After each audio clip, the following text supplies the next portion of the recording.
Hello everyone, how are you all? Hope you are all awesome. I'm awesome too. My name is Umashankar Maganti. I'm a chartered accountant in practice. I also teach income tax. In income tax, there were some lengthy chapters: PGBP, capital gains, income from salaries. Even TDS and TCS was also a bit large. So many students were approaching us and asking us how to study these big chapters. As exams were approaching, we tried to cover entire these big chapters: PGBP, capital gains, TDS and TCS, income from salaries, income from capital gains, all these into a 12 hours video, and we are uploading this 12 hours video as marathon video into the YouTube. See, as YouTube takes only 12 hours video, we are covering only these lengthy chapters in the marathon video. I have done revision for entire chapter that is there in income tax. If you wanted to have complete revision for each chapter that is there in income tax in masterminds material, you can access those videos under RRB videos section in masterminds app. Hope these are all going to help you a lot. I believe firmly that these videos will simplify your study plan. These videos are going to help you very immensely in your preparation. Use them wisely and get best out of it. Thank you very much. Hello friends. Now let us start with residential status 1 chapter. There are only 2 sections in this chapter: section 5, section 6. Section 5 speaks about scope of total income. Section 6 speaks about determination of residential status.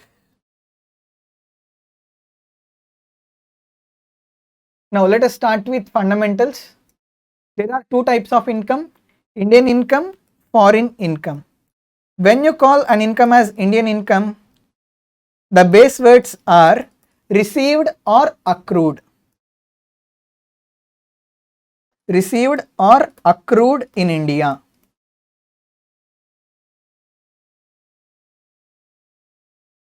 When you call an income as foreign income, the base words are received and accrued outside India. Received and accrued outside India. First of all, when you call an income as Indian income, income that is received or accrued in India, we call that income as Indian income. What is the conjunction between received and accrued? The conjunction is or. That means if either place of receipt or place of accrual, if any one of them is in India, we call that income as Indian income. When you call an income as foreign income, place of receipt, place of accrual. What is the conjunction? Conjunction is and. That means both place of receipt and place of accrual. If both of them are outside India, then only we call that income as foreign income. This is the basic distinction between Indian income and foreign income. Place of accrual or place of receipt. Any one of these 2 aspects, if any one of these 2 aspects is there in India, we call that income as Indian income. Place of accrual, place of receipt. If both of these aspects are situated outside India, we call that income as foreign income.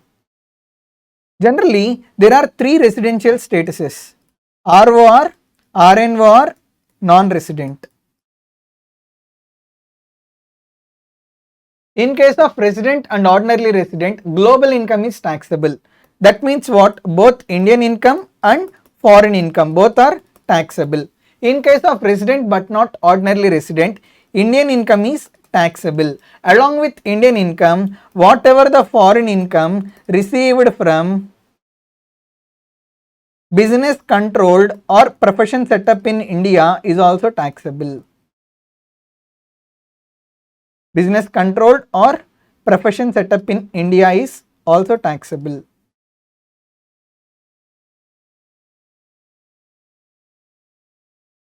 In case of non-resident, only Indian income is taxable.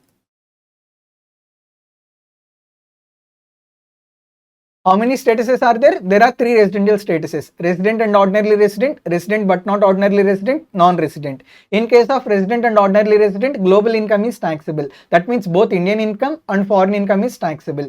In case of resident but not ordinarily resident, first of all, Indian income is taxable. Along with Indian income, whatever the foreign income that is received from business controlled or profession set up in India, even that is also taxable. In case of non-resident, only Indian income is taxable. Another important point is Indian income is taxable for all people, irrespective of whether the person is RO or RNO or non-resident. Indian income is taxable for all. Fundamental points. There are three fundamental points. Residential status of a person differs from country to country. Every country has its own income tax laws. So a person who becomes resident in India, there is no necessity he should also become resident of another country. So this residential status differs from one country to another country. Second fundamental point.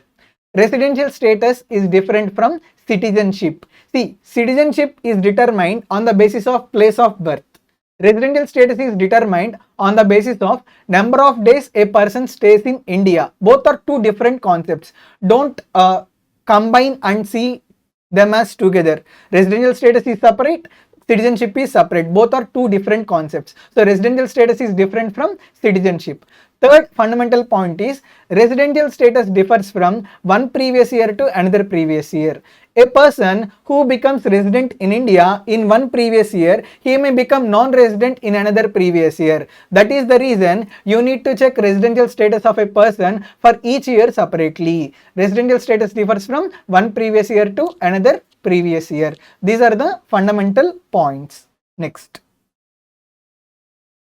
For the purpose of determination of residential status, person is classified into four types: individual, HUF, company, other category of persons.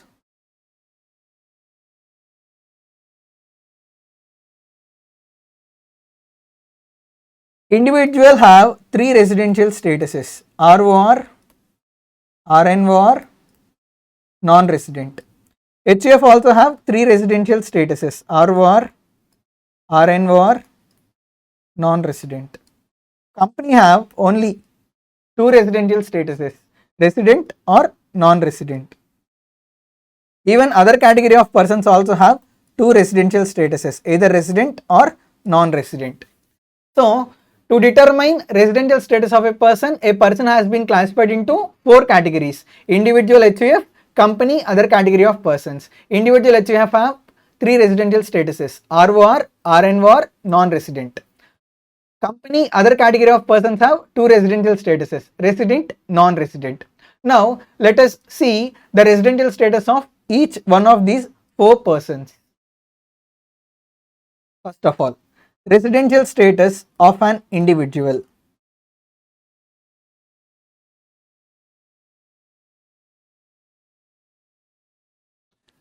There are four conditions to determine residential status of an individual: B1, B2, A1, A2. B1, B2, these two together called as basic conditions. A1, A2, these two together called as additional conditions. We use these four conditions to determine the residential status of an individual. That means we use these four conditions to say whether individual is resident and ordinarily resident, or whether individual is resident but not ordinarily resident, or whether individual is non-resident. These two basic conditions we use to determine whether individual is resident or non-resident. Once an individual becomes resident in India, we use additional conditions to determine whether individual is resident and ordinarily resident or resident but not ordinarily resident. So what is the objective of basic conditions? The objective is to determine whether individual is resident or non-resident. What is the objective of additional conditions? The objective of additional conditions is to determine whether once an individual becomes resident in India, we need to determine whether he is ROR or RNOR on the basis of additional conditions. Now, The conjunction, the connecting word between basic conditions is or. The connecting word between additional conditions is and. That means what? If any one of the basic condition is satisfied, then individual becomes resident in India. Once an individual becomes resident in India, he need to satisfy both the additional conditions to become resident and ordinarily resident. Otherwise, he becomes resident but not ordinarily resident. So, first you have to check basic condition 1. If an individual satisfies first basic condition, he is resident in India. If individual does not satisfy basic condition 1, then you need to check basic condition 2. If individual satisfies basic condition 2, he becomes resident in India. If individual does not satisfy basic condition 2 also, he becomes non-resident in India. Once an individual becomes resident in India, check additional conditions. If both the additional conditions are satisfied, then he becomes ROR. If any one of the additional conditions is not satisfied, then he becomes resident but not ordinarily resident. So what are these basic conditions? What are these additional conditions? Basic condition 1. Individual must stay in India for 182 days or more, greater than or equal to. Even if he stays in India for 182 days, exactly for 182 days, he becomes resident in India. What is basic condition 1? Individual must stay in India for 182 days or more during the current previous year. What is basic condition 2? Basic condition 2 inbuilt has two subconditions. Subcondition 1 is he must stay in India for 60 days or more during current previous year. Along with that, he must also stay in India for 365 days or more during 4 previous years immediately preceding the current previous year. What is the current previous year? Current previous year is 22-23. You need to ignore current previous year 20-23 in last 4 previous years. That means previous year 21-22, previous year 20-21, previous year 19-20, previous year 18-19. In these 4 previous years, he must stay in India for 365 days or more. What is basic condition 1? Individual must stay in India for 182 days or more during the current previous year. That is basic condition 1. If individual satisfies basic condition 1, he becomes resident in India. What is basic condition 2? Individual must stay in India for 60 days or more during current previous year. Along with that, he must also stay in India for 365 days or more, not in current previous year, in last 4 previous years, excluding the current previous year. In last 4 previous years, he must stay in India for 365 days or more. If individual satisfies B1, you need not check basic condition 2. Straight away, he becomes resident in India. If individual does not satisfy basic condition 1, then check for basic condition 2. Basic condition 2 inbuilt has 2 subconditions. Subcondition 1 is he must stay in India for 60 days or more during current previous year. Subcondition 2 is he must stay in India for 365 days or more during last 4 previous years immediately preceding current previous year. So these are the basic conditions. If any one of the basic condition is satisfied, he becomes resident. If both the basic conditions are not satisfied, he becomes non-resident. Once he becomes resident in India, we need to check additional conditions. What are these additional conditions? Additional condition 1. Individual must be resident in India for 2 previous years out of 10 previous years.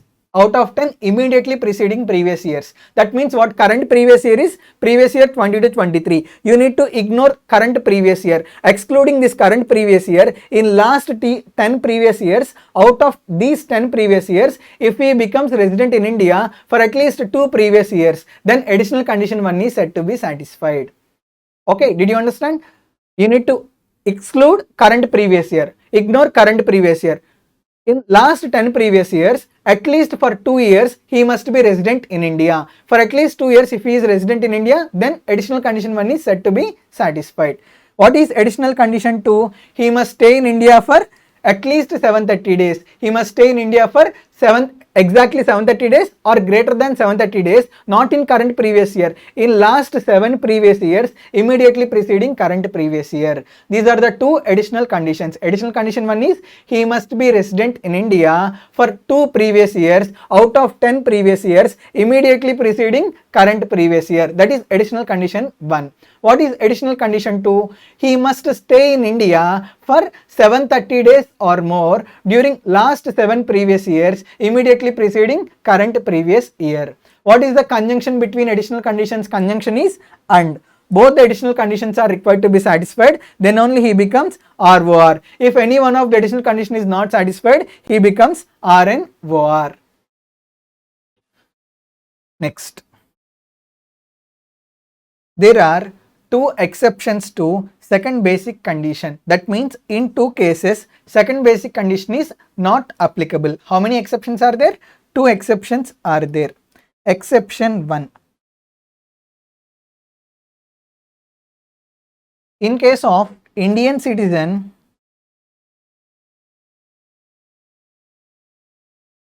who leaves India for employment or business or profession outside India.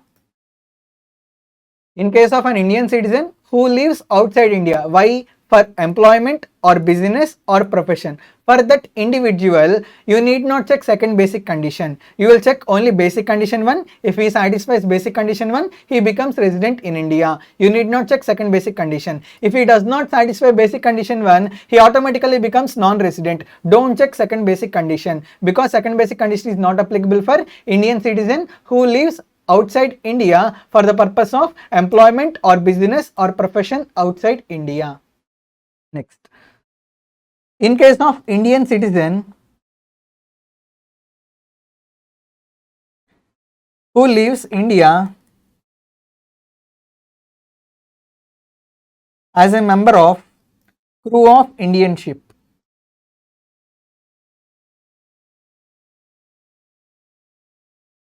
Crew means nothing but staff.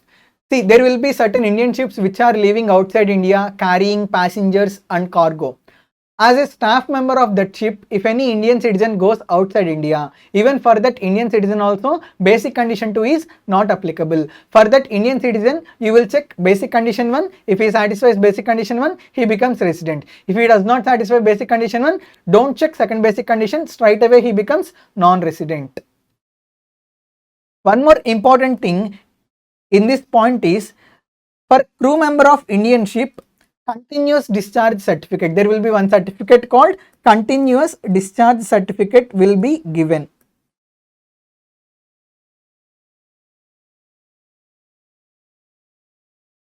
This continuous discharge certificate, it consists of date of signing and date of joining and date of signing off. Continuous discharge certificate will have 2 dates. One is date of joining the ship, another one is date of signing off from the ship.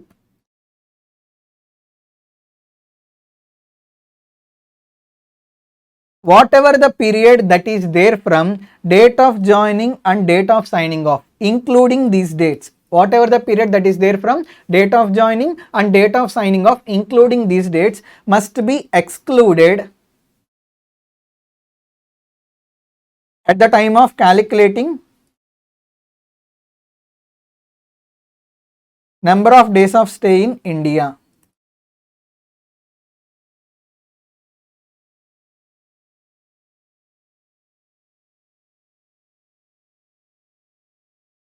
This is all about exception 1.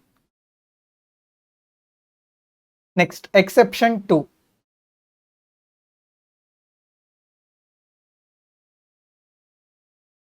Basically, exception 2 is applicable to Indian citizen or person of Indian origin.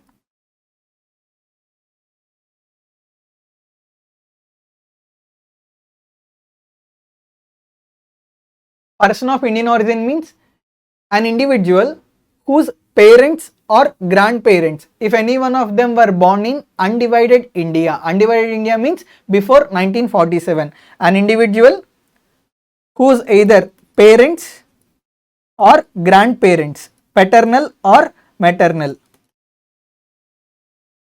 if any one of them were born in undivided India. Undivided India means before 1947. If any one of these persons were born in undivided India before 1947, then this individual will be called as person of Indian origin. Exception 2 is applicable to Indian citizen or person of Indian origin who comes to India for a temporary stay. Indian citizen or person of Indian origin who comes to India for a temporary stay. Who comes for temporary stay in India. Here there will be two classifications. If total income of this Indian citizen or person of Indian origin other than income from foreign sources does not exceed 15 lakhs, that means less than or equal to 15 lakhs, then in that case also basic condition 2 is not applicable. You need to check only basic condition 1. If that Indian citizen or person of Indian origin satisfies basic condition 1, he becomes resident. Otherwise, he becomes non-resident. Once individual satisfies basic condition 1, then you need to check additional condition 1 and 2 to determine whether he is resident and ordinarily resident or resident but not ordinarily resident. Second classification, if total income other than income from foreign sources is greater than 15 lakhs, then in such a case you need to check B1 or modified B2. If you check B1 and an individual becomes resident in India, then you need to check additional condition 1 and additional condition 2 to determine whether he is resident and ordinarily resident or resident but not ordinarily resident. If individual does not satisfy B1, then you will check for modified B2. Sir, what do you mean by this modified B2? First of all, what is second basic condition? Second basic condition inbuilt has two sub-conditions. Individual must stay in India for 60 days or more during current previous year and 365 days or more during 4 previous years immediately preceding the current previous year. In the place of 60 days, you replace 120 days in subcondition 1. That means what is modified second basic condition? Individual must stay in India for 120 days or more during current previous year and 365 days or more during last 4 previous years immediately preceding current previous year. That is modified second basic condition. If an individual satisfies modified second basic condition, straight away he becomes resident but not ordinarily resident. Don't check additional condition 1 and additional condition 2.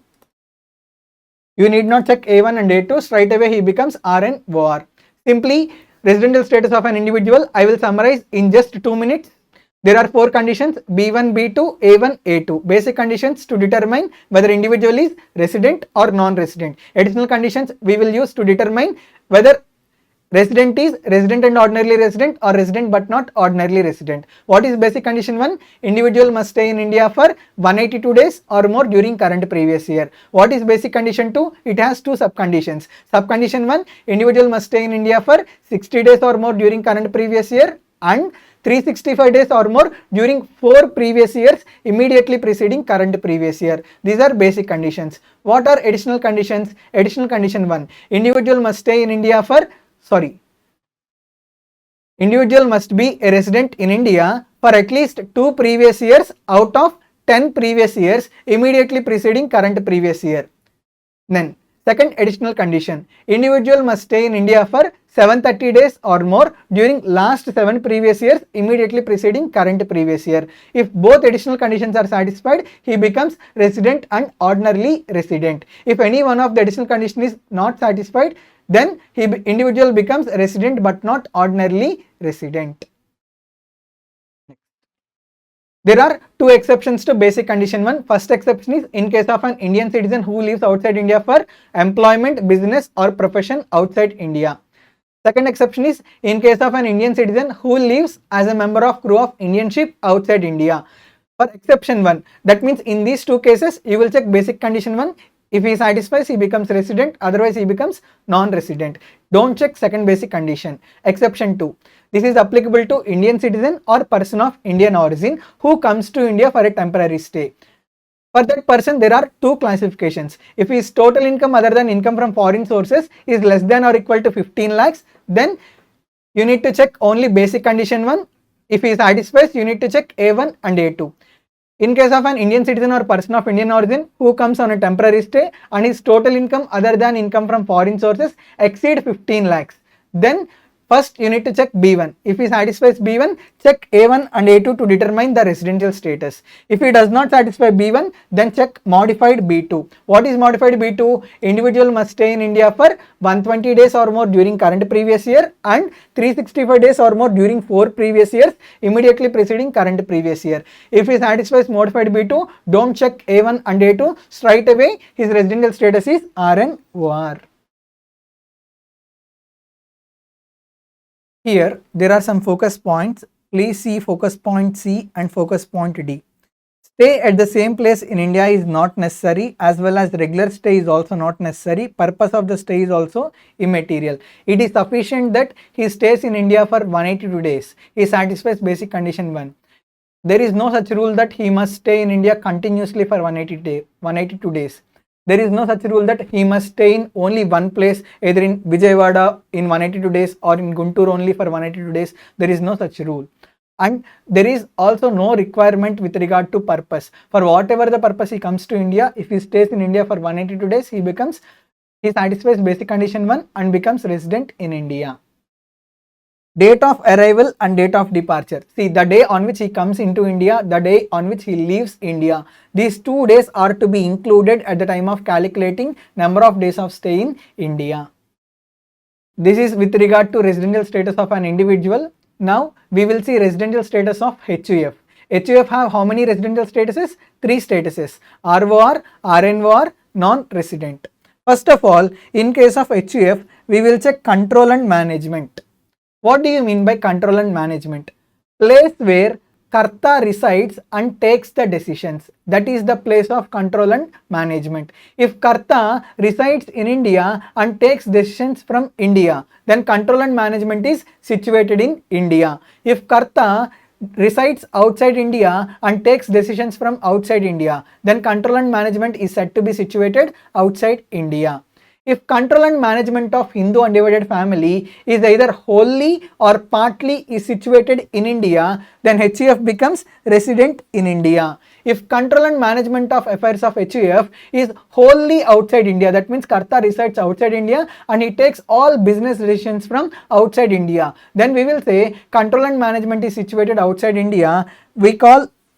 Then HUF is said to be non-resident in India. Once HUF becomes resident in India by virtue of control and management situated in India, then it becomes resident in India. We need to check additional conditions of Karta. If Karta satisfies both additional conditions, then HUF becomes resident and ordinarily resident. If Karta does not satisfy any one of the additional conditions, or if he does not satisfy both additional conditions, then HUF becomes resident but not ordinarily resident. Is it clear? In case of Hindu undivided family, what we need to check? Control and management of affairs of HUF. Nothing but place where Karta resides and takes business decisions. If control and management is wholly or partly in India, HUF becomes resident in India. If control and management is wholly situated outside India, then HUF becomes non-resident. Once HUF becomes resident in India, then we need to check additional conditions of Karta. If Karta satisfies both additional conditions, HUF becomes resident and ordinarily resident. If Karta does not satisfy both additional conditions, or if he does not satisfy any one of the additional conditions, then HUF becomes resident but not ordinarily resident. Simply, we tell HUF is resident or non-resident on the basis of control and management of affairs of HUF.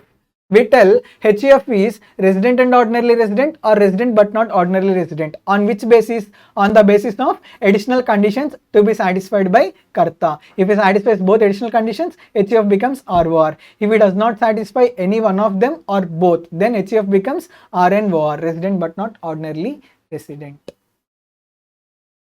Next. Residential status of company. Company have how many residential statuses? 2 residential statuses, resident or non-resident. Ordinarily status is not available to company, other category of persons. Very important 1 mark question. Ordinary status is not available to company or other category of persons. That means company, other category of persons will have only two residential statuses. They can either become resident or non-resident.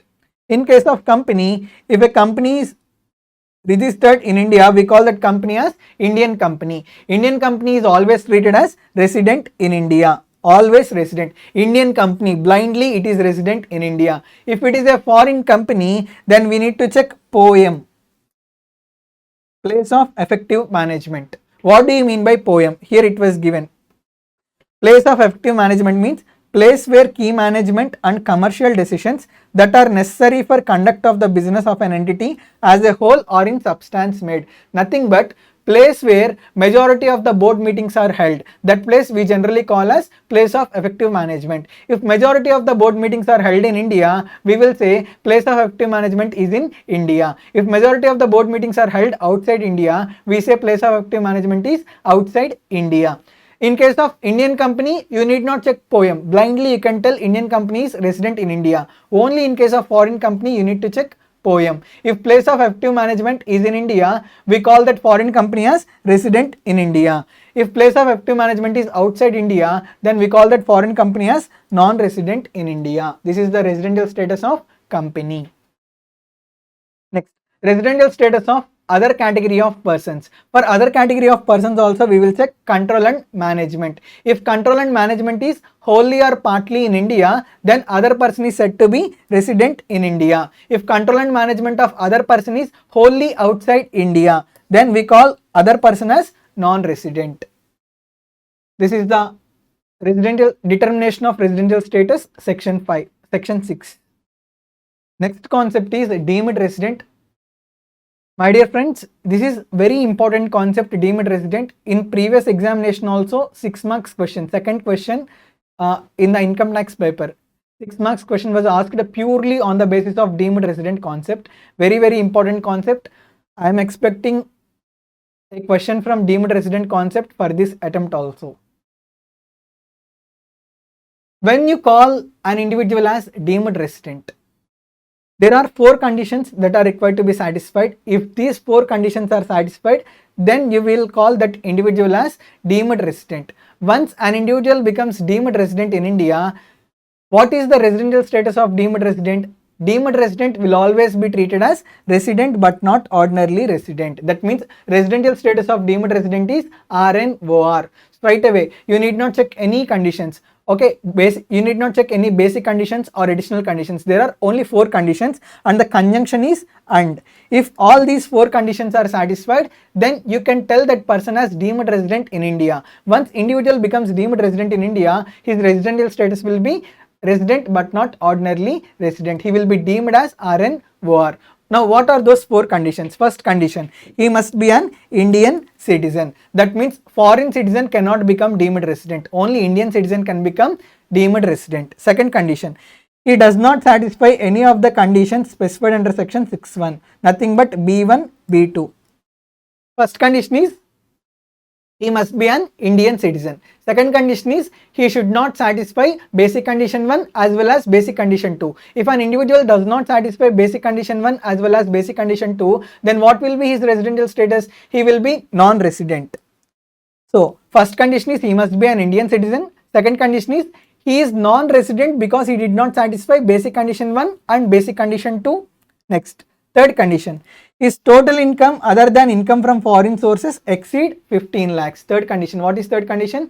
His total income other than income from foreign sources is greater than 15 lakhs. That is third condition. Fourth condition is such income was not taxed in any other country. Whatever the income that is earned by him, that income is not taxable to him in any other country. If all these 4 conditions are satisfied, then we call that individual as deemed resident. Very simple. What is first condition? Indian citizen. What is second condition? He does not satisfy B1 and B2. What is third condition? His total income other than income from foreign sources exceed 15 lakhs. What is fourth condition? His income is not taxable in any other country or territory. If all these 4 conditions are satisfied, what is the conjunction? Conjunction among these conditions is and.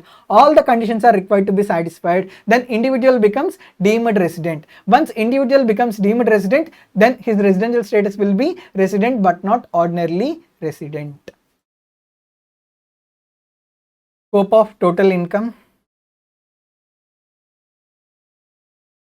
There is a small chart that is given to explain section 5 scope of total income. First one, income received or deemed to be received in India. First of all, if income is received in India, we call that income as Indian income. There are two aspects, received or accrued. If any one of them is in India, we call that income as Indian income. First, if income is received in India, you need not check where it is accrued. You can straight away tell it is Indian income, and Indian income is taxable for ROR, RNOR, non-resident. Second one, income accrued or arised in India. Once if income is accrued or arised in India, you need not check place of receipt, because if any one of the aspect is in India, we call that income as Indian income. So if income is accrued in India, forget about place of receipt. It will be called as Indian income. Once if it is Indian income, it is taxable for ROR, RNOR as well as for non-resident. Income received and accrued outside India, that means place of accrual, place of receipt, both of them are outside India. We call this income as foreign income. How that foreign income was received? That foreign income was received from business controlled from India or profession set up in India. In case of RNOR, Indian income is taxable along with Indian income. Whatever the foreign income that is received from business controlled or profession set up in India is also taxable. So it is taxable for ROR, RNOR. For non-resident, only Indian income is taxable. As this is foreign income, for non-resident, foreign income is not taxable. Fourth point, income received and accrued outside India. First, place of accrual, place of receipt, both are outside India. We call this income as foreign income. How this foreign income was received? This was received from a business controlled from outside India or a profession set up outside India. Simply, foreign income that is received from business controlled or profession set up outside India. What we call this income? We call this income as foreign income. But this foreign income is not received from India. Business or profession was also set up outside India. So this is taxable only for resident and ordinarily resident. For RNOR also it is not taxable. For non-resident also it is not taxable. Next. Income received, accrued and received outside India. Accrued and received outside India means nothing but foreign income which was received in earlier years but later on remitted to India, whether tax incidence arises at that time or not. See, this is the earlier year's income.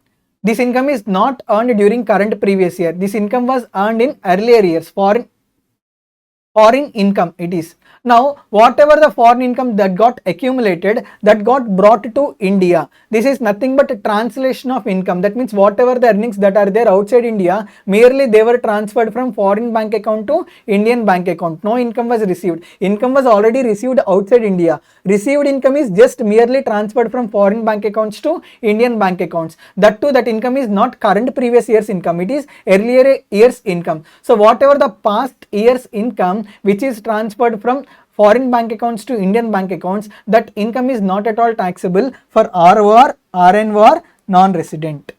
Income accrued and received outside India. First of all, accrued and received outside India means foreign income during the current previous year but later on remitted to India. See, that foreign income is received during current previous year. That means we need to check for the taxability of current previous year. Foreign income is taxable for resident and ordinarily resident. So as this is the foreign income, this is taxable for resident and ordinarily resident. For RNOR non-resident, this foreign income is not taxable. Income exempt from tax. Best example is agricultural income. Whatever the income that is received from agricultural land situated in India, that agricultural income is not at all taxable. That agricultural income is exempt.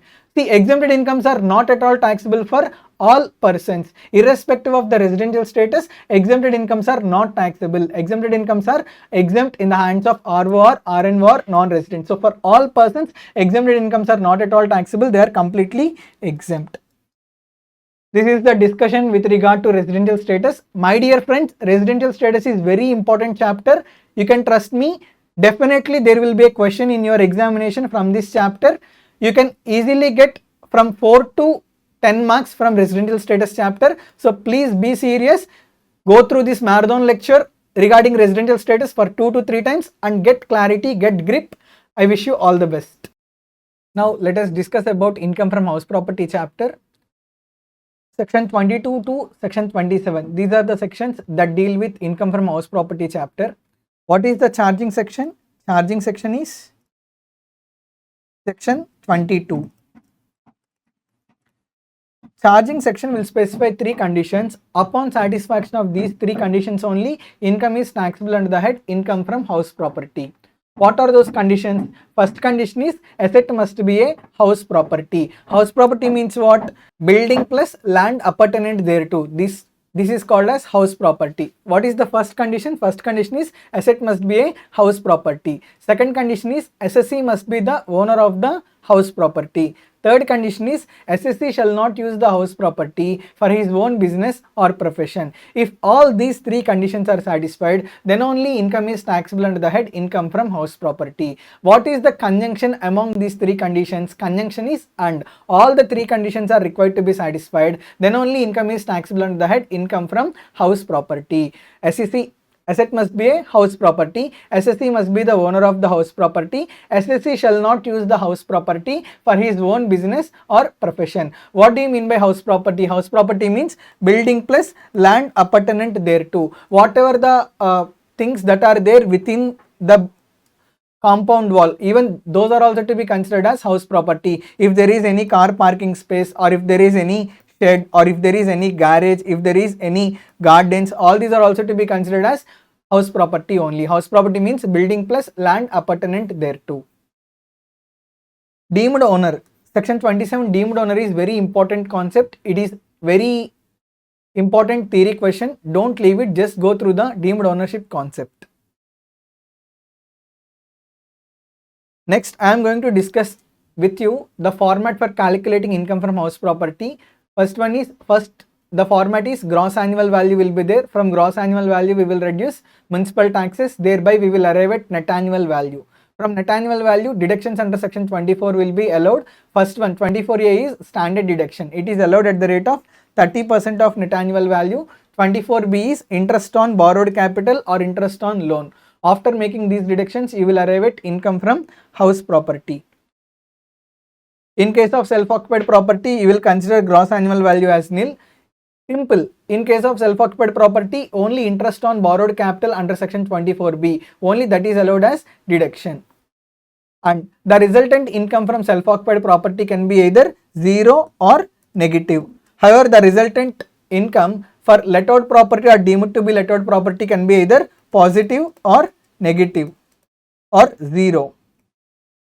Now let us discuss one by one how to calculate gross annual value, how municipal taxes are allowed as deduction, how to calculate interest on borrowed capital. Next, we are going to see those concepts. How many steps are there to calculate gross annual value? In order to calculate gross annual value, there are 3 steps. Majority of the students are having doubt with regard to step 3. Please listen carefully. In this video, you are going to understand all the 3 steps in calculating gross annual value. Steps to calculate gross annual value.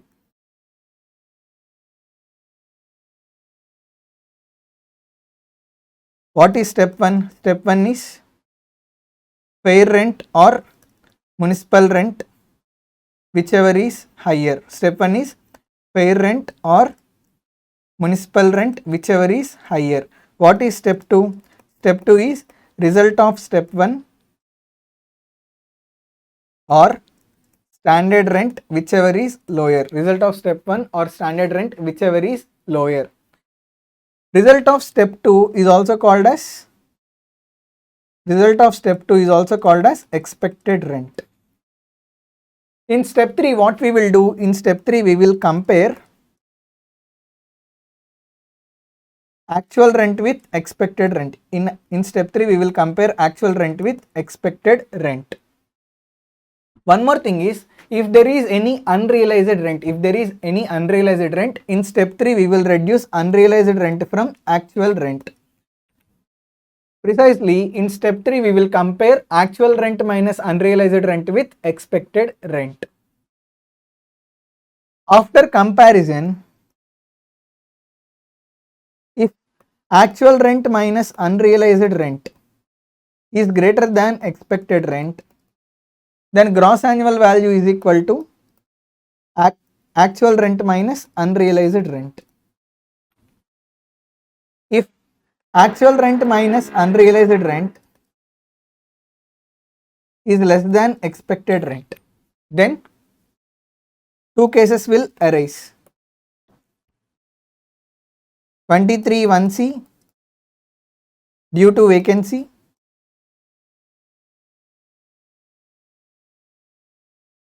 23(1)(b) due to any other reason.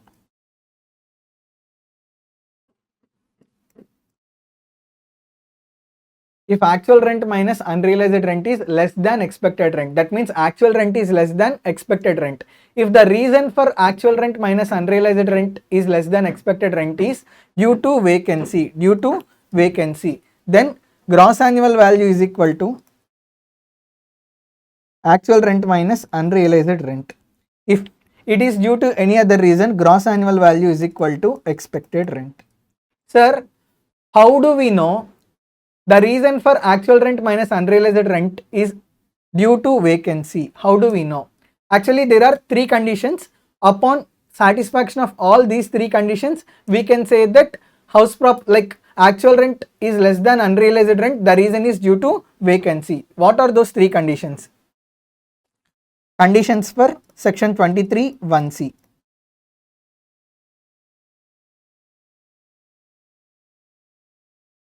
First condition, house property must be let out during the previous year.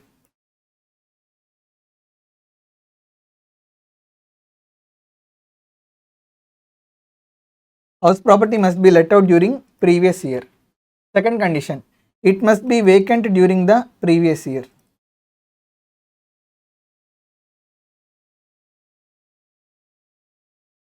Third condition, due to vacancy, actual rent minus unrealized rent is less than expected rent. If there is no vacancy and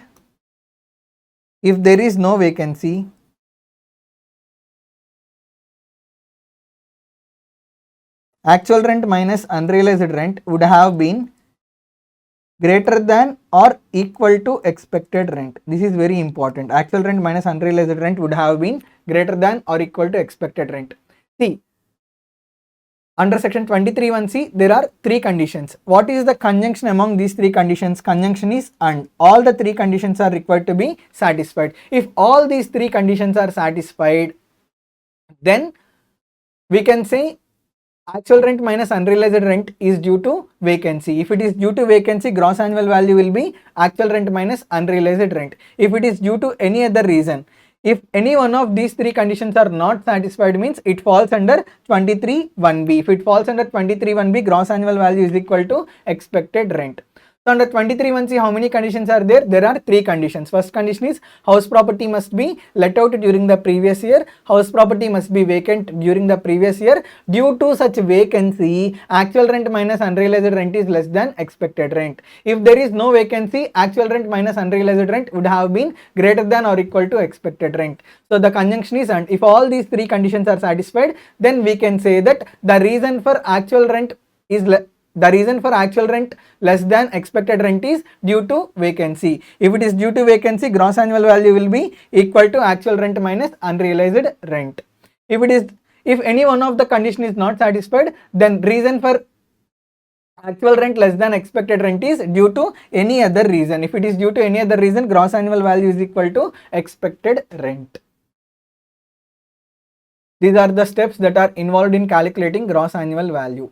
One more important thing. Sometimes standard rent will not be given in the question. If standard rent is not given in the question, then result of step 1 should be considered as expected rent. Step 1 should be considered as expected rent. Please don't keep 0 here, whichever is lower. Don't consider expected rent as 0. Don't do that blunder. Okay. If standard rent is not given in the question, then there will be no step 2. Result of step 1 will be considered as expected rent. Another important thing is This unrealized rent is allowed as deduction subject to satisfaction of 4 conditions. There is a rule called Rule 4. Rule 4 specifies 4 conditions. Only upon satisfaction of these 4 conditions only, unrealized rent is allowed as deduction. What are those 4 conditions? These are the 4 conditions. The tenancy is bona fide. The defaulting tenant, bona fide means what? It must be, that means the agreement between the owner and the tenant, it must be genuine. Next, defaulting tenant has vacated or steps for the same are taken. That means if the tenant is defaulting the payment of rent, if he is not paying the rent, then owner should take steps for him to make him to vacate the house property.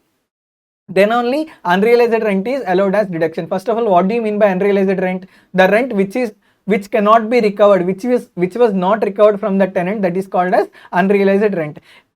You all know under house property head, income is chargeable on accrual basis. However, even though income is chargeable on accrual basis, whatever the rent that could not be recovered from the tenant, that will be allowed as deduction from actual rent in step 3. But that unrealized rent is allowed subject to satisfaction of 4 conditions. Condition 1, the agreement between the owner and the tenant must be genuine. Second condition, the defaulting tenant, like owner should take steps to make the defaulting tenant vacate the house property. Third condition, he is not in occupation of SSC's and any other property. This means what? The tenant should not occupy any other house property of the owner. If the owner wants to make the tenant vacate the house property, why? Because tenant is not paying the rent. If the owner gives any other house property to his tenant, then there is malified intention. That's why the defaulting tenant should not occupy owner's any other house property. If the defaulting tenant occupies owner's any other house property, means there is no good intention. That's why this was kept as condition.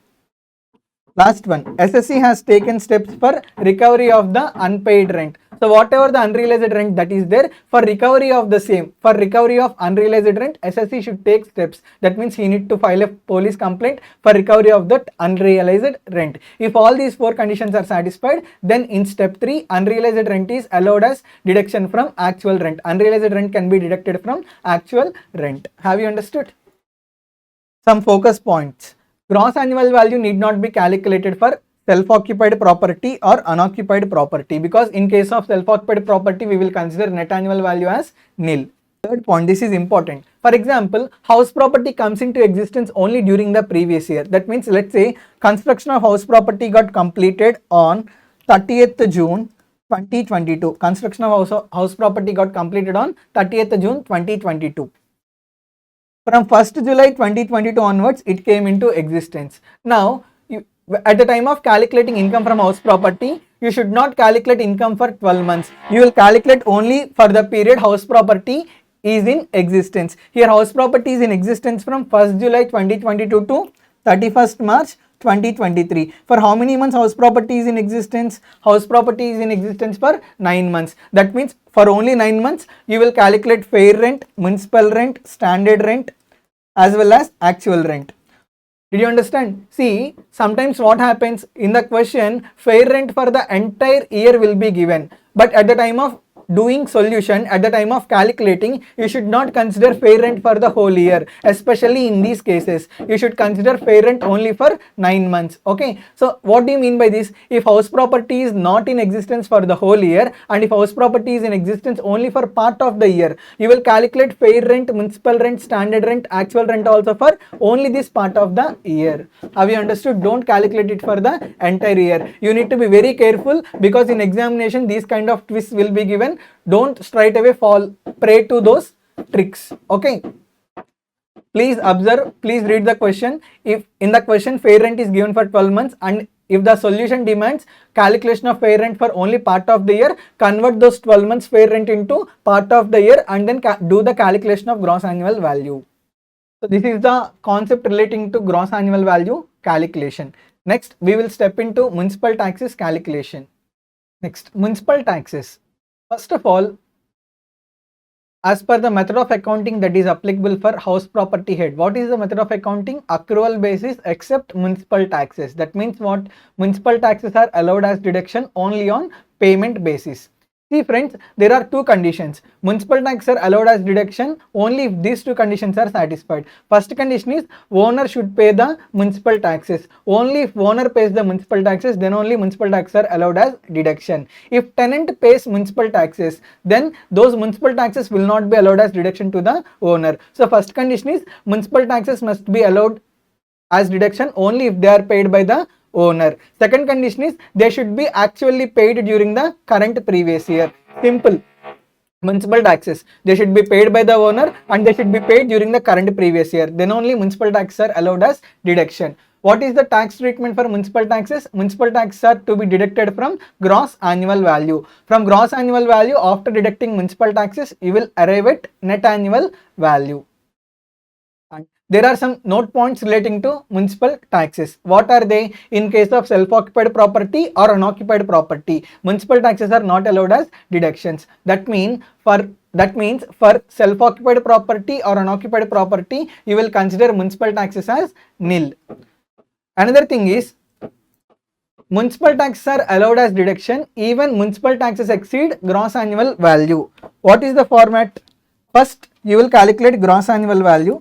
From gross annual value, you will reduce municipal taxes. Thereby, you will arrive at net annual value, right? This is the format. If municipal taxes are greater than gross annual value, then net annual value will be negative. Net annual value will be negative, and this is totally fine. Net annual value can be negative. Another important thing, if house property is situated outside India, sometimes what happens? Do you know residential status concept? In case of resident and ordinary resident, global income is taxable. That means both Indian income and foreign income is taxable. Let's say there is resident and ordinary resident. He is receiving income from house property which is situated outside India. That means from foreign house property, he is receiving rental income. Even rental income received from foreign house property is also taxable to that person because his residential status is ROR. The same way we calculate income from house property. If a house property is situated in India, in the same way we calculate income from house property for foreign house property also. Then whatever the municipal taxes that are paid to foreign government, even though they belong to foreign government, those municipal taxes, still those municipal taxes are allowed as deduction at the time of calculating income from house property for foreign house property. Very simple. If house property is situated outside India, then if any rental income is received from such house property, it is taxable to resident and ordinarily resident. Whatever the municipal taxes relating to that foreign house property which is paid to foreign government, even those municipal taxes are also allowed as deduction at the time of calculating income from house property for such foreign house property. Is it clear? This is the concept relating to municipal taxes. Deductions under section 24. First one is standard deduction. Always standard deduction is allowed at the rate of 30% of net annual value. At the time of calculating income from let out property or income from deemed to be let out property, under section 24A, you need to claim standard deduction. How much deduction is allowed? Deduction is allowed at the rate of 30% of net annual value. Why this standard deduction is allowed? Standard deduction is allowed to cover the expenses relating to repairs and maintenance, collection charges. For these, and painting expenses will be there, repairs and maintenance will be there, collection charges will be there. In order to cover all these expenses, standard deduction is allowed as deduction at the rate of 30% of net annual value. Please remember, in question, repairs and maintenance expenditure, collection charges, painting expenses, these kind of information will be given. Please don't consider that information. In place of them, claim standard deduction at the rate of 30% of net annual value. One more thing, irrespective of the actual expenditure, how much ever the actual expenditure that can be incurred, actual expenditure is not at all allowed as deduction. In the place of actual expenditure, 30% like standard deduction at the rate of 30% of net annual value is allowed as deduction. That is concept relating to section 24A, standard deduction. Simple, very simple. It is allowed in place of repairs and maintenance, painting expenses, collection charges. If any information relating to this is given in the question, just ignore, don't claim them as deduction. In place of them, claim 30% standard deduction at the rate of 30% of net annual value. Next, section 24B, interest on borrowed capital. Relating to house property, loan can be taken for 5 purposes. Loan can be taken for purchase of house property. Loan can be taken for construction of house property. Loan can be taken for repairs of house property. Loan can be taken for reconstruction of house property, or loan can be taken for renovation of house property. For these 5 purposes, loan can be taken with regard to house property. For house property, if any loan is taken, on such loan, every month interest is required to be paid, right? Interest is required to be paid. Every month, or depends upon the agreement, interest is required to be paid. This interest is allowed as deduction under section 24B.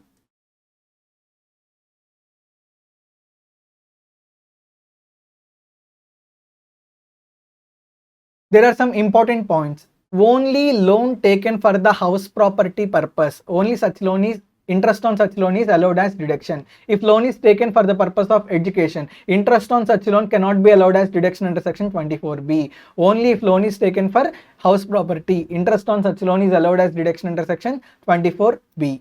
Next one. Interest is allowed as deduction on accrual basis. Another important point is loan need not be taken from financial institutions. Loan can be taken from any person. On such loan, whatever the interest that is paid, that interest is allowed as deduction under section 24B. There is no rule that loan should be taken only from financial institution. Loan can be taken even from relative also. On such loan, if any interest is paid, such interest is allowed as deduction under section 24B. Next. Brokerage or commission will not be allowed as deduction under section 24B. See, in order to obtain loan, if any brokerage or commission is paid to the agent, such brokerage or commission will not be allowed as deduction under section 24B. Next, sometimes if interest is paid lately, or if interest is paid after the due date, interest on interest will be levied. Such interest on interest is called as penal interest. Interest on interest will not be allowed as deduction. Only interest on loan is only allowed as deduction. For late payment of interest, if any additional interest is levied on the interest amount, such additional interest will not be allowed as deduction under section 24B. Next, you all know installment, right? You would have studied hire purchase concept. So every month what will be paid? EMI will be paid, monthly installment will be paid. This consists of 2 components, principal component and interest component.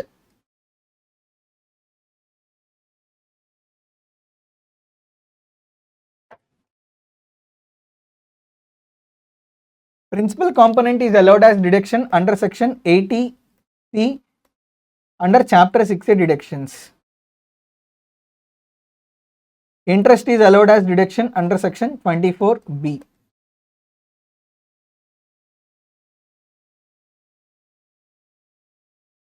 Another important point is there is no restriction regarding number of loans that can be taken for single house property. For single house property, you can take 3 loans. You can take 3 loans, one from SBI, another from ICICI, another from Bank of India. So interest on all these loans, will be allowed as deduction under section 24B. Interest on all these loans will be allowed as deduction under section 24B. Another important point is there is a loan which was taken. The rate of interest is 12%. Rate of interest is 12%. That means every month I am paying 12% rate of interest. New loan came. SBI came with new loan. The rate of interest is 8%. Now what I did, I have taken loan from SBI and I repaid my first loan. That means if a fresh loan is taken for the purpose of repayment of the existing loan, then whatever the interest that I will pay on fresh loan, even interest on fresh loan is also allowed as deduction under section 24B. Another important point, there is no limit for claiming interest in case of let out property. There is no limit to claim interest under section 24B for let out property or deemed to be let out property. However, for self-occupied property or unoccupied property, maximum interest allowed as deduction is 2 lakh rupees. That too subject to satisfaction of some conditions. conditions. That means if all these conditions are satisfied, then interest is allowed up to rupees 2 lakhs. If any one of these conditions are not satisfied, then interest is allowed only up to rupees 30,000. See, to claim interest as deduction for let out property, deemed to be let out property, there is no monetary limit. However, for self-occupied property, unoccupied property, if you want to claim interest as deduction, there is monetary limit. How much is the monetary limit? Monetary limit is 2 lakh rupees. Even those 2 lakh rupees is allowed as deduction subject to satisfaction of some conditions. I will tell those conditions. Only if those conditions are satisfied, 2 lakh rupees interest is allowed as deduction for self-occupied property or unoccupied property. If any one of those conditions are not satisfied, then maximum 30,000 rupees is allowed as deduction for self-occupied property. Now tell me, maximum deduction allowed for self-occupied property is 2 lakh rupees, that too subject to satisfaction of some conditions. If any one of those conditions are not satisfied, maximum interest allowed for self-occupied property is 30,000 rupees. Now, let us see what are those conditions. Conditions for interest on housing loan up to a maximum of 2 lakh rupees.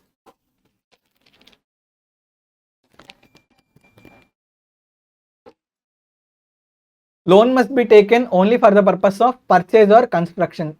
Initially, I have told loan can be taken for purchase, construction, renovation, repairs, reconstruction. There are 5 purposes.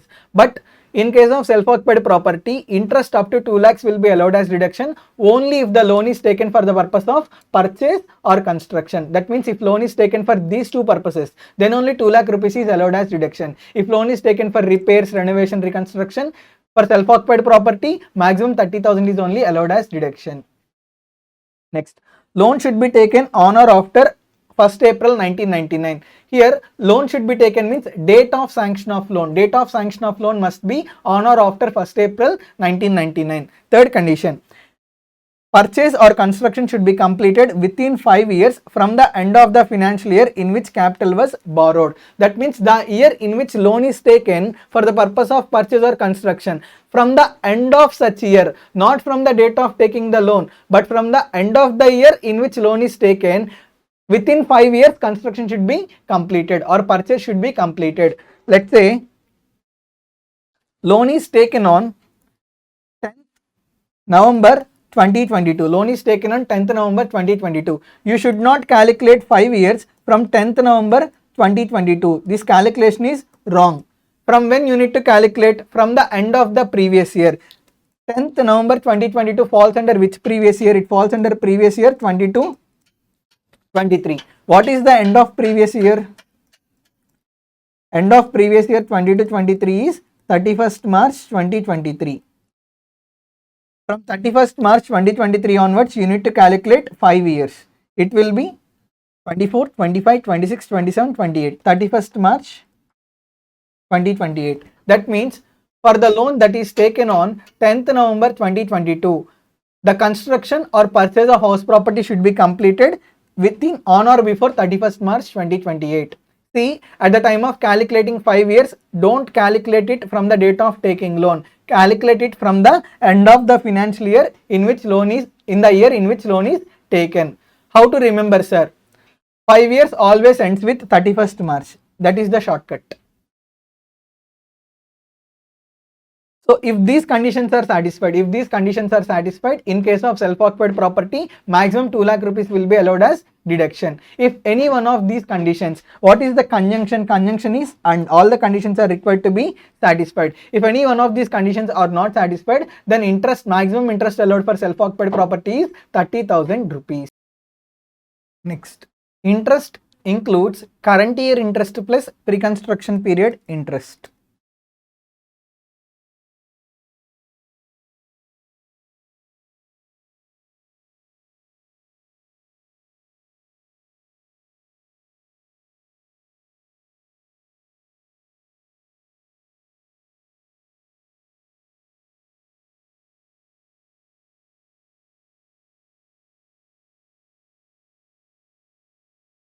How to calculate pre-construction period interest? Let's say there is SSC taken loan of rupees 20 lakhs. The rate of interest for this loan is 10%. Rate of interest is 10%. Every year, how much interest will be paid? 20 lakhs into 10%, 2 lakhs, right? This loan is taken for the purpose of construction. Loan is taken for the purpose of construction. Loan was taken on 1st April 2015. Let's say on 1st April only loan was taken. How much interest will be paid? In the first year he pays interest of 2 lakh rupees. In second year also he pays interest of 2 lakh rupees. In third year he pays interest of 2 lakh rupees. Fourth year he pays interest of 2 lakh rupees. Like this it will go on. For suppose in third year, in fourth year construction got completed. When construction got completed in fourth year. That means construction was started at the beginning of the first year. In first year no construction completed. Second year, third year, finally it got completed in fourth year. For fifth year, sixth year, seventh year also he pays every year interest of 2 lakh rupees, right? Assume he has not repaid the principal amount. So every year he pays interest amount of 2 lakh rupees. Now when construction got completed during the fourth year. Fourth year will be considered as year of completion. See, even construction gets completed on 31st March in the fourth year. Still fourth year will be considered as year of completion only, irrespective of the date. In that year, on any one day construction can get completed. Even it gets completed on last day of the fourth year, 31st March. Still year of completion should be taken as fourth year only. So the date fourth year will be considered as year of completion. Whatever the period before the year of completion is there, this period will be considered as pre-construction period.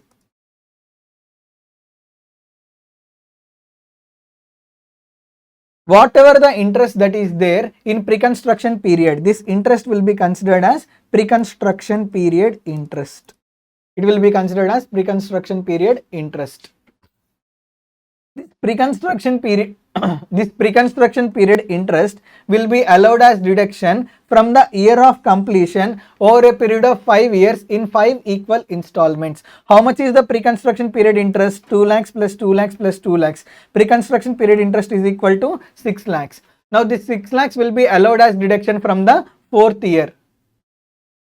So from fourth year onwards, pre-construction period interest will be allowed as deduction. It like entire 6 lakhs will not be allowed in the fourth year. This 6 lakhs will be divided into 5 parts.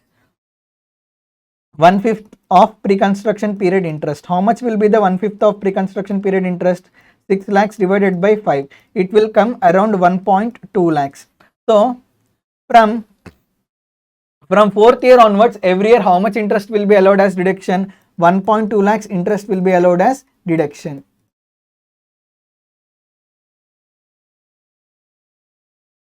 So how much is the total interest that will be allowed from fourth year? From fourth year, current year interest 2 lakhs plus pre-construction period interest 1.2 lakhs. In total 3.2 lakhs will be allowed as deduction. So what do you mean by this? First of all, why pre-construction period interest is not allowed as deduction in first year, second year or third year? The reason is during first year or second year or third year, house property is not in existence. House property came into existence from fourth year. So from fourth year onwards, along with fourth year interest, whatever the pre-construction period interest is there, even that is also allowed as deduction. However, total pre-construction period interest is not allowed as deduction. Only 1/5 of pre-construction period interest is allowed as deduction from the year of completion. So every year how much he can claim deduction, interest deduction? He can claim 3.2 lakhs as interest deduction.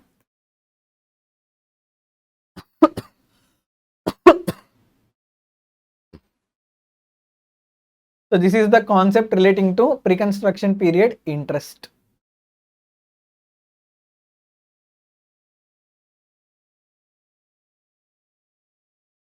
Another point is, what is pre-construction period? Pre-construction period will be calculated from date of borrowing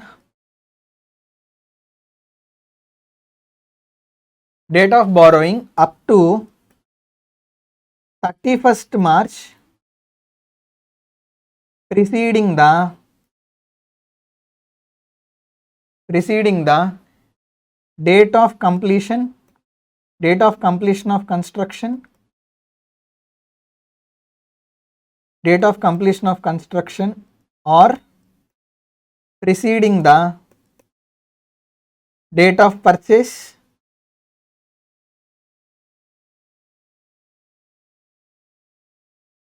or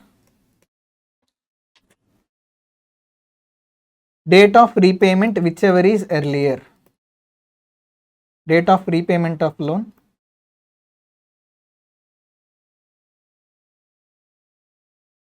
whichever is earlier.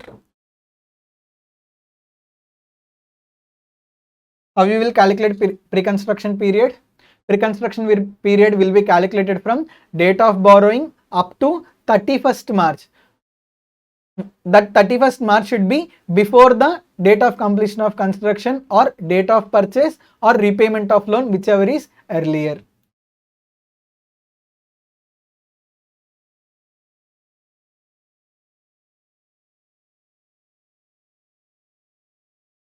Up to 31st March means what? During the year of completion of construction or during the year of purchase, in that year interest can be taken as deduction as current year interest.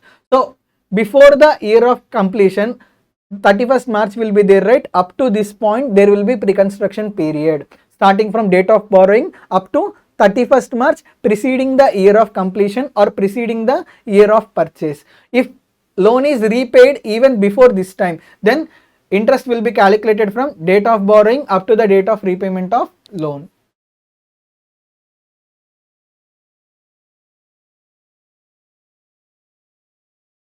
Important thing is pre-construction period interest entirely will not be allowed as deduction in the year of completion. It will be allowed as deduction over a period of 5 years in 5 equal installments starting from the year of completion.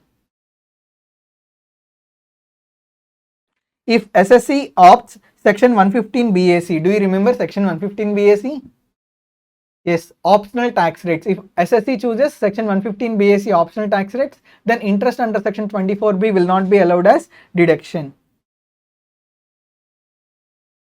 Loss from house property cannot be set off against any other heads of income if SSC opts provisions of section 115 BAC.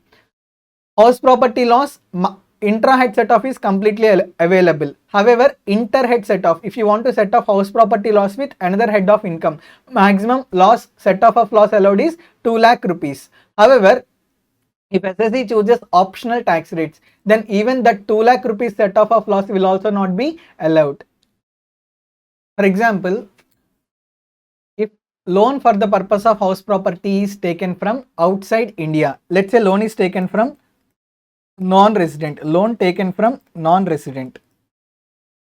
On this loan, interest is required to be paid, right? Interest is required to be paid to non-resident. Interest is required to be paid to non-resident. At the time of making payment of interest to non-resident, TDS is required to be deducted. From interest, TDS is required to be deducted and deducted TDS is required to be paid to the government. There are two conditions. At the time of payment of interest to non-resident, TDS is required to be deducted and deducted TDS is required to be paid to the government. Only if these two conditions are satisfied, this interest will be allowed as deduction under section 24B. If any one of these conditions are not satisfied, then interest will also not be allowed as deduction under section 24B. If loan is taken from non-resident, interest is required to be paid to non-resident. Interest payment to non-resident, you need to be very careful. Interest payment to non-resident is allowed as deduction under section 24B only on such interest if TDS is deducted or if TDS, after deduction of TDS, such TDS is paid to the government. If any one of these conditions are not satisfied, then whatever the interest payment that is made to non-resident, that interest payment is not allowed as deduction under section 24B. Simply, at the time of making payment to non-resident, on such interest, TDS is required to be deducted. Then only deduction under section 24B is allowed. If TDS is not deducted, interest under section 24B will not be allowed as deduction. Next, arrears of rent received, unrealized rent. If there is recovery of arrears of like unrealized rent or arrears of rent received. Arrears of rent received means what? the rental arrears which are belonging to earlier years if all of them are received during current previous year, that is called as arrears of rent received. At the same time, initially I have told you the concept of unrealized rent, the rent which could not be recovered from the tenant, that is called as unrealized rent. If there is recovery of unrealized rent or if there is recovery of arrears of rent received, then it is taxable in the year in which the recovery takes place. It will be taxable in the year of realization. That means the year in which unrealized rent is recovered or the year in which arrears of rent is received. Those are taxable on a receipt basis. The year in which recovery takes place, in that year they are taxable. However, total arrears of rent or total recovery of unrealized rent is not taxable. From total recovery, 30% will be allowed as deduction and only 70% is taxable. Let's say during 1920, there is unrealized rent of 20,000 rupees. There is unrealized rent of 20,000 rupees. In 1920, unrealized rent was allowed as deduction. However, during previous year 20 to 23, there is recovery of unrealized rent. Recovery of unrealized rent. Now, this 20,000 total is not taxable. From this 20,000, 30% deduction will be allowed. 30% deduction means what? 20,000 into 30%, 6,000. That means only balance 14,000 is taxable. So, recovery of unrealized rent, arrears of rent received. These two items are taxable in the year of realization. In the year in which these are received, these are realized, in that year only they are taxable. However, total 100% amount is not taxable. From total recovery of unrealized rent or from arrears of rent received, 30% deduction will be allowed and only balance 70% is taxable. Another important point, the year in which unrealized rent is recovered or the year in which arrears of rent is received. During the year of realization, SSC need not be the owner of the house property. Even the SSC is not the owner of the house property in the year of realization, still that income is taxable. Still recovery of unrealized rent is taxable. Next, concept of co-ownership. Next concept is co-ownership.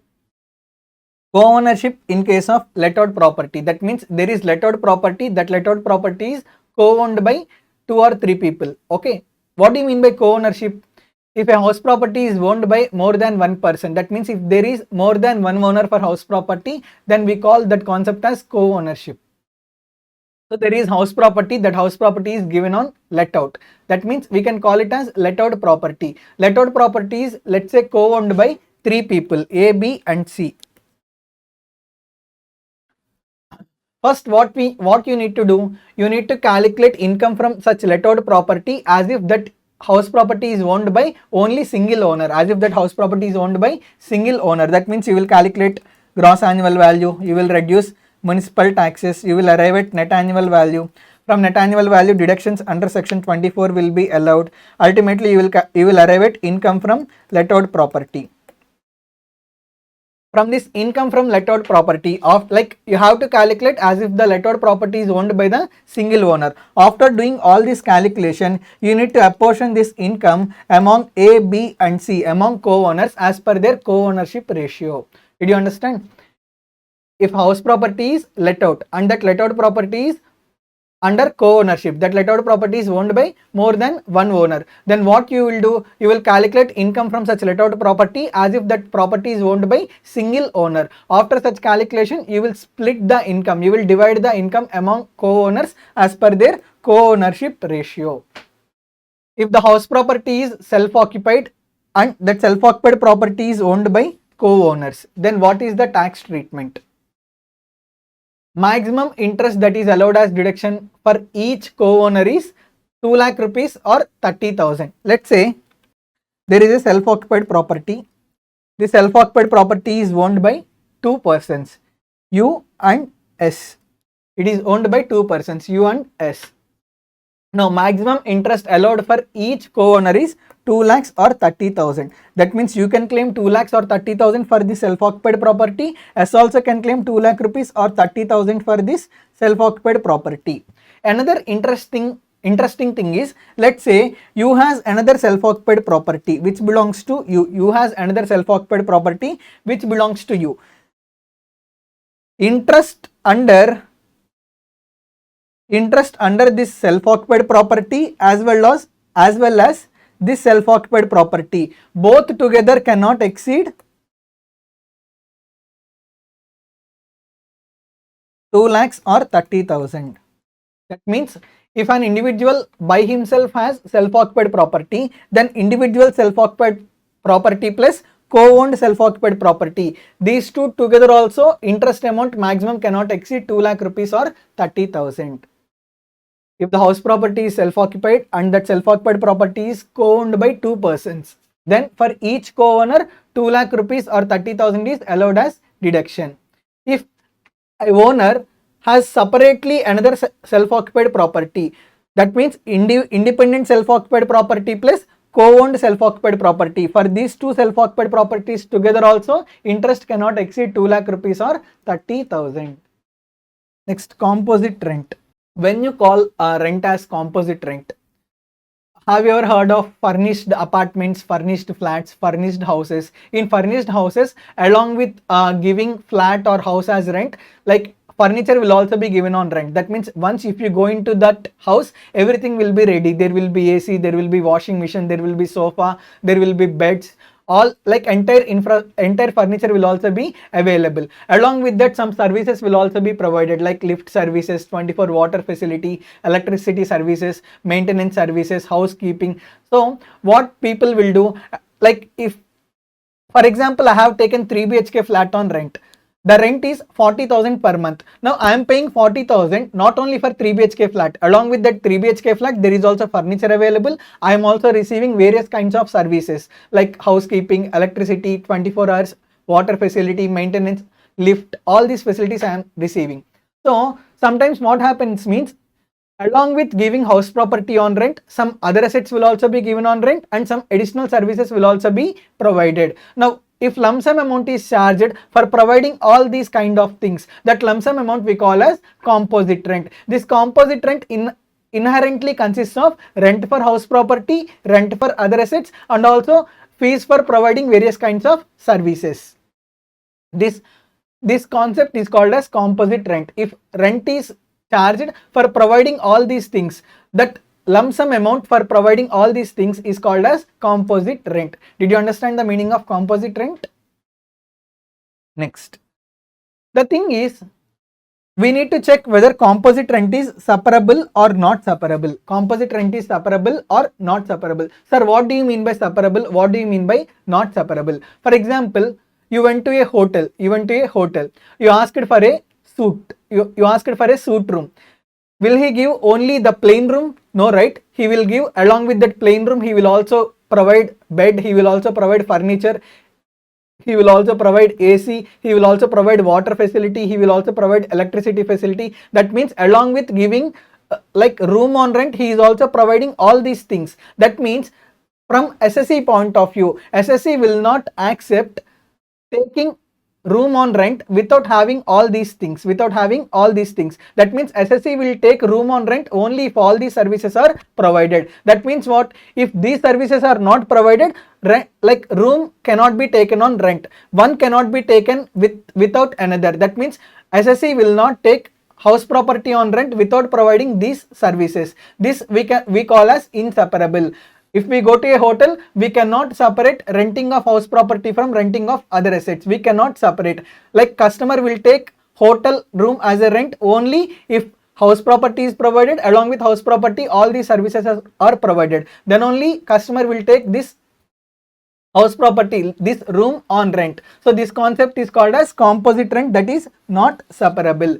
If composite rent is not separable, then whatever the rental income that is received, that is taxable either under the head PGBP or under the head income from other sources. However, if composite rent is separable, for example, I went to Broadipet, third line, one flat. Okay, the owner said that if you want only plain flat, you need to pay me 20,000 rupees. If you also want furniture and all, you need to pay me 30,000 rupees. That means the owner is giving me an offer. Either I can take only plain flat as a rent, or I can take flat along with furniture also rent.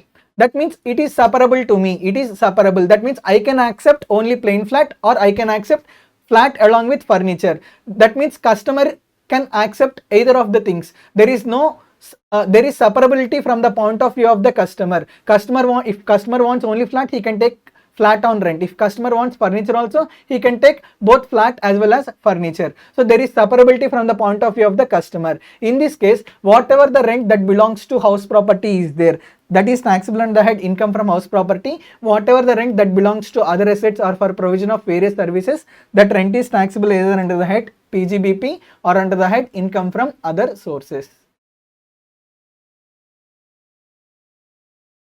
This is the concept of composite rent.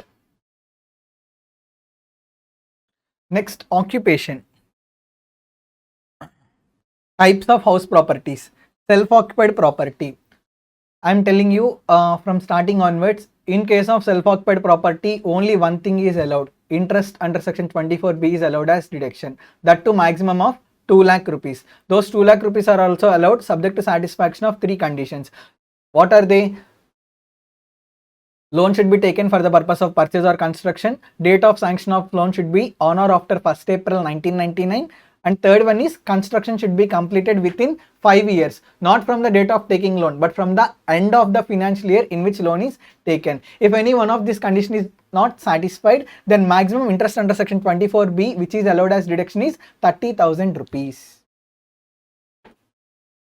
Next.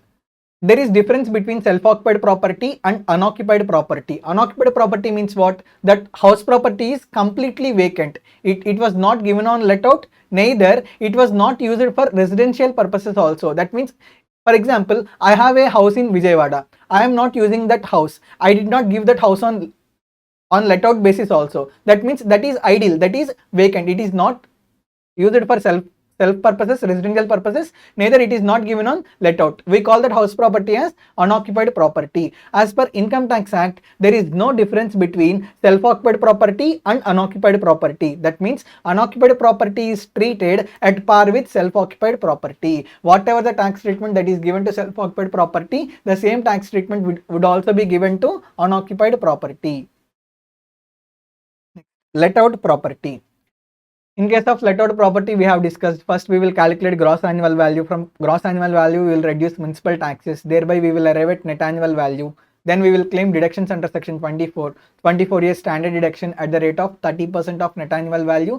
Then we will claim interest on borrowed capital. Ultimately, we will arrive at income from house property. Deemed to be let out property. Sir, what do you mean by deemed to be let out property? If SSE owns more than one house property, if SSE owns more than one house property, and if all of them are, if more than 2 house properties are self-occupied. What is first one? First thing is SSE owns more than one house property. Let's say SSE is owner of 5 house properties. SSE is owner of 5 house properties. Out of 5 house properties, 4 are self-occupied, 1 is let out. 1 is let out. First thing is SSE should be the owner of more than 2 house properties. Second thing is SSE should occupy at least 2 house properties as self-occupied. In this case, SSE consider only 2 house properties as self-occupied. Balance will be treated as deemed to be let out property. Balance will be treated as deemed to be let out property. That means what? If SSE considers first house property and second house property as self-occupied property, 3 and 4, even though they are self-occupied, still they will be considered as deemed to be let out properties. Even though they are self-occupied, they will be considered as deemed to be let out properties. That means it is actually self-occupied property, but it will be considered as let out. It will be deemed as let out during the previous year. Now you will get the doubt. Sir, it is self-occupied property, but you are saying as per Income Tax Act, it should be deemed as let out property. In such a case, there will be no actual rent, right? If there is no actual rent that is received, in step 3, expected rent will be considered as gross annual value. In case of deemed to be let out property, at the time of calculation of gross annual value, in step 3, there will be no actual rent because it is self-occupied. How can actual rent will be received? There will be no actual rent. If there is no actual rent, in step 3, you will consider expected rent as gross annual value for deemed to be let out property. See this point, this option can be changed year after year in a manner beneficial to the SSE. That means there is no such rule. For example, in first year, he considered first house property and second house property as self-occupied property. In second year, he can consider in a different way. He can consider third house property and fourth house property as self-occupied property, first house property and second house property as deemed to be let out property. Okay, every year he has an option to choose two house properties as self-occupied property. Generally, which house properties are chosen? Those house properties for which income from house property is higher. Those will be considered as self-occupied property and balance will be considered as deemed to be let out properties. House properties partly self-occupied and partly let out.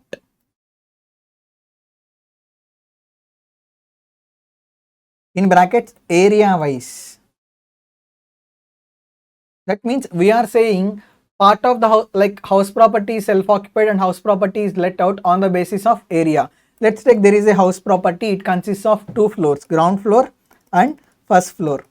Ground floor is self-occupied, first floor is let out. That means in this first floor is let out. That means in only one house property, one part is self-occupied, another part is let out. That means part of the house property is self-occupied, remaining part of the house property is let out. So now how to calculate income from house property? Each part is to be considered as separate house property. Each part, this will be considered as one house property, this will be considered as one house property. That means if part of the house property is self-occupied and remaining part of the house property is let out, then even though they are under single house property, they will be treated as two separate house properties and income will be calculated for each house property separately. For this, income will be calculated applying let out property. For this, income will be calculated as if it is self-occupied property.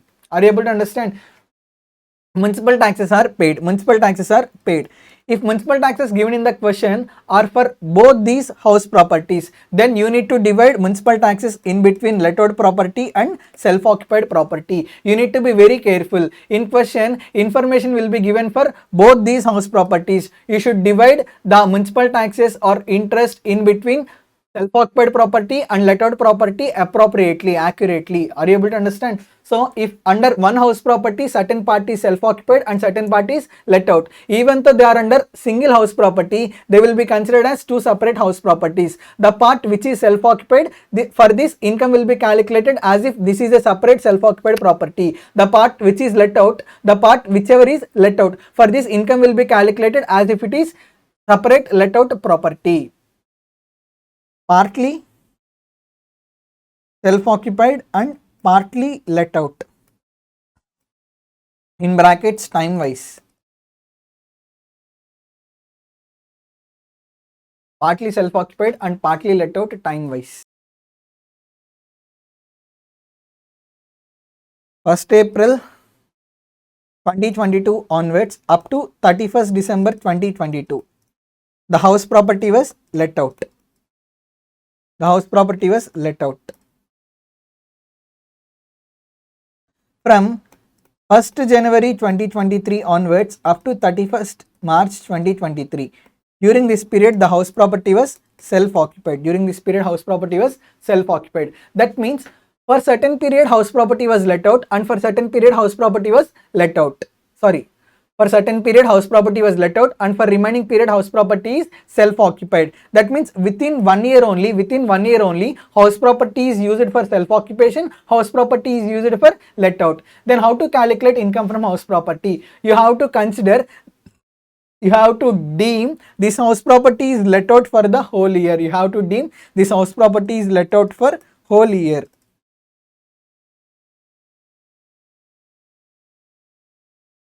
You have to consider this house property is let out for whole year. Is it clear?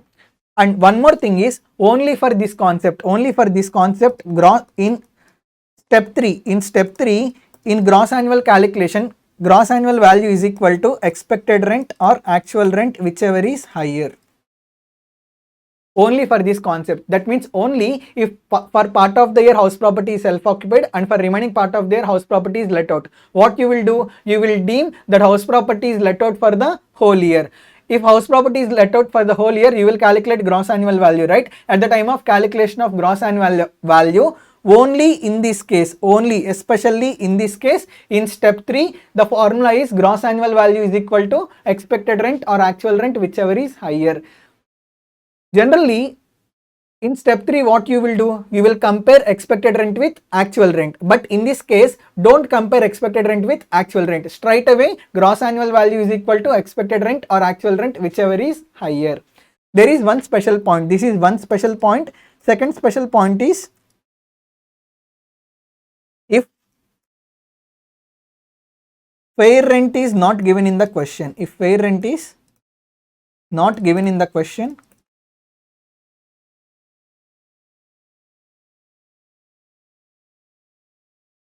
actual rent for whole year is to be considered as fair rent.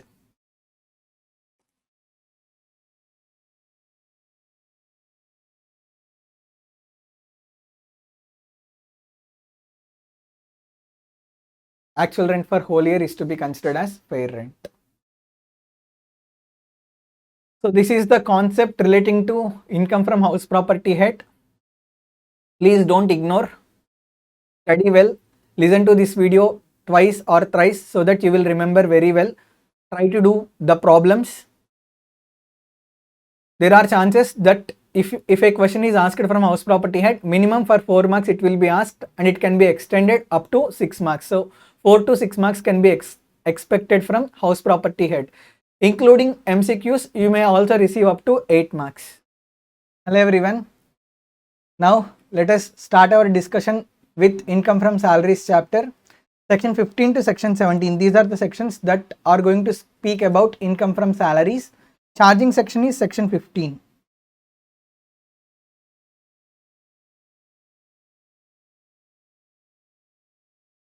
Charging section is section 15. Whatever the benefits that are received by employee from the employer, all those benefits are taxable under the head income from salaries. I am going to cover some 70 to 80% of the salaries chapter in this marathon lecture. I will try to cover. First, I am going to start my discussion with perquisites that are taxable under section 17(2). What do you mean by perquisites? Perquisites means nothing but any extra benefits provided by the employer to the employee over and above the normal salary of the employee. That means apart from normal salary which employer pays, if any extra benefit or additional benefit that is provided by the employer to the employee, such additional benefit is to be called as perquisite. Now this perquisite can be in the form of cash or it can be in the form of kind. And these perquisites can be provided at free of cost or these can be provided at concessional rate. There are around some 16 to 17 perquisites. Before we discuss about perquisites, first let me explain to you what specified employee means. Who will be called as specified employee? First of all, employee cum director, any individual who is an employee of a company and is also a director of the company. That means who fulfills two responsibilities, who fulfills the role of employee, who also fulfills the role of director of a company. He will be called as employee cum director, is always called as specified employee. Along with that, an employee who is having substantial interest in such company. Substantial interest means what? Greater than or equal to 20% equity shareholding. So any employee who is having more than or equal to 20% equity shareholding in a company, that employee is called as specified employee. Last one, aggregate salary of employee from one or more employers is greater than 50,000 per annum. That means the amount of salary that is received by employee, not only from single employer but from all the employers together, is greater than 50,000. Then he will be called as specified employee. At the time of calculating this 50,000 per annum, these are not required to be included. What are they? Non-monetary benefits are not required to be included. Employer's contribution to recognized provident fund is not required to be included. Monetary benefits to the extent of exemption, nothing but whatever the exempted benefits are there, even exempted benefits, those benefits which are exempt, even they are also not to be included. And you should reduce chapter like section 16 deduction. 16(1) standard deduction is there, 16(2) professional tax, like 16(2) entertainment allowance, 16(3) professional tax. These should be reduced. So employee cum director is to be called as specified employee. Any employee who is having greater than or equal to 20% equity shareholding, he is also called as specified employee. Along with that, if aggregate amount of salary that is received by the employee, not only from single employer but from all employers together, if it is greater than 50,000, then also he will be called as specified employee. First, let us start with requisite rent-free accommodation. What do you mean by rent-free accommodation? Like if employer gives any accommodation to the employee, that means for the purpose of residence of the employee, if any accommodation is given by the employer, that is called as rent-free accommodation. The rent-free accommodation is classified into two types: unfurnished accommodation, furnished accommodation. Unfurnished accommodation means what? Just house or just flat is only given. Furnished accommodation means what? Along with giving house, like furniture will also be provided. If furniture is also provided along with house, that accommodation we call as furnished accommodation. If only plain house or plain flat is provided, that is called as unfurnished accommodation. Now, see, for example, let us say I am an employee of Reliance Limited.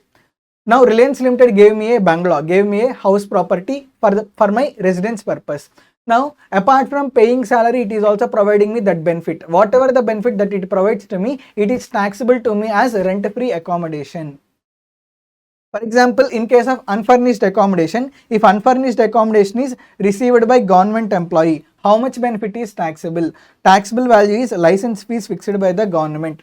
If government, for its government employees, if government gives unfurnished accommodation, government will fix certain license fees. Whatever the license fees that government collects from government employees, or whatever the license fees that is fixed by government but to the government employees, that license fees will be taxable as rent-free accommodation. One more thing is, let's say license fees fixed by the government is 15,000 rupees per month, and the government is deducting from the employee's salary 10,000 for providing this benefit. Now this 10,000 can be deducted and 5,000 is taxable as rent-free accommodation. Are you able to understand? So if housing accommodation benefit is received by employee from the employer, government employee from the government employer, government will fix the license fees. If government do not collect any amount, license fees is taxable as rent-free accommodation. If government recovers any amount, whatever the amount recovered by government, that is to be reduced, and balance benefit is taxable as rent-free accommodation. If unfurnished accommodation is provided to other employee, then we need to check two situations. Then there arises two cases: employer's own accommodation hired by the employer. That means what? See, Reliance Limited gave me a house for my residence. Whatever the house that is given by Reliance Limited, that house can be either owned by the Reliance Limited or that house can be hired by the Reliance Limited. If that house is hired by the Reliance Limited, then what is the benefit that is taxable to me? The benefit that is taxable to me is rent paid by employer or 15% of the salary, whichever is lower. If any unfurnished accommodation, employer takes on rent and that house property is given to the employee, what is the benefit that is taxable to the employee? Rent paid by the employer or 15% of the salary, whichever is lower. Now if any accommodation that is owned by the employer, that is given as a rent-free accommodation to the employee. If accommodation is owned by the employer, then what is the benefit that is taxable under the head salaries?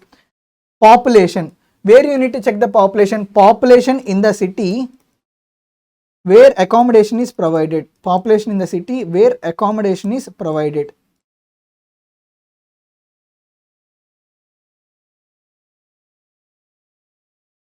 The population in the city where accommodation provided is less than or equal to 10 lakhs. Then what is the benefit that is taxable to employee? 7.5% of the salary is the benefit that is taxable to employee. If population is greater than 10 lakhs but less than or equal to 25 lakhs, then 10% of the salary is taxable as rent-free accommodation to the employee. If the population in the city is greater than 25 lakhs, then 15% of the salary is taxable as benefit to the employee. Next one is furnished accommodation. Furnished accommodation means what? What I have said, along with providing flat or house property, even furniture, whatever the AC, sofa, TV, beds, dining table, all these furniture will also be provided by the employer. Then that accommodation we call as furnished accommodation. That means along with providing house or along with providing flat, even furniture will also be provided. That accommodation we call as furnished accommodation. Value of furnished accommodation. Simple. Value of furnished accommodation is equal to value of unfurnished accommodation plus value of furniture. So value of unfurnished accommodation just now we have seen. To this we need to add what we need to add? We need to add furniture value. We need to add furniture value. How to value the furniture? Let's say Reliance Limited gave me a 3 BHK flat. In that 3 BHK flat, furniture is also provided by Reliance Limited. AC, fridge, washing machine, TV, sofa, bed, all these were provided by Reliance Limited. All these assets are owned by Reliance Limited. Now what is the benefit that is taxable to me? 10% of the cost of the furniture. Whatever the value of that furniture is there, out of total value of the furniture, 10% of the value is taxable to me. And furniture is hired by the employer. Furniture is hired by the employer. What do you mean by this? For example, whatever the furniture that is provided to me, if that furniture does not belong to Reliance Limited and Reliance Limited hired that furniture from another person, whatever the hire charges that are paid by Reliance Limited to other person, those hire charges will be taxable as a benefit to me. First, we will calculate value of unfurnished accommodation. To that, we will add value of furniture. How to add value of the furniture? If furniture is owned by the employer, 10% of the cost will be considered as benefit. If furniture is hired by the employer, whatever the hire charges that are paid by the employer will be considered as benefit to the employee. If hotel is given as the accommodation, what do you mean by hotel? For example, accommodation is not given in house, accommodation is not given in hotel. Sorry, not given in flat, but accommodation is given in a hotel. If accommodation is given in a hotel, if accommodation is given up to 15 days and that accommodation is given because of transfer of employee from one place to another place. Let's say I'm working in Hyderabad, my place of location got shifted from Hyderabad to Bangalore. So due to shifting from Hyderabad to Bangalore, Reliance Limited provided me 15 days of hotel stay in Bangalore. Now, whatever the benefit that I have received by staying in hotel in Bangalore for 15 days, that benefit is not taxable to me, that benefit is exempt. If hotel accommodation provided is greater than 15 days, then that benefit is taxable. How much amount is taxable?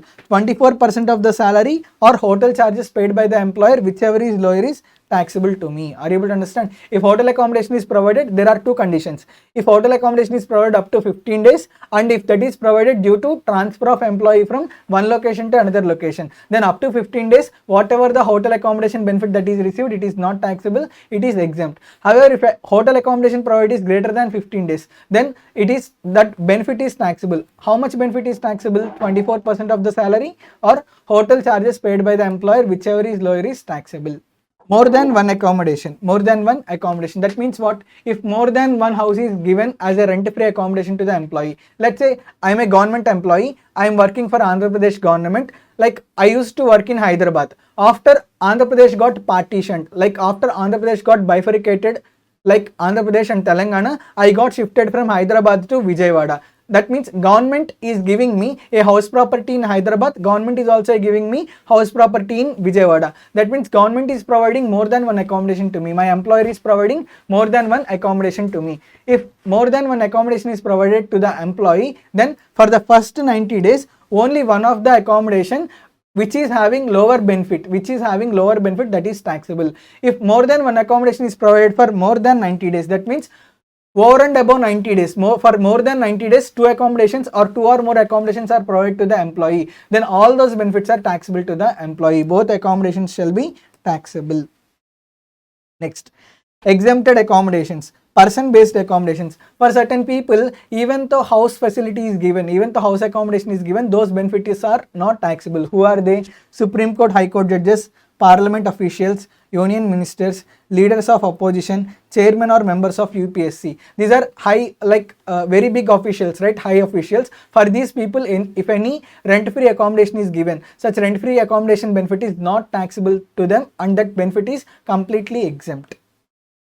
Next, location-based exemptions. See, for those people who are working in mining sites, who are working in onshore or offshore sites. Onshore or offshore sites means what? Like in the middle of the sea, a dam is being constructed, or in the middle of the sea, pillars are being constructed to construct a bridge. See, certain engineers will go into the sea and they will work there. For them, temporary like boat-like structures will be created for their temporary stay. So onshore or offshore sites near seas or near mining sites or dam sites or power generating projects, in these places if any accommodation is provided, such accommodation is not taxable, such rent-free accommodation is exempt.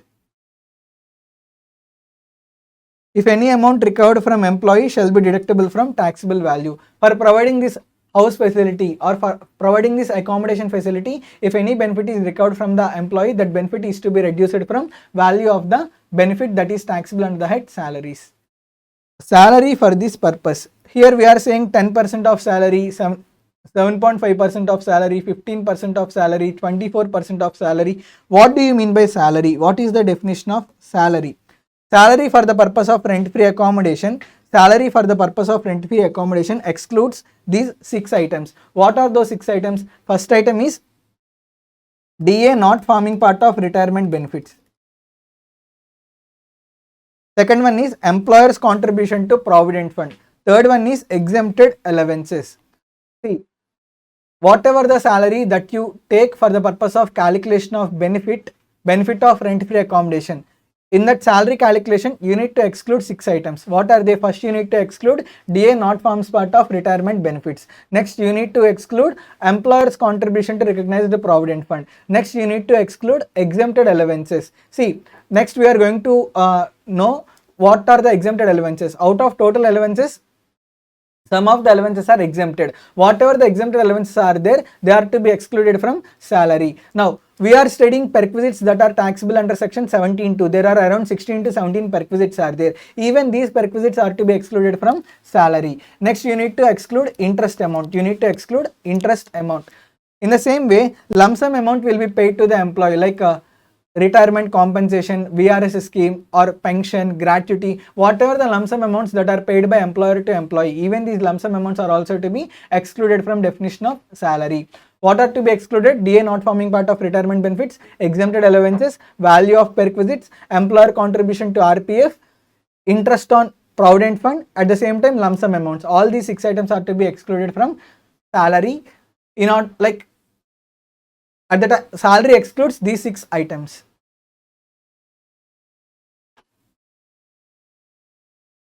Another important point is 7th point. Salary is taken only for the period for which accommodation is occupied by the SSC, whether it is actually received or not, due basis only.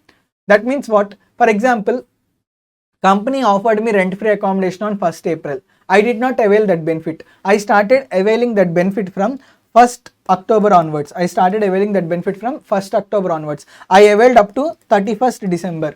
That means I availed rent-free accommodation benefit only for 3 months. Now at the time of calculation of salary, even salary is also required to be calculated for 3 months only. Salary is also required to be calculated for 3 months only. What do you mean by this? For how many months or for how many days rent-free accommodation benefit is received? Only salary. Whatever the salary amount that is relating to only such period, only that will be considered. Are you able to understand? This is brief discussion regarding rent-free accommodation. Next, domestic servant facility. Here there are 2 things. Appointment of domestic servant, payment of salary. Payment of salary. If domestic servant is appointed by employer, salary is also paid by employer, then this benefit is taxable for specified employees. If domestic servant is appointed by employee, salary is paid by employer, then domestic servant facility benefit is taxable for all employees. Are you able to understand? If the appointment of domestic servant is done by the employer, salary is also paid by the employer, that benefit is taxable for only specified employees. If appointment of the servant, that means employee himself appointed the servant, whatever the salary of the servant that is there, it is paid by the employer. This kind of benefit is taxable for all employees. Domestic servant facility means what? For employee, if any servants are provided by the employer, whatever the salaries that are paid by the employer to those servants, that salary is taxable to the employee under the head salaries. So what is the taxable value of perquisite? Salary paid or reimbursed by the employer to domestic servants. So there is employee, let's say Google. Google has its CEO who is also an employee, Sundar Pichai. For the purpose of Sundar Pichai, Google appointed 4 servants.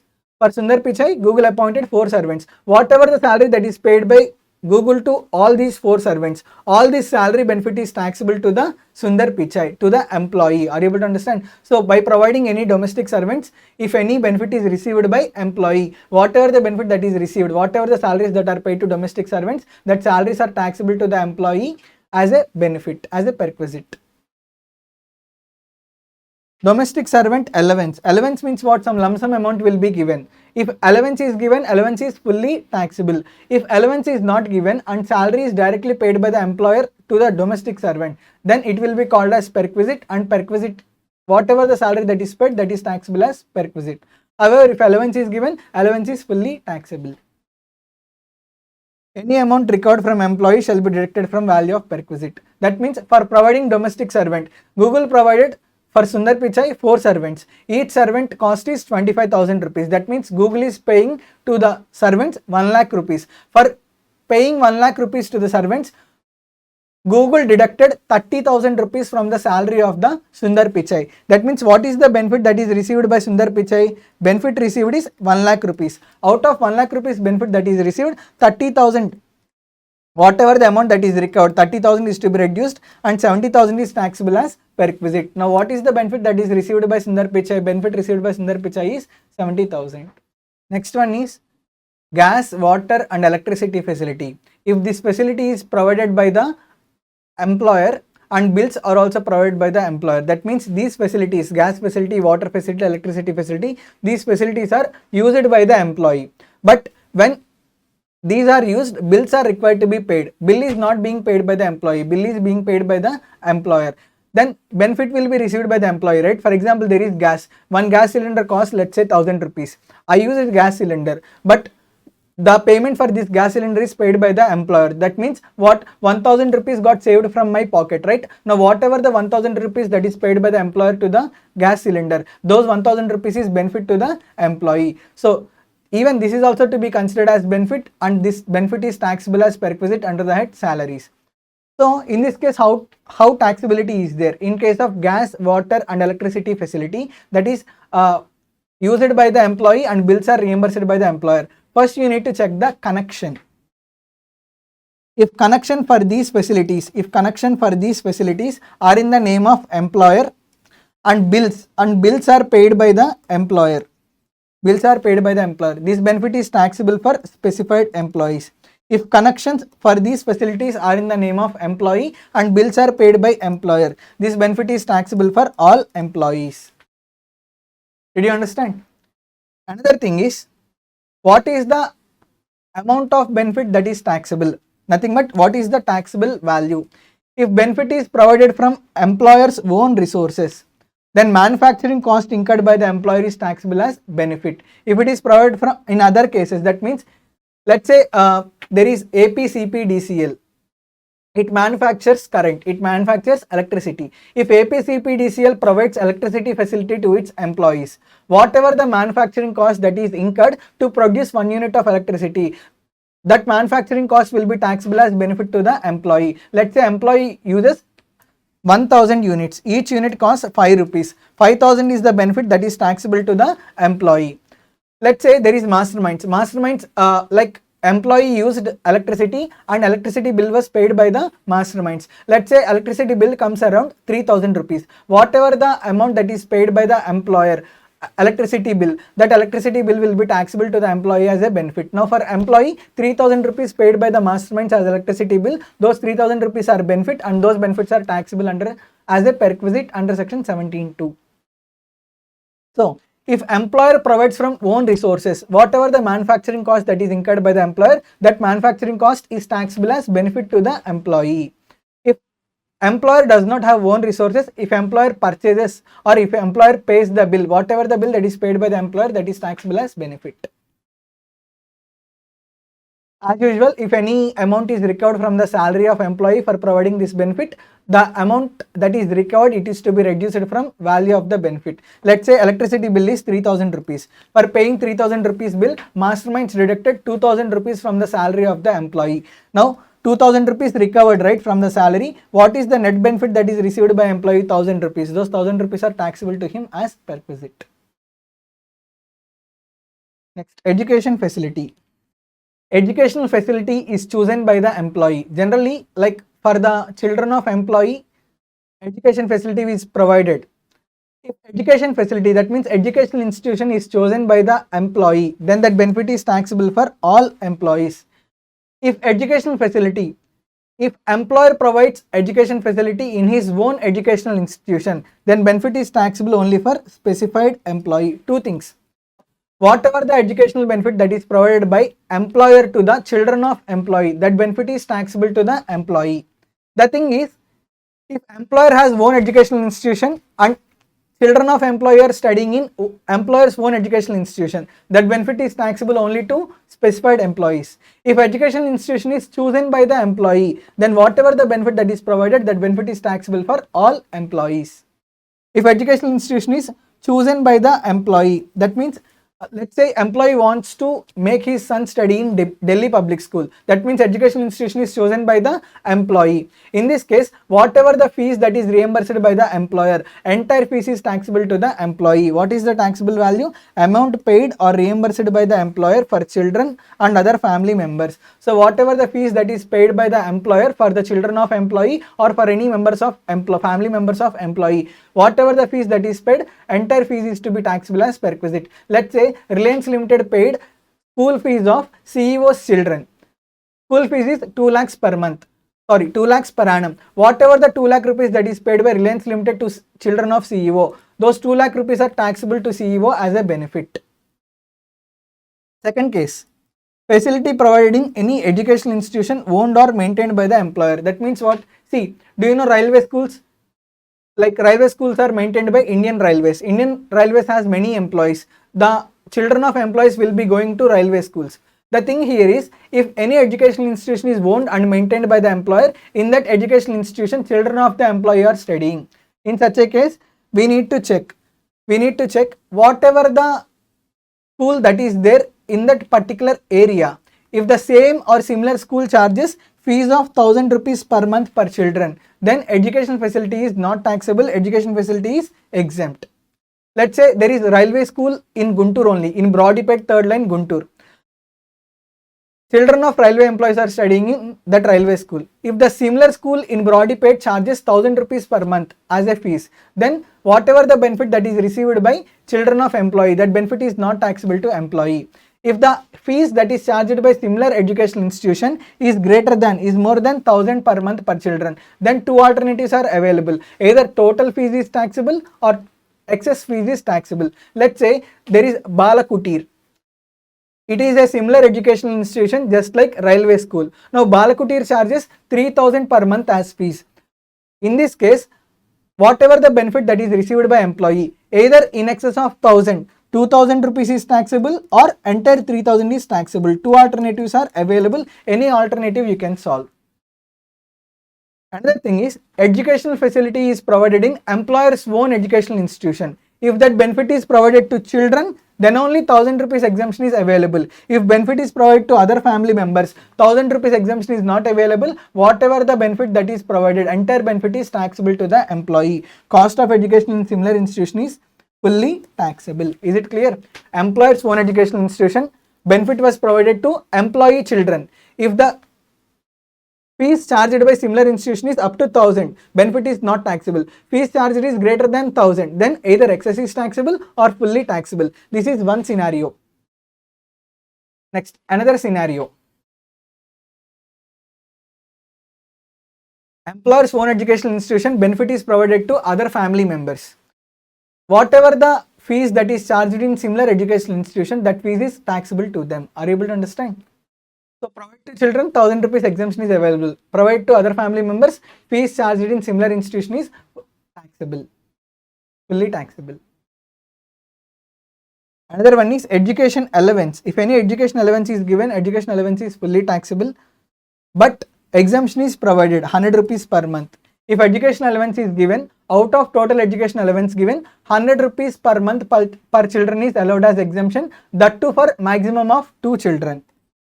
If hostel allowance is given, out of total allowance given, 300 rupees per month per children up to a maximum of 2 children is allowed as exemption.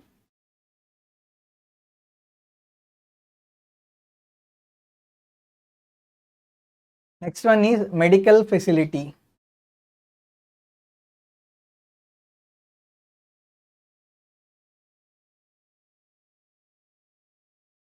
Either employee or family members of employee. if they are diagnosed with any disease, if they want any treatment, whatever the medical expenses that are there, if those medical expenses are paid by the employer, that is a kind of medical benefit or medical facility. So employer sometimes provides medical facility to employees. However, this medical facility is not taxable in majority of the cases, but in some cases medical facility is taxable. First, let us see the exemptions. This is classified into two types: medical facility that is given within India, medical facility that is given outside India. If medical facility is given within India, it is exempt in the following cases: provide to employee or his family member in a hospital maintained by the employer. If medical facility is provided by employer to employee in a hospital that is owned by the employer, then whatever the medical facility that is provided, that medical facility is not taxable. See, some companies have their own hospitals. If medical facility is provided in their own hospitals, whatever the benefit that is received by employee, that benefit is not taxable. Let's say Reliance Limited has a hospital. Employee son got diagnosed with cancer. Normally cancer treatment costs, let's say 5 lakh rupees. Now cancer got cured in Reliance Limited hospitals only. Now 5 lakh rupees is saved to the employee. Whatever the benefit that is received by employee, this benefit is not taxable. When it is not taxable, if medical facility is provided by the employer in employer's own hospital, then that benefit is not taxable to the employee. Next, provide in a government hospital or any other hospital approved under central government or state government. If medical facility benefit is given in a government hospital or any hospital which got approval by central government or state government, generally there will be CGHS hospitals, SGHS hospitals. In those hospitals or in any government hospital, if any medical benefit is given, that benefit is not taxable to the employee. Provide in any hospital approved by the chief commissioner for specified diseases. There will be some specified diseases. For those, some hospitals will be given by the chief commissioner. If medical benefit is given in those hospitals, then also benefit is medical facility is not taxable. Any illness relating to COVID-19 subject to conditions notified by central government. If employer reimburses medical expenses of COVID-19 medical expenses of employee or any family members of employee, those medical expenses which are reimbursed is a benefit to the employee. However, that benefit is not taxable, that benefit is exempt. Last one, these are nothing but premiums: medical insurance premium or health insurance premium, personal accident policy, group insurance paid or reimbursed by the employer. Simple. For the benefit of, like, for the security of the health of the employee, if any insurance premium is paid by the employer, those insurance premiums are benefit to the employee. However, the insurance premium amount is not taxable to the employee. Medical facility certain times is fully taxable.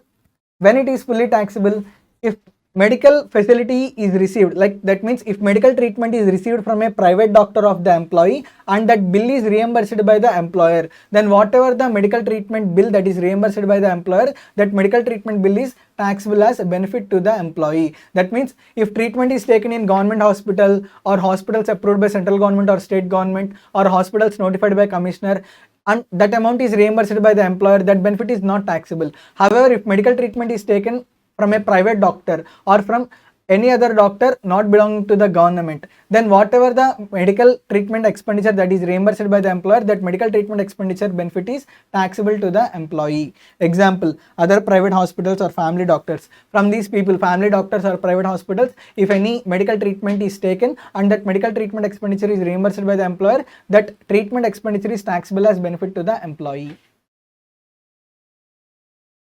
Medical facility which is provided outside India. Medical facility which is provided outside India. Let's say employee is suffering with blood cancer. For blood cancer, there is no proper treatment in India. So employee, like, for proper treatment of blood cancer, employee is required to be taken to outside India.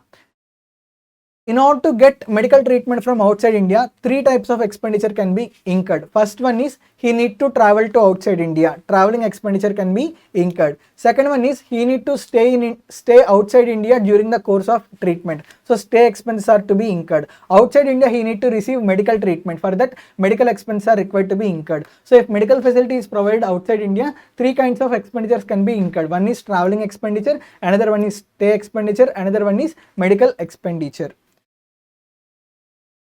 See, medical expenditure, stay expenditure. These are allowed up to the amount permitted by RBI. If RBI permits 5 lakh rupees and the medical expenditure like medical expenditure and stay expenditure incurred is 7 lakh rupees, up to 5 lakh rupees.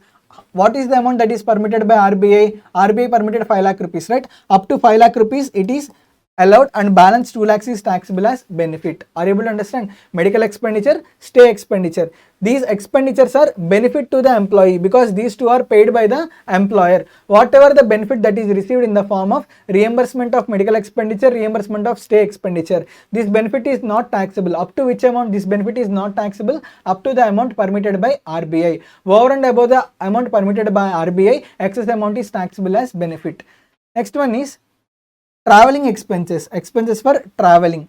See, these are whatever the traveling expenses that are reimbursed by the employer to the employee. Even reimbursement of traveling expenses is also a benefit, right? So out of reimbursement of traveling expenses, see, these can be reimbursed for patient and one attendant also. If traveling expenses are reimbursed for one attendant, then also it is exempt. If it is reimbursed for more than one attendant, then only up to one attendant it is exempt, excess is taxable. Stay expenses, medical expenses, these are exempt up to the amount specified by RBI. In excess of the amount it is taxable, benefit is taxable. However, when it comes to traveling expenses, you need to check the gross total income of employee. If gross total income of employee is less than or equal to 2 lakhs, then traveling expenses are exempt. If gross total income is greater than 2 lakhs, then fully taxable. Are you able to understand? At the time of calculating this gross total income, not only gross total income, whatever the excess amount that is there, even this is like excess amount of benefit that is received with regard to medical expenses, with regard to stay expenses, even these are also to be incurred at the time of calculating gross total income. That means there will be a note point here. Gross total income includes taxable value of medical treatment and stay, but excludes traveling expenses. That means what? At the time of calculating gross total income, to check the limit of 2 lakh rupees, after adding other heads of income, you also need to include taxable value of medical benefit, taxable value of stay benefit. After including them, you need to compare with 2 lakhs. If it is less than or equal to 2 lakhs, traveling expenses are exempt. If it is greater than 2 lakhs, traveling expenses are fully taxable.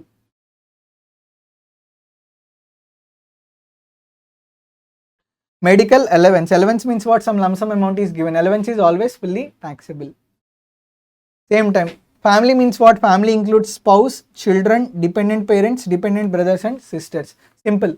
Spouse, children. These will anyhow becomes families. Along with that, parents who are dependent and brothers and sisters who are dependent. These will be considered as family.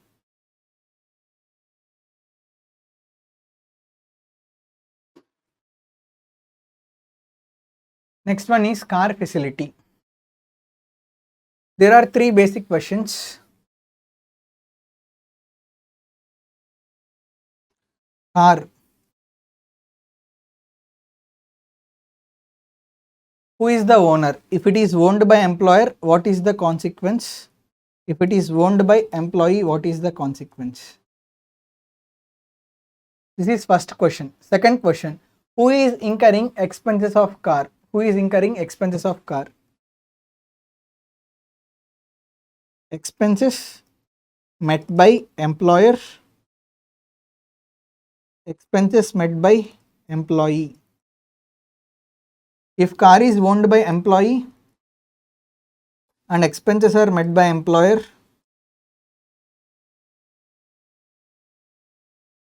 expenses are met by employee.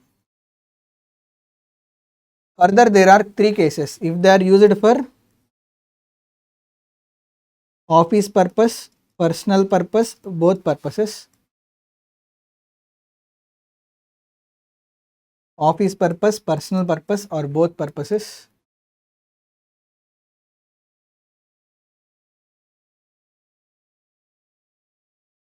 Personal purpose, both purposes.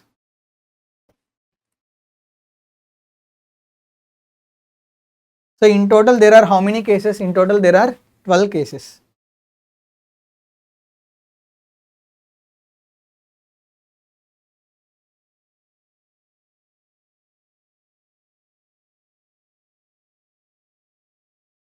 This is the scenario. Tell me, car is owned by employee, expenses are also incurred by employee. That means car is employees.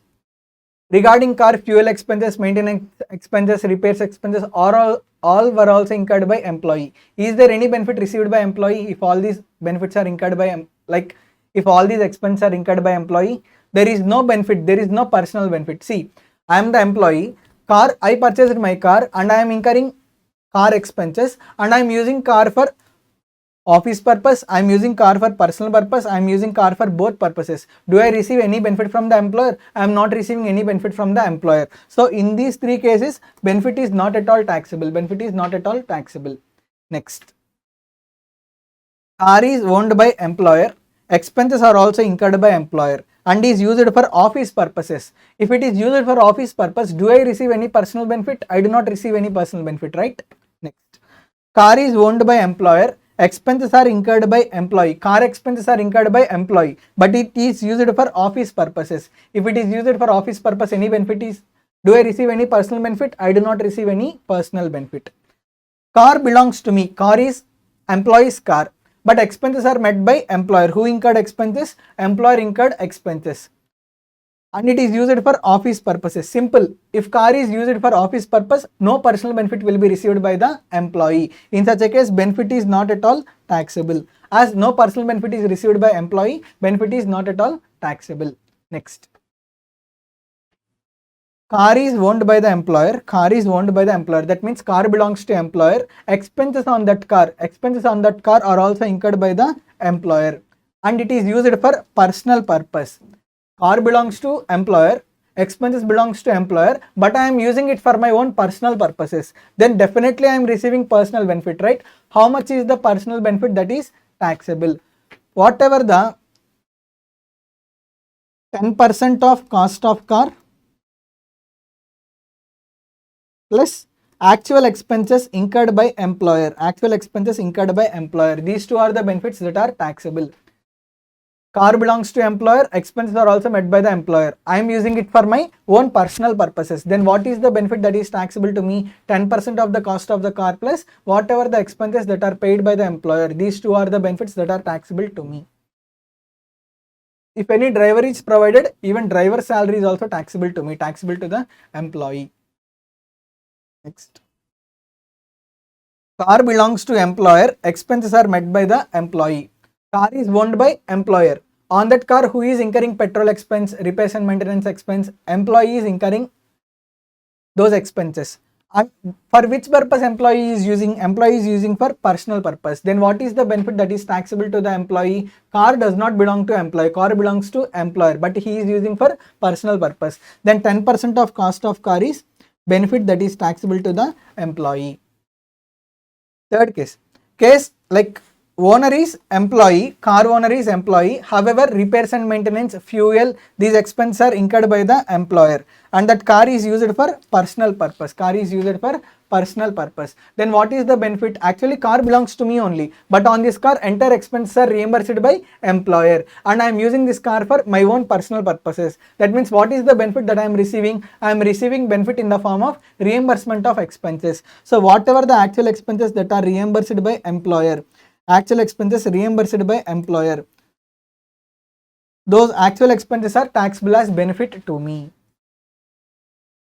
So 9 cases we have seen. There are 3 cases which are pending, which is 3rd case, 6th case and 9th case. These we will see in the material. Car is owned by the employer, expenses are incurred by the employer, and it is used for both purposes, used for personal purpose as well as office purpose. Then what is the amount that is taxable? Car owned by employer, expenses are also incurred by employer, used for both purposes. Then you need to check CC, cubic capacity of the vehicle. If cubic capacity of the vehicle is less than or equal to 1.6 liters, then what is the amount that is taxable? Fixed amount is taxable. 1800 per month is taxable. If cubic capacity, if CC capacity of the vehicle is greater than 1.6 liters, then 2400 per month is taxable. Are you able to understand? See, car belongs to employer.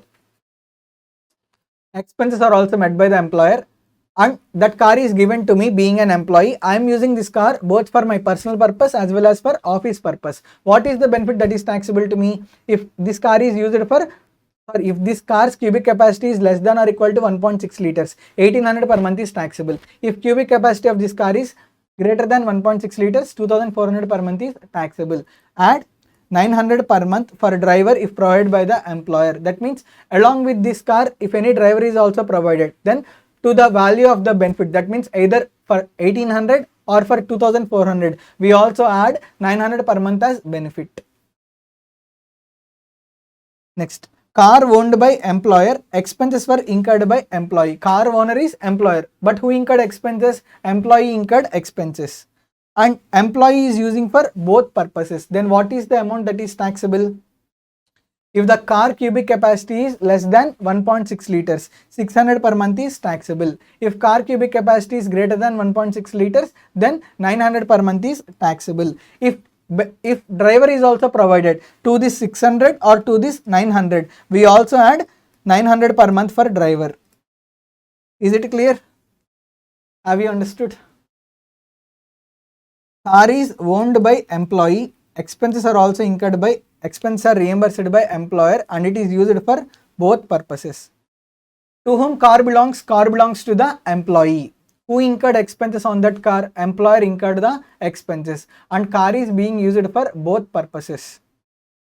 In such a case, how is the benefit taxable?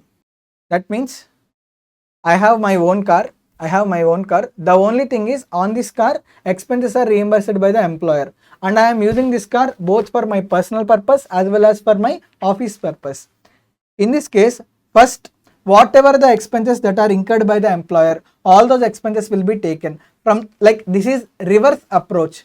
First, we will take expenses incurred by the employer. From those total expenses that are incurred by the employer, we will reduce fixed amount. What is that fixed amount? If the car capacity is less than or equal to 1.6 liters, we need to reduce 1800 per month. If car capacity is greater than 1.6 liters, we need to reduce 2400 per month. After reducing these fixed amounts, we will arrive at the taxable value. Whatever, let's say employer incurred 30,000 rupees for the car. Employer incurred 30,000 rupees for the car. Car belongs to me. But on this car, who incurred expenses? Employer incurred expenses.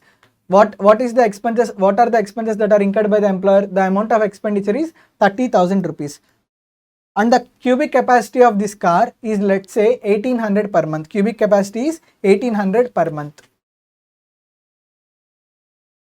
How much we will reduce? Sorry, cubic capacity is less than or equal to 1.6 liters. If cubic capacity is less than or equal to 1.6 liters, then what is the amount? What is the amount that we need to deduct? We need to deduct 1800 per month. So 1800 into 12, it amounts to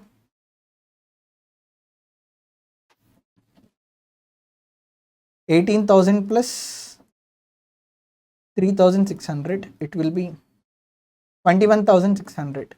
So we will reduce 21,600. If driver is also provided to this car, we will also reduce 900 per month. 900 per month means it will come around 10,800. After reducing this, whatever the balance that comes, this will be considered as taxable value. Is it clear?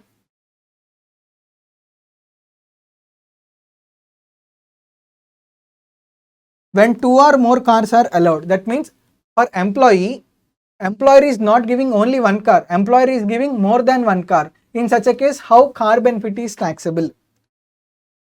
One of such cars selected by the employee is treated as car owned by the employer, or expenses met by the employer and used for both purposes, nothing but case 3. Remaining cars treated as car owned by the employer, expenses met by the employer and used for personal purposes, nothing but second case. See, there is Satya Nadella who is CEO of Microsoft. For Satya Nadella, 3 cars were given by Microsoft. For 3 cars are given not for office purpose, 3 cars are given. Out of 3 cars, Satya Nadella need to choose 1 car. 1 car will be taxable under case 3, remaining 2 cars will be taxable under case 2. So if more than 1 car is provided to the employee, as per the option, as per the choice of the employee, only 1 car is taxable under case 3, remaining all cars will be taxable under case 2.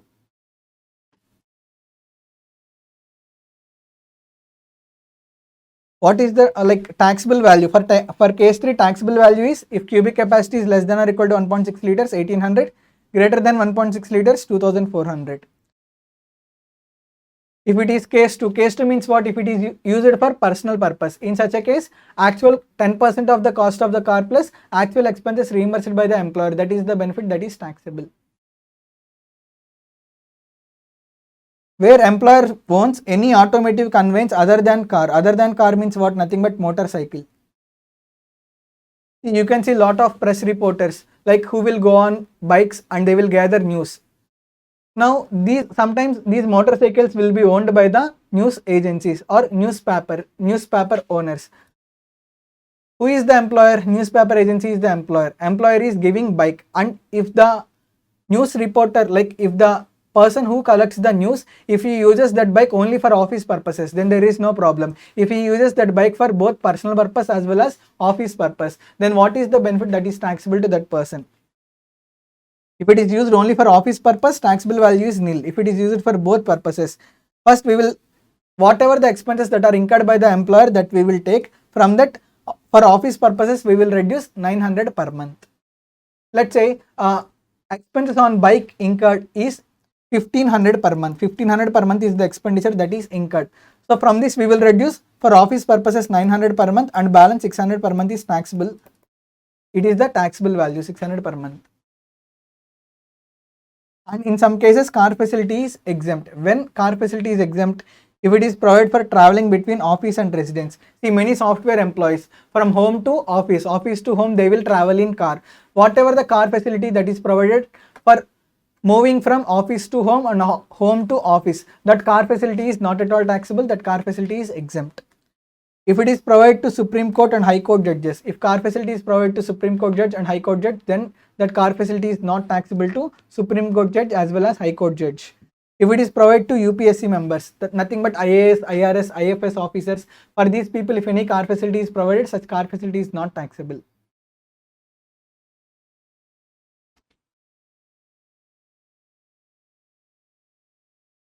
Next one is interest-free loan.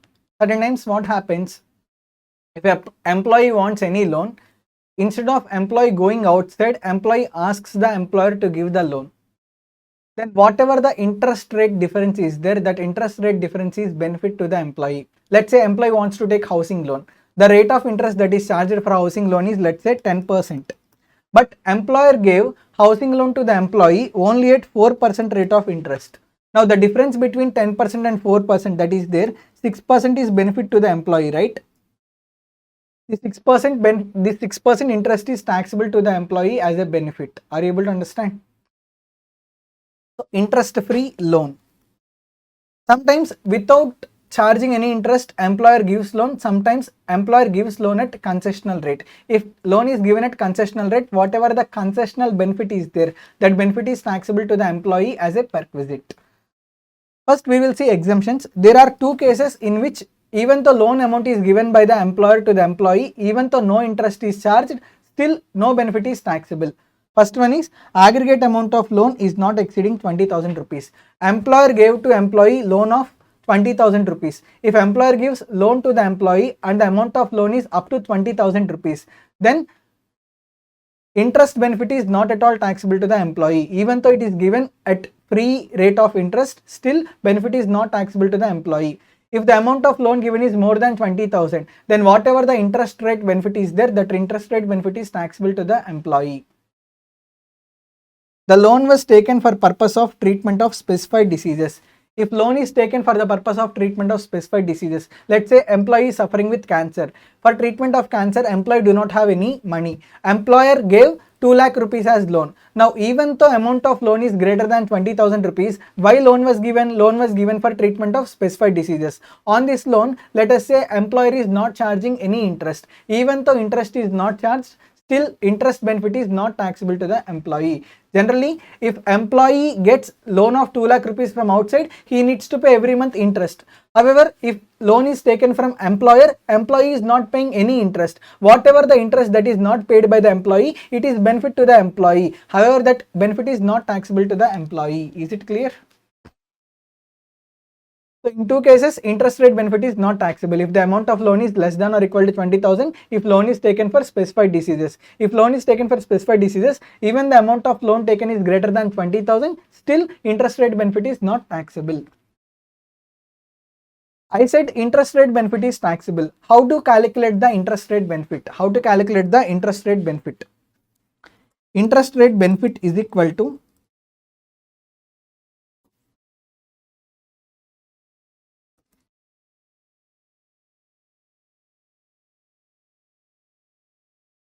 interest rate charged by SBI on 1st April of previous year,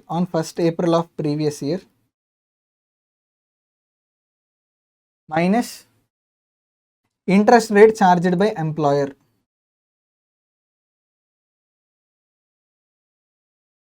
This is the formula. Let's say SBI on 1st April, SBI is charging 12% rate of interest and employer is charging 5% rate of interest. What is the difference? Difference is 7%. This difference of 7% will be considered as benefit and it is taxable to the employee. Are you able to understand? So, what is the interest rate benefit that is taxable to the employee? Interest rate benefit is equal to interest rate charged by SBI on 1st April of the previous year minus interest rate charged by the employer. And interest is calculated on monthly outstanding balance. At the end of the month, whatever the balance amount is there, on that balance you need to apply interest rate benefit and that interest rate, like percentage of interest rate benefit, thereby you will arrive at interest rate benefit amount. That amount is taxable to the employee. Very simple. Next, movable assets.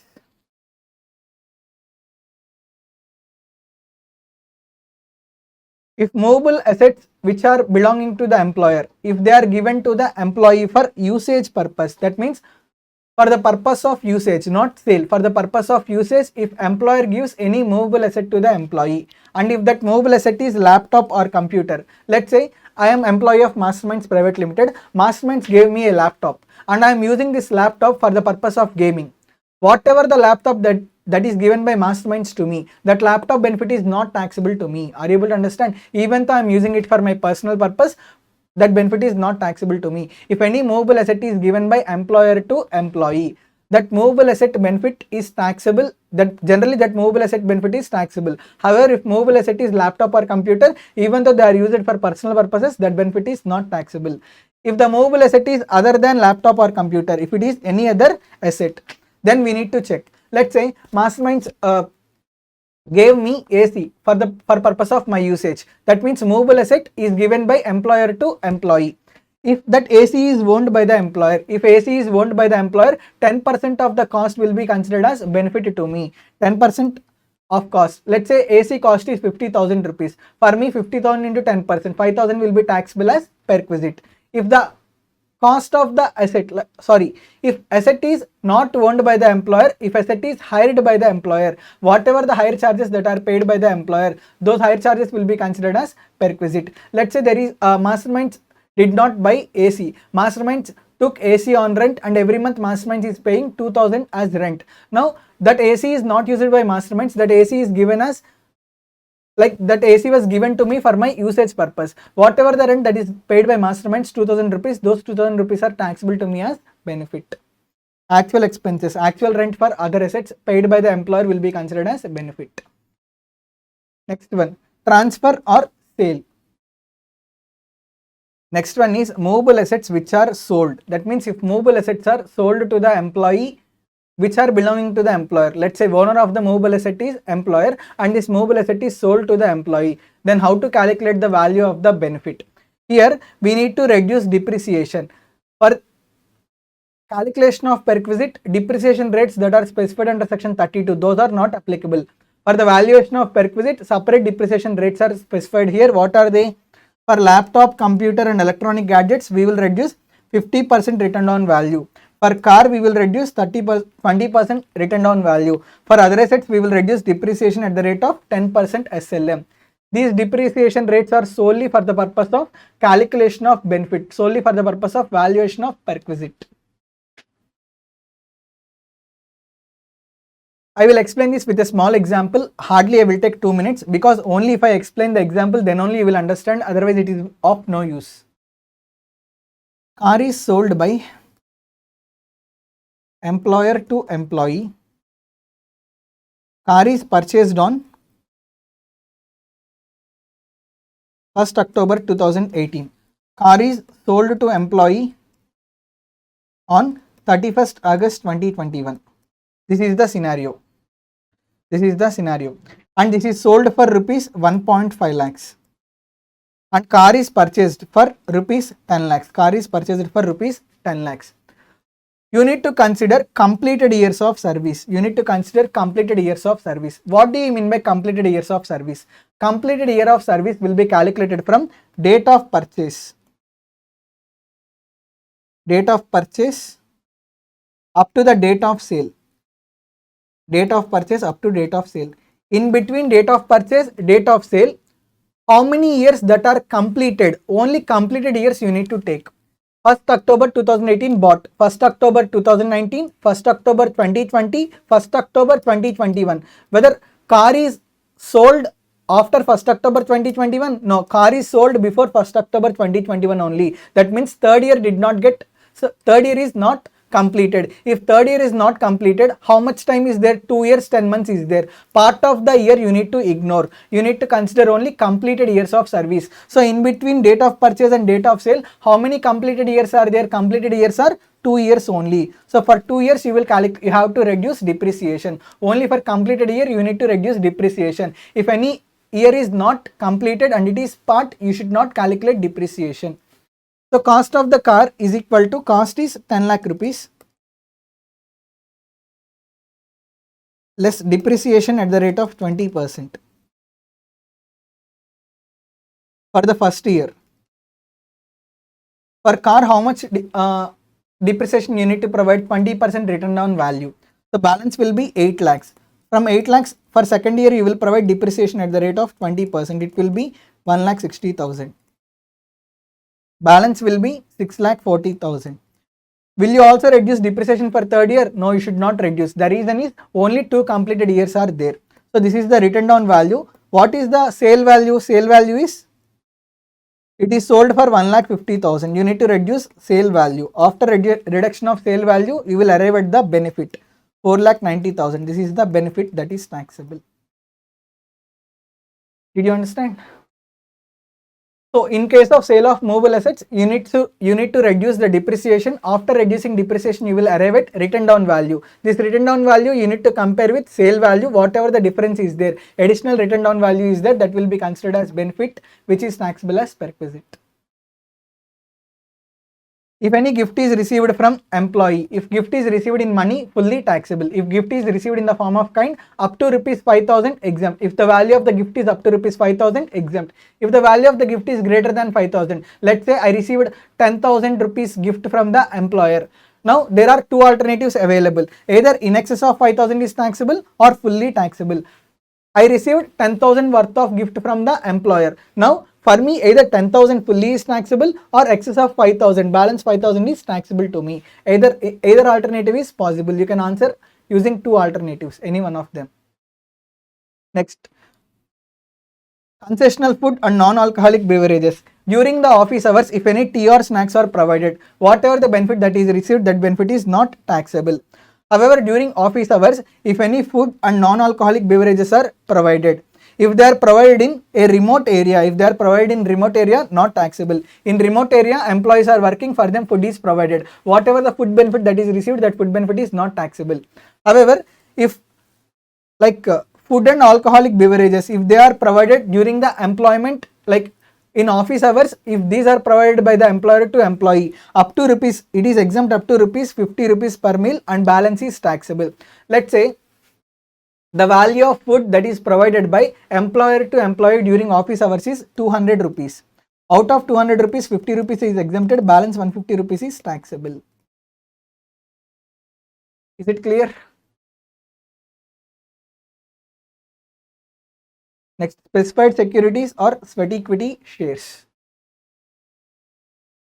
Generally, sweat equity shares, specified securities are issued to employees of the company, like for rewarding the work that is done by the employees. Sweat equity shares or specified shares are issued.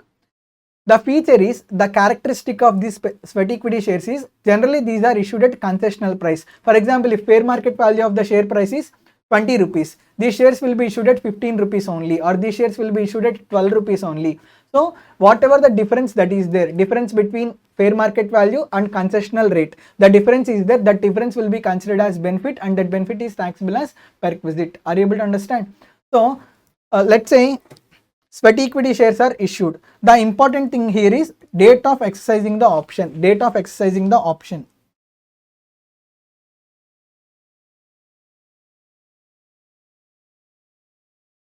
On the date of exercising the option, on this date you need to consider the fair market value. See, many dates will be given, but you need to choose date of exercising the option. On that date you need to consider the fair market value. Let's say fair market value is 20 rupees, and sweat equity shares are issued at the rate of rupees 12 for employee. That means if employee pays 12 rupees, he can buy those shares. If he wants to buy from outside, he needs to pay 20 rupees. What is the benefit that is received by employee? Benefit received by employee is 8 rupees. This 8 rupees is taxable as perquisite. Is it clear?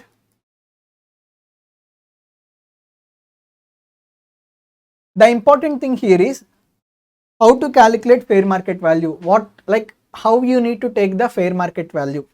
There are some cases. If the shares of that company are listed on any recognized stock exchange, average price, that means on the date of exercising the option, whatever the opening price is there, whatever the closing price is there, these two we will take, and average of opening price and closing price, that will be considered as fair market value. Average of opening price and closing price on the date of exercising the option. Second one, listed and trading in more than one recognized stock exchange. That means what?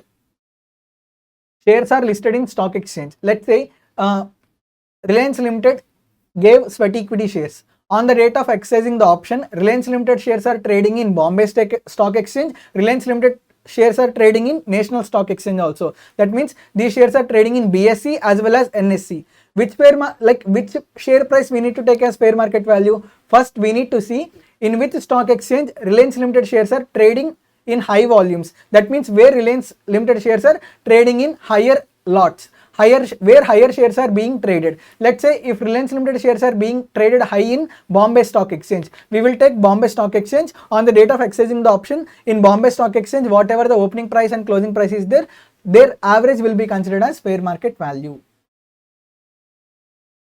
Third case, the shares of the company are listed but not traded in one of the recognized stock exchange. Company shares are listed in a stock exchange, but on the day of exercising the option, stock market is not working.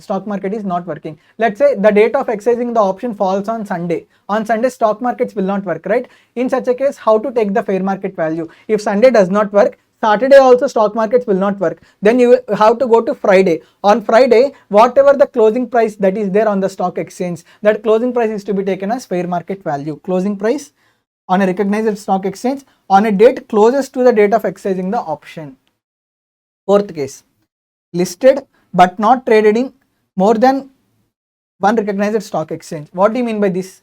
Adani Limited issued sweat equity shares. The date of exercising the option falls on Sunday. On Sunday, there is no stock market. On Saturday also, there is no stock market. On Friday, there is stock market. But on Friday, Adani Limited shares got traded in Bombay Stock Exchange as well as National Stock Exchange. You need to check on Friday in which stock exchange majority of the shares got sold, majority of shares of Reliance Limited got sold. That means on Friday, maximum number of shares got sold in National Stock Exchange, let's say. Then in National Stock Exchange, whatever the closing price is there, that closing price is to be considered as fair market value. If shares are not listed in any stock exchange, then fair market value will be determined by registered valuer or merchant banker. Next prerequisite is traveling, touring, etc. other than LTC. See, if any travel benefits are provided by employer to employee, let's say I wanted to go on a tour. Entire tour expenditure was incurred by masterminds. Let's say tour expenditure is 50,000 rupees. Whatever the tour expenditure that is paid by masterminds, 50,000 rupees, those 50,000 rupees are taxable to me as perquisite. Sometimes what happens, employer provides from his own resources. Let's say there is Make My Trip. Make My Trip also have its own employees, right? One of the employee of Make My Trip wants to go to Goa. For that purpose, Make My Trip arranged all the facilities to go to Goa in order to stay there for 4 days. In such a case, similar operators like Clear Trip is there, similar operators will be there, right? Clear Trip like that. So whatever the price that is charged by similar operators, that price will be considered as benefit that is received by employee. Let's say employee of Make My Trip wants to go to Goa and to stay there for 4 nights. Make My Trip provided free, like as it is providing from its own resources, Make My Trip provided free to the employee. Now benefit is received by employee. How much benefit is taxable? If the same benefit is provided by other employer, similar employer, what is the amount that is charged by him? Let's say Clear Trip charges for it 20,000 rupees. Those 20,000 rupees will be considered as benefit to the Make My Trip employee. Are you able to understand? If any tour package or traveling package expenditure is paid or reimbursed by the employer, that benefit is taxable to the employee. Whatever the amount expenditure incurred or reimbursed by the employer is taxable to the employee. If employer provides from own resources, what is the amount that is charged by similar other entity, that amount is taxable as benefit. Outsourced resources, expenditure incurred is taxable. Provided from own resources, value at which such facility is offered by other agencies to the public, that value is taxable as perquisite. Other point, where employee is on official tour and the expenses incurred for any member of his household accompanying him, the amount of expenditure incurred for accompanying persons shall be taxable. What do you mean by this? See, there is a board meeting that is happening in Mumbai. I am the employee of Reliance Limited. I went to Mumbai. Along with me, I also took my family members. That means what? There are 4 members who went, my mother, my father, me and my sister. 4 members went to Mumbai. Whatever the expenses that are incurred for traveling into Mumbai, all those expenses I claimed from the employer. That means what? Entire expenditure is reimbursed by the employer. Now, did I receive any benefit? Yes, I received benefit. I went to Mumbai for office purposes. Remaining 3 people who came with me, they did not come for office purpose, right? Whatever the traveling expenditure that is reimbursed with regard to travel of those 3 people, that traveling expenditure is to be considered as benefit, and that benefit is taxable to me. Let's say for every person it costed 10,000 rupees to go to Mumbai. 40,000 rupees is reimbursed by employer. Out of 40,000, 10,000 is only for office purpose. Balance 30,000 is for personal purpose. Those 30,000 rupees is taxable to me as benefit. Is it clear? Next. Another thing, I went to Mumbai for board meeting. Board meeting is for 2 days. After going to Mumbai, I stayed there for 3 days. I went to beach. I went to local places in Mumbai on 1 day. Entire tour costed 30,000 rupees. Out of this 30,000 rupees, 2 days is only for office purpose, 1 day is for my personal purpose. Now, 30,000 rupees is reimbursed by the employer. Out of 30,000 rupees that is reimbursed by employer, 20,000 is for office purpose, 10,000 is for my personal purpose, right? Because 1 day I spent for my personal purpose. That 10,000 rupees is taxable to me as a perquisite. So, if any office tour is extended as a vacation, whatever the benefit that is relating to vacation is there, that benefit is taxable as perquisite. Next, free transportation. If free transportation facility is provided by airlines or railways to their employees, whatever the benefit that is received by employee, that benefit is not taxable. If free transportation facility is provided by road transport corporation, that means those people who are into road transportation. Whatever the free transportation facility that is provided by Road Transport Corporation to its employees, that benefit is taxable to the employees. What is the benefit? If the whatever the amount that is charged from other persons in order to provide that benefit, that amount is taxable as perquisite. Club facility, credit card facility. Club facility, credit card facility. For club facility, credit card facility, there are three common expenses. These three common expenses are taxable. What are they? In order to enter into the club, you need to pay membership fees. In order to get credit card also, you need to pay initial fees. That fees, whatever the initial fees or membership fees that is paid by the employer, that is taxable as benefit to the employee. In order to continue the club facility or in order to continue the credit card, renewal fees is required to be paid. Whatever the renewal fees that is paid by the employer, even that renewal fees is also taxable to the employee as a perquisite. Next. Third one. Whatever the expenditure that is incurred using credit card or whatever the expenditure that is incurred after going into the club, if that expenditure is reimbursed by the employer, even that is also taxable as benefit to the employee. From club, three benefits are taxable to the employee. What are they? Initial membership fees, renewal fees, whatever the expenditure incurred in club. If all these are reimbursed by the employer or paid by the employer, these amount, whatever the amount that is paid by the employer, that is taxable to the employee as a perquisite. In case of credit card, whatever the initial fees, whatever the renewal fees or whatever the credit card expenditure, all these three expenses, if they are reimbursed by the employer or if they are paid by the employer, these expenditure is also taxable as benefit. However, if club facility is provided uniformly to all employees, uniformly to all class of employees, then club facility is not taxable, club facility is exempt. Let's say Masterminds provided club facility to all its employees. See, here there is no discrimination. For all employees, club facility is given. Then club facility is not taxable in the hands of employees. There is one also, telephone allowance. Telephone allowance is fully taxable. However, if telephone expenditure is reimbursed by the employer or if telephone expenditure is directly paid by the employer, that will be called as perquisite. Whatever the expenditure that is reimbursed or whatever the expenditure that is paid, only that amount is taxable. However, if straight away 2000 rupees are given as telephone allowance, if it is given, it is fully taxable. This is our discussion with regard to perquisites. Next, I will explain to you retirement benefits. Now let us start discussing about retirement benefits. First one is, there are 5 retirement benefits: gratuity, pension, leave encashment, retrenchment compensation, voluntary retirement scheme VRS compensation. All these we are going to discuss very quickly. First one is gratuity.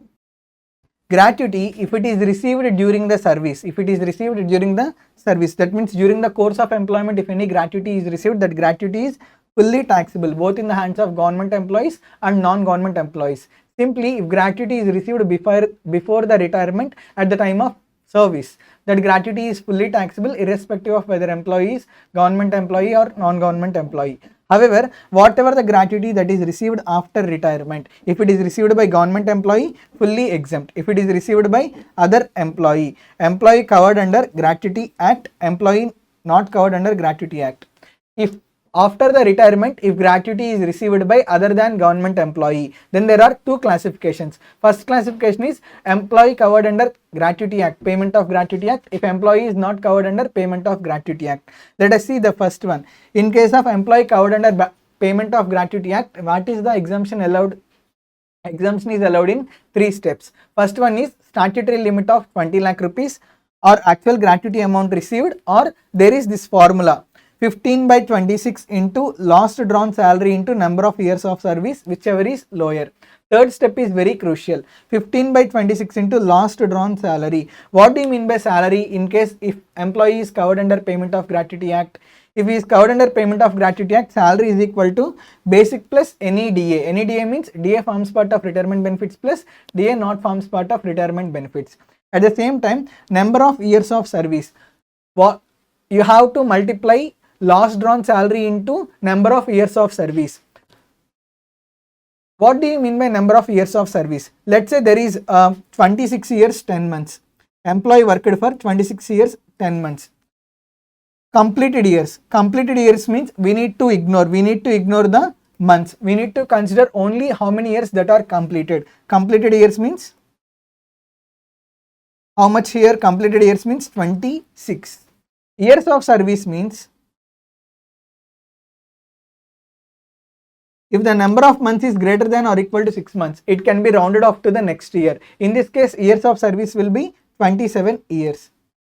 So if it is in the formula, if there is number of years of service, you need to consider part of the months. If part of the months is greater than or equal to 6 months, it will be rounded off to the next year.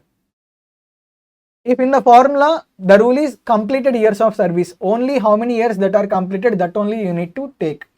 So if employee is covered under Payment of Gratuity Act, gratuity exemption is available in 3 steps. Step 1 is 20 lakhs or actual gratuity received, or 15/26 into last drawn salary into number of years of service. Here number of years of service, that means what? If the number of years of service means if any part of the year is there and that part of the year is greater than or equal to 6 months, it will be rounded off to 1 year.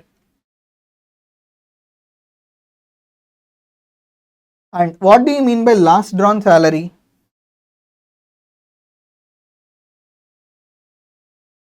Last drawn salary means immediately before the retirement, whatever the salary that is received by the employee is there, that salary is called as last drawn salary. If employee is not covered under Payment of Gratuity Act, then also exemption is allowed in 3 steps. Step 1, Step 2 are common for both. Step 1, Step 2 are common. Statutory limit 20 lakhs or actual gratuity amount received. There is only change in Step 3. Only Step 3 is getting changed. So if employee is not covered under Payment of Gratuity Act, what is the formula? 1/2, half into 10 months, last 10 months average salary into number of completed years of service. Here completed years of service, only how many years that are completed, that should only be considered. If there is any part of the year that is worked, that part of the year should be ignored. 1/2 into last 10 months average salary into completed years of service. What is the definition of salary here? Salary is equal to basic salary plus DA forms part of retirement benefits plus commission as a percentage of turnover. See, all commissions should not be considered. Only that commission which is calculated as a percentage of turnover, only that commission should be considered at the time of calculating salary. What is the definition of salary? Salary is equal to basic salary plus DA forms part of retirement benefits plus commission as a percentage of turnover. Here last 10 months average salary. What do you mean by last 10 months average salary? Last 10 months average salary should be calculated for 10 months preceding the month of retirement. That means, what do you mean? Let's say a person is getting retired on 15th December. Okay, you need to ignore December month. From November month onwards, last 10 months average salary you need to consider. Okay, not preceding the date, but preceding the month of retirement. That means the month in which employee retires, that month should be ignored. After ignoring that month, last 10 months you need to take, and out of these last 10 months you need to make an average. That's how you will arrive at last 10 months average salary, and that last 10 months average salary preceding the month of retirement. The third step is very crucial. If employee is covered under Payment of Gratuity Act, what is step 3? 15/26 into last drawn salary into number of years of service. If employee is not covered under Payment of Gratuity Act, what is the step 3? 1/2 into last 10 months average salary preceding the month of retirement into completed years of service. Another thing is, when you need to take 7/26, there will be some seasonal employees. In case of seasonal employees, in step 3, instead of 15/26, you need to consider 7/26. Second point, this exemption is available only if relationship of employer and employee exists between payer and payee. See, out of employer-employee relationship, if any gratuity is received, then only this exemption is allowed. Otherwise, exemption is not allowed. If LIC agent receives any gratuity from LIC, Life Insurance Corporation, see, the relationship between Life Insurance Corporation and LIC agent is not employer and employee. Okay, whatever the commission that is received, it is taxable to the LIC agent either under the head PGBP or under the head income from other sources. So there is no relationship of employer and employee in between LIC agent and LIC, Life Insurance Corporation. So if LIC agent receives any gratuity from Life Insurance Corporation, for that gratuity this exemption is not allowed because there is no employer and employee relationship. One more thing is, whatever the gratuity amount that is received during the lifetime from different employers, total gratuity exemption cannot exceed 20 lakh rupees. Statutory limit is 20 lakh rupees, right? This 20 lakh rupees is not for one time. For whatever the gratuity that is received during entire life from different employers, for all such gratuity, maximum exemption that can be claimed is 20 lakh rupees. See, where gratuity received by an employee from greater than 2 employers in the same previous year or 2 different previous year, the aggregate exemption cannot exceed not 10 lakhs, the aggregate exemption cannot exceed 20 lakhs. See, years of service means greater than or equal to 6 months, you should round it off to the next year. Completed years means only exactly completed years you will consider. If there is any part of there, that part of there should be ignored. Next, pension. If pension is received, there are two types of pensions, uncommuted pension and commuted pension. Uncommuted pension means what? See, some government employees every month receive pension, that is called as uncommuted pension. Nothing but monthly payment of pension is called as uncommuted pension, nothing but monthly payment. Uncommuted pension is fully taxable both for government employees and non-government employees. Uncommuted pension means what? The pension that is received monthly by employee, that every month receipt of pension is called as uncommuted pension, and uncommuted pension is fully taxable irrespective of whether employee is government employee or non-government employee. Next one is commuted pension. Commuted pension. What do you mean by commuted pension? Commuted pension means lump sum payment. Commuted pension means lump sum payment. If commuted pension is received by government employee, commuted pension is fully exempt. If commuted pension is received by other than government employee, if commuted pension is received by other employees, then there is classification. Let me give a small example. An employee is receiving pension of 20,000 per month. What is the pension that is received by employee? 20,000 per month. However, he suddenly requires some lump sum amount. What he did, he told to the employer he is willing to lose 60% of the monthly pension that he is receiving. That means he wants to commute, he wants to reduce 60% of the current pension, and in place of that he wants some lump sum amount. So what happened, this pension was commuted, 60% commuted for rupees 6 lakhs. That means 60% of every month pension was lost in consideration for 6 lakh rupees. Now 6 lakh rupees lump sum amount was received, right? This lump sum amount we call as commuted pension. Are you able to understand? Now after commutation of 60%, what is the every month pension that will be received by the employee? Pension will be, every month monthly pension will be 20,000 into 40%, it will be 8,000. 8,000 is the monthly pension that is received by the employee. See, previously he used to receive 20,000 monthly pension. Now out of 20,000, 12,000 he lost in consideration for rupees 6 lakhs. From now onwards, how much is the every month pension that is received by him? Every month pension he receives is 8,000 rupees. Only 40% uncommuted pension will continue. Now he received commuted pension of 6 lakh rupees. For commuted pension, there is an exemption. If commuted pension is received by government employee, fully exempt. If commuted pension is received by other than government employee, then there are two cases. If employee is not receiving gratuity, one half of commuted value of full pension is exempted. If employee is already receiving gratuity, then 1/3 of the pension, 1/3 of the commuted value of full pension is exempted. What do you mean by this? I will explain with an example. See here how much he commuted 60% he commuted for rupees 6 lakhs. What is the commuted pension that will be received by him? Commuted pension is 6 lakh rupees. Let us say employee got covered under Payment of Gratuity Act. If employee already got covered under Payment of Gratuity Act, then only 1/3 of the commuted value of full pension is allowed as exemption.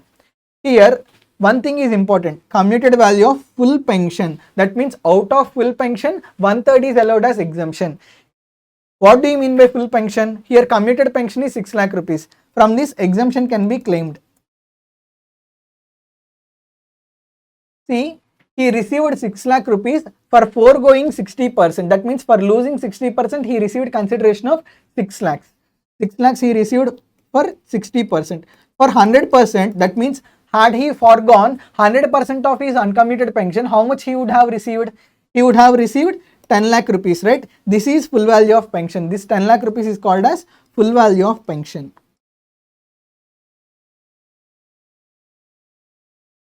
From this full value of pension, you have to claim 1/3 as exemption. Now, how much is the exemption allowed? 1/3 of full value of pension.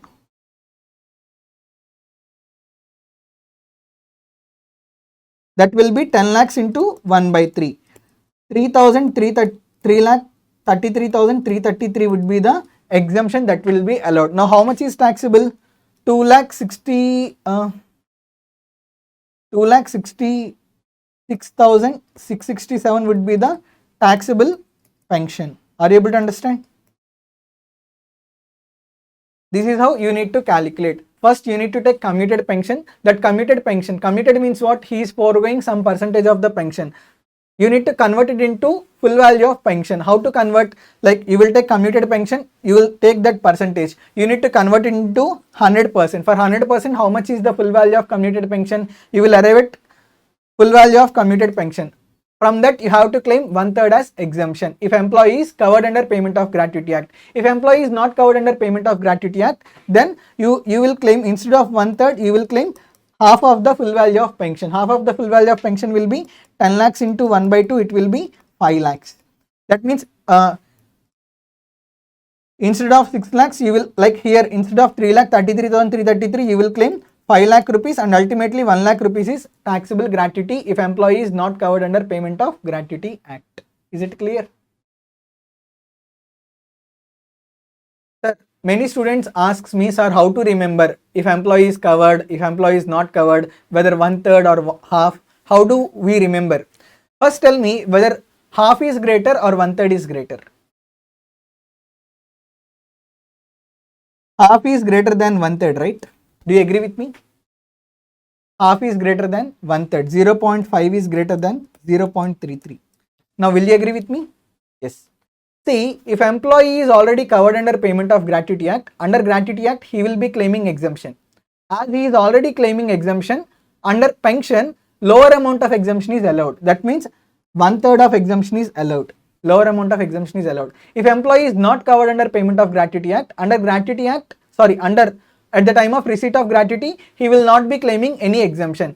As under gratuity, he is not claiming any exemption. Under pension, higher amount of exemption is allowed. That means half of the exemption is allowed. This is how you need to remember. Covered under Payment of Gratuity Act.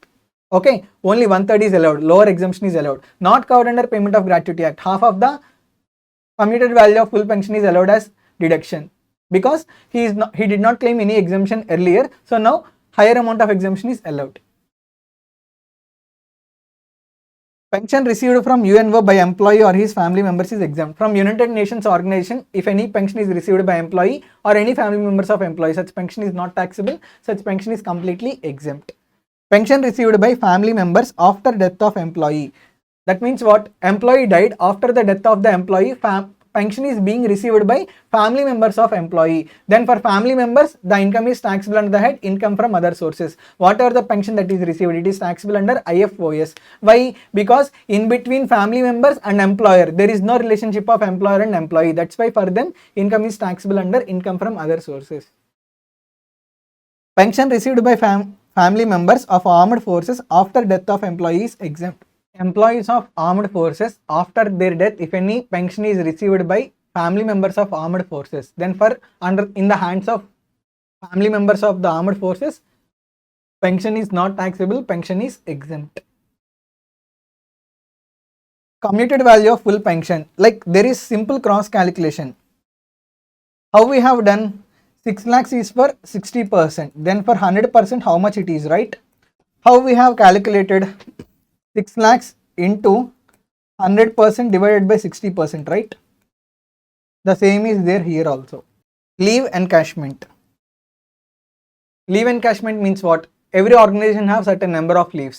if those leaves are not utilized, how many leaves that were not utilized, for those leaves salary will also be paid. That is called as leave encashment. If leave encashment is received during the service, it is taxable for both government employees and non-government employees. During the course of employment, if any leave encashment is received, such leave encashment is taxable, not like both for government employees and non-government employees. If leave encashment is received after retirement, for government employees, see how many privileges government employees have.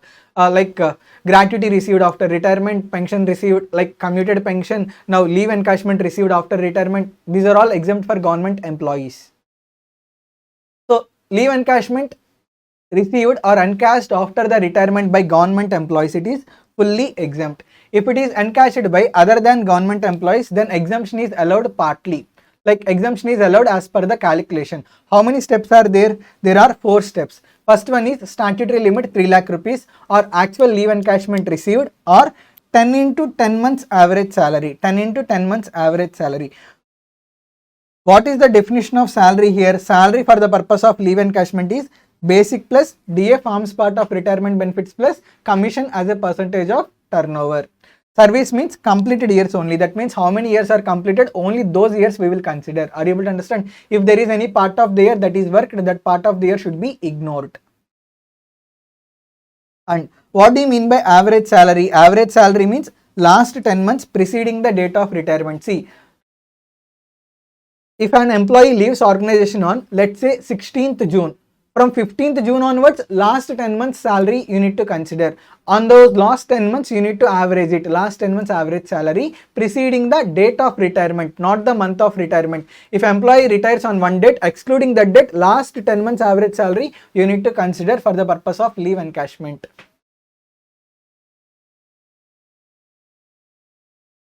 So tell me, exemption is allowed in 4 steps. Step 1 is statutory limit 3 lakhs. Step 2 is actual leave encashment received. Step 3 is 10 into 10 months average salary. Step 4 is cash equivalent value of leaves in his account at the time of retirement.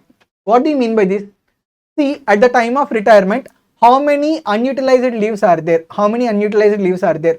Count should be taken. Let's say there are 100 unutilized leaves or 120 unutilized leaves are there. For these 120 unutilized leaves, whatever the cash value is there, that cash value is the step 4. How to find out the cash value of unutilized leaves at the end of the year?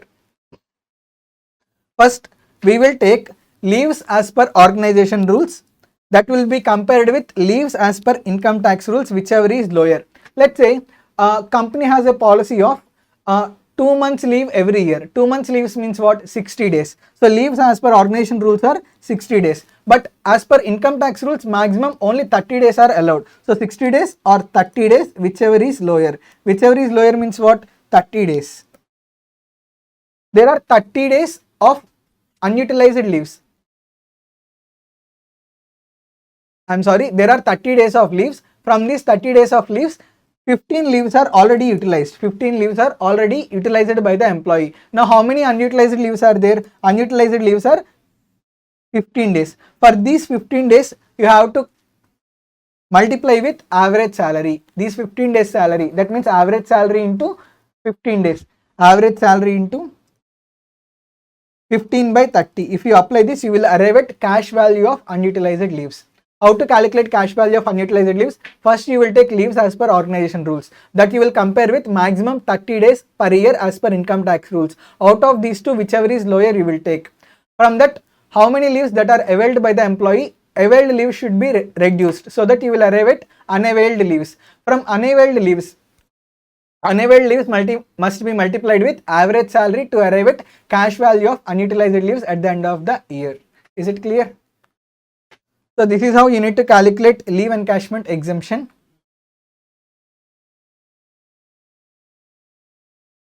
Next one, there are two compensations. Retrenchment compensation, VRS compensation. Retrenchment compensation means what? If suddenly employer wants to remove an employee from the company or from an organization, employer cannot remove straight away because there are various labor laws and they will definitely get attracted. So if employer suddenly wants to remove an employee from the organization, he needs to pay certain compensation. That compensation is called as retrenchment compensation. Retrenchment compensation, even for retrenchment compensation also, some exemption is allowed. What is the formula to calculate exemption? Exemption is calculated in 3 steps. Statutory limit 5 lakh rupees, or actual amount of retrenchment compensation received, or amount calculated as per Industrial Disputes Act. What do you mean by step 3? Step 3 is given in detail here. Amount calculated as per Industrial Disputes Act is 15/26 into average salary of last 3 months into years of service. 15/26 into average salary into last 3 months years of service. 15/26 into average salary into last 3 months. 15/26 into average salary of last 3 months into years of service. What is the definition of salary here? Salary means basic plus any DA. Any DA means DA forms part of retirement benefits plus DA not forms part of retirement benefits. And here years of service. Years of service means what? If there is part of the year and part of the year is greater than or equal to 6 months, it will be rounded off to the next year. That is called as years of service. One more thing is average salary of last 3 months. That means what? If employee retires on, let's say 10th July. July you need to ignore, preceding the month of retirement. Ignoring July, June, May, April. These 3 months salary should be averaged. Okay, last 3 months average salary preceding the month of retirement. So what is step 3? For retrenchment compensation also, exemption is allowed in 3 steps. Step 1, statutory limit 5 lakh rupees. Step 2, actual retrenchment compensation received. Step 3, 15/26 into last average salary of last 3 months into years of service. Average salary of last 3 months. Salary means basic plus any DA. Average salary of last 3 months preceding the month of retirement. Is it clear? This is how you need to calculate retrenchment compensation. Last one is VRS compensation. Whatever the VRS compensation that is received, VRS compensation is not taxable fully. From VRS compensation also exemption is allowed. Even that exemption is also calculated in 3 steps. Step 1 is statutory limit 5 lakh rupees. Step 2, actual VRS compensation received, or step 3, completed years into 3 into last drawn salary. Here 3 means 3 months. Completed years into 3 months into last drawn salary, or remaining service into last drawn salary in months, whichever is higher. In third step, whichever is higher. For those 3 steps, whichever is lower. Are you able to understand? Simple. There is nothing complicated. 3 steps you have to calculate exemption for VRS compensation. Step 1 is statutory limit 5 lakh rupees or actual VRS compensation received. In step 3, there are 2 sub-steps. Sub-step 1 is completed years into, that means already past, completed years into 3 months into last drawn salary, or now future, remaining salary, like remaining service into last drawn salary. How much amount of remaining service is there? For those months you need to multiply with last drawn salary. Out of these two sub-steps, whichever is higher you need to take. Out of these 3 steps, whichever is lower you need to consider. This is the formula to calculate exemption. Salary for this purpose is basic plus DA forms part of retirement benefits plus commission as a percentage of turnover. And completed years of service. Completed years of service means what? How many years are exactly completed? Only them you will consider. Is it clear? Next concept is welfare contributions. First of all, there are 4 types of provident funds: recognized provident fund, unrecognized provident fund, statutory provident fund, public provident fund. Those provident funds which get approval of income tax commissioner, they are called as recognized provident funds. Those provident funds which do not get any approval from income tax commissioner, they are called as unrecognized provident funds. Basically, there are 3 questions. What is the taxability of employer contribution? What is the taxability of employee contribution? What is the taxability of interest on employer and employee contribution? What is the taxability at the time of withdrawal, at the time of withdrawal from these recognized provident funds, from these provident funds? So there are 4 provident funds, there are 4 questions. So in total there are 16 questions which were given in a matrix here. Let us discuss this matrix. After that you will get clarity. Employer's contribution. Employer's contribution to recognized provident fund up to 12% exempt, in excess of 12% taxable. If employer contributes up to 12%, it is exempt. In excess of 12%, it is taxable. Are you able to understand? If employer contributes to recognized provident fund up to 12%, it is exempt. If employer contribution to recognized provident fund is greater than 12%, then it is taxable. Employer contribution to unrecognized provident fund, it is not taxable yearly. See, it is taxable at the time of withdrawal. Employer contribution to URPF, unrecognized provident fund, it is not taxable on a year-on-year basis. Next, employer contribution to statutory provident fund, it is fully exempt. Generally, statutory provident fund will be there for government employees. You know, government employees are known for exemption. So whatever the employer contribution that is there to statutory provident fund, that is exempt. Next, public provident fund. Public provident fund means what? You, me, any person who is in business or profession, any person can contribute to that provident fund. That is called as public provident fund. Essentially, there is no concept of employer-employee in case of public provident fund. It is for general public. Any person can invest in public provident fund. So there is no concept of employer contribution to public provident fund. Next, employees contribution. Employees contribution to recognized provident fund, it is eligible for deduction under section 80C. I have explained to you 80C in class very clearly. Under section 80C, up to rupees 1,50,000 you can claim deduction. Out of that 1,50,000 you can also claim whatever the employee contribution is there. Whatever the employee contribution to recognized provident fund is there, that employee contribution can be claimed as deduction under section 80C. Employee contribution to unrecognized provident fund, it is not eligible for deduction under section 80C. Employee contribution to statutory provident fund, it is eligible for deduction under section 80C. Employee contribution to public provident fund, even that is also eligible for deduction under section 80C. Is it clear? Next, interest credited. Whatever the interest that is credited to, provident fund, the interest may be on employer contribution or employee contribution. Simply, interest on employer or employee contribution that is credited to provident fund. What is the tax treatment? Interest credited to recognized provident fund up to 9.5% exempt, in excess of 9.5% taxable. That means up to 9.5% interest, it is exempt. Greater than 9.5%, it is taxable. Are you able to understand? So whatever the interest that is credited to recognized provident fund, if that interest credited is up to 9.5%, it is exempt. If interest credited is greater than 9.5%, it is taxable. Interest credited to unrecognized provident fund, it is not taxable yearly. At the time of withdrawal, it is taxable. Whatever the interest on employer and employee contribution that is credited to statutory provident fund, that is fully exempt. If interest is credited to public provident fund, that is also fully exempt.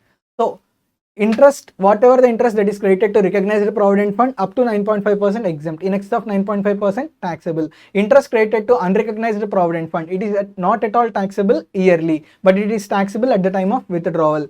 Interest credited to statutory provident fund, it is exempt. Interest credited to public provident fund, it is also exempt. Next, amount received on retirement, nothing but withdrawal. Withdrawal at the time of retirement. Withdrawal at time of retirement.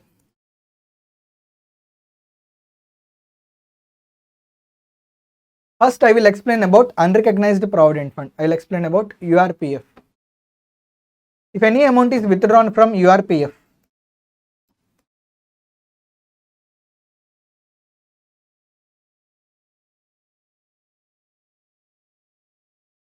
withdrawal from URPF.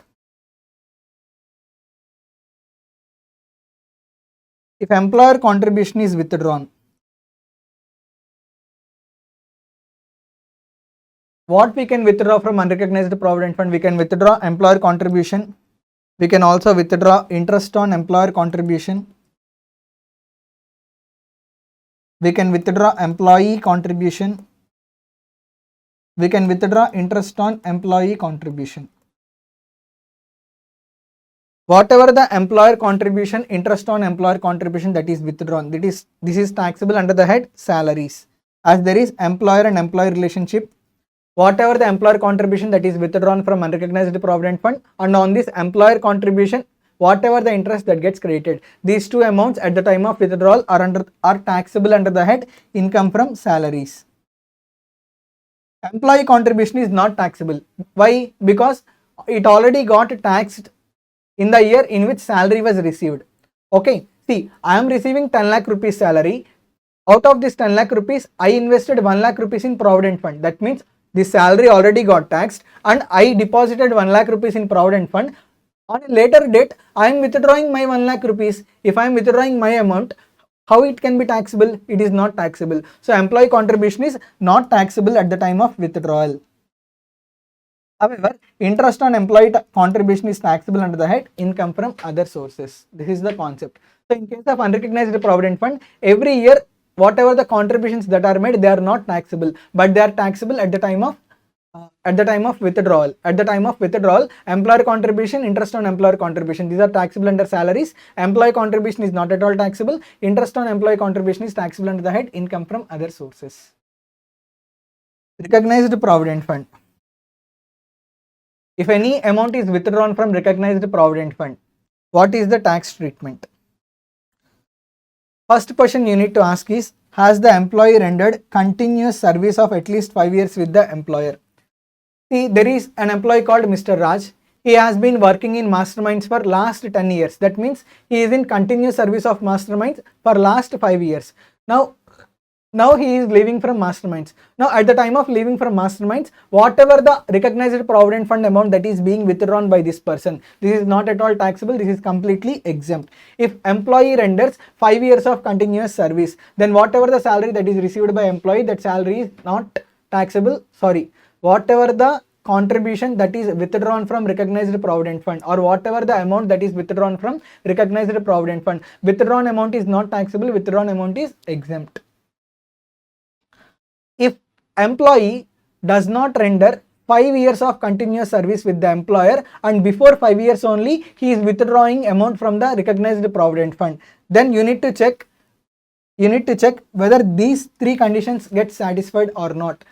Whether employee is ill health, or there is contraction or discontinuance of employer's business, or any other cause beyond the control of the employee. There are three conditions. There are three conditions for termination of employee. First one is employee got ill health. Second one is there is discontinuation of employer's business. That means employer's business got closed or discontinued. Third condition is due to any reason beyond the control of the employee is leaving the organization.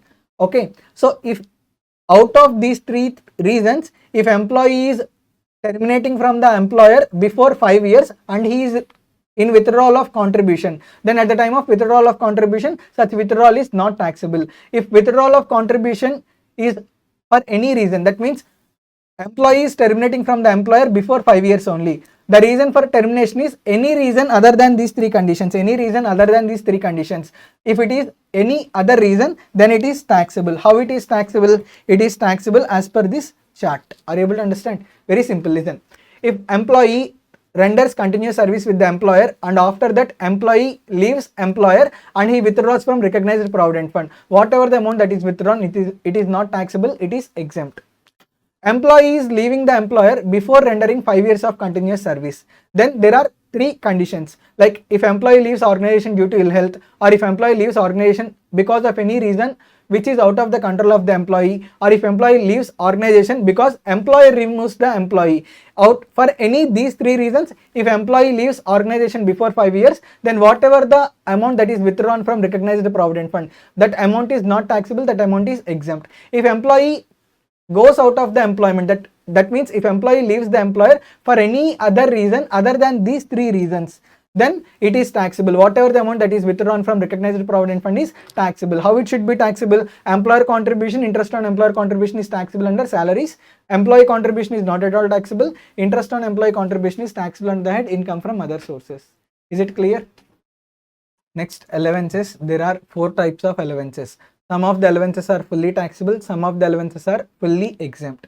Some of the allowances are exempt up to the amount specified in the Income Tax Act. We have come across educational allowance. Out of total educational allowance received, 100 rupees per month is exempted up to a maximum of 2 children. In case of hostel allowance, 300 rupees per month per children up to a maximum of 2 children is exempted. See, this 100 rupees, 300 rupees, this is specifically said in the Act. So some of the allowances are exempt up to the amount specified in the Act. Fourth one, some of the allowances are exempt up to the amount spent for official purposes. That means for office purposes, how much ever the amount that is spent, that amount is exempted. Are you able to understand? So these are the 4 types of allowances. The list is given below, which you can read. There is nothing much to explain here. You can go through the list of allowances. There is one important allowance, house rent allowance. Quite often this allowance is being asked in the examination, house rent allowance. How to calculate exemption for house rent allowance? Whatever the house rent allowance that is received, house rent allowance is not fully taxable. From house rent allowance, HRA exemption is allowed. There are 3 steps to calculate exemption. First step is rent paid minus 10% of salary. Second step is 50% or 40% of salary. When you need to take 50% of salary, you know IPL teams, Delhi Capitals, Mumbai Indians, Kolkata Knight Riders, Chennai Super Kings. Please remember these 4 names. Assume that these 4 teams qualified for playoffs. Okay.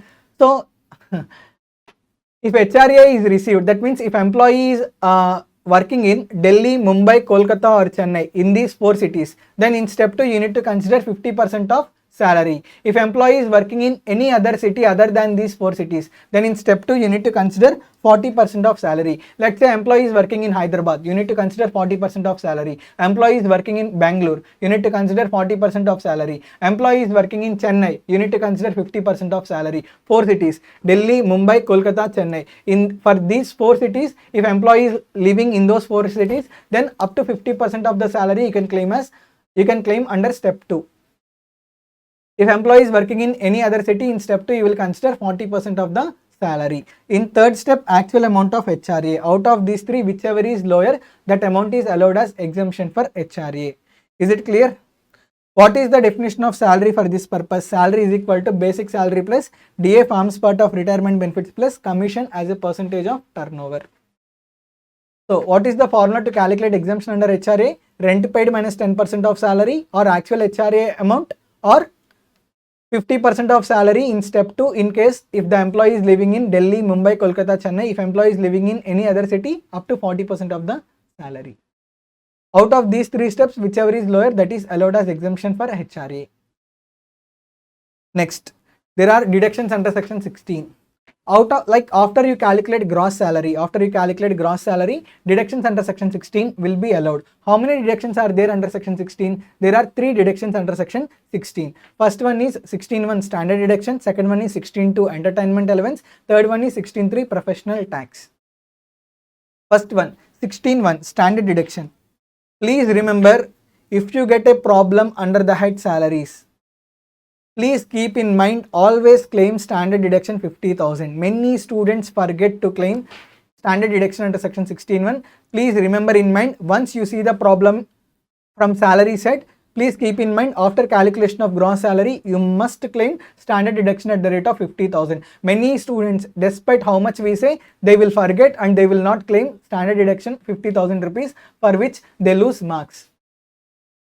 So under section 16.1, standard deduction is allowed. How much standard deduction is allowed? 50,000 or amount of salary, whichever is lower. Amount of salary or 50,000, whichever is lower is allowed as deduction.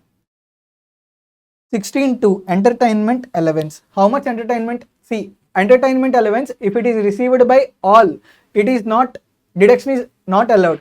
Only if entertainment allowance is received by government employees, then only deduction is allowed. Entertainment allowance, what we do? First we include entertainment allowance in gross salary under the heading allowance. Then it is eligible for claiming deduction. Let's say government employee received 5,000 per month as entertainment allowance. Now 5,000 into 12, 60,000. 60,000 will be first included in gross salary, then claimed as deduction under section 16.2. How much deduction is allowed? Deduction is allowed only to government employees. What is the deduction that is allowed? Statutory limit 5,000 rupees or 1/5 of basic salary or actual amount of allowance. Out of these 3, whichever is lower. Are you able to understand? First, entertainment deduction under section 16.2 for entertainment allowance is available only to government employees. If non-government employees receive entertainment allowance, they are not eligible for deduction under section 16.2. Now government employees are eligible for deduction under section 16.2 for entertainment allowance. How to calculate the exemption? There are three steps. There is statutory limit 5,000 or actual entertainment allowance that is received or 1/5 of the basic salary. Out of these three, whichever is lower is there, that lower amount will be allowed as deduction under section 16(2).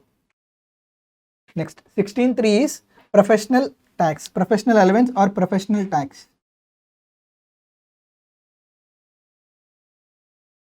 There are two things. If professional tax of employee is paid by the employer, that means I need to pay 200 rupees professional tax to the local government, but these 200 rupees are paid by my employer. What you need to do? This 200 rupees should be first included in gross salary, then deduction under section 16(3) can be claimed. However, there is professional tax of 200 rupees. My employer did not pay. I myself from my pocket paid 200 rupees as professional tax. Now whatever the 200 rupees that I paid as professional tax, those 200 rupees can be claimed as whatever the professional tax that is paid by the employee. It is not required to be included in salaries. However, deduction under section 16(3) can be claimed. Simple. Professional tax paid by employer. First include in gross salary, then claim deduction under section 16(3). Professional tax is paid by employee from his own pocket. Then no need to include in gross salary, but deduction can be claimed under section 16(3). These are the deductions under the head salaries. Almost I tried to concept some 70% of the concept under the head salaries. Thank you very much. Hi friends. Now let us start with the chapter income from capital gains. Section 45 to 55, these are the sections that we are going to discuss under the head capital gains. Charging section is section 45(1). Charging section specifies two conditions. Only if these two conditions are satisfied, then only income is taxable under the head capital gains. Otherwise, income is not taxable under the head capital gains. What are those two conditions? Condition 1 is asset must be a capital asset. Second condition is transaction must be a transfer. Only if these two conditions are satisfied. What is the conjunction? Conjunction is and. That means only if these two conditions are satisfied, then only income is taxable under the head capital gains. If asset is not a capital asset, then on sale of such asset, income is not taxable under the head capital gains. If asset is capital asset and transaction is not transfer, then also income is not taxable under the head capital gains. So for an income to be taxable under the head capital gains, asset should be capital asset, transaction should be transfer, and the conjunction is and. Only if these two conditions are satisfied, income is taxable under the head capital gains. Next, basis of chargeability. Generally, under capital gains head, income is taxable on accrual basis except for four sections. Section 45(1)(a), section 45(2), section 45(5), section 45(5)(a). These sections we are going to see a little bit later very clearly. Sir, you have said that asset should be a capital asset. What do you mean by capital asset? There is definition of capital asset. There are some inclusions to the definition of capital asset. There are some exclusions to the definition of capital asset. Similarly, there is definition for transfer. There are some inclusions to the definition of transfer. There are some exclusions to the definition of transfer. For an income to be taxable under the head capital gains, asset should fall under capital asset definition inclusions and transaction should fall under transfer definition inclusions. Then only income is taxable under the head capital gains. Is it clear?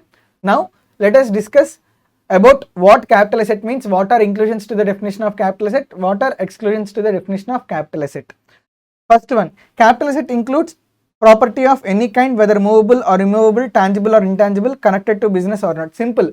Capital asset includes all types of assets, whether they are movable or immovable, whether they are tangible or intangible. All assets are to be considered as capital assets. However, there are some exceptions. First exception is stock in trade. Stock in trade is not to be considered as capital asset. Why? Because stock in trade is taxable under the head capital gains. If stock in trade is not excluded from definition of capital asset, stock in trade will also be treated as capital asset and stock in trade will be taxable under the head capital gains. It is not correct, right?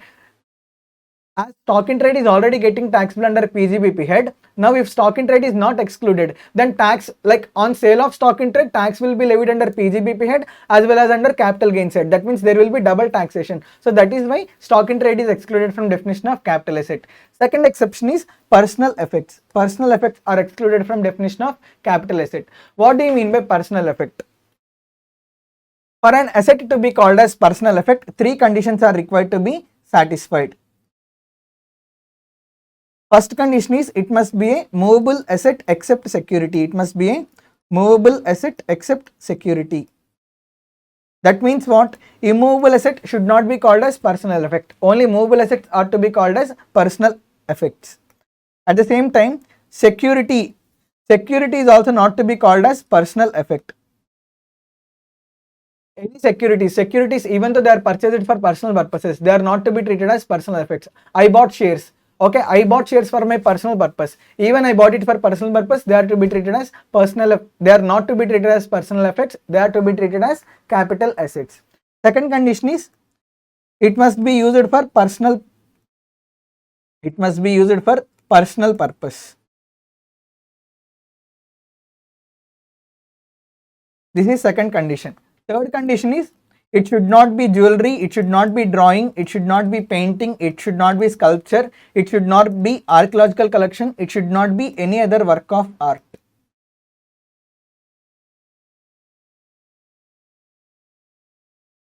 The conjunction is and. So an asset is said to be personal effect if three conditions are satisfied. If that asset is movable asset and it is not security. Second condition is it must be used for personal purpose. Third condition is it should not be a jewelry, drawing, painting, sculpture, archaeological collection, any other work of art. All these are exceptions to definition of personal effect. These are not to be treated as personal effect. All the jewelry is movable. All the jewelry is purchased for personal purpose. It should not be treated as personal effect. Why? Because it got excluded from definition of personal effect. Is it clear? So these are excluded from definition of personal effect. These are not to be called as personal effect. If an asset is not a personal effect, it will be called as capital asset. Is it clear? If an asset is a personal effect, it will not be called as a capital asset.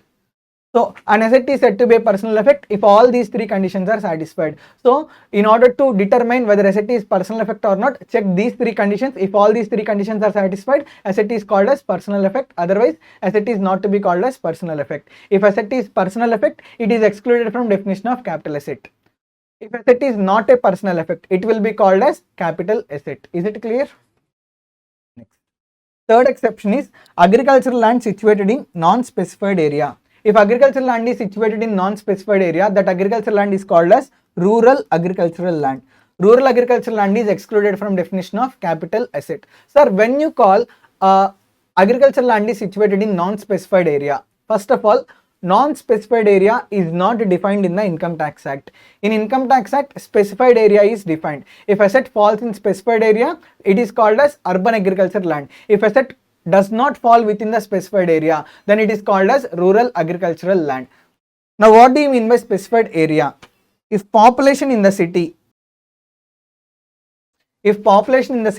is greater than 10,000, or population in the city or municipality or town, whatever the name you call, if population is greater than 10,000 and is up to 1 lakh, if population is greater than 10,000 and up to 1 lakh, from city limits onwards, up to 2 kilometers will be considered as specified area. Are you able to understand?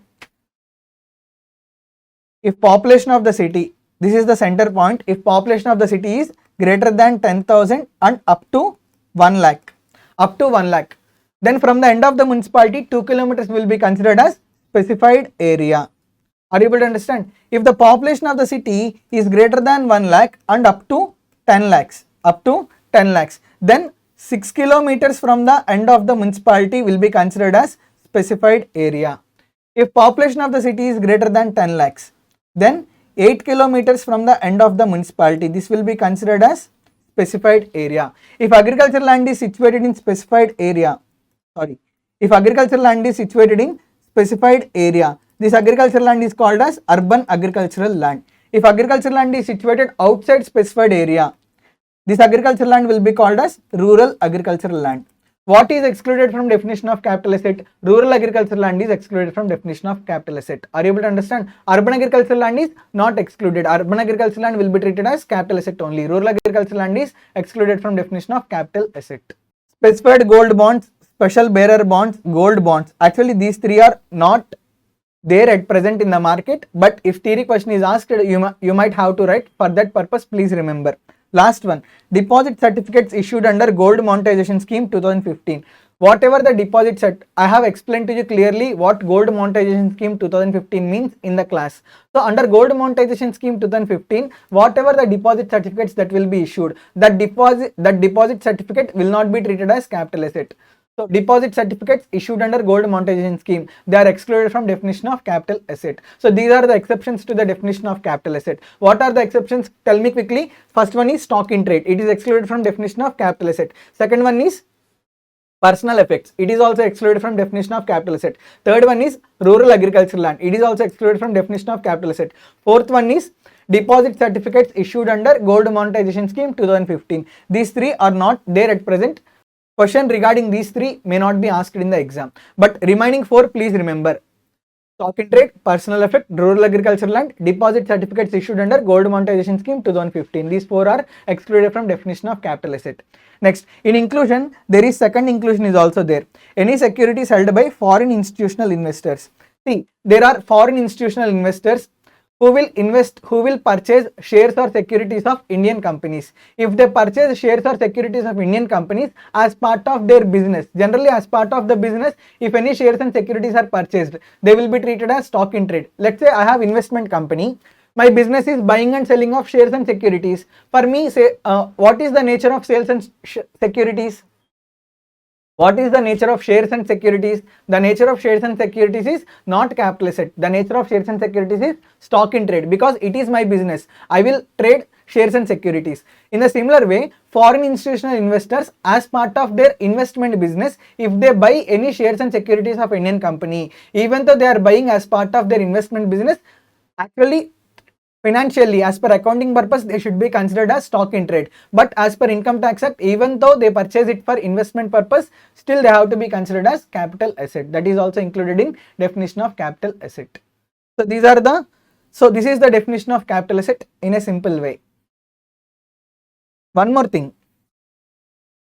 Here I spoke about population greater than 10,000. If population is less than 10,000, if population is less than 10,000, then it will be called as non-specified area only. Are you able to understand? Only if population of the city is greater than 10,000, then only it will be considered as specified area. One more important thing, if agricultural land is situated outside India, that is obviously called as capital asset. Okay, there is no classification of urban or rural. If agricultural land is situated outside India, blindly it is a capital asset. Don't think about whether it is rural or urban. Next, we will discuss about definition of transfer. Now let us discuss transfer definition. First, transfer includes sale of a capital asset. Sale of a capital asset is to be considered as transfer. See, asset must be a capital asset and transaction must be sale. If these two conditions are satisfied, then capital gains are required to be calculated. So sale of a capital asset is to be considered as transfer.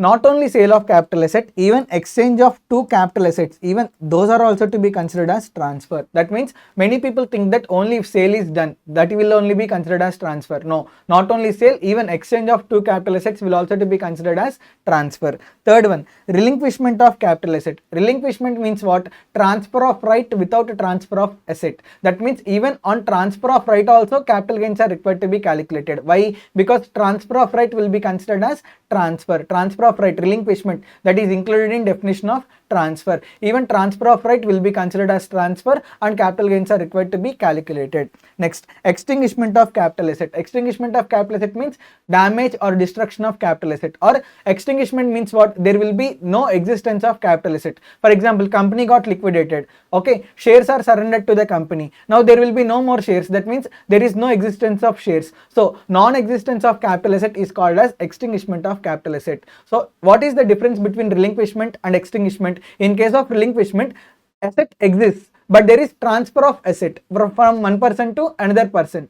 However, in case of extinguishment, the asset itself does not exist. There will be non-existence of asset. Even non-existence of asset or damage or destruction of asset is also to be considered as transfer. Next one is compulsory acquisition by government. Even compulsory acquisition by government is also to be considered as transfer. If government compulsorily acquires any property, even that compulsory acquisition by the government is to be considered as transfer. It is included in definition of transfer. Next, redemption of zero coupon bonds. Maturity or redemption of zero coupon bonds will also to be considered as transfer. Any transfer covered under section 53A of Transfer of Property Act. As per section 53A of Transfer of Property Act, three conditions are required to be satisfied. First condition is there must be agreement between seller and buyer. Second condition is buyer has taken the possession of the property. Third condition is buyer has paid the consideration or buyer is ready to pay the consideration. If all these three conditions are satisfied, even though registration of capital asset is not done, still capital asset is deemed to be transferred. Are you able to understand? There are three conditions. Generally, in case of immovable property, when you will say immovable property is transferred, when in registration office registration is done, then only immovable property is officially transferred legally. However, for Income Tax Act purpose, there are three conditions. Agreement between seller and buyer, buyer has taken possession of property, buyer paid consideration or is ready to pay the consideration. If all the three conditions are satisfied, then even the registration does not happen, transfer is deemed to be happened. Are you able to understand? So upon satisfaction of these three conditions, capital asset is deemed to be transferred. Next, conversion of capital asset into stock in trade. Even capital asset, conversion of capital asset into stock in trade, even such conversion is also to be considered as transfer. Are you able to understand? I have gold ring with me. Tomorrow I opened a business. Now, if I wear gold ring for my personal purpose, that will be called as capital asset. Now, if I take this gold ring into my gold business, now the nature of gold ring is changing from capital asset to stock in trade. Even this conversion of capital asset into stock in trade will also to be considered as transfer. There are some exceptions or exclusions to the definition of transfer. There are plenty, around 15. I will explain to you now some important exceptions to the definition of transfer. First, gift, will or inheritance. These transactions are excluded from definition of transfer. That means by way of gift any capital asset is received. Transferor is not required to calculate capital gains. Is it clear? Gift, will or inheritance. These transactions are excluded from definition of transfer. These are not to be considered as transfer.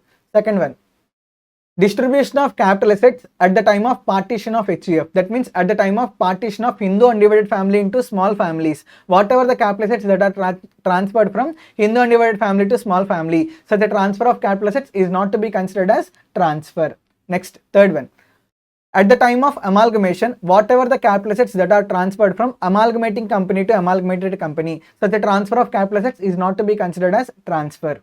At the time of demerger, whatever the capital assets that are transferred from demerged company to resulting company, so the transfer of capital assets is not to be considered as transfer. At the time of amalgamation, shareholders of amalgamating company, if they receive any shares from amalgamated company in exchange of shares of amalgamating company, simple, exchange of shares of amalgamating company shares for amalgamated company shares, such exchange of shares is not to be considered as transfer. At the same time, at the time of demerger, exchange of shares of resulting company exchange of shares of demerged company in order to receive resulting company shares, such exchange of shares is not to be considered as transfer. Another thing, transfer of capital assets from holding company to subsidiary company or from subsidiary company to holding company, it is not to be considered as transfer, subject to satisfaction of two conditions. First condition is holding company shall hold 100% shareholding in subsidiary company. Second condition is recipient of capital assets, that means a recipient company should be Indian company. If these two conditions are satisfied, holding company to subsidiary company to holding company, if any capital assets are transferred, that transfer is not to be treated as transfer and no capital gains are required to be calculated. Next, conversion of preference shares into equity shares, it will not be considered as transfer. Conversion of debentures, bonds, debenture stock, deposit certificates into either shares or debentures, even this conversion is also not to be considered as transfer. Next, transfer of rupee denominated bonds. See, there are rupee denominated bonds as well as government securities. Rupee denominated bonds or government securities, if they are transferred from one non-resident to another non-resident, and if this transaction happens outside India, then it is not to be considered as transfer. Three conditions. What are the assets? Rupee denominated bonds or government securities. The transaction should happen between one non-resident to another non-resident, and this transaction should happen outside India. If all these three conditions are satisfied, the transaction is not to be treated as a transfer and no capital gains are required to be calculated. Under reverse mortgage scheme, if any capital asset is transferred, the transaction is not to be treated as transfer. So transfer of capital asset by senior citizens to bank under scheme of reverse mortgage. Under scheme of reverse mortgage, if any capital assets are transferred by senior citizens to bank, even though they are transferring capital asset, such a transaction is not to be treated as transfer and no capital gains are required to be calculated.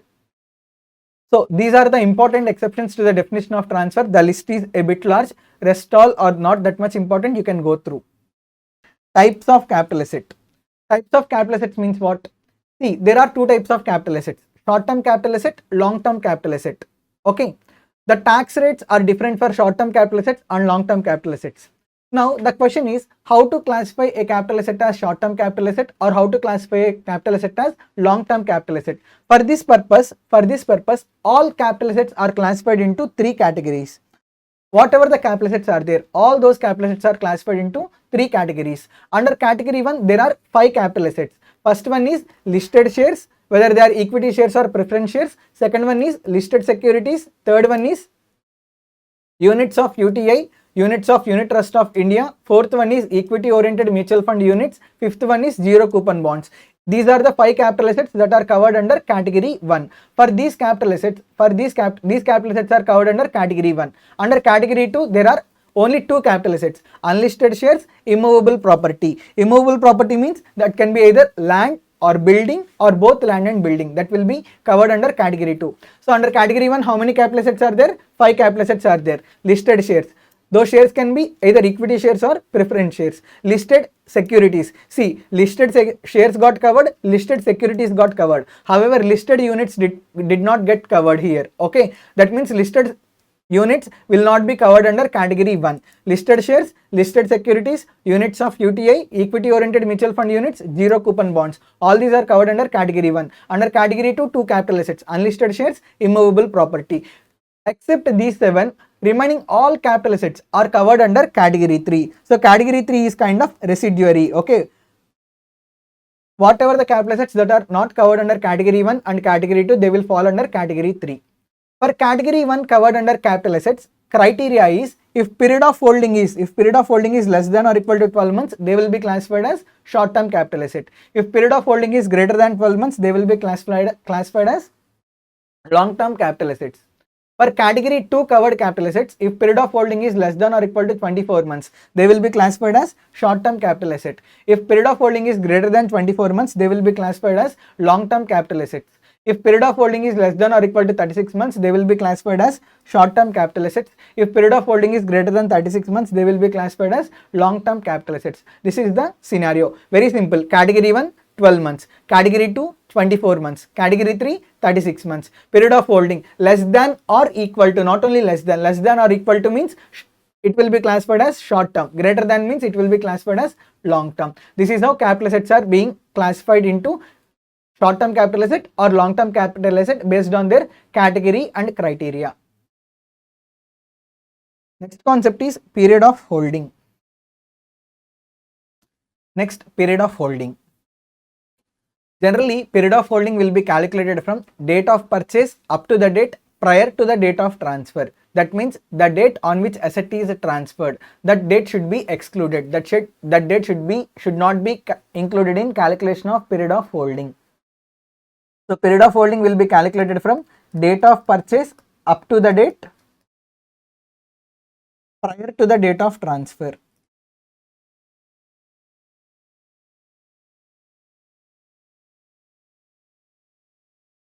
That means the day on which capital asset is transferred, this day should not be included in period of holding. Okay, up to the previous date only period of holding will be calculated. That is general case. However, there are some special cases. Property acquired in any mode given in section 49(1). Cases under section 49(1) are given in page number 8.7. Please go through them. For all those cases that are given under section 49(1) in page number 8.7. What is period of holding? Period of holding include holding period of previous owner also. Nothing but period of holding is equal to period of holding of current owner plus period of holding of previous owner. So for all those cases that are covered under section 49(1), what is the calculation of period of holding? At the time of calculation of period of holding, you need to consider two things. You need to consider period of holding of current owner. You also need to consider period of holding of previous owner. What are the cases that are covered? They are given in page number 8.7. Please go through. For bonus shares, for sweat equity shares, for shares purchased in primary market, period of holding will be calculated from date of allotment up to the date prior to the date of transfer. See, for bonus shares, for sweat equity shares, for shares that are purchased for the first time at the primary market. For these shares, there will be no date of purchase available. So that is why, as there is no date of purchase, you need to calculate period of holding from date of allotment. So how you will calculate period of holding? Period of holding will be calculated from date of allotment up to the date prior to the date of transfer. Next, shares held in case of liquidation. That means if a company gets liquidated, if a company gets liquidated, period of holding will be calculated for those shares from the date of purchase up to the date of liquidation. That means from the date of purchase till the date of liquidation. After the date of liquidation, even the shares are held, that period should not be considered. Let's say today's date is 24th March 2023. Date of purchase is 1st January 2023. Now on 24th March 2023, company got liquidated. You have received money from the company on 30th June. Now how you will calculate period of holding? Period of holding will be calculated from 1st January 2023 till date of liquidation, till 24th March 2023. Whatever the period that is there after 24th March. That means you are receiving money on 30th June. You should not calculate period of holding up to 30th June. The day on which company gets liquidated, only up to that date you need to calculate the period of holding. Is it clear? Have you understood? Next.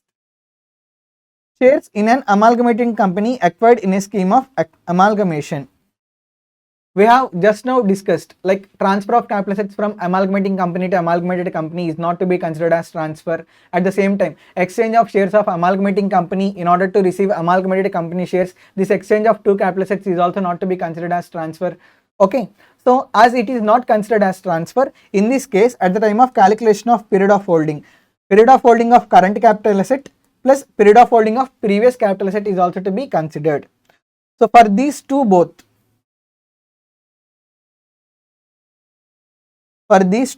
period of holding means period of holding of current capital asset plus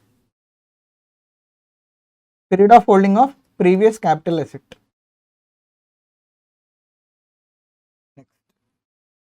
Conversion of preference shares into equity shares. Even in this case also, period of holding is equal to period of holding of current capital asset plus period of holding of previous capital asset.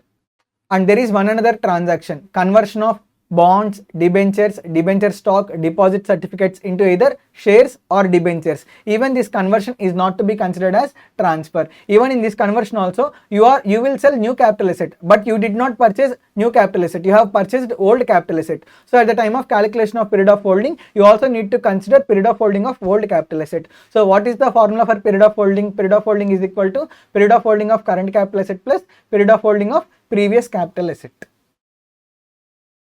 So for C, D, E, F, for all these 4 points, period of holding calculation is this. Period of holding is equal to period of holding of current capital asset plus period of holding of previous capital asset.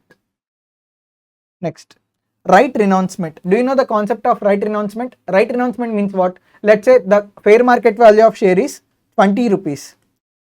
But company allotted me right share for 15 rupees only. That means as I am the existing shareholder, I have the right to purchase the share at concessional price.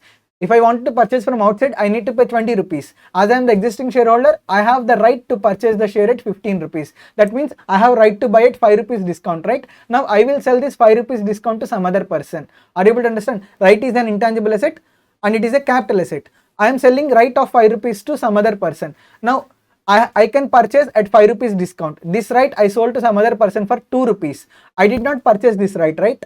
I did not purchase this right. I am selling this right to purchase at 5 rupees to at discount of 5 rupees to some other person. This is called as right renouncement, transfer of right. At the time of right renouncement, I am having capital gains. I am transferring it 2 rupees. I am receiving 2 rupees from the other person by selling the right. I did not purchase that right? So cost of acquisition of that right is nil. Period of holding will be calculated from date on which offer is given to me till the date on which I sell the right. Are you able to understand? Period of holding will be calculated from date on which offer for right is given till the date on which I sold the right. This is the calculation for period of holding. See, period of holding shall be calculated from date of offer of such right shares by company to the date of renouncement. So the date on which offer is given, the date on which that right is sold. Till this period of holding will be calculated. Next, This is the format to calculate capital gains. Very simple. First you will consider full value of consideration. From that you will reduce transfer expenses. Thereby you will arrive at net consideration. From net consideration, if it is short-term capital asset, you will reduce cost of acquisition and cost of improvement. If it is long-term capital asset, you will reduce indexed cost of acquisition. You will reduce indexed cost of improvement. Thereby you will arrive at gross capital gains. From gross capital gains you can claim exemptions. Thereby you will ultimately arrive at net capital gains. So in this one by one we need to discuss consideration. What do you mean by consideration? Full value of consideration. What do you mean by consideration? For transferring capital asset, if anything in return is received from transferee, that received asset is called as, or received asset, that can be either monetary asset or non-monetary asset, that received asset is called as consideration. You would have studied in your law, consideration means what? Something in return, received something in return, that is called as consideration. So whatever that is received in return for transferring capital asset, that is called as consideration. And consideration can be monetary consideration as well as non-monetary consideration. One more important thing is, if consideration received is in cash, then it is fine. If consideration received is in the form of non-monetary, that means if any other asset is received for transferring capital asset, then fair market value of the asset received is to be taken as full value of consideration. Is it clear? If it is received in cash, then it is fine, we can value it. If it is received in the form of asset, then fair market value of the asset received is to be taken as full value of consideration. Sometimes what happens, whatever the asset that is received in return, the value of this asset is not ascertainable. At that point of time, whatever the capital asset that is transferred, the transferred capital asset's fair market value is to be taken as full value of consideration. Is it clear? That is the concept relating to full value of consideration. Next one is transfer expenses. What do you mean by transfer expenses? It includes any expenditure incurred wholly and exclusively in connection with the transfer. That means wholly for the purpose of transfer, if any expenditure is incurred, that expenditure is called as transfer expenses. I wanted to sell my building. Okay, I do not find any buyer. For that I appointed an agent. Agent got the buyer. So only for the purpose of sale of building, I appointed agent. So whatever the agent commission that is paid, it is called as transfer expenses. Are you able to understand? Only for the purpose of transfer of capital asset, if I incur any expenditure, that expenditure is to be called as transfer expenses. Some of the examples of transfer expenses are commission, brokerage, stamp duty, registration fees, bond by the seller. All these are to be considered as transfer expenses. But there is one important point. There is a tax called securities transaction tax. Generally, this tax is levied on sale of shares and securities which are listed in a stock exchange. That means on sale of listed shares or listed securities, securities transaction tax will be levied. That securities transaction tax cannot be claimed as transfer expenses. Although it is incurred exclusively for the purpose of transfer of shares, still securities transaction tax will not be allowed as deduction in the form of transfer expenses. Next concept is cost of acquisition. Cost of acquisition, what is the formula for cost of acquisition? Cost of acquisition is equal to purchase cost plus incidental expenses.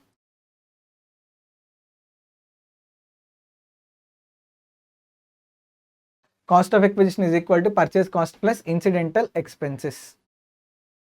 This is general formula for cost of acquisition. However, there are some special cases that we will see now. In case of intangible assets, if intangible assets are self-generated, their cost of acquisition is to be taken as nil. If intangible assets are purchased, then their cost of acquisition is equal to actual cost. Are you able to understand? See, I have developed patents. The cost of acquisition that is to be taken is nil. However, I purchased patents. At the time of purchase, whatever the price that I have paid, that is to be taken as cost of acquisition. Assets acquired by any mode specified under section 49.1. I have told you cases for 49.1 is given in page number 8.7. Please go through those cases. Cost of acquisition is equal to cost of the previous owner. Cost of acquisition is equal to cost of previous owner.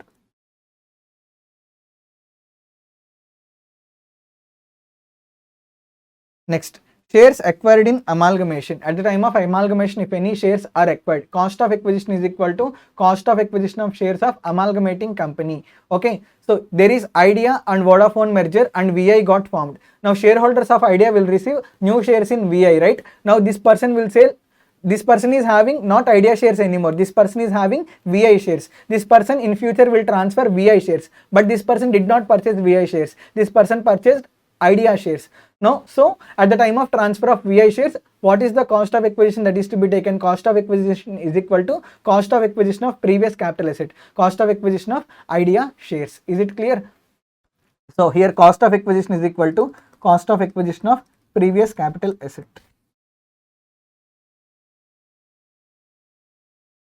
Demerger I will explain a bit later.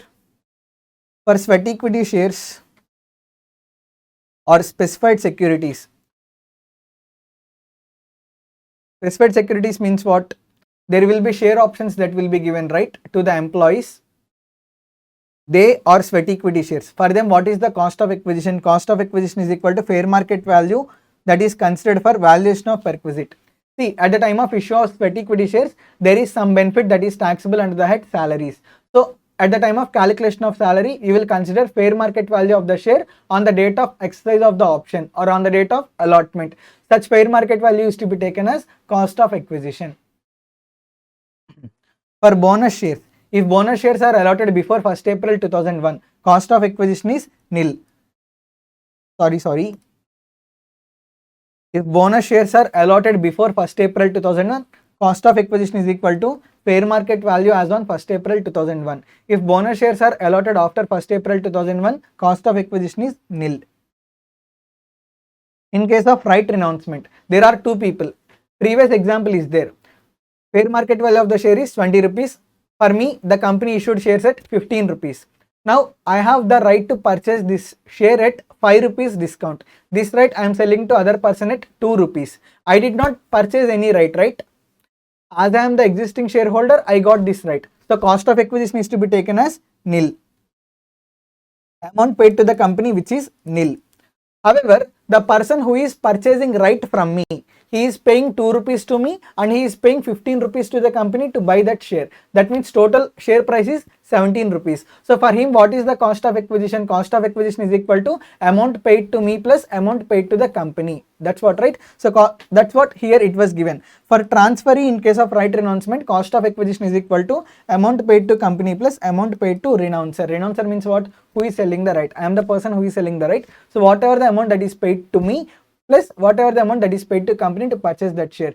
These two should be added to arrive at the cost of acquisition.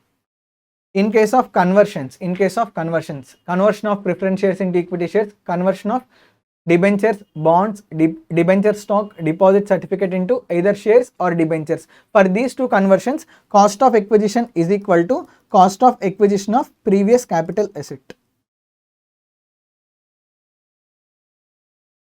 Next. Property acquired in a manner given under section 56 subsection 2 clause 10, gift. So if any gift is received, what is the cost of acquisition? Generally, gifts are taxable under the head income from other sources. They are taxable on the basis of fair market value or stamp duty value. So whatever the fair market value or stamp duty value that is taken at the time of calculation of gift under the head income from other sources, that fair market value or stamp duty value is to be taken as cost of acquisition. Is it clear? At the time of demerger, cost of acquisition of shares of resulting company. Resulting company means what? Which is forming new. See, Tata Limited is there. Tata Limited got divided into Tata Limited and Tanishq Limited. Okay. So, cost of acquisition of Tanishq Limited, resulting company, is equal to net worth transferred to resulting company divided by, first of all, you need to take total cost of acquisition. Total cost of acquisition of purchase of shares. That should be multiplied with net worth transferred to resulting company divided by total net worth before demerger. Simple. See, there is Tata Limited. This is getting divided into Tata Limited and Tanishq Limited. The net worth of Tata Limited is, let's say, 1000 crores. After division, Tata Limited got 600 crores, Tanishq Limited got 400 crores. Now, what is the net worth ratio? Net worth ratio is 6:4, which is further divided into 3:2. On the basis of this net worth ratio, cost of acquisition is to be divided between shares of demerged company and shares of resulting company. Are you able to understand? On the basis of this net worth ratio. Let's say you bought 10,000 shares at the rate of rupees 10 each. So what is the cost of acquisition? Cost of acquisition is 1 lakh rupees.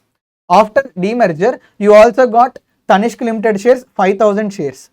So now you have 5,000 shares of Tanishq Limited and 1,000 shares of Tata Limited. Okay, now what is the cost of acquisition of Tata Limited shares? Cost of acquisition of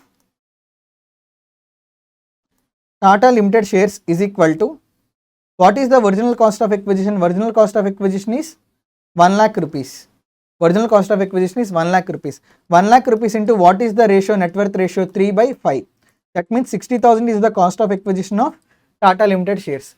Cost of acquisition of Tanishq Limited shares. 5,000 shares are right. Are they right for Tanishq Limited? Cost of acquisition of Tanishq Limited shares. 1 lakh into 2 by 5. That will be around 40,000. So 40,000 is the cost of acquisition of Tanishq Limited shares. So on the basis of net worth ratio, you need to divide original cost of acquisition between cost of acquisition of demerged company shares and cost of acquisition of resulting company shares. See, this I will discuss further. At this point of time, you will not understand. Capital asset which was used as inventory before conversion into capital asset. That means what? Conversion of stock in trade into capital asset. Conversion of stock in trade into capital asset. If stock in trade is converted into capital asset, fair market value on the date of conversion is taxable under the head PGBP. Whatever the amount that got taxable under the head PGBP, that fair market value is to be considered as cost of acquisition of capital asset. Let's say there is Malabar Jewelers. The owner of Malabar Jewelers has taken one gold ring from his business to home. When gold ring is in business, it will be called as stock in trade. When he takes this ring to his home, it will be called as capital asset. So the day on which he is converting, he is taking gold ring from business to home. That date we call as date of conversion of stock in trade into capital asset. On that date, we will take fair market value. Let's say fair market value is 50,000 rupees. That 50,000 rupees is taxable under PGBP head for Malabar Jewelers. Are you able to understand? Now this 50,000 rupees is to be considered as cost of acquisition of gold ring. Is it clear? So conversion of stock in trade into capital asset, at that time cost of acquisition is equal to fair market value that got taxable under PGBP head. Next, fair market value as on 1st April 2001. If asset is purchased or constructed before 1st April 2001, if asset is purchased or constructed before 1st April 2001, if date of acquisition is before 1st April 2001, then for movable assets, we will calculate cost of acquisition separately. What is the cost of acquisition for movable assets? Cost of acquisition is equal to actual cost or fair market value as on 1st April 2001, whichever is higher. For immovable assets,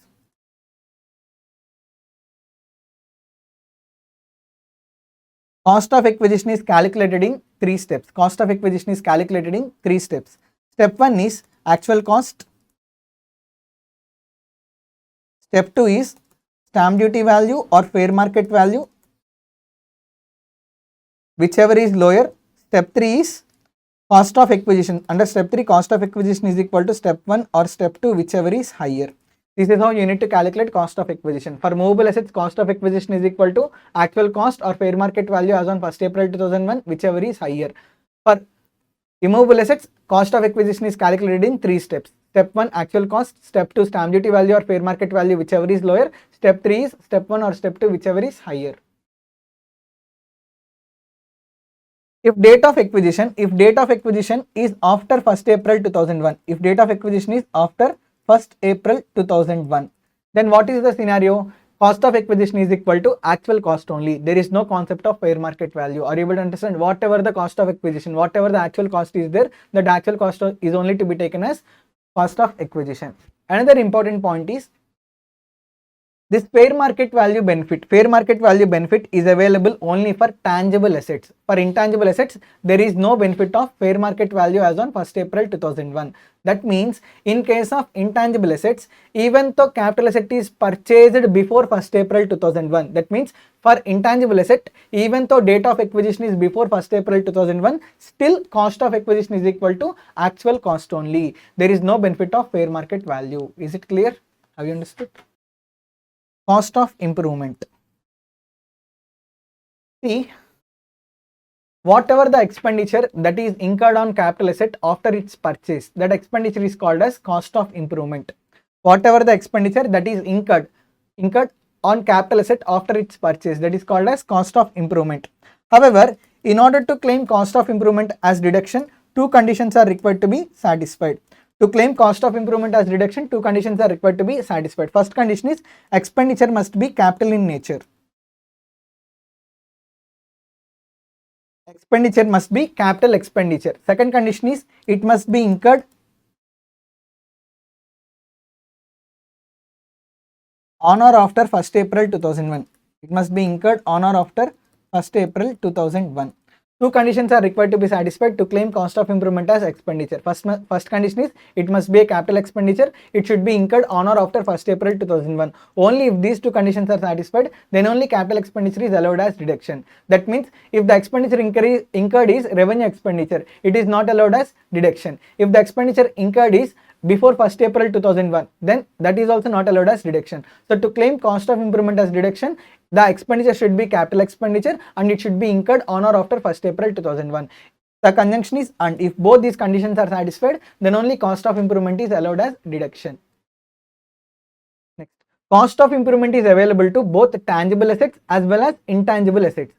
Fair market value benefit not available to intangible assets. However, cost of improvement benefit is available to both tangible assets as well as intangible assets. However, for intangible assets, there are three intangible assets. For these three intangible assets, cost of improvement benefit is not available. What are they? Goodwill, right to manufacture, right to carry on business. There are three intangible assets. What are they? Goodwill, right to manufacture, right to carry on business. For these three capital assets, if any cost of improvement is incurred, that cost of improvement is not at all allowed as deduction.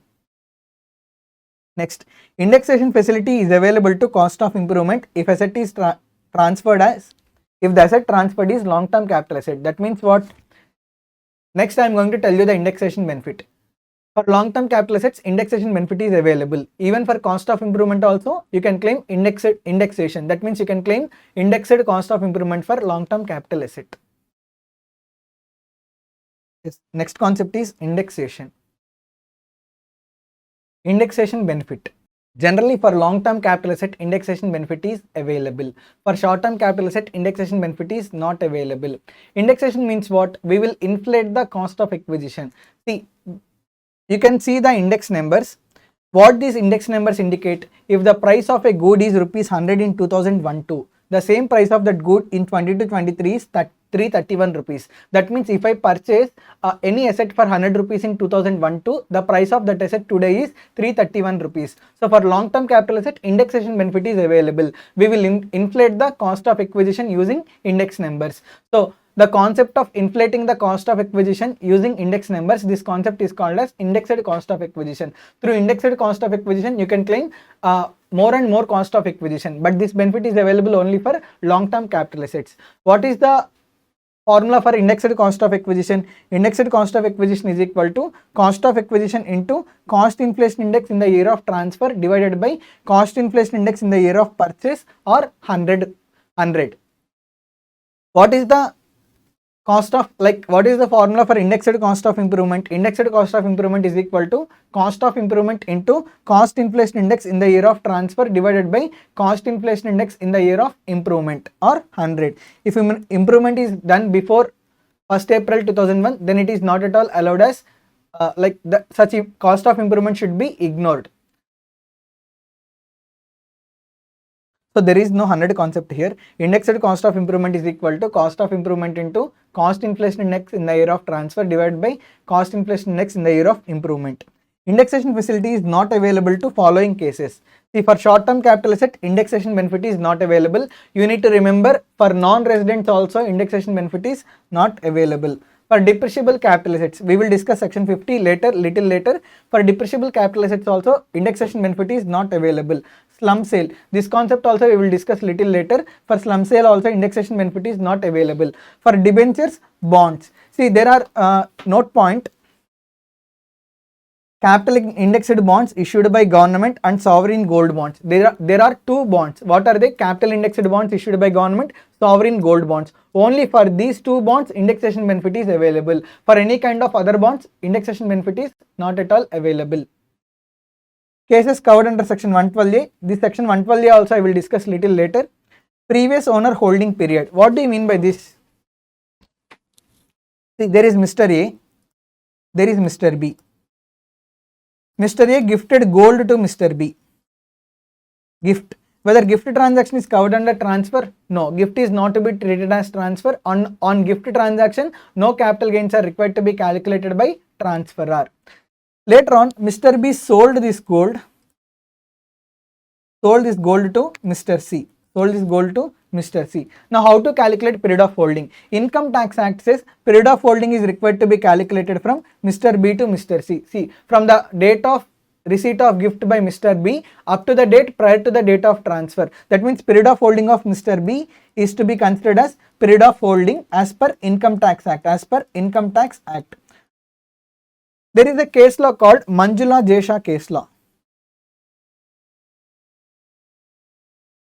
In that case law, court gave judgment that in case of gift transaction or in case of these transactions which are covered under section 49(1), at the time of calculation of period of holding, you need to consider period of holding of previous owner plus period of holding of current owner.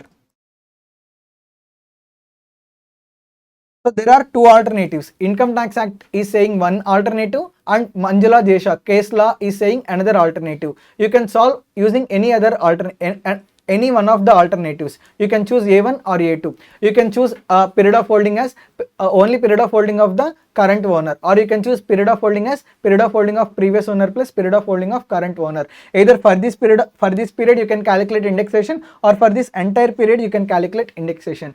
So you can solve using any of the alternatives. Indexation benefit is available only for the period of holding of the current owner. That is what said by Income Tax Act. You can follow it. Or if you don't want to follow it, you can calculate indexation benefit for period of holding of the previous owner plus period of holding of the current owner. This is as per Manjula Jesha case law. Both are valid only. Even if you solve under both methods, marks will be awarded. If asset was purchased before 1st April 2001, indexation will start from 2001-2. That means what? If any asset is purchased before 1st April 2001, indexation benefit only will start from 2001-2. You will get the doubt, sir, why sir only from 2001-2? Because index numbers are available only from 2001-2. Sir, what if before it was purchased, the cost of the asset did not get inflated, right? You may ask that question. Only for that purpose, fair market value benefit as on 1st April 2001 was introduced. If you take fair market value as on 1st April 2001, already inflation you have taken, right? So exactly on 1st April 2001, whatever the fair market value that is there, that you are taking as cost, and that cost will be further inflated using indexation numbers starting from 2001-2. Did you understand? Next, special cases for computation of capital gains. Generally, what is the method of accounting? Method of accounting that is followed under the head capital gains is accrual basis. That means capital gains are taxable on accrual basis. The year in which capital asset is transferred, in that year only capital gains are required to be calculated, and tax on capital gains is required to be paid to the government. However, there are 4 exceptions to the method of accounting. In these 4 exceptions, capital gains are chargeable to tax not on accrual basis, but capital gains are chargeable to tax on cash basis. First one is section 45(1)(a), damage or destruction of capital asset. In order to attract section 45(1)(a), two conditions are required to be satisfied. First condition is there should be damage or destruction of capital asset. Second condition is because of this damage, insurance compensation must be received from the insurance company. Only if these two conditions are satisfied, then only section 45(1)(a) gets attracted. There is damage or destruction of capital asset, but you did not receive any compensation. Now capital gains will not arise. Only if you receive compensation, then only section 45(1)(a) gets attracted. So there are two conditions.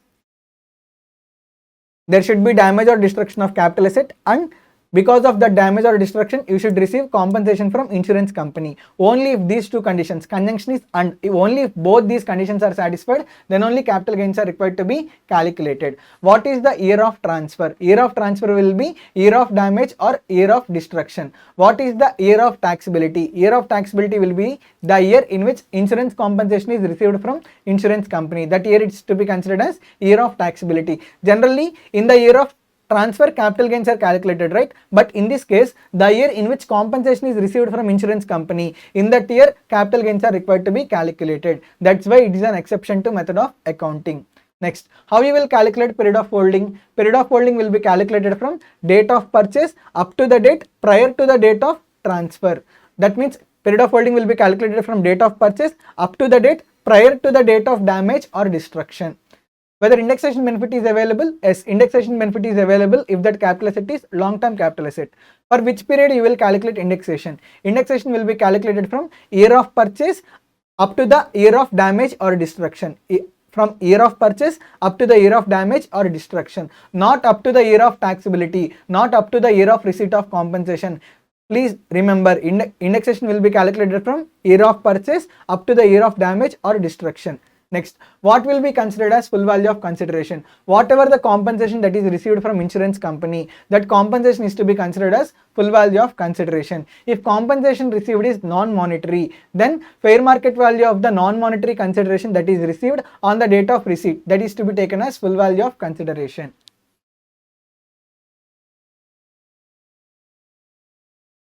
So this is all about section 45(1)(a), damage or destruction of capital asset. Next, section 45(2), conversion of capital asset into stock in trade.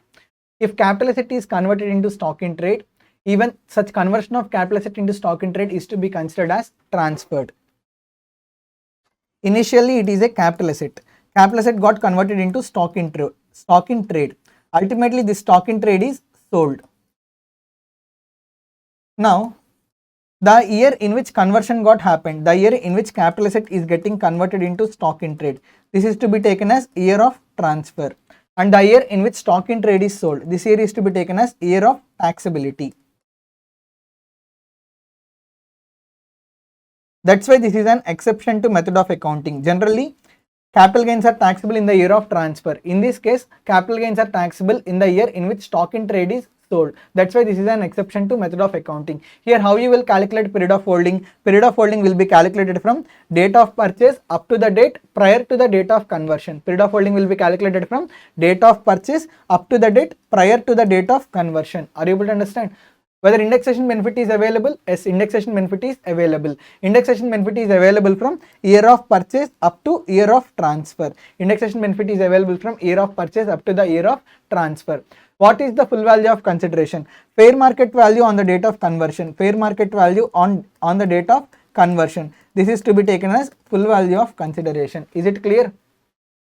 The year in which stock in trade is sold. In this year, capital gains are calculated and PGBP income is also required to be calculated. Are you able to understand? So when stock in trade is sold, the income is taxable under PGBP head. So the year in which stock in trade is sold, in that year you need to calculate PGBP income. You also need to calculate capital gains income. Is it very clear? So on conversion of capital asset into stock in trade, what is the criteria? The capital gains are chargeable to tax in the year in which stock in trade is sold. The year in which stock in trade is sold, that is to be taken as year of taxability. The year in which capital asset got converted into stock in trade, that is to be taken as year of transfer. How you will calculate period of holding? Period of holding will be calculated from date of purchase up to the date prior to the date of conversion. Is indexation benefit available? As it is available from year of purchase up to the year of transfer. What is the full value of consideration? Full value of consideration is fair market value on the date of conversion. One more thing is, whatever this fair market value is there, this will be considered as cost of acquisition. This will be considered as purchase cost under purchase cost at the time of calculating PGBP income.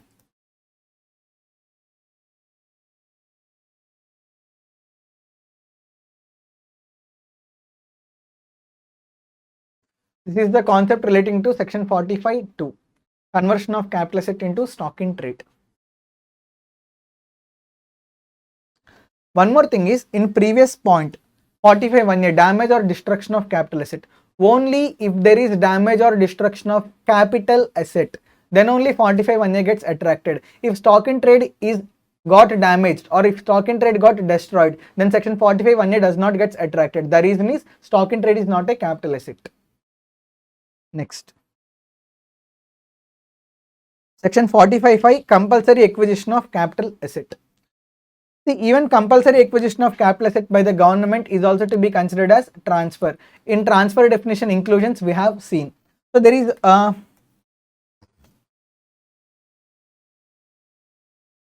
Mr. A, he purchased building. Mr. A purchased building. This is year of purchase. This building was compulsorily acquired. Compulsorily acquired by government.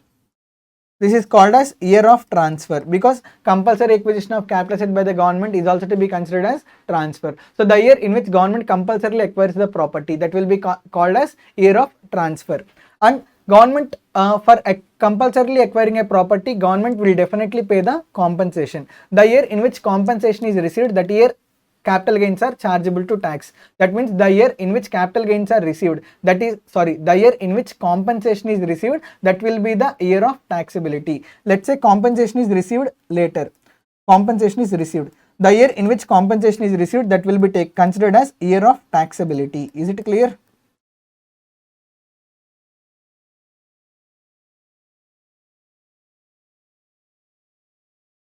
The year in which compensation is received, that will be considered as year of taxability. Generally, capital gains are chargeable to tax in the year of transfer. In this case, section 45(5), compulsory acquisition of capital asset by the government. Capital gains are chargeable to tax in the year in which compensation is received. That is why this is an exception to method of accounting. Capital gains are not taxable in the year of transfer, but they are taxable in the year in which compensation is received. Next, how we will calculate period of holding in this case? Period of holding will be calculated from date of purchase up to the date prior to the date of compulsory acquisition. Are you able to understand? From date of purchase up to the date prior to the date of compulsory acquisition. That means from date of purchase up to the date prior to the date of compulsory acquisition. The date on which the date on which asset was compulsorily acquired, that date should not be considered. That date should be excluded. Previous date should be considered. So period of holding will be calculated from date of purchase up to the previous day of compulsory acquisition. Is it clear? Next, indexation benefit. Whether indexation benefit is available? As indexation benefit is available. It is available from year of purchase up to year of transfer. What is to be considered as full value of consideration? Full value, whatever the compensation that is received, it should be considered as full value of compensation. Whatever the compensation that is received, it is to be taken as full value of consideration. You can see compulsory acquisition of capital asset. What is the year of transfer? Year of transfer is year of compulsory acquisition. Year of chargeability, nothing but taxability. What is the year of taxability? Year in which compensation is received. How we will calculate period of holding? Period of holding will be calculated from date of purchase up to the date prior to the date of compulsory acquisition. What is the consideration? Full value of consideration is equal to compensation received from government. Whether indexation benefit is available, as it is available from year of purchase up to the year of transfer. Up to the year of transfer, that means up to the year of compulsory acquisition. Is it clear? From the year of purchase up to the year of compulsory acquisition, not up to the year of taxability. Up to the year of compulsory acquisition only the indexation benefit is available. There is some focus point too. If compensation is received on installment basis, then entire compensation is taxable in the year of receipt of first installment. Sometimes what government will do, government will not pay entire compensation at one go, at one time. Government will pay compensation in installments. If compensation is received in installments, then capital gains are chargeable to tax in the year in which first installment is received. Sometimes what happens, SSC will not be satisfied with compensation that is given by the government. Then SSC will file a case in court in the name of government. Now if court gives order for sanction of enhanced compensation, then government should pay enhanced compensation to the SSC. Whatever the enhanced compensation that is received by the SSC, that enhanced compensation is taxable in the year in which such enhanced compensation is received. So the year in which enhanced compensation is received, in that year enhanced compensation is taxable. From that enhanced compensation, no deduction will be allowed, because already cost of acquisition and cost of improvement are claimed as deduction at the time of calculation of original capital gains.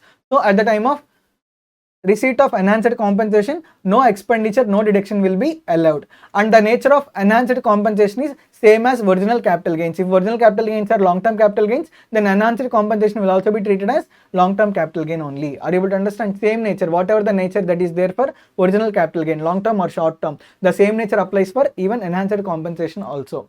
Another important thing, sometimes on enhanced compensation, court will also order the government to give interest on enhanced compensation. Interest on enhanced compensation, it is not taxable under capital gains, it is taxable under the head income from other sources. However, total interest on enhanced compensation is not taxable. 50% will be allowed as deduction for legal expenses. Are you able to understand? Interest on enhanced compensation, it is taxable under the head income from other sources. Total interest is not taxable. Out of total interest, 50% of the interest is allowed as deduction. The enhanced compensation taxable in the year of receipt of such compensation. Cost of acquisition and cost of improvement is nil. Any expense incurred for receiving such compensation is not deductible except legal expenses. That means what? From enhanced compensation, the only expenditure that you can claim is legal expenses. Interest on such compensation is taxable under the head income from other sources. However, from such interest, 50% deduction is allowed. Next, interim compensation. Interim compensation means what? Like the case is running in the court. However, court ordered for giving interim compensation to the SSC.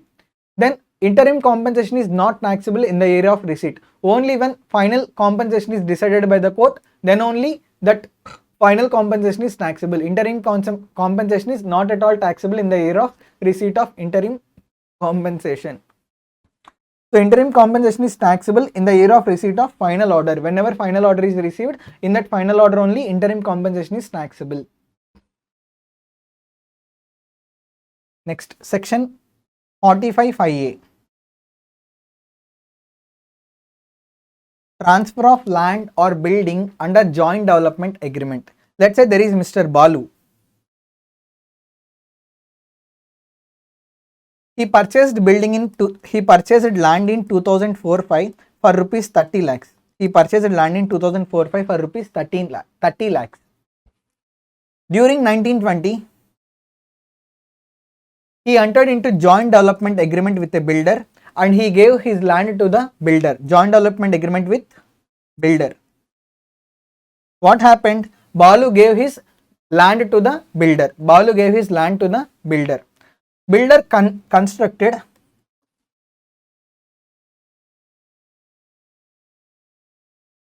constructed 8 flats on this land and builder gave 4 flats to Balu and 4 flats were taken by the builder. This is the scenario that got happened. Under joint development agreement, Balu transferred his land to the builder in 1920. Builder constructed 8 flats on that land and 4 flats were given to Balu and 4 flats were taken by the builder. This is the scenario that has happened.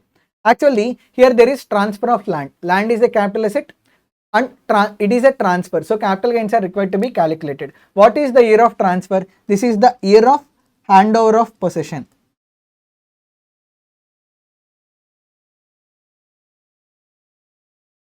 This is to be considered as year of transfer.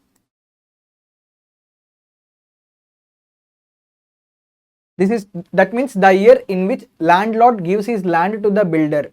That year is to be taken as year of transfer. This is the year of purchase. Generally, capital gains are taxable in the year in which capital asset is transferred. However, this is an exception. In this case, capital gains are not chargeable to tax in the year of transfer. They are taxable in the year in which completion certificate is received. Let's say during 2022-23, completion certificate was received. This is the year that is to be taken as year of taxability.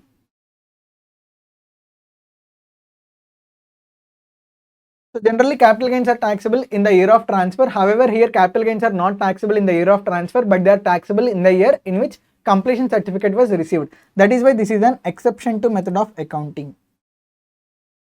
This is an exception to method of accounting. Year of transfer will be year in which landlord gives, like year of handover of the possession to the builder. Year of taxability will be the year in which completion certificate is received.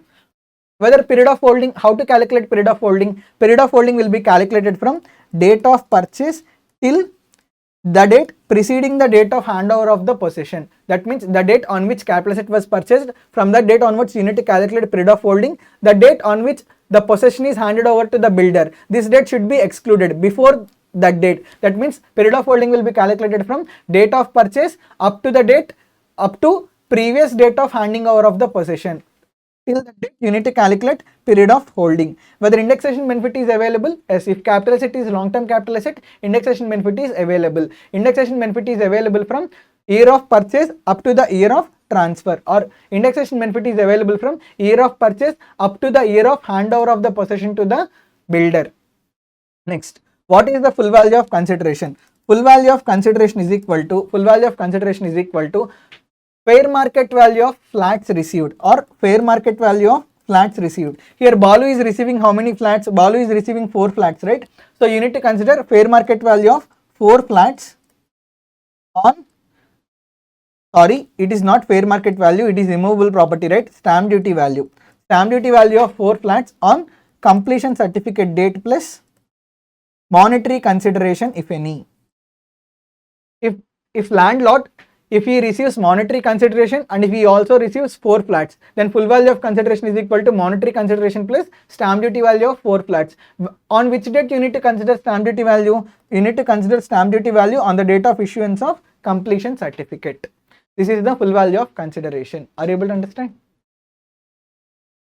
Stamp duty value of 4 flats or stamp duty value of share of project. This is also, this we also call as share of project. So what is full value of consideration? Full value of consideration is equal to stamp duty value of share of project plus monetary consideration, if any.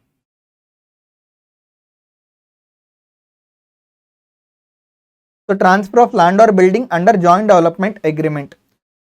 What is the year of transfer? Year of handover of the possession to the developer or builder. What is the year of taxability? Year of taxability will be year in which completion certificate was received. How you will calculate period of holding? Period of holding will be calculated from date of purchase up to the date prior to the date of handing over of the possession. Whether indexation benefit is available, as if it is long-term capital asset, indexation benefit is available from year of purchase up to the year of handing over of the possession. Indexation benefit is available. What is full value of consideration? Stamp duty value of share of project on which date? On date of issuance of completion certificate plus cash consideration, if any. So this is the concept relating to special cases. Next we are going to start with section 50 series. Now let us start with section 50 series. First one is section 50, capital gains on depreciable capital assets. First of all, what do you mean by depreciable capital assets? Those assets on which depreciation is provided, those assets which are depreciable, they are called as depreciable capital assets. For depreciable capital assets, capital gain is calculated, that means the format in which capital gains is calculated is a bit separate. For non-depreciable capital assets, we have seen the format initially, full value of consideration less transfer expenses, net consideration. From that we will reduce cost of acquisition, indexed cost of acquisition, thereby we will calculate capital gains. So depreciable capital assets means those assets which are used in business or profession and which are depreciable, they are called as depreciable capital assets. For depreciable capital assets, we will calculate capital gains separately. Do you remember section 32? We have discussed in PGBP section 32 depreciation. Do you remember? Yes. Section 32, Section 50 both are mutually exclusive. Section 32, Section 50 both are mutually exclusive. I will explain what mutually exclusive means. First of all, do you remember block-wise calculation of depreciation? I have explained to you under Section 32. Like in block first, there will be opening written down value. From opening written down value, we will reduce, to opening written down value, we will add additions that are made during the current previous year. From that, we will reduce sale value of deletions. Sale value of deletions. Thereby, we will arrive at closing written down value. Do you remember this format for block? Not closing written down value, we will arrive at written down value for depreciation. From this, we will reduce depreciation and thereby we will arrive at closing written down value. This is the format, right? Before calculating depreciation, at this point, two conditions are required to be satisfied. First one is block should have some asset. And block should have positive value. At this point, at this juncture, block should have some asset and block should have some positive value.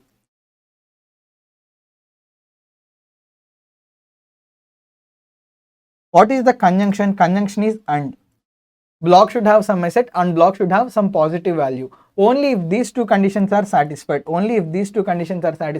then only depreciation is calculated under section 32. Otherwise, depreciation is not calculated under section 32. Are you able to understand? After adding additions and after reducing sale value of deletions, you will arrive at written down value for depreciation. If written down value for depreciation, at that point, there should be some assets in the block or block shall have some positive value. Two conditions. Only if these two conditions are satisfied, then only depreciation is calculated under section 32. I can explain it simply.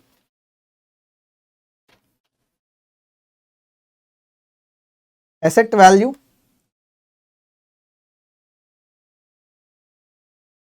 number of assets.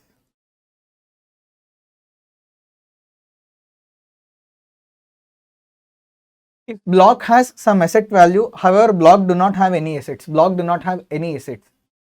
Let's say that block has some asset value, block also have some assets. Then you will calculate depreciation under section 32. Block have some asset value, however, there are no assets. Then you will calculate capital gains. Block do not have asset value, however, block have assets. Then also you will calculate capital gains under section 50. Block do not have any asset value, block do not also have any assets. Then you will calculate capital gains under section 50. Only if block has some assets and block has some positive value, only if these two conditions are satisfied, then only depreciation is calculated under section 32. One more thing is section 32, section 50, both are mutually exclusive. That means what? If section 32 is applicable, section 50 is not applicable. If section 32 is not applicable, then section 50 gets applicable. Are you able to understand? Section 32 speaks about depreciation, section 50 speaks about depreciation on capital gains on depreciable capital assets. If you provide depreciation, you are not required to calculate capital gains on depreciable capital assets. If you do not provide depreciation, then you are required to calculate capital gains on depreciable capital assets. Is it clear? Now, you will calculate capital gains on depreciable capital assets, right? For full value of consideration, you will consider sale value of assets. For cost of acquisition, you will consider opening written down value of block as on 1st April of previous year.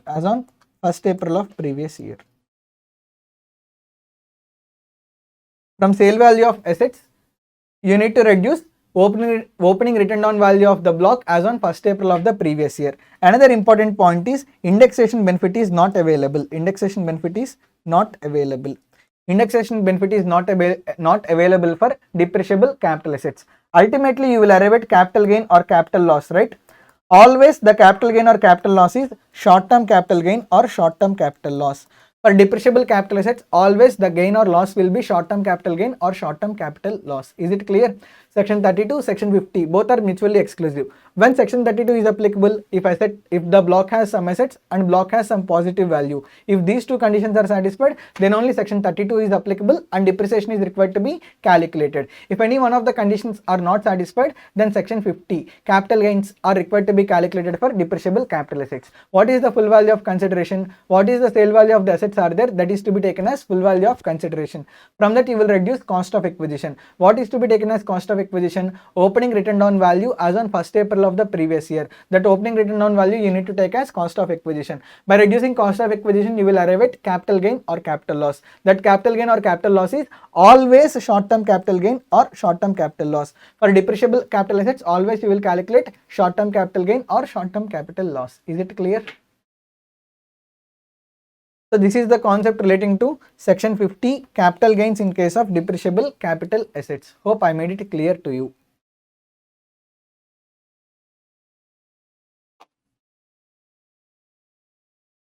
Next one is section 50A. Before we discuss about this, let us discuss about section 50B, slump sale.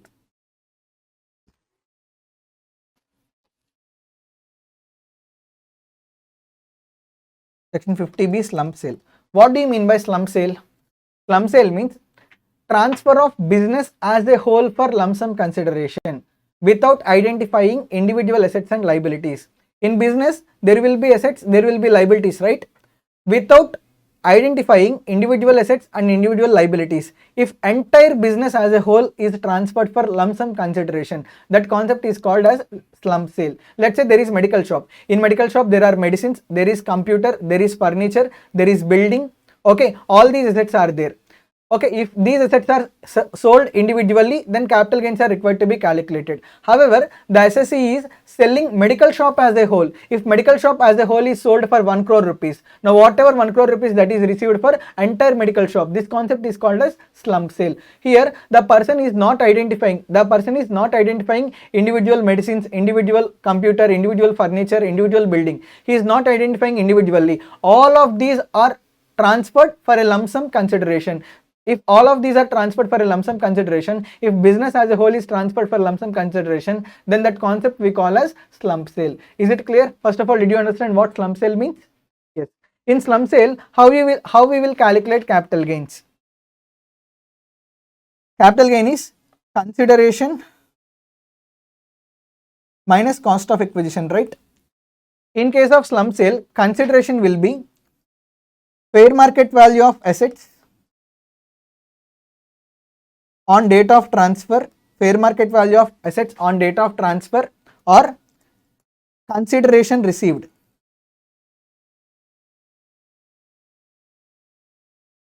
Whichever is higher. What is to be taken as full value of consideration? Full value of consideration is equal to fair market value of all the assets that are transferred on the date of transfer or amount of consideration that is received. Whichever is higher is to be taken as full value of consideration. And cost of acquisition, we will consider net worth as cost of acquisition. What do you mean by net worth? Net worth is equal to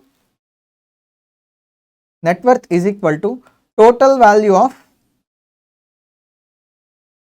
total assets minus total liabilities. Total value of total assets minus total liabilities. What do you mean by total value of total assets? Total value of total assets means if there are depreciable assets, for depreciable assets you will consider written down value. For non-depreciable assets you will consider book value. For self-generated assets, you will consider the value as nil. For self-generated assets, you will consider the value as nil. For section 35 AD assets also, you will consider the value as nil. See, in case of slump sale, cost of acquisition is net worth. How to calculate net worth? The formula for net worth is total value of total assets minus total liabilities. Now the next thing is how to calculate total value of total assets. Total value of total assets is equal to, if assets are depreciable assets, for depreciable assets you will consider written down value. For non-depreciable assets you will consider book value. If there are any self-generated assets like goodwill or patents, for self-generated assets you will consider the value as nil. For section 35 AD assets also you will consider the value as nil. This is how you need to calculate total value of total assets. From total value of total assets, you need to reduce total liabilities. Thereby, you will arrive at net worth. This is the formula to calculate net worth. So, you came to know how full value of consideration is calculated, how cost of acquisition is calculated. Another important thing is at the time of calculation of these values, depreciable capital assets and non-depreciable capital assets, revalued figures should not be considered. Revalued figures should not be considered.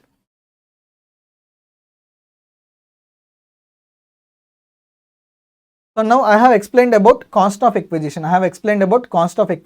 Whether indexation benefit is available? No. Indexation benefit is not available.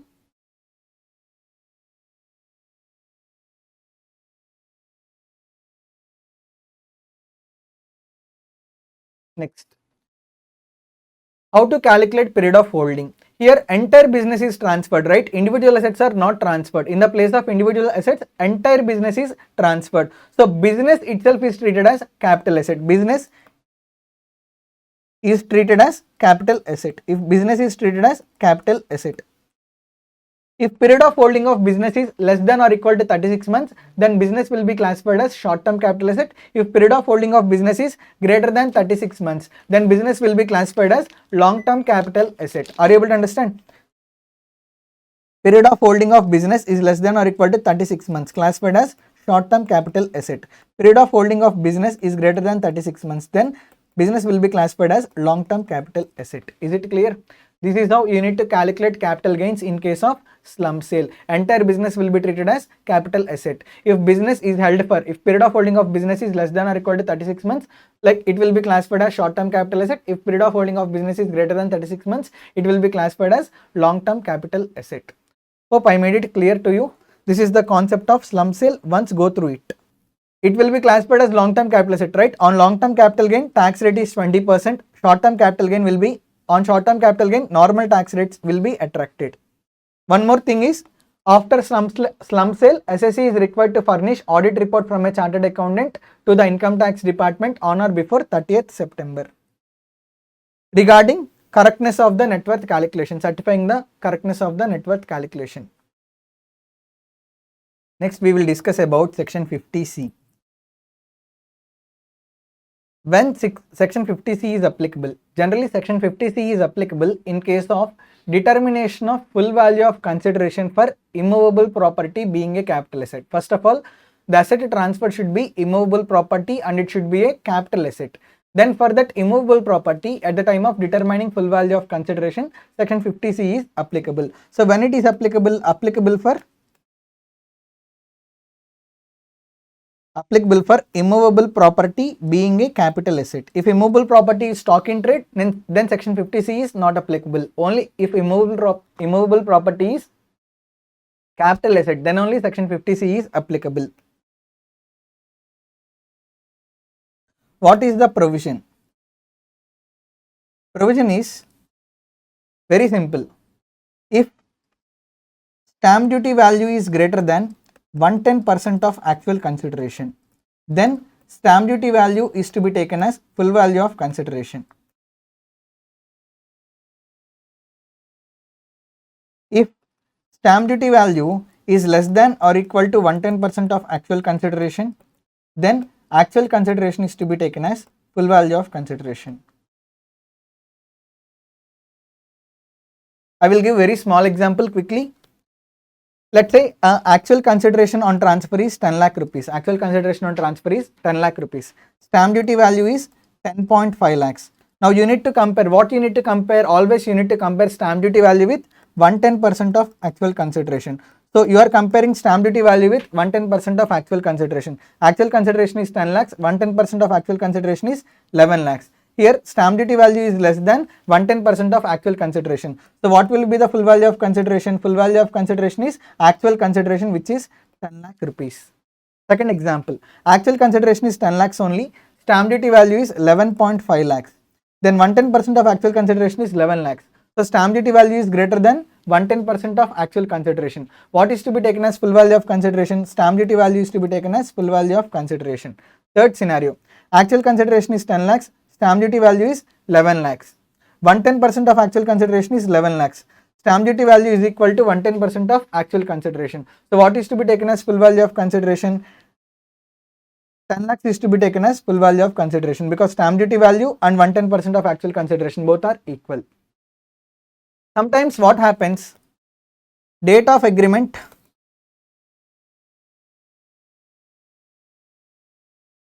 date of registration, both will fall under two different dates. Both are two different dates. If date of agreement and date of registration, if both falls under two different dates, then for which date you need to consider stamp duty value? See, stamp duty value changes from time to time, right? Here, date of agreement is on one date, date of registration is on different date. That means date of agreement, date of registration, both are on two different dates. Now, on which date you will consider stamp duty value? Generally, stamp duty value on the date of agreement will be considered subject to three conditions. What are those three conditions? First condition is full or part of the consideration should be received. Second condition is that consideration should be received on or before the date of agreement. Third condition is it should be received by any mode other than cash. If these three conditions are satisfied, then stamp duty value on the date of agreement can be taken. If any one of these three conditions are not satisfied, then stamp duty value on the date of registration should be taken. Is it clear? Sometimes date of agreement, date of registration, both are on two different dates.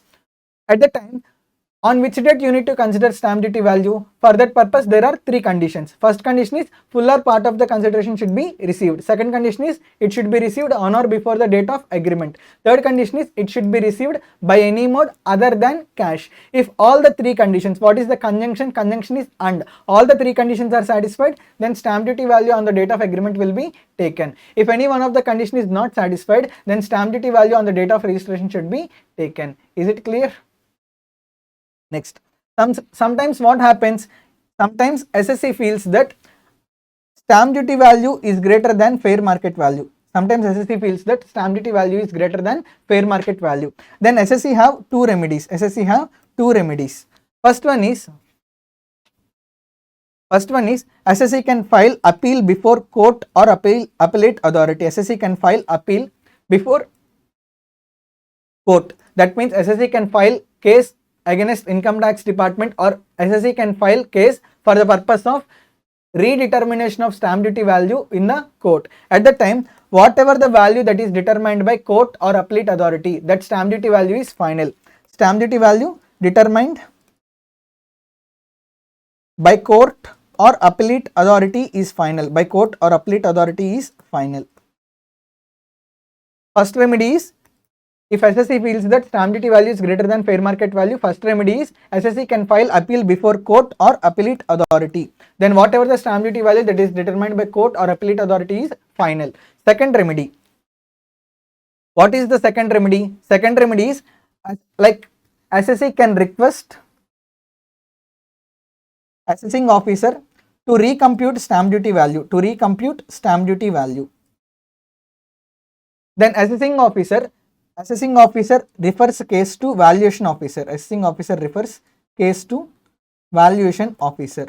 Now, if value determined by valuation officer, two cases will arise. Value determined by valuation officer is greater than original stamp duty value. Then original stamp duty value should be taken.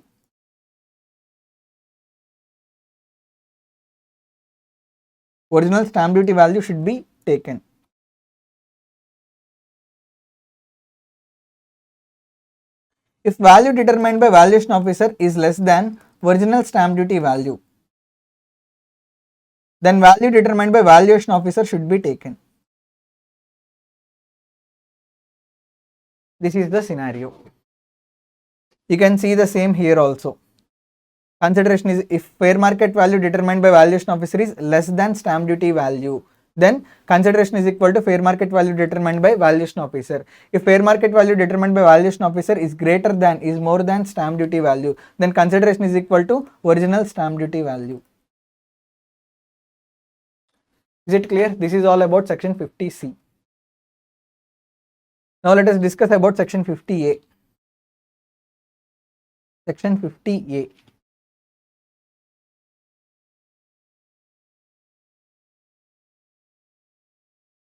First of all, section 50A is applicable to power generating units. Those are persons who are involved in power generating business. For power generating units, only for them section 50A is applicable. Actually, under Income Tax Act, depreciation is calculated blockwise and method used to calculate depreciation is written down value. Under section 50A, power generating units, only power generating units have option. They can either follow straight line method or written down value method. Remaining all SSEs, mandatorily they need to follow written down value method only, and they need to calculate depreciation under section 32. However, power generating units, they can calculate depreciation under section 32 or they can calculate depreciation under section 50A. If they calculate depreciation under section 32, they will follow written down value method. If they follow section 50A, they will calculate depreciation under straight line method. So, section 50A is applicable to power generating units who are following straight line method of depreciation. If they are following written down value method of depreciation, they will be covered under section 32. As they are following straight line method of depreciation, they are covered under section 50A. You know straight line method of calculating depreciation, right? Every year the depreciation amount is constant. Every year the amount of depreciation that you will provide is constant. Let's say I purchased an asset. Purchase value is 20 lakh rupees. Purchase value is 20 lakh rupees. I used it for 3 years. For how many years I used it? I used it for 3 years. After 3 years, I sold it. Useful life is 10 years. What is the amount of depreciation that you will provide? Depreciation is equal to 20 lakhs divided by 10 years. It will be 2 lakhs, right? So, less depreciation for 3 years.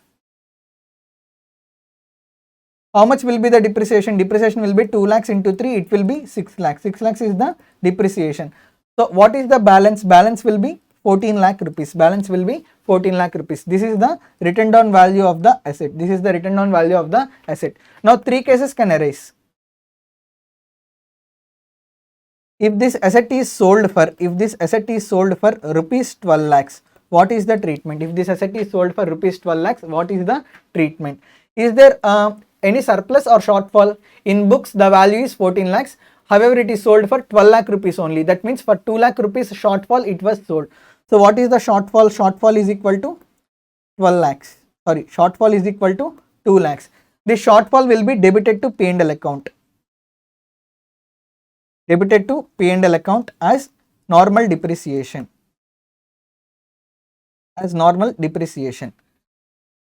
Case 2. This asset is sold for 18 lakh rupees. In books, the value is 14 lakh rupees. However, this asset is sold for 18 lakh rupees. Is there gain or loss? There is gain. There is gain of rupees 4 lakhs. This gain will be considered as surplus. How much is surplus? Surplus is equal to 4 lakh rupees. What is the tax treatment? The surplus will be credited to P&L account.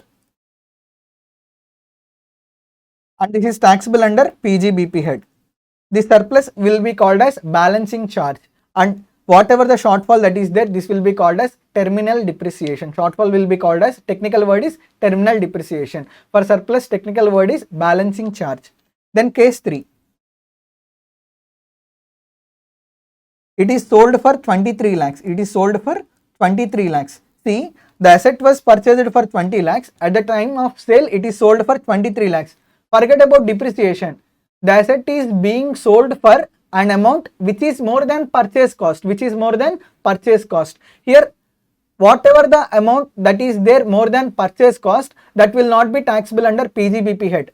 See, for example, today I purchased an asset for 20 lakhs. I sold this asset for 22 lakhs. How much I receive? I receive 2 lakh rupees. During current year, I will not provide depreciation, right? Because the asset was not used properly for the entire year. I will recognize 2 lakh rupees capital gains.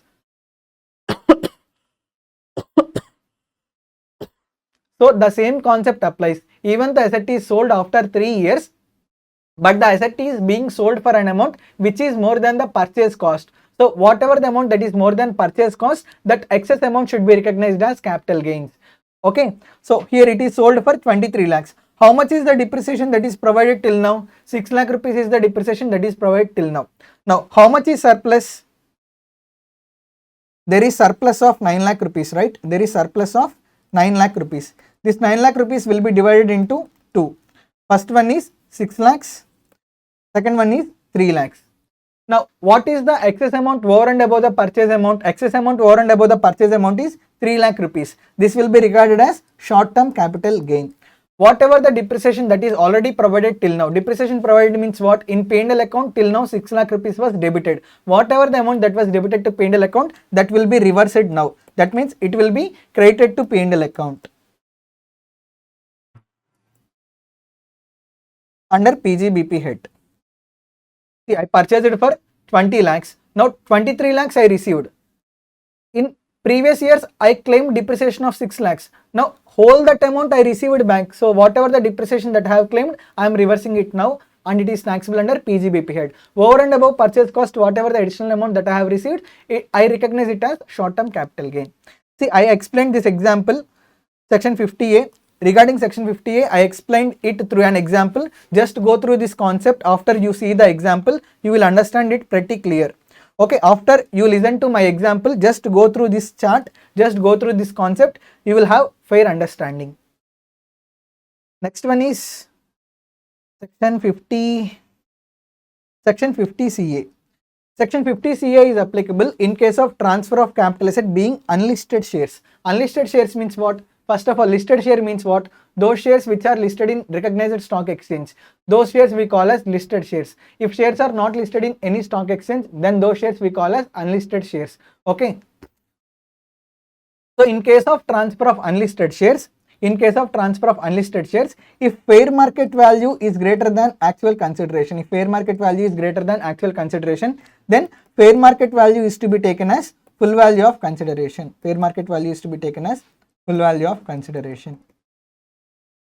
This is all about section 50 series. Next, we are going to start with exemptions. Exemption under section 1037. Exemption of capital gain in case of compulsory acquisition of urban agricultural land. First of all, compulsory acquisition is to be treated as transfer. Whatever the compulsory acquisition that government makes, it should be treated as transfer. Here compulsory acquisition of capital asset is being done, but the capital asset is urban agricultural land. That means if government compulsorily acquires urban agricultural land, then exemption is available under section 1037. Who is eligible SSC? Individual or HUF. That means only individual or HUF can claim exemption under section 1037. Other persons, even though their urban agricultural land is compulsorily acquired by the government, they cannot claim exemption under section 1037. That means 1037 exemption is available only for individual or HUF. What is the asset to be transferred? Asset to be transferred is urban agricultural land. What is the nature of asset to be transferred? See, transfer, sale, exchange, all these will come under the definition of transfer. But mode of transfer should be only by way of compulsory acquisition. That means if I sell my urban agricultural land, I cannot claim exemption under section 1037. Only if my urban agricultural land is compulsorily acquired by the government, then only I can claim exemption under section 1037. So mode of transfer should be only by way of compulsory acquisition. Usage of asset transferred. That means here there is condition. Whatever the urban agricultural land that is compulsorily acquired by the government, that urban agricultural land must be used for the purpose of agricultural purposes, either by SSC or his family members for a period of 2 years before the date of transfer. Let's say on 20th March 2023, government compulsorily acquired urban agricultural land. That means from the last 2 years, at least 2 years before 20 March 2023, this urban agricultural land should be used for agricultural purposes either by SSC or his family members. Then only exemption can be claimed under section 1037. Next, compensation fixed by government or RBI. Who should fix the See, whenever government makes compulsory acquisition, government will pay compensation, right? That compensation should be fixed by whom? Compensation should be fixed either by central government or by RBI. And date of receipt of compensation. When compensation should be received? It should be received on or after 1st April 2004. So the compensation should be received on or after 1st April 2004. If any compensation is received before 1st April 2004, no exemption is allowed under section 1037. Is it clear? Enhanced compensation is also eligible for exemption, but it should be received on or after 1st April 2004. Date of transfer is irrelevant. for claiming exemption under section 1037. See, date of transfer is irrelevant, but date of receipt of compensation is relevant. If date of receipt of compensation is on or after 1st April 2004, then only exemption can be claimed under section 1037. If the above conditions are not satisfied, then no need to calculate capital gain as per section 45(5). As generally, if there is compulsory acquisition, capital gains are required to be calculated under section 45(5). However, if SSE is individual or HUF and the mode of transfer is compulsory acquisition and the capital asset is urban agricultural land, if all these conditions are satisfied, then on transfer of urban agricultural land, on compulsory acquisition of urban agricultural land, capital gains will arise, right? From that capital gain, you can claim complete exemption under section 1037. You can claim complete exemption under section 1037. Whatever the capital gain that is there, it is fully exempt under section 1037 and no capital gains will arise. This is the exemption relating to section 1037. Next, we are going to start with section 54 series. Generally, capital asset transferred, capital asset purchased. If capital asset transferred is residential house property, and on transfer of residential house property, capital gains will arise, right? If those capital gains are again reinvested in residential house property, that means if reinvestment is also made in residential house property, then exemption can be claimed under section 54. If the capital asset transferred is agricultural land and whatever the amount that is received on such a transfer, if that amount is reinvested in agricultural land, then exemption is required to be calculated under section 54B. If capital asset transferred is land or building of an industrial undertaking, amount will be received, consideration will be received. If that consideration is again reinvested in land or building of industrial undertaking, then exemption can be claimed under section 54D. Are you able to understand? If the capital asset transferred is land or building or both, and reinvestment is made in NHAI bonds or RECL bonds or any other bonds, then exemption is required to be claimed under section 54EC. Are you able to understand? So, just prima facie glimpse I have given what is the capital asset that is to be transferred and where reinvestment is required to be made. In such a case, under which section exemption can be claimed. This I gave at a glance. Now let us see in depth. Section 54. Eligible SSE is individual or HUF. That means what? Other persons, partnership firm, company cannot claim any exemption under section 54. Under section 54, only individual or HUF can claim exemption. Nature of asset transferred. Nature of asset transferred should be long-term capital asset. And asset that is required to be transferred is residential house property. I have told you, capital asset to be transferred is residential house property. Reinvestment should be made in residential house property. Then exemption can be claimed under section 54. So, asset to be transferred is residential house property. Reinvestment is required to be made in residential house property. That means identical. Residential house property is transferred, amount is received. This amount should be reinvested in residential house property. Then only you can claim exemption under section 54. For the purpose of reinvestment, there is time limit. There will be date of transfer, right? There will be date of transfer. From this date onwards, within 2 years, or 1 year before the date of transfer, new residential house property should be purchased. Or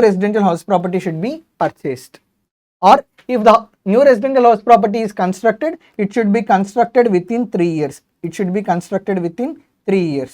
Then only exemption is available. Reinvestment is required to be made in residential house property. Reinvestment can be in the form of purchase or construction. If reinvestment is purchase of new house property, then new house property should be purchased within 2 years from the date of transfer or before 1 year from the date of transfer. If new residential house property is constructed, construction may commence before purchase. However, construction may commence before the date of transfer, but construction should be completed within 3 years from the date of transfer. Whether SSC is eligible for capital gains deposit scheme, as SSC is eligible for capital gains deposit scheme. Do you remember capital gains deposit scheme? On or before due date for filing income tax return under section 139(1), whatever the amount that is invested in purchasing house property, that is eligible for exemption. Whatever the amount that is invested in constructing the house property, that is eligible for exemption. If new house property is not purchased or new house property is not constructed, then the on sale whatever the gross capital gain amount is there, that should be deposited in capital gains deposit scheme, and whatever the amount that is deposited in capital gains deposit scheme, it should be used for either purchase of house property or construction of house property within the time limit allowed. Okay, so whatever the amount that is like on or before the due date for filing ITR, if no house property is purchased, if no house property is constructed, then you need to deposit the amount, you need to deposit the gross capital gain amount in capital gains deposit scheme. What is the amount that is required to be invested? Amount required to be invested is gross capital gain. How much exemption is allowed? Gross capital gain or investment, whichever is earlier.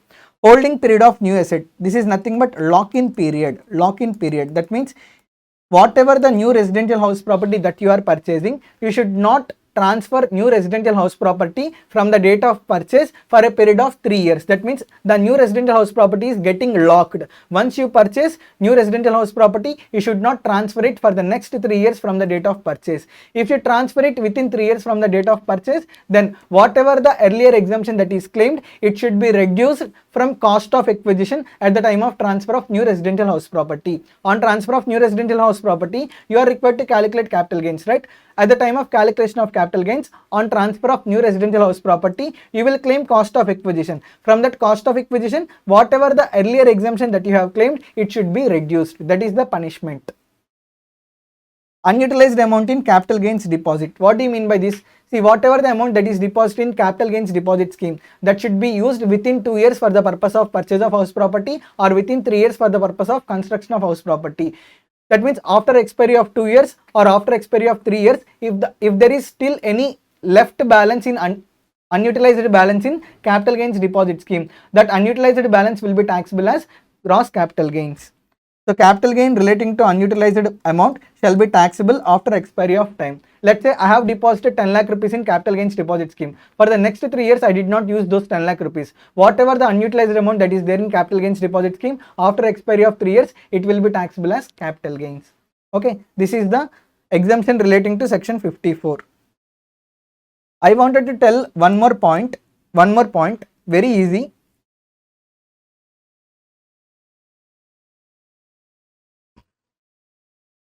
On transfer of residential house property, new residential house property is required to be purchased, right? Sometimes 2 residential house properties can be purchased or 2 residential house property can be constructed. Exemption is available for both residential house properties. Exemption is available for 2 residential house properties. However, this exemption of 2 residential house properties claimed as exemption, that means both residential house properties value can be claimed as exemption. This exemption of claiming 2 residential house properties as exemption is available only once in a lifetime, and gross capital gains should be less than or equal to 2 crores. Gross capital gains on transfer of this residential house property. On transfer of residential house property, first residential house property, gross capital gain should be less than or equal to 2 crores. Then you can claim 2 house properties, purchase of 2 house properties as exemption under section 54.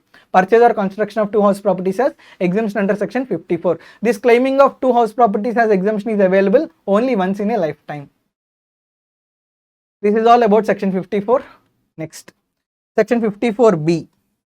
What is the combination? Combination is agricultural land to agricultural land. Generally, if agricultural land is rural agricultural land, on transfer of rural agricultural land, no capital gains will arise because rural agricultural land is not a capital asset. So, capital gains will arise only on transfer of urban agricultural land. So, on transfer of urban agricultural land, capital gains will arise, right?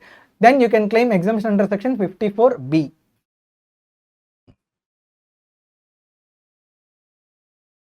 Who is eligible SSC under section 54B? Eligible SSC is individual or HUF. What is the nature of asset to be transferred? Nature of asset can be either short-term capital asset or long-term capital asset. That means whatever the urban agricultural land that is transferred is there, it can be either short-term capital asset or long-term capital asset. Asset transferred should be urban agricultural land. Asset transferred should be urban agricultural land. Here there is condition. Whatever the urban agricultural land that is being transferred, it should be used for agricultural purposes for at least 2 years before the date of transfer, either by SSC or his family members. Are you able to understand? You can claim exemption under section 54B only if urban agricultural land, whatever the urban agricultural land that is transferred, if it is used for agricultural purposes for how many years? For at least 2 years before the date of transfer, either by SSC or his family members. Then only exemption under section 54B is allowed. That is the condition. Next, reinvestment, asset to be purchased. What is the new asset to be purchased? New asset to be purchased is agricultural land. It can be either urban agricultural land or rural agricultural land. It is wise to reinvest in rural agricultural land because on transfer of rural agricultural land, subsequently no capital gains will arise. What is the time limit? What is the time limit for reinvestment? Time limit for reinvestment is within 2 years after the date of transfer. That means after the date of transfer, within 2 years, you need to make reinvestment. Whether capital gains deposit scheme is available, as capital gains deposit scheme is available. What is the amount that is required to be invested? Amount required to be invested is gross capital gain. How much amount is allowed as exemption? Gross capital gain or investment, whichever is lower, is allowed as exemption. What is the holding period of new asset? Holding period of new asset is 3 years. That means new asset, holding period of new asset should be 3 years. Nothing but lock-in period. Once if you purchase new capital asset, new agricultural land, that new agricultural land should not be transferred within 3 years from the date of purchase. If new agricultural land is transferred within 3 years from the date of purchase, earlier whatever the exemption that you have claimed under section 54B, that exemption amount should be reduced from cost of acquisition at the time of transfer of new capital asset. At the time of transfer of new urban agricultural land, whatever the earlier exemption that you have claimed, that earlier exemption will be reduced from cost of acquisition. See, on transfer of new urban agricultural land, you are required to calculate capital gains. At the time of calculating capital gains, you will claim cost of acquisition. At the time of claiming cost of acquisition, total cost you cannot claim as cost of acquisition. From total cost, whatever the earlier exemption that you have claimed, that should be reduced and only balance cost you have to claim as cost of acquisition. Is it clear? Next. Unutilized amount, whatever the unutilized amount that is deposited in capital gains deposit scheme, it is taxable after the expiry of time limit. This is all about section 54B. Next one is section 54D. Next one is 54D. What is the combination under 54D? The combination is land or building or both should be transferred. Capital asset required to be transferred is land, building or both. Where reinvestment is required to be made? Reinvestment is required to be made in NHI bonds or RECL bonds or any other bonds that are notified by government.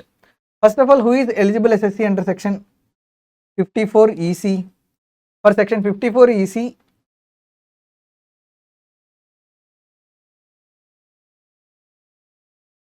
for section 54 EC, eligible SSC is any SSC. Any SSC can claim deduction under section 54 EC. Nature of capital asset transferred should be long-term capital asset. Asset required to be transferred is land or building or both. Reinvestment is required to be made at NHI bonds, RECL bonds or any other bonds that are notified by central government.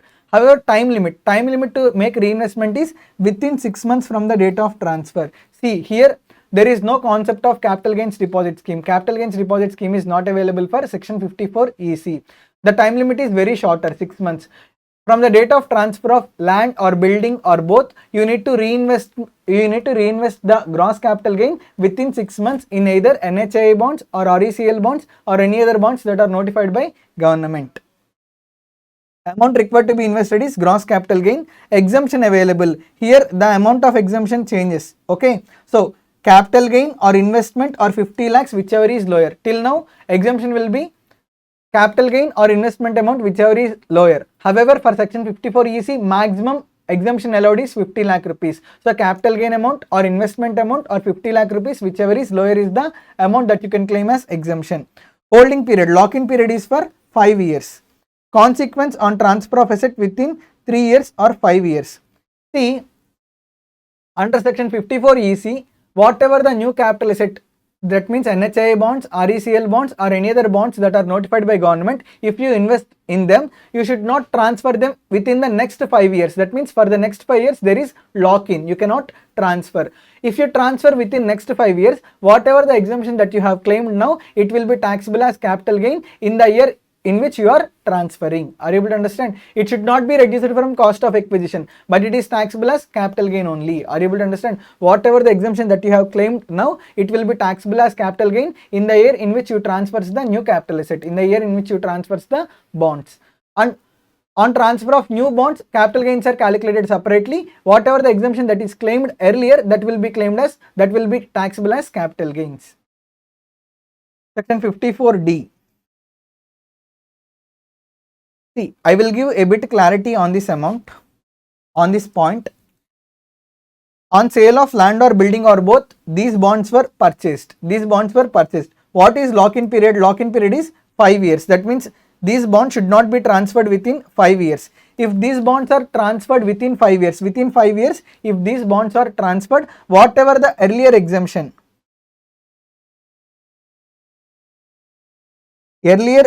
claimed,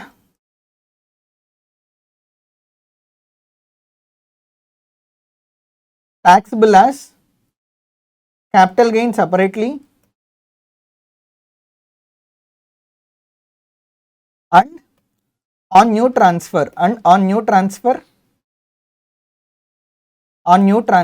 means on transfer of these bonds, capital gains will be calculated. That means there will be two capital gains. One capital gain is for transfer of NHI bonds or RECL bonds or any other bonds notified by government. Along with that, earlier exemption that is claimed, whatever the earlier exemption that have been claimed, that will be again taxable as capital gains, because it is the punishment, as he should not transfer within 5 years, but he is transferring within 5 years. So whatever the earlier exemption that is claimed earlier, that is withdrawn now, that will be taxable as capital gain. Along with that, he is also transferring NHI bonds. On that again, capital gain is required to be calculated separately. So this is all about section 54 EC. Now section 54D. Under section 54D also, any SSE can claim deduction. What is the nature of asset to be transferred? Nature of asset to be transferred is either short-term capital asset or long-term capital asset. Asset to be transferred. What is the combination under section 54D? Under section 54D, the combination is land or building of industrial undertaking should be transferred, and in place of them, reinvestment is required to be made in land or building of industrial undertaking. So asset required to be transferred is land or building of industrial undertaking. Reinvestment should also be made in the same asset. However, here there is usage rule. What is the asset that is transferred? Land or building of industrial undertaking. Whatever the land or building that is being transferred, such land or building must be used for industrial purposes at least 2 years before the date of transfer. That means from the date of transfer, for the before that for at least 2 years, that land or building should be used for industrial purposes. Then only exemption is allowed under section 54D. Otherwise, no exemption is allowed. Mode of transfer by way of compulsory acquisition. That means if land or building of industrial undertaking is compulsorily acquired by the government, then only exemption under section 54D is available. Otherwise, exemption under section 54D is not available. See, land or building of industrial undertaking, if it is sold, sale transaction, sale is transfer, but you cannot claim exemption under section 54 EC. You can claim exemption only if land or building is compulsorily acquired, then only exemption is available. Reinvestment is required to be made in land or building of industrial undertaking. What is the time limit? Time limit is within 3 years at the time of after the date of receipt of compensation. See, not from the date of transfer. In case of compulsory acquisition, government will pay compensation, right? From the date on which compensation is received, you need to calculate 3 years of time limit for reinvestment. Whether capital gains deposit scheme is available? Yes, it is available. What is the amount required to be invested? Amount required to be invested is gross capital gains. How much exemption is allowed? Gross capital gains or investment, whichever is lower is allowed as exemption. Is there any lock-in period? Yes. Whatever the new land or new building or new land and building that is purchased for industrial undertaking, that should not be transferred within 3 years. There is lock-in period of 3 years. Consequence on transfer within 3 years. If it is transferred within 3 years, whatever the earlier exemption that is claimed, earlier exemption is withdrawn and earlier exemption should be reduced from cost of acquisition at the time of transfer of new capital asset. That means on transfer of new land or building, whatever the earlier exemption that you have claimed, that should be reduced from cost of acquisition. Unutilized amount in capital gains deposit scheme. Whatever the amount that is there in capital gains deposit scheme which is unutilized, that is to be unutilized amount, that is taxable after the expiry of time limit. Next one is last section, section 54, last exemption, section 54. What is the combination under section 54F? What is the combination under section 54? Combination is house property to house property. That means capital asset required to be transferred is house property and reinvestment is also required to be made in house property.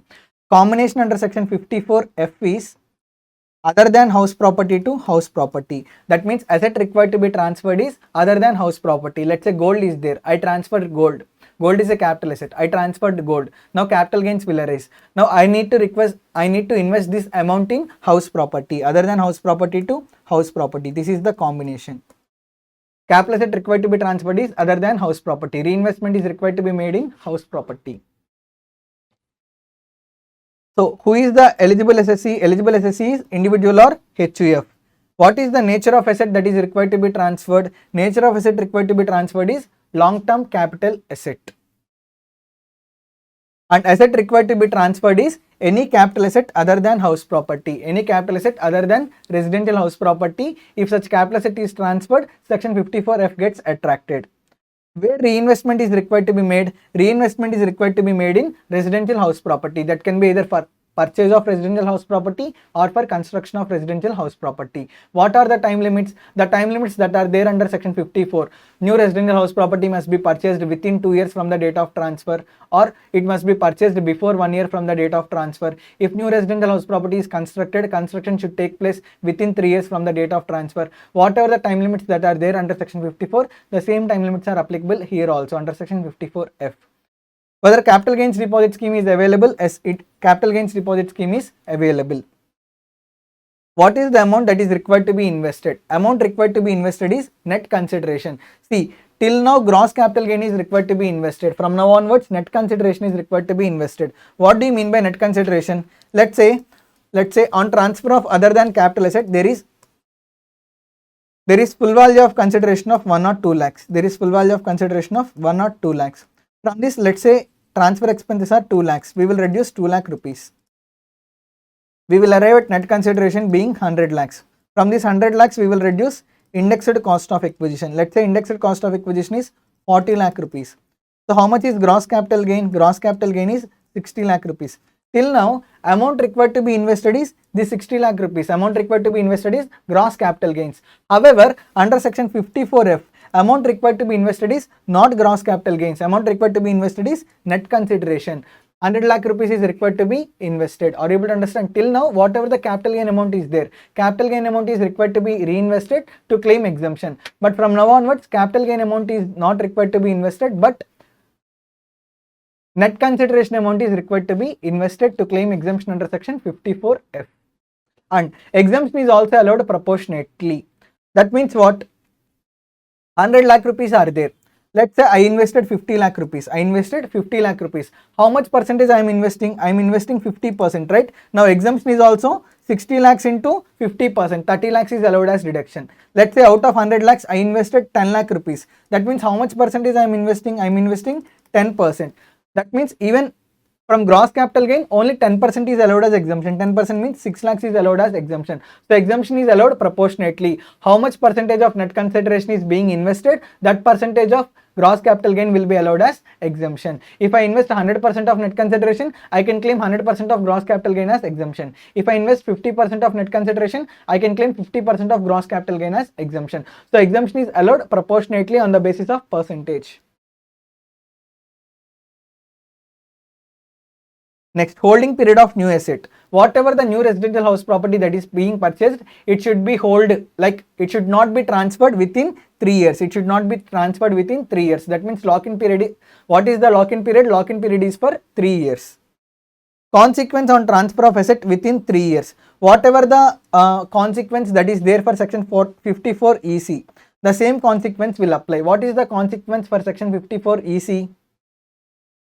Under section 54 EC, if new asset is transferred within the lock-in period, whatever the earlier exemption that is claimed, it will be taxable as capital gains. Along with that, on transfer of new capital asset, we will calculate capital gains separately. That means there will be 2 capital gains. Under section 54F also, whatever the earlier exemption that is claimed, that will be taxable as capital gains. Along with that, on transfer of house property, new capital gains will be calculated separately. So on violation of provision, on transfer within the lock-in period, 2 capital gains will arise. Is it clear? Unutilized amount of capital gains deposit. Proportionate exemption claimed relating to unutilized deposit shall be taxable. As I have told, total exemption is not allowed, right? Only proportionate exemption is allowed. How much percentage of net consideration is invested? The same percentage of gross capital gain will be allowed as exemption. Even if unutilized amount is, if there is any unutilized amount in capital gains deposit scheme, then proportionate exemption will be reversed and proportionate exemption will be taxable in the year in which new asset is being transferred. There are 2 other conditions regarding section 54F. I will explain in the notes.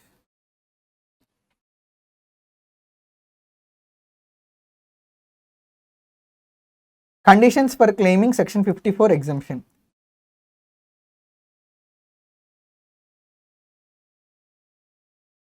Section 54F exemption. There are 2 conditions. In order to claim exemption under section 54F, there are 2 conditions. First condition is before transfer, second condition is after transfer.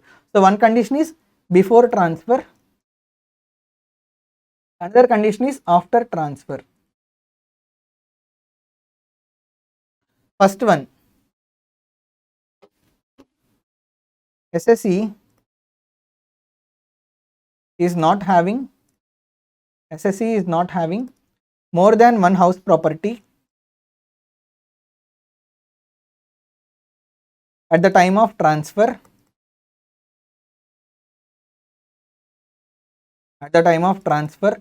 other than a new house property that is purchased for exemption.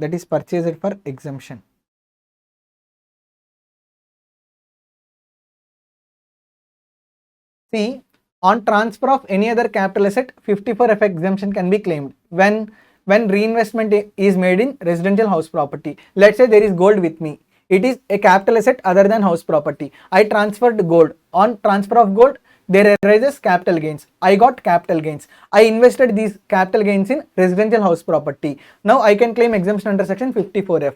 But the condition is, on the date of transfer of gold, I should not be having more than one house property other than the one which I am purchasing for this exemption. On the date of transfer of gold, if I am already having more than one house property, let's say if I am having 2 house properties, now I cannot claim exemption under section 54F. In order to claim exemption under section 54F, on the date of transfer of gold, that means on the date of transfer of capital asset other than house property, I should be owning only maximum one house property. If I own more than one house property, I cannot claim exemption under section 54F. If I own either one house property or if I do not own any house property, then I can claim exemption under section 54F. So on the date of transfer of capital asset other than house property, the assessee should not be holding more than one house property other than the one which he is purchasing for claiming exemption under section 54F. Second condition is assessee has not purchased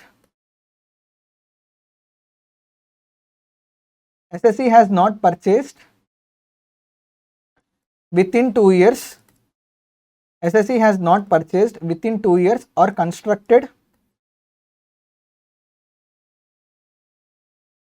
within 3 years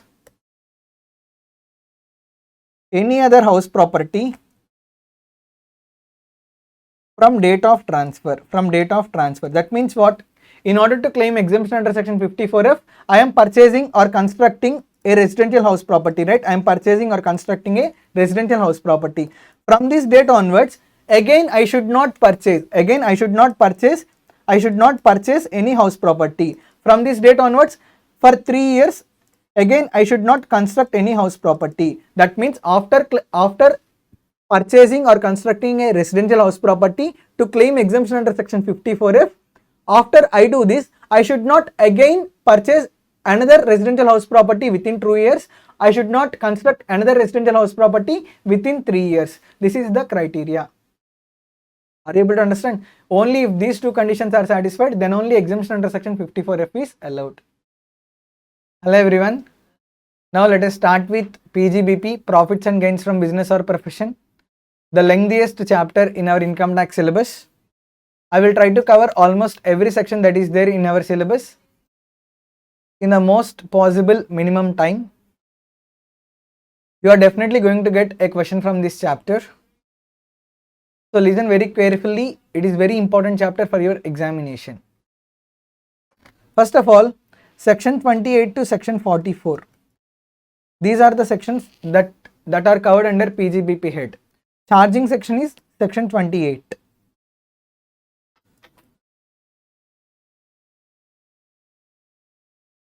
Charging section is section 28. What is the method of accounting that is followed under PGBP head? Method of accounting that is followed is either cash basis or accrual basis, as may be followed by the SSC, except section 32, section 35D, 35DDA, 43B, except 4 sections.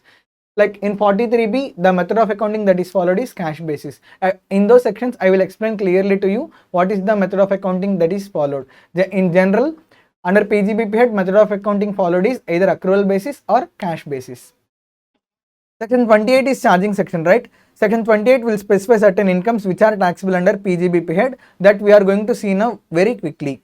First one, whatever the income that is received from business or profession, that income is taxable under PGBP head. Important thing is, income in the form of dividends and winnings, they are always taxable under the head income from other sources. They are not taxable under PGBP head. I said income from business or profession is taxable under PGBP head. Profession means profession includes vocation also. Profession includes vocation also. What is the difference between profession and vocation? Profession is always backed by some educational qualification. Vocation is not backed by educational qualification. A person, by doing an activity continuously, he attains expertise. Then whatever that activity that he has done, we call it as vocation. Okay, profession is always backed by educational qualification. Vocation need not be backed by educational qualification. Let's say some singers are there. Okay, they did not learn music. Like they sing naturally. Like whatever the activity that is done by them, that is called as vocation. Next, second thing is, whatever the benefits that are received by partners from partnership firm, all those benefits are taxable under PGBP head. Interest on partners' capital, remuneration, whatever these benefits that are received by partners from partnership firm, they are taxable under PGBP head.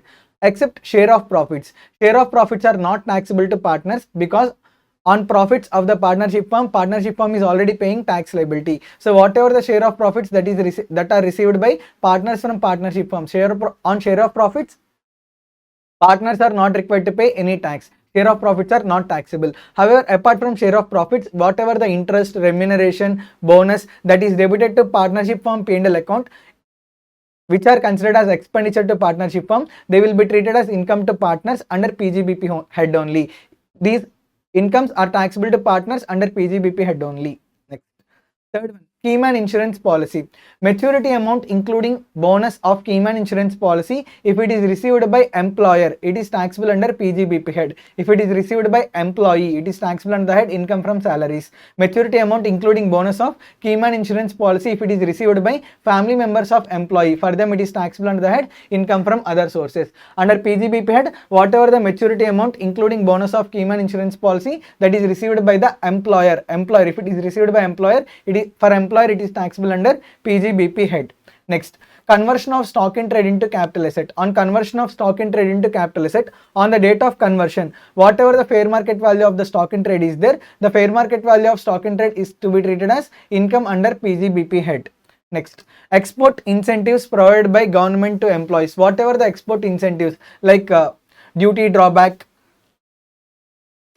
cash compensatory support, import entitlement license, whatever the income that is earned by way of duty drawback, export incentives, cash compensatory support and import entitlement licenses, even all these incomes are taxable under PGBP head. Next, whatever the perquisites that are received by professionals, all those perquisites are taxable under PGBP head. Let's say I am a chartered accountant in practice. I have done audit of one company. Like the company gave iPad to me along with audit fees. That means apart from audit fees, they got very much interest. They got very much fascinated about my work. So along with payment of audit fees, it also gave me a benefit. It also gave me a gift. Now I received gift because of the profession. Whatever the gift that is received by professionals out of their professional services, all those gifts or perquisites or benefits are taxable under PGBP head only. Next, non-compete fees. Like non-compete fees is also taxable under PGBP head. Non-compete fees means what? In order not to carry out any activity, a person enters into an agreement with another person that he will not carry out certain activity. So this is an agreement that he is entering, that he will not give any competition to other person. This fees is called as non-compete fees. Whatever the non-compete fees that is paid, that non-compete fees is also taxable under PGBP head. Next, compensations. Any compensation received on termination or modification, any compensation received on termination or modification of management affairs of Indian company or management affairs of foreign company in India, such compensation received is taxable under PGBP head. Any compensation received on termination or modification of any contract relating to agency, even such compensation is taxable under PGBP head. Third one, any compensation received on termination or modification of terms and conditions of any contract relating to its business shall be taxable under PGBP head. Initially, at the time of entering into agreement, there will be some terms and conditions. If these terms and conditions are changed, then compensation will be paid. Whatever the compensation that is received due to change of these terms and conditions, such compensation is taxable under PGBP head. Any income received by trade association or professional association from its members for providing specific services. What do you mean by this? Like any trade association or professional association from its members for providing specific services,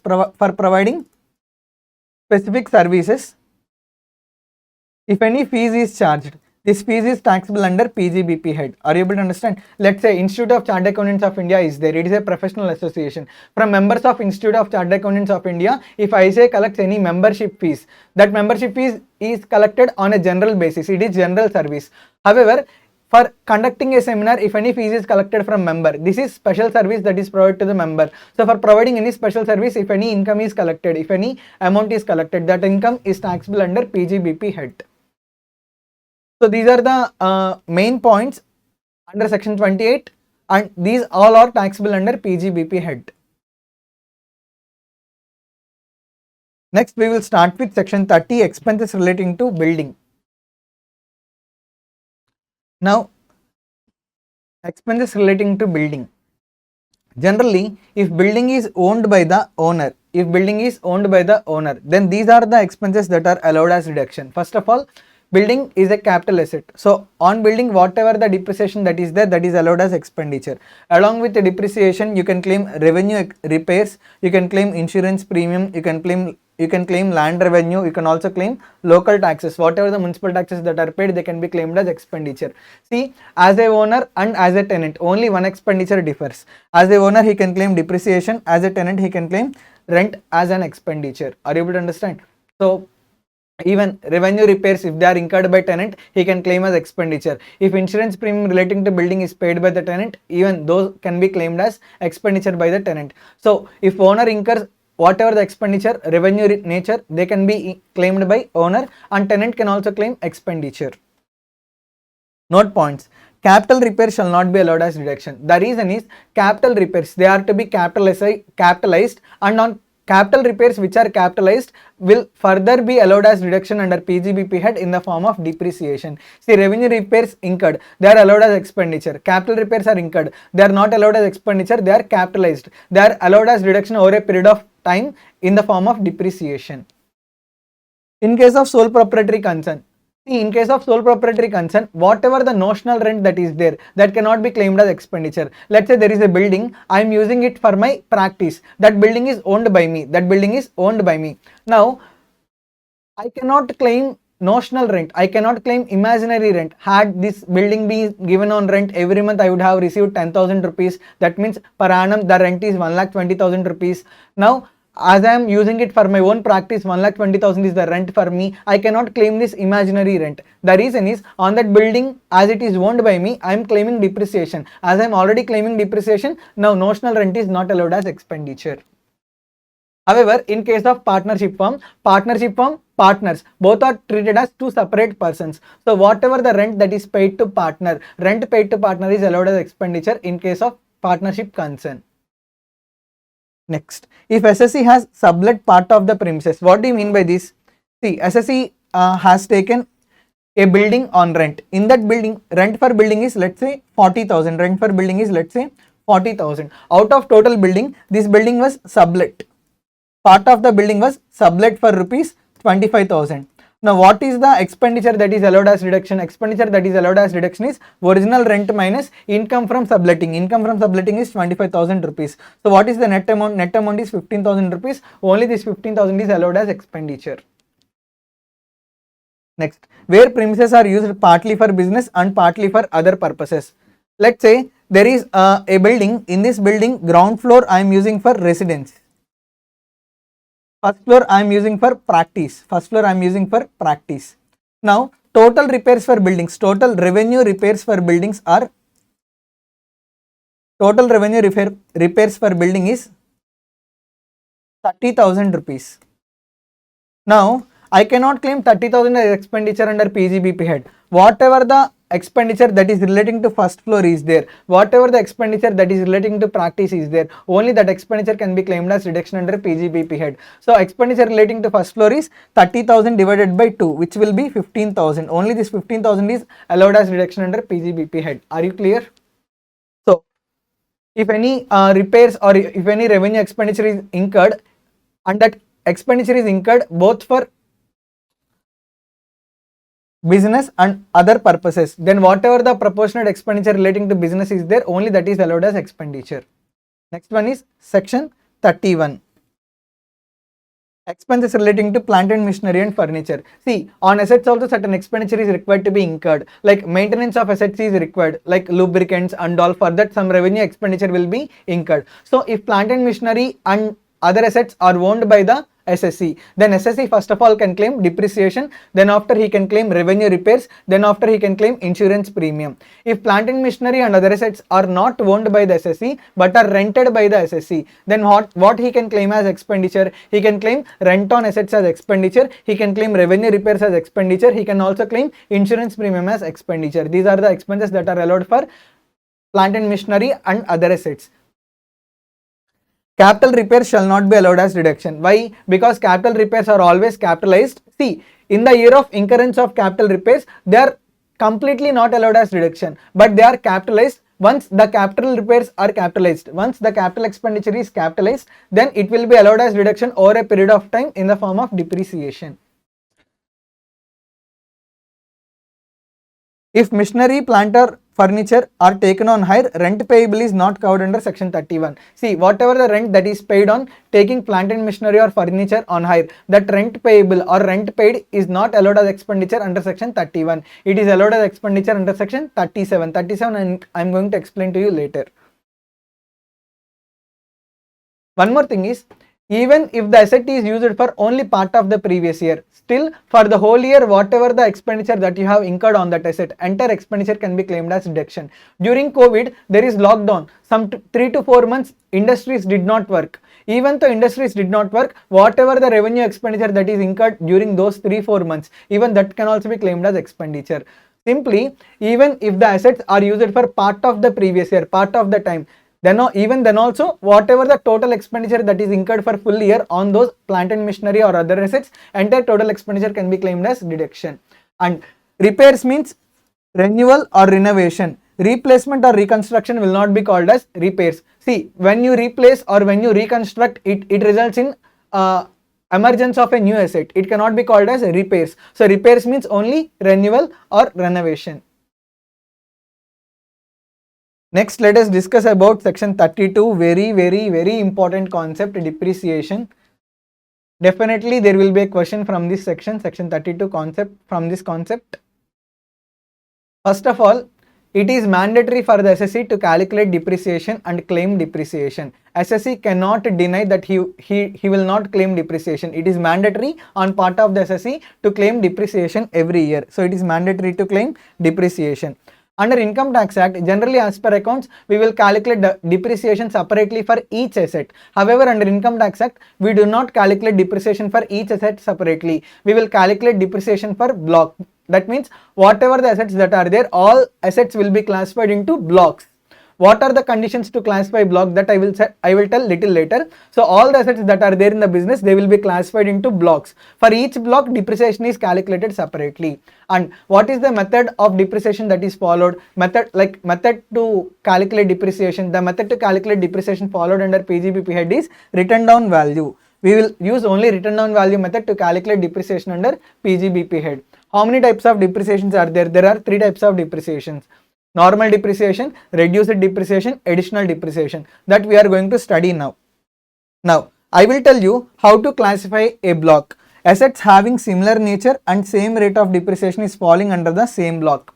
That means for an assets to fall under a block, 2 conditions are required to be satisfied.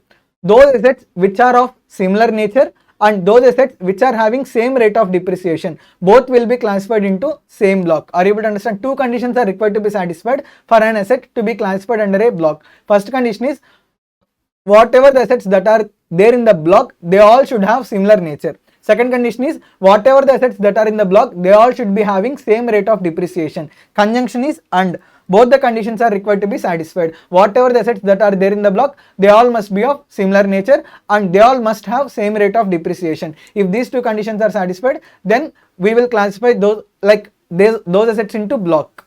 There is a new asset. Now the question is, this new asset should be sent to which block? Now, whatever the block that have similar nature and whatever the block that have same rate of depreciation as this new asset will be sent to that block. So for an asset to be kept in a block, 2 conditions are required to be satisfied. All assets in the block should have similar nature and all assets in the block should have same rate of depreciation. These are the 2 conditions and the conjunction is and.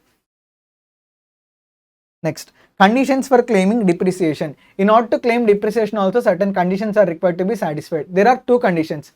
If assessee wants to claim depreciation, he needs to satisfy 2 conditions. What are they? First condition is assessee must be the owner of the asset.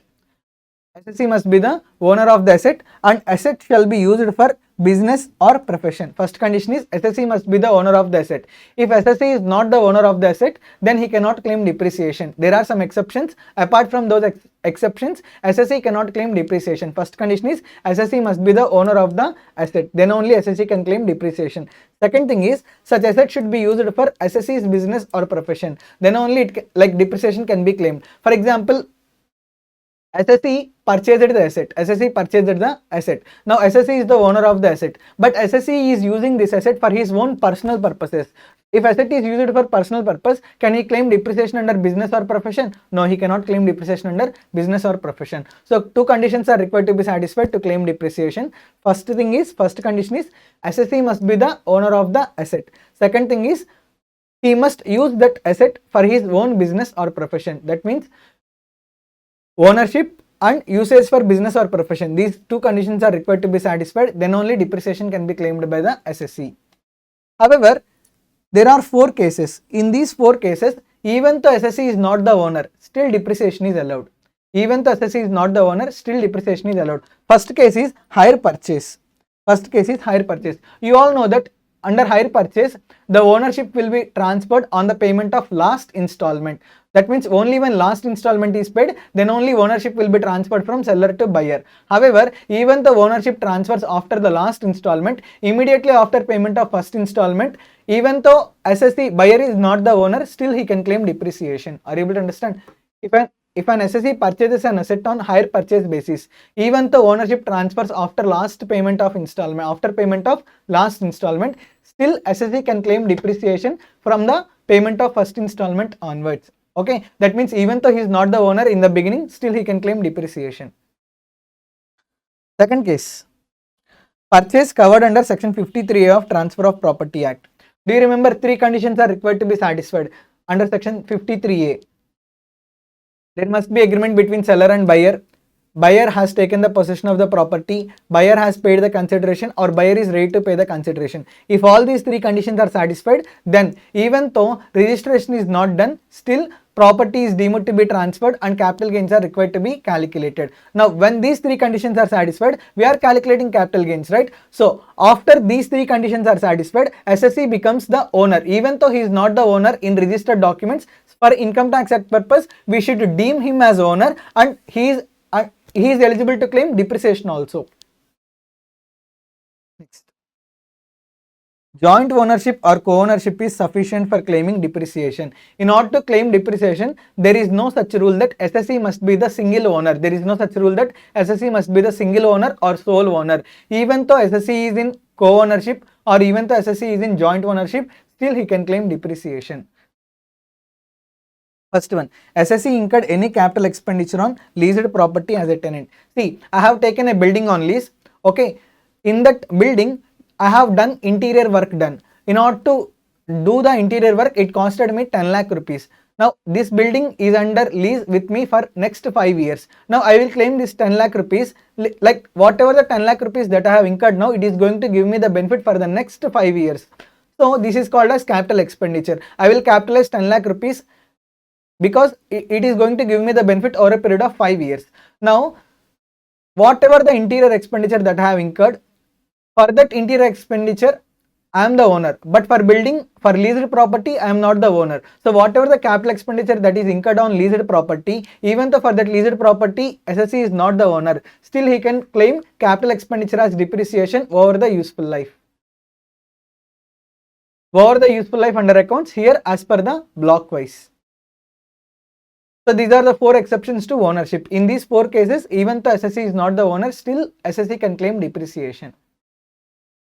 Next, second condition is asset shall be used for SSE's business or profession. Here usage is of 2 types. Usage is of 2 types, active usage, passive usage.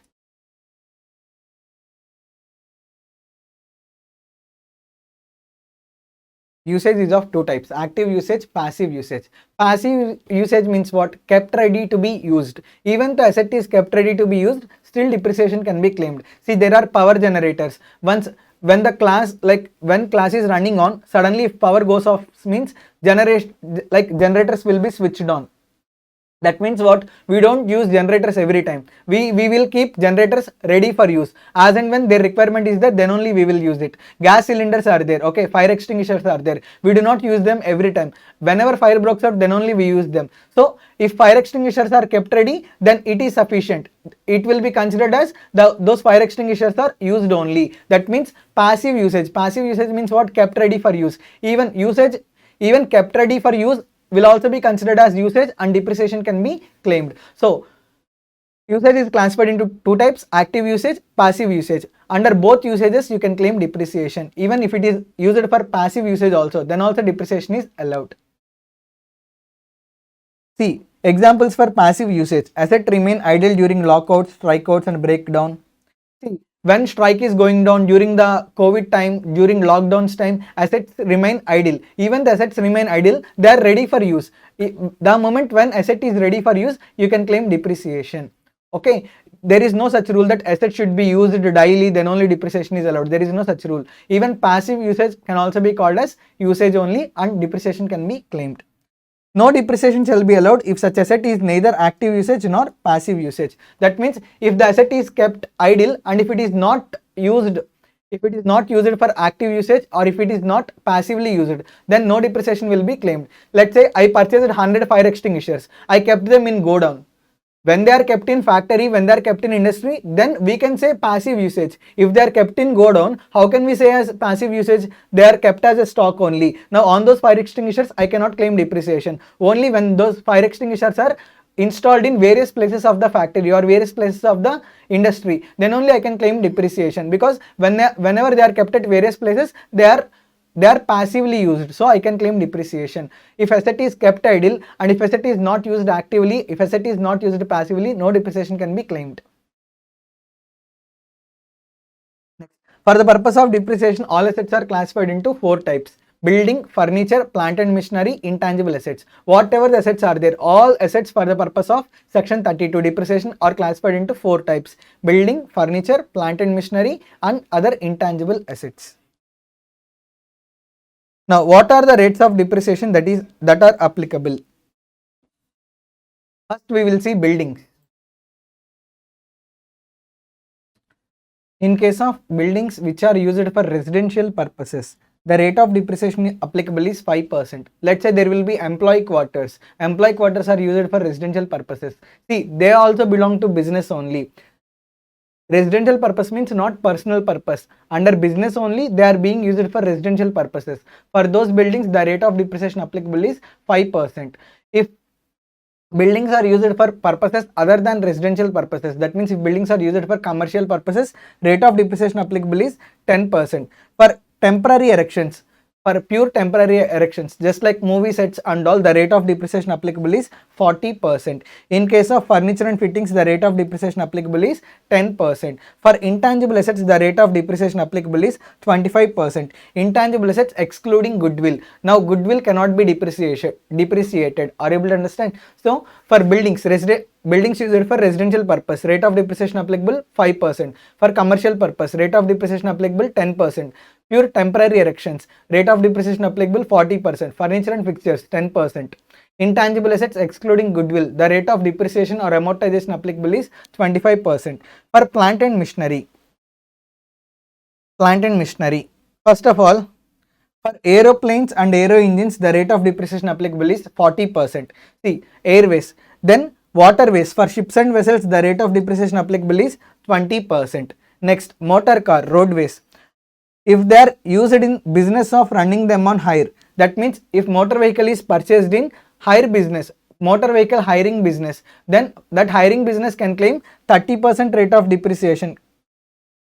Other than business of running them in a hire, 15%. Used in a business of running them on hire, that means if motor vehicle is purchased and that motor vehicle is used in the business of hiring of motor vehicles, then hiring of motor vehicles business can claim 30% rate of depreciation on motor vehicles. Those businesses which are not engaged in hiring of motor vehicles. Let's say I am in practice. My business is not hiring of cars. Okay, but I purchased a car for my profession. Now I can claim 15% rate of depreciation. Are you able to understand? Let's say there is Ola. The main business of Ola is it gives vehicles on rent. If Ola purchase any car vehicle, Ola can claim 30% rate of depreciation. Molds used in rubber and plastic goods factories. Molds means what? They are fixtures. They will be used to manufacture multiple things. Let's say there will be a mold for chair. Okay, using that mold, 1000 chairs will be manufactured. So on molds, even mold is an asset. On molds, you can claim 30% rate of depreciation. For life-saving equipments, medical equipments, 40% rate of depreciation can be claimed. For computers, including computer software, including computer accessories, you can claim 40% rate of depreciation. For books also you can claim. For books, you can claim 40% rate of depreciation. Energy saving devices, air and water pollution control equipment, you can claim 40% rate of depreciation. Windmill, if it is purchased before 1st April 2014, the thumb word is 2014. If it is purchased before 1st April 2014, 15% rate of depreciation is available. If windmills are constructed or purchased after 1st April 2014, then 40% rate of depreciation is applicable. On oil wells, 40% rate of depreciation is applicable. Whatever the remaining assets are there, let's say there is surgical equipment, there is video recorder, okay, there is this mic. All these are classified as residuary plant and machinery. For all residuary plant and machinery, the rate of depreciation applicable is 15%. For other plant and machinery, that means for which specific rate of depreciation is not provided, residuary. For residuary plant and machinery, the rate of depreciation applicable is 15%. See, in this list, there is no video recorder. So for video recorder, it is a plant and machinery. Video recorder is not a building. Video recorder is not a furniture. It is not an intangible asset. It is a plant and machinery. So however, for video recorder, no specific rate of depreciation is given. Then it will be covered under residuary plant and machinery. For residuary plant and machinery, the rate of depreciation applicable is 15%. So these are the rates of depreciation that are available for various assets. Next, computation of written down value of block of assets. See, this is the format to calculate a written down value. First, you will take opening written down value of the block. To that, you will add cost of assets acquired. That means during the previous year, how many assets that you have acquired. All those additions you will add to the opening written down value of the block. From that, you will reduce money receivable in respect of assets sold. See, you are not reducing book value of assets sold. You are reducing sale value. On sale of those assets, whatever the amount that is received amount is to be reduced from block. Are you able to understand? So here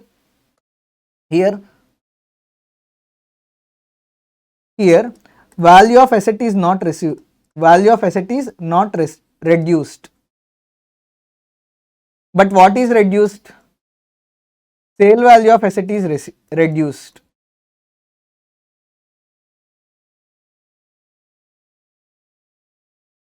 Value of asset is not reduced, but sale value of asset is reduced. Thereby, we will arrive at written down value of block. Written down value for calculating depreciation. Written down value for depreciation. From this amount, you will calculate depreciation and you will arrive at written down value of the block. Are you able to understand? First, you will take opening written down value of the block. It will be carry forwarded from previous year, earlier year.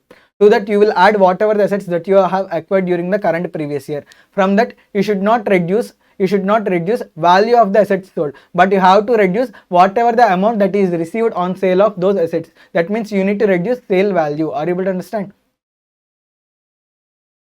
Amount received on sale of assets that needs to be reduced. After reducing it, you will arrive at written down value for calculating depreciation. From that, you will reduce depreciation and you will arrive at a written down value of the block.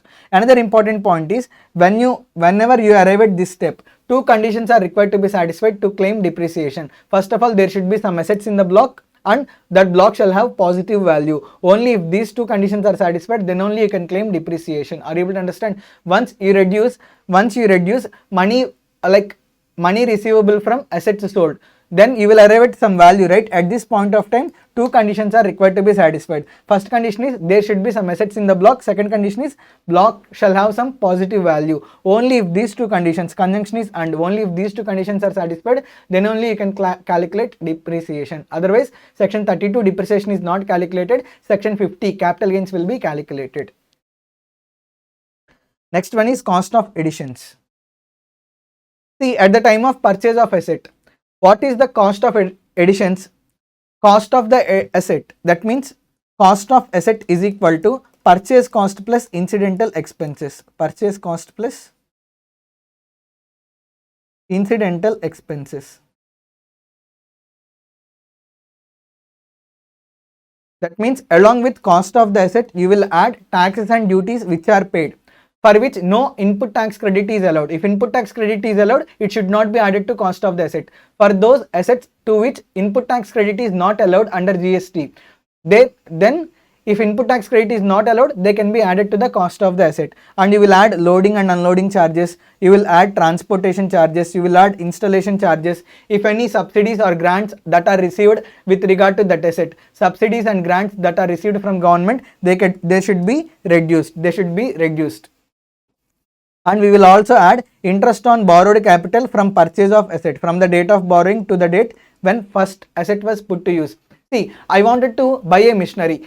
The machinery cost is 1 crore rupees. I did not have 1 crore rupees with me. So on 1st April, I borrowed 1 crore rupees. And I purchased the asset. The asset was purchased in Mumbai. In order to bring that asset from Mumbai to Guntur and in order to install here, it took 3 months of time. So from 1st June onwards, I started using the machine. On 1st June, the asset was first put to use. So from 1st April to 1st June, I did not use the asset, right? but I did not use the asset, but I paid interest for this period for whatever the loan that is taken to purchase this asset. So whatever the interest that is paid from the date of taking loan up to the date when asset was first put to use, even that interest can be added to the cost of the asset. That means that interest can be capitalized, borrowing cost can be capitalized. Whatever the borrowing cost that is there from the date of taking loan up to the date when asset was first put to use, for this period's borrowing cost can be added to the cost of the asset. This is also called as capitalization of borrowing cost. So this is how you will arrive at actual cost of the asset. One more important thing is, at the time of incurring all these expenditures and purchase cost, you should not incur, if the amount of expenditure is more than 10,000, then you should incur only by way of account pay check, account pay demand draft, electronic clearing system or any other electronic mode. Okay, 10,000 rupees per person per day. If you pay more than 10,000 rupees per person per day, you should pay only by any mode other than cash. That means you should pay by any of these 4 modes. If you pay more than 10,000 rupees per person in a day in cash, then whatever the expenditure that you have incurred, it will not be added to the cost of the asset.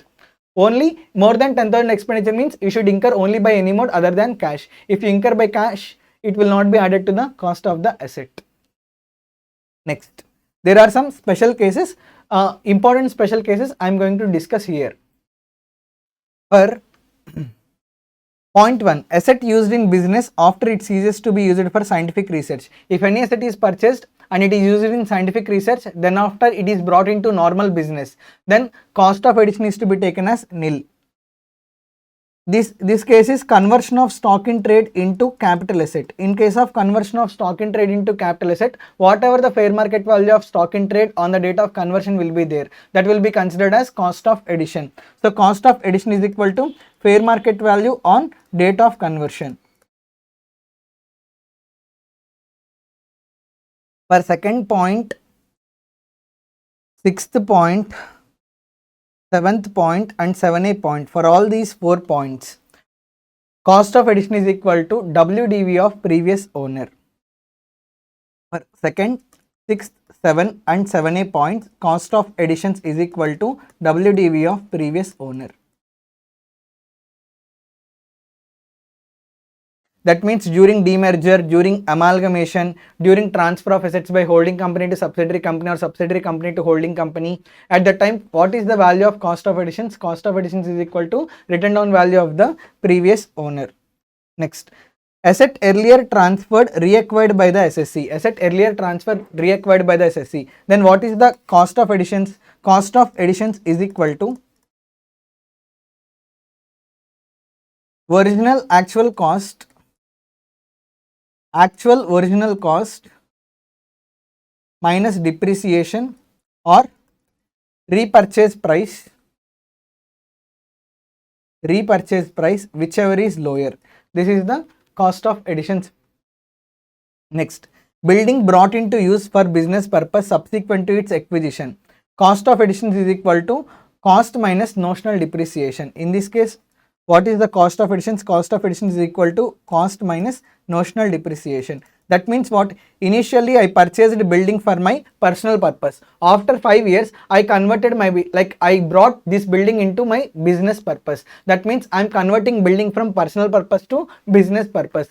In this case, whenever I converted building into business purpose, I need to value the building, right? I need to calculate the value of the building. At the time of calculation of value of the building, you need to take original purchase cost. From that, you need to reduce notional depreciation in order to arrive at the cost of additions. Are you able to understand? See, for all other assets, whatever the original value is there, that should be taken. Let's say I bought car. After 3 years, I converted my car from personal use to business use. Whatever the purchase cost of car is there, that will be considered as value of the car in the business also. However, for building, you need to reduce notional depreciation. Next, interest pertaining to post acquisition period. That means after acquisition of capital asset, whatever the interest that is there, that will not be capitalized, that will be debited to P&L account because it is a revenue expenditure. Next, actual cost on which ITC is available. If input tax credit is available, then input tax credit should not be capitalized. Input tax credit should not be added to the cost of the asset. From the cost of the asset, you need to reduce input tax credit. Asset acquired where portion of the cost was met by some other person. That means what? I purchased a car. The value of the car is 12 lakh rupees. Now I did not pay 12 lakh rupees. I paid only 7 lakh rupees. Remaining 5 lakh rupees are paid by some other person. Now I cannot take cost of additions as 12 lakh rupees. Whatever the amount that is paid by me, only that should be taken as cost of additions. Next, asset acquired by non-resident outside India but brought by him to India for the purpose of business and profession. Cost of additions is equal to original cost minus notional depreciation. This is the formula. Capital asset on which deduction was allowed under section 35 AD. So if any capital asset is purchased, 35 AD specified business, I am going to discuss little later. For the purpose of specified business, if any capital asset is purchased and deduction is claimed under section 35 AD, then after using it for specified business, if it is brought under normal business, the under normal business cost of addition should be taken as nil.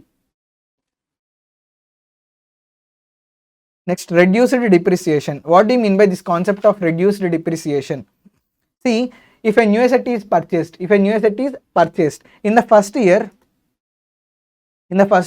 if asset is put to use for less than 180 days,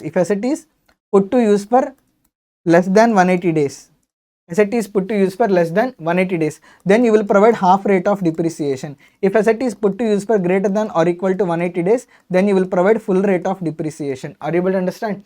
From second year onwards, full depreciation will be allowed irrespective of number of days of usage. Full depreciation irrespective of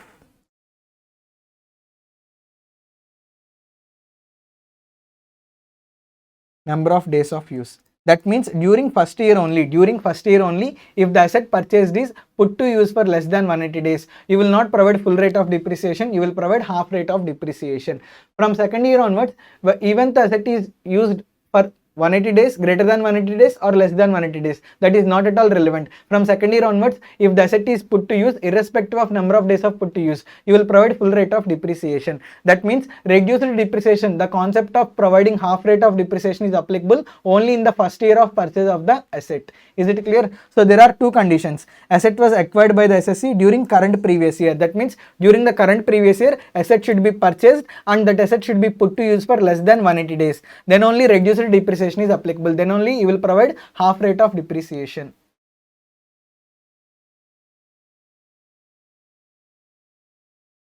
The concept of reduced depreciation applicable only in the year of acquisition.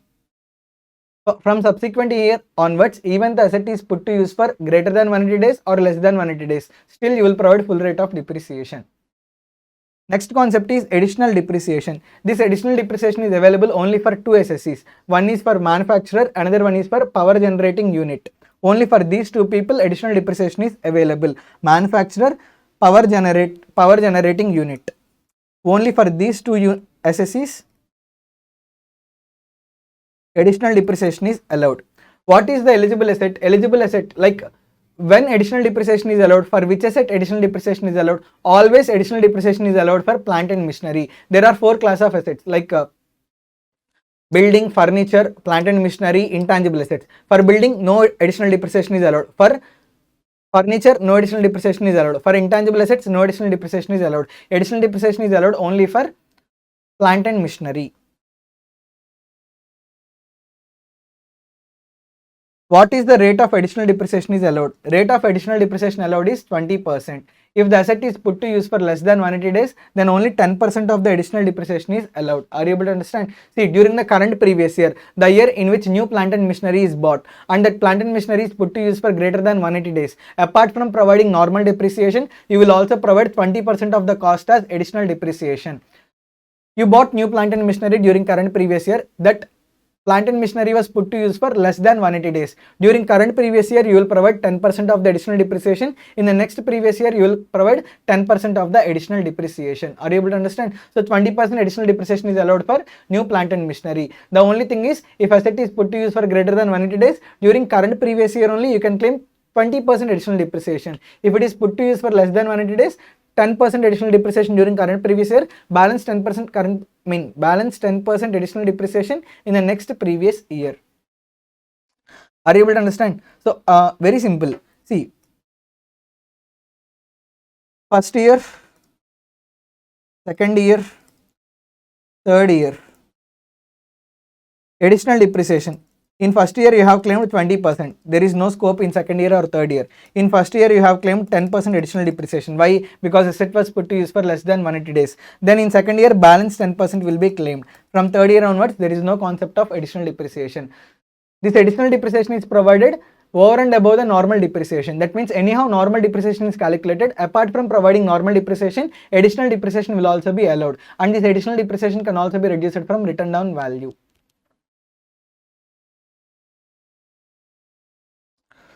Important thing is following assets are not eligible for additional depreciation. That means these assets should not be included in calculating additional depreciation. What are those assets? Any machinery or plant which before its installation. Second hand assets. Second hand plant and machinery. On second hand plant and machinery you cannot claim additional depreciation. That is one thing. Second one. If plant and machinery is purchased for office premises, if plant and machinery is purchased for residential accommodation, or if plant and machinery is installed in guest house, then also you cannot claim additional depreciation. If plant and machinery are used as office appliances, then also you cannot claim additional depreciation.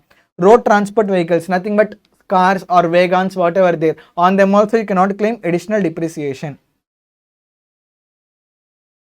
Those assets for which you have claimed deduction under section 35 AD, for them also you cannot claim deduction under, for them also you cannot claim additional depreciation. See, very simple. Additional depreciation is available on new plant and machinery.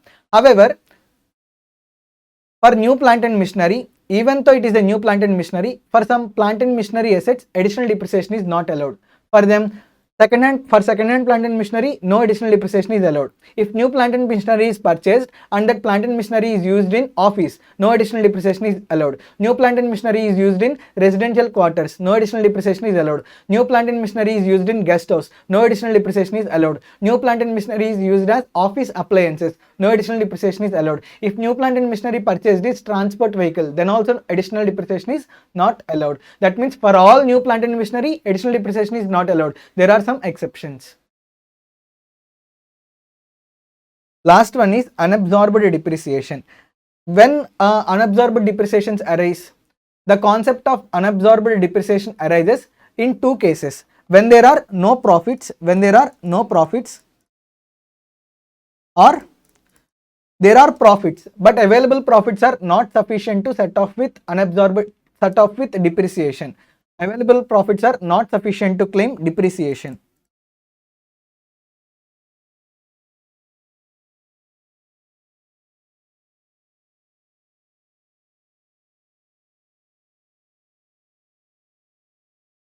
In these two cases, there will be concept of unabsorbed depreciation.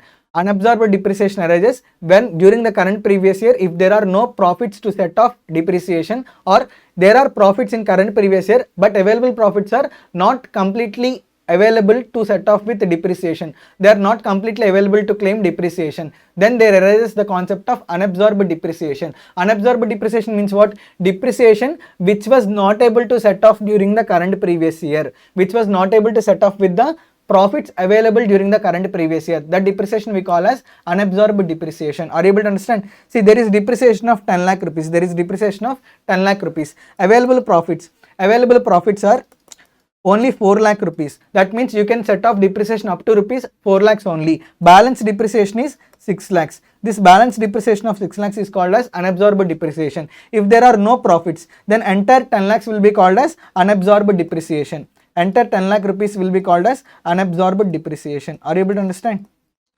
So if there are no profits or available profits are not sufficient to claim depreciation, then there arises the concept of unabsorbed depreciation. What is the tax treatment of unabsorbed depreciation? Unabsorbed depreciation which is there in current previous year, it will be carry forwarded to subsequent years to set off with subsequent year profits. Are you able to understand? So whatever the unabsorbed depreciation that is there, first you will carry forward it to subsequent years. In subsequent years you will set off that unabsorbed depreciation with subsequent years profits. Are you able to understand? However, there are some conditions. If it is carry forward to subsequent year, it should be carry forwarded by the same SSC, and SSC should not change. If SSC changes, carry forward facility is not available. Let's say I am the owner of a business. There is unabsorbed depreciation during current previous year. During current previous year, I sold this business to some other person. Now the SSE is being changed. Now the new person who is coming into my business, he cannot claim unabsorbed depreciation because the SSE is not same. Can be carry forwarded for unlimited period. There is no time limit. There is no restriction to carry forward. It can be carry forwarded for unlimited period. For any number of years, this unabsorbed depreciation can be carry forwarded. The only thing is SSE should not change. SSE should be the same person. Business or profession need not be in continuance during the previous year in which set off is claimed. Even whatever the business that is there, that need not be in continuance in the year in which unabsorbed depreciation is set off. Even after discontinuance of the business also, still unabsorbed depreciation will be carry forwarded. It shall be treated as current year depreciation set off from any head of income except salary. See, unabsorbed depreciation can be set off with other heads of income, but against salary income, you cannot set off unabsorbed depreciation. In subsequent year, you can set off this unabsorbed depreciation, right? But there is order of priority. In subsequent year, first against subsequent year's profits, first you need to set off subsequent year depreciation. Then you need to set off brought forward losses. Then only you can set off unabsorbed depreciation. Let's say in the next previous year, profits are, that means subsequent previous year profits are, let's say 10 lakh rupees. In subsequent previous year also there will be depreciation, right? In subsequent previous year depreciation is, let's say 3 lakh rupees. You have set off 3 lakh rupees. There is brought forward loss in subsequent year. Brought forward loss is, let's say 2 lakh rupees. You have set off. Now whatever the unabsorbed depreciation that is there, that will be eligible to be set off at this point of time. Okay, at this point of time. That means first priority was given to subsequent year depreciation. Second priority was given to brought forward loss. Then only unabsorbed depreciation can be set off. That is third priority. Is it clear? So whatever the unabsorbed depreciation is there, it will be carry forwarded to subsequent years. In subsequent year also, SSE should be the same and it can be carry forwarded for unlimited period. In subsequent year, first priority should be given to subsequent year depreciation. Second priority should be given to brought forward losses. Third priority should be given to set off of unabsorbed depreciation. Next, apportionment of depreciation. See, at the time of demerger, at the time of amalgamation, there are very many cases. Conversion of partnership firm into company, conversion of company into LLP, amalgamation, demerger, conversion of sole proprietary concern into company. In all these cases, like the asset is changing from one person to another person. For some period, asset will be held by one person. There comes a date. On the date, this asset will move from one person to another person. So there is change of asset from one person to another person. Then on the basis of number of days of use of that asset by that person, you have to calculate depreciation proportionately. On the basis of usage. Let's say previous owner used it for 200 days. New owner used it for 165 days. For 200 days of depreciation, you will provide for previous owner. For 165 days of depreciation, you will provide for new owner. So in all these cases, asset is being transferred from one person to another person. Then you have to calculate depreciation for the entire year. After you calculate depreciation for the entire year, on the basis of number of days that asset was held by the each owner. That means on the basis of usage, on the basis of number of days, the owner, like each person used that asset, you have to proportionately divide the depreciation. Is it clear? So on which basis? On the basis of usage ratio. On the basis of usage ratio, you will divide depreciation. You will calculate depreciation for the entire year. For how many days first person uses? For those many days, you will calculate depreciation proportionately and you will allot. So on the basis of usage ratio, you have to calculate depreciation and you have to divide the depreciation between previous owner and current owner. This is the concept relating to section 32, depreciation.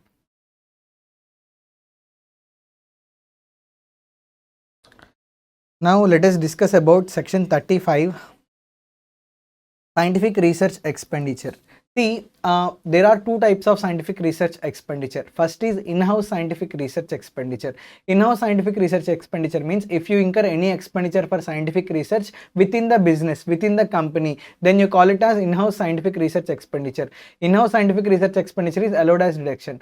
Some companies, they cannot bear in-house scientific research expenditure. What they will do, they will make contributions to those scientific research organizations which are involved in scientific research.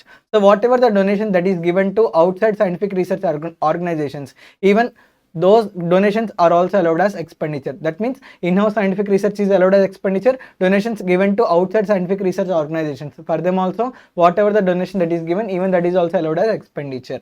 First we will see in-house scientific research. In this also there are two classifications.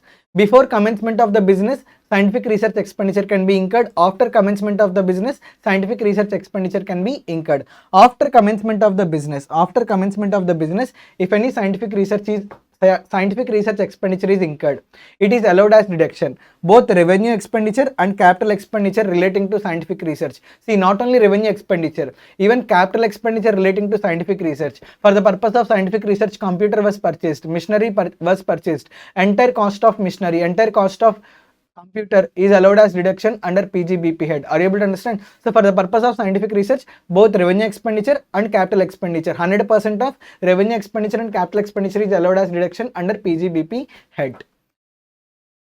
Revenue expenditure includes any expenditure, whatever the expenditure that is of revenue nature, which is incurred for the purpose of scientific research. Entire revenue expenditure is allowed as deduction. Capital expenditure excludes land. What do you mean by this?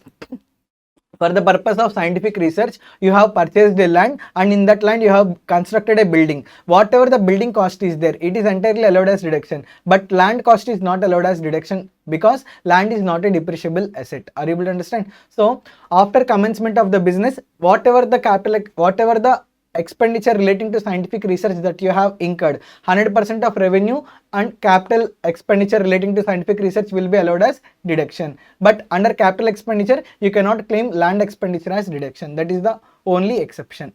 Before commencement of business, before date of commencement of business, let's say on 14th June 2023, on 14th June 2023 or 14th June 2022, business was started. 3 years before this means, starting from 15th June 2019. 15th June 2019 to 14th June 2020, 1 year. Up to 14th June 2021, second year. Up to 14th June 2022, 3 years. So 3 years before commencement of the business, whatever the revenue expenditure and capital expenditure that is incurred, even these are also allowed as deduction. Revenue expenditure and capital expenditure that is also incurred, that is also allowed as deduction in the year of commencement of the business. That means the year in which business is commenced. For the last 3 previous, starting from the date of the commencement of the business, for the last 3 years, whatever the revenue expenditure or capital expenditure that is incurred, even that is also allowed as deduction in the year of commencement of the business. But before commencement of the business, revenue expenditure means only material cost plus salaries. Remaining revenue expenditure is not allowed as deduction. And capital expenditure again excludes land. Before commencement of business, if any capital expenditure is incurred on land for scientific research, that capital expenditure is not allowed as deduction. Before commencement of business, revenue expenditure is incurred. Entire revenue expenditure is not allowed as deduction. Only revenue expenditure relating to material cost and salaries is only allowed as deduction. Is it clear? So this is the concept relating to in-house research. Now, contributions to outsiders. For the purpose of research, if any contribution or donation is made to outsiders, even such contribution or donation is also allowed as expenditure. First one, payments made to approved. Approved is very much important. Payments made to approved research association, university, college or other institution for scientific research. See, if donation or contribution is given to any university, it is not allowed as deduction. Only for approved university or approved institution or approved organization. If donation is made to approved people, then only deduction is allowed. Otherwise, deduction is not allowed. Otherwise, every person will start university or every person will start scientific institution and they will claim deduction. That's why only for approved organizations, if any donation is made, then only deduction is allowed under section 35. Next, payments made to approved research association, university for social statistical research. See, not only scientific research, even for the purpose of social research or statistical research, if any contribution is made, that contribution is allowed as deduction. Payments made to company registered in India, nothing but Indian company. If any donation or contribution is made to Indian company for what? For the purpose of scientific research, social research or statistical research, then even that contribution is also allowed as deduction under section 35. Payments made to national laboratory or university or IIT or to a specified person with a specific direction that said sum should be used for scientific research. See, payments made to IITs, national laboratory, for all these people, if any payment is made, directing them that only this amount or contribution or donation should be used only for the purpose of scientific research. Even that contribution is also allowed as deduction. So this is all about contribution to outsiders. Even this is also allowed as allowed as expenditure under section 35. Next, scientific research expenditure. Sale of scientific research asset. See, for the purpose of scientific research, if you purchase any asset, 100% of the expenditure of this asset, 100% of the value of this asset will be allowed as deduction or will be allowed as expenditure as and when it is purchased. That means during the previous year when asset is purchased, in that year only 100% expenditure is allowed as deduction. But for the purpose of scientific research, if you purchase any asset and later on if you sell it, there will be two cases. First case is sold without using for the purpose of business, sold after using for the purpose of business. Let's say there is a company, Reliance Limited, okay, it purchased an asset for the purpose of scientific research. It purchased the asset. During the first year, it claimed 100% of the expenditure. In the second year, scientific research is over. So it brought that asset into Reliance Limited main business. That means it brought that asset into Reliance Limited office. So it has two options. Either it can bring into normal business or it can sell the asset after the scientific research is over to the outsiders. So two options are available. First one is if it is sold without using for the purpose of business. That means without bringing into normal business, from the scientific business, like from the scientific research itself only, if asset is sold, then what is the tax treatment? What is the tax treatment? Whenever there is sold, there will be sale proceeds, right? There will be sale proceeds. There will be sale proceeds on sale of scientific research assets. In these sale proceeds, to the extent of depreciation claimed earlier, to the extent of depreciation claimed or to the extent of deduction claimed, in this there is no depreciation, 100% of the expenditure is allowed as deduction. To the extent of deduction claimed earlier,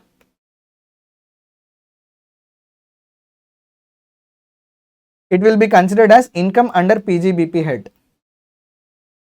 It will be considered as income under PGBP head.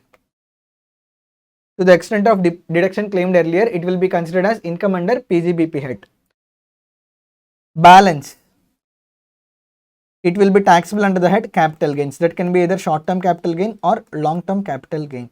That means over and above the cost of the scientific research asset, if any amount is received, that excess amount will be classified as capital gain. Up to the amount that is claimed as deduction under PGBP head, that up to that amount, if any amount is recovered, those sale proceeds will be considered as income under PGBP head. If it is sold after using for the purpose of business, that means scientific research asset was purchased, scientific research is over, or scientific research is not over, but it is no longer useful in scientific research. Now, asset purchased for scientific research that was brought into normal business. When it is brought into normal business, in normal business there will be block of assets, right? This asset will be added to the block of asset. At the time of addition, cost of addition you should consider as nil. Cost of addition should be taken as nil. Is it clear? Cost of the addition should be taken as nil. And subsequently, whenever block do not have assets or whenever block do not have positive value, capital gains are required to be calculated. Unabsorbed capital expenditure on scientific research. Do you remember unabsorbed depreciation? The same treatment is applicable for unabsorbed capital expenditure on scientific research. Just like whatever the tax treatment that is there for unabsorbed depreciation, the same tax treatment is also given to unabsorbed capital expenditure on scientific research. See, for the purpose of scientific research, if any revenue expenditure is there, 100% of the revenue expenditure will be claimed. If there is any capital expenditure, that capital expenditure can be claimed only to the extent of profits available. Okay, if capital expenditure on scientific research is more than the profits available, to the extent of profits available, this capital expenditure will be set off. Balance will be called as unabsorbed capital expenditure. This will be carry forwarded to subsequent years. Same treatment just like as unabsorbed depreciation. This is all about section 35 scientific research.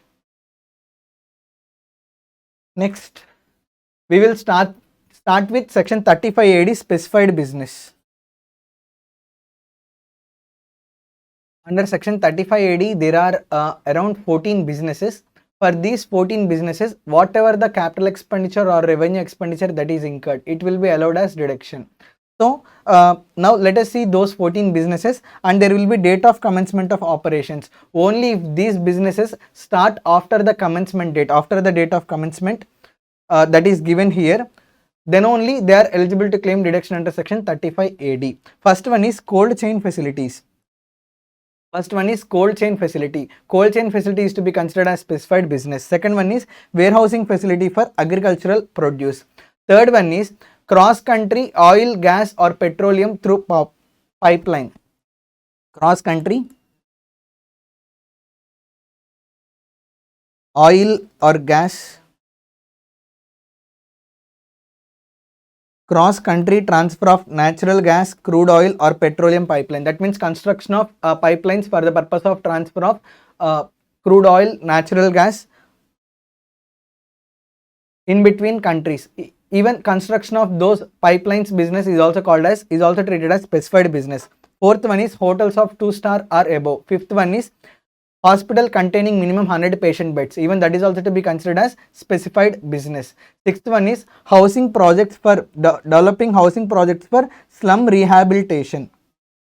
For slum redevelopment, for the purpose of slum redevelopment, if any houses are being constructed, those SSCs who are engaged in the business of construction of house properties for slum redevelopment, even that business is also to be considered as specified business. Under seventh point, those SSCs who are engaged in the business of constructing or developing house property for any area for any purpose other than slum redevelopment framed by central government or state government. The developing house project for any scheme other than framed by central government or state government. Eighth one is manufacturing of fertilizer in India. Manufacturing of fertilizer business is also to be treated as specified business. Next, inland container depot or container freight station. That means like manufacturing of inland containers. Even that inland container depot business is also to be treated as specified business. Beekeeping and production of honey, as well as warehousing facility for storage of sugar. See, under second point we have studied about warehousing facility. This warehousing facility is for agricultural produce. Sugar is not an agricultural produce. However, even warehousing of sugar, warehousing facility for the purpose of sugar, that will also be to be treated as specified business. Next, laying and operating a slurry pipeline for free transportation of iron ore. See, iron ore will be in liquid form. For the purpose of transportation of iron ore, if any pipeline is laid, those SSCs who are engaged in constructing of pipelines for the purpose of transfer of this iron ore, even those businesses will be treated as specified business. Next, semiconductor manufacturing unit, that is also to be treated as specified business. Last one is developing or maintaining, operating a new infrastructure facility.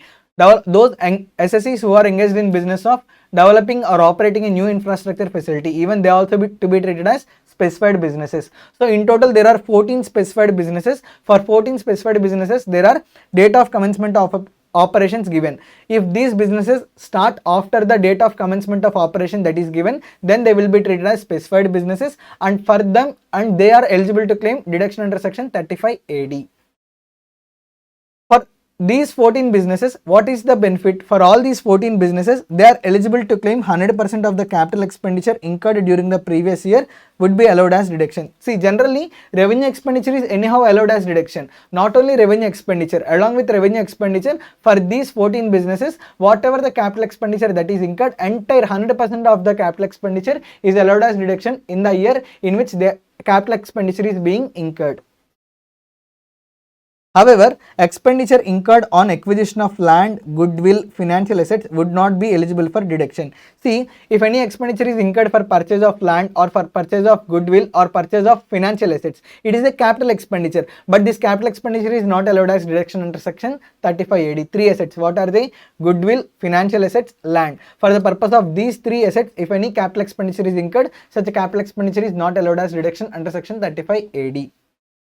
Next, expenditure incurred before commencement of the business. That means what? For the for the purpose of starting of the specified business before commencement. Let's say there is 2-star hotel or above. Before starting of the 2-star hotel, some capital expenditure is being incurred. Now whatever the capital expenditure that is being incurred before commencement of the business, even such capital expenditure will also be allowed as deduction in the year in which business gets started, in the year in which business gets commenced. But the only condition is whatever the capital expenditure that is incurred before commencement, that capital expenditure should be capitalized in books of accounts. Only whatever the capital expenditure that is capitalized in books of accounts after the commencement, such capitalized books of like such amount which is capitalized, only that is allowed as deduction under section 35 AD.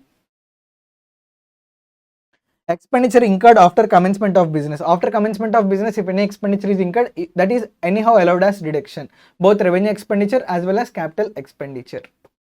Even before commencement also, whatever the revenue expenditure, whatever the capital expenditure that is incurred, that is allowed as deduction in the year of commencement of the business. So many benefits. One more thing is, if you are incurring expenditure more than 10,000 rupees per person per day, you have to incur that expenditure by way of bank transaction. Then only deduction will be allowed under section 35 AD. If you make a payment of more than 10,000 per person per day in cash, then that expenditure will not be allowed as deduction under section 35 AD. Another thing, specified business loss can be set off only against specified business profits.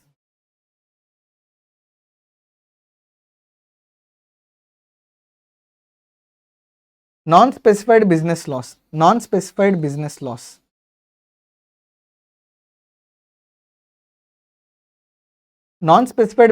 can be set off against specified business loss.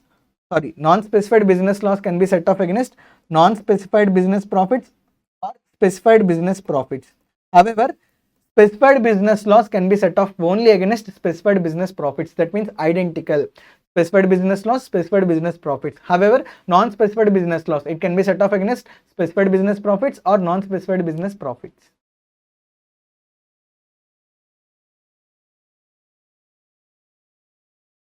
Next, section 35 AD deduction. If an SSE becomes eligible to claim deduction under section 35 AD, there is no mandatory rule that he should claim deduction under section 35 AD. Deduction under section 35 AD is optional. It is optional. It is not mandatory. Next one. In order to claim deduction under section 35 AD, whatever the specified business is there, that should be newly set up specified business.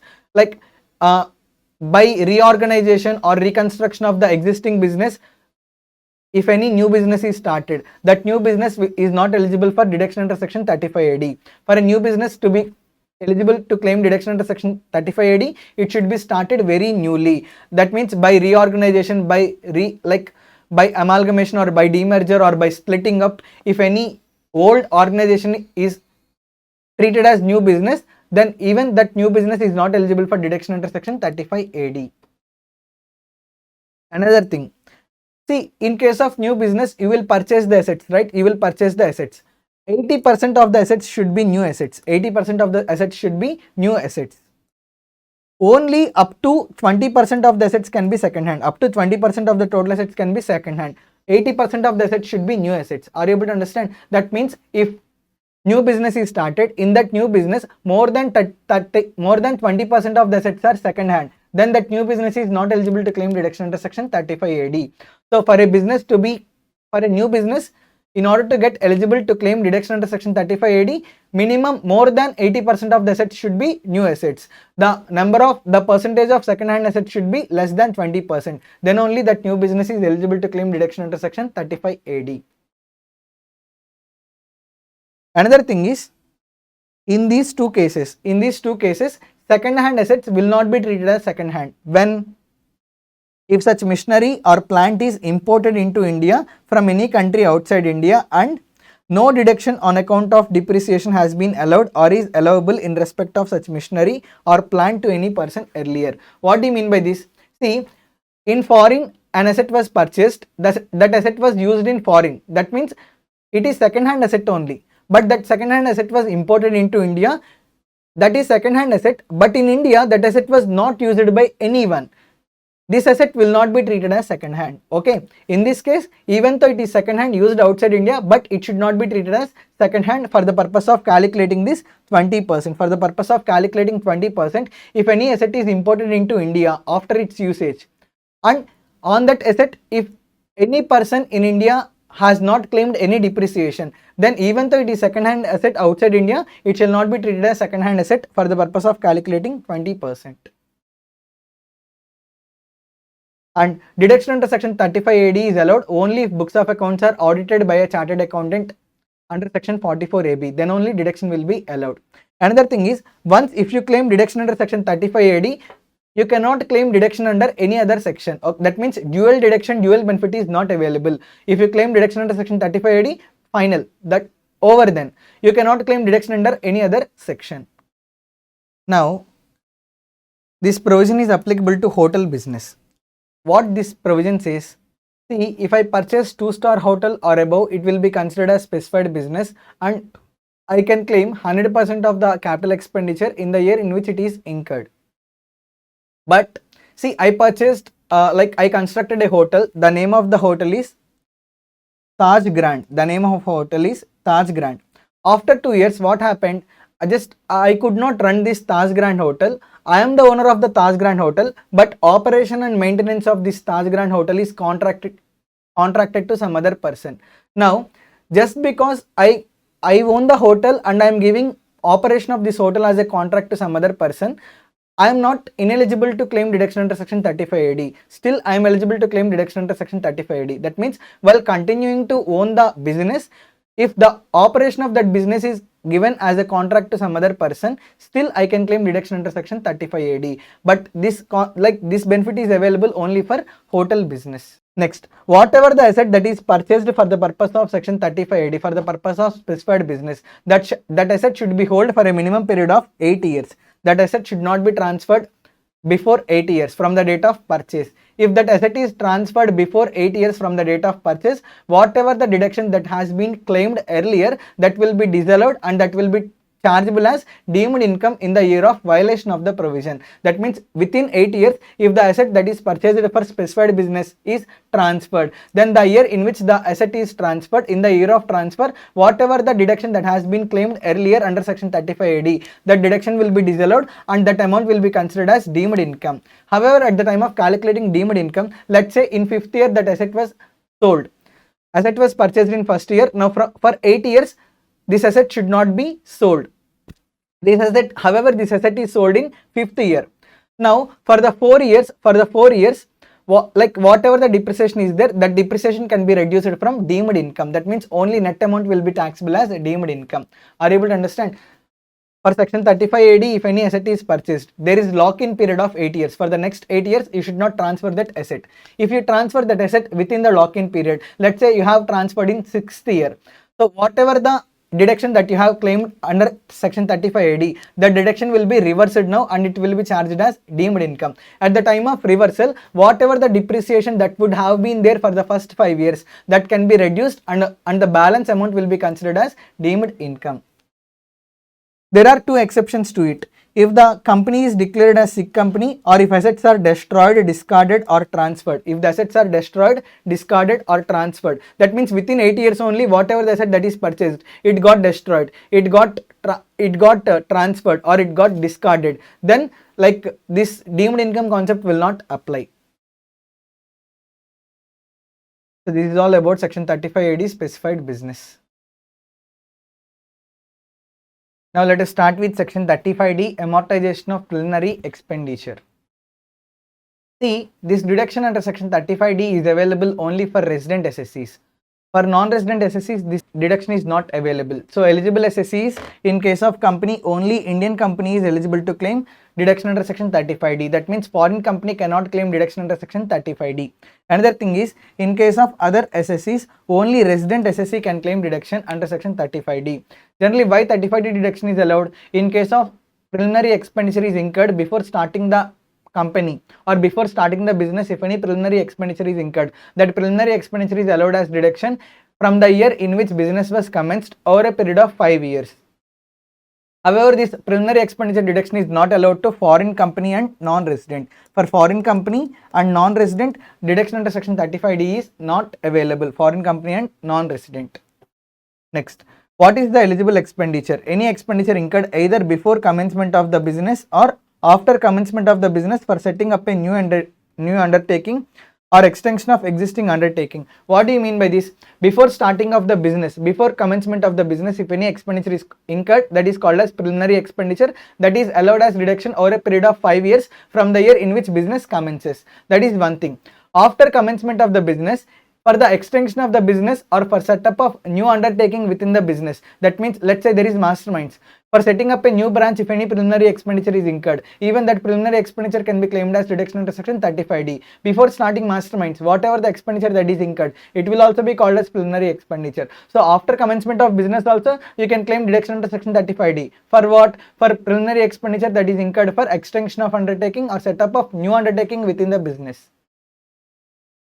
Amount of deduction. How much deduction is allowed? Total preliminary expenditure is allowed as deduction from the year in which business starts, from the year in which business commences. So from the year in which business starts, from that year onwards, over a period of 5 years, you can claim deductions equally. Let's say I have incurred 1 lakh rupees as preliminary expenditure. Okay, it was incurred from 2019-20 to 2021-22. In 2023, I have started business. From this year onwards, every year 20,000 I can claim as preliminary expenditure deduction under section 35D for 5 years.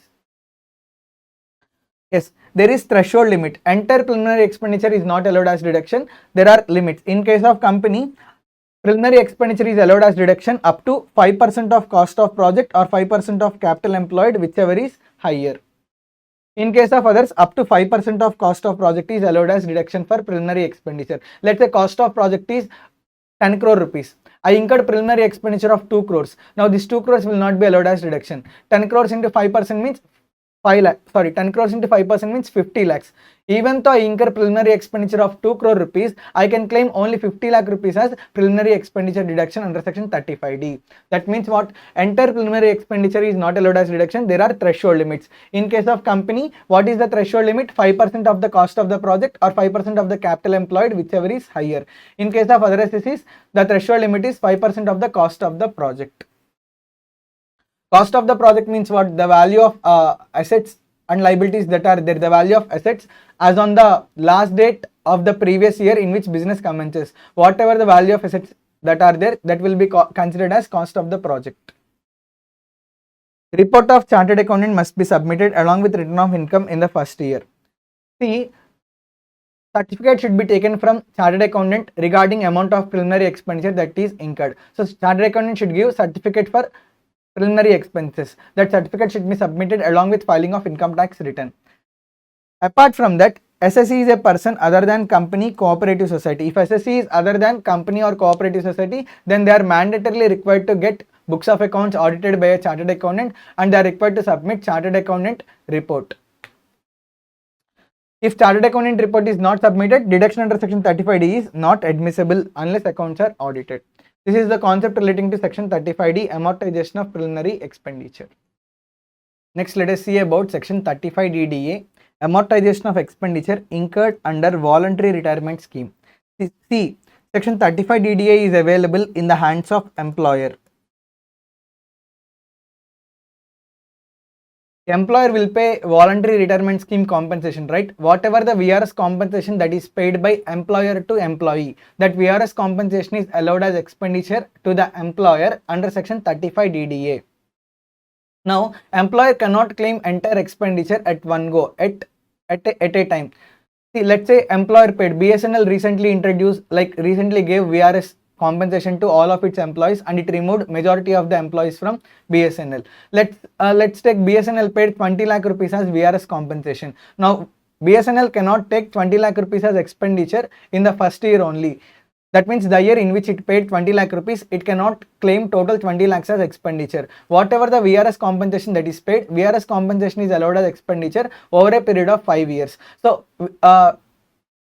VRS compensation paid is 20 lakh rupees. 20 lakh rupees divided by 5, it will be 4 lakh rupees. Every year, how much is allowed as expenditure? Every year, VRS compensation of 4 lakh rupees is allowed as expenditure to the BSNL. And one more thing is, this like expenditure under section 35 DDA is not allowed on accrual basis. Expenditure is allowed on cash basis. That means as and when the compensation is paid. From the year in which compensation is paid, it is allowed as reduction over a period of 5 years equally. Another thing is the VRS compensation is 20 lakh rupees. BSNL did not pay 20 lakh rupees at one go. Let's say in 22-23 it paid 10 lakh rupees. In 23-24 it paid 10 lakh rupees. So from 20 to 23 onwards, this is allowed as deduction over a period of 5 years. That means from 20 to 23, every year 2 lakhs will be allowed as deduction. For this 10 lakhs separately it will start from 23-24 onwards, every year 2 lakhs will be allowed as deduction. That means as and when compensation is paid, even compensation is paid in installments. For each installment you need to calculate separately 5 years. Okay, for each installment, whatever the amount that is paid in that installment, that amount is allowed as deduction over a period of 5 years. Entire VRS compensation is not allowed as expenditure in the first year. It is allowed as deduction over a period of 5 years equally. If compensation is paid in installments, then for each installment you need to calculate 5 years limit separately.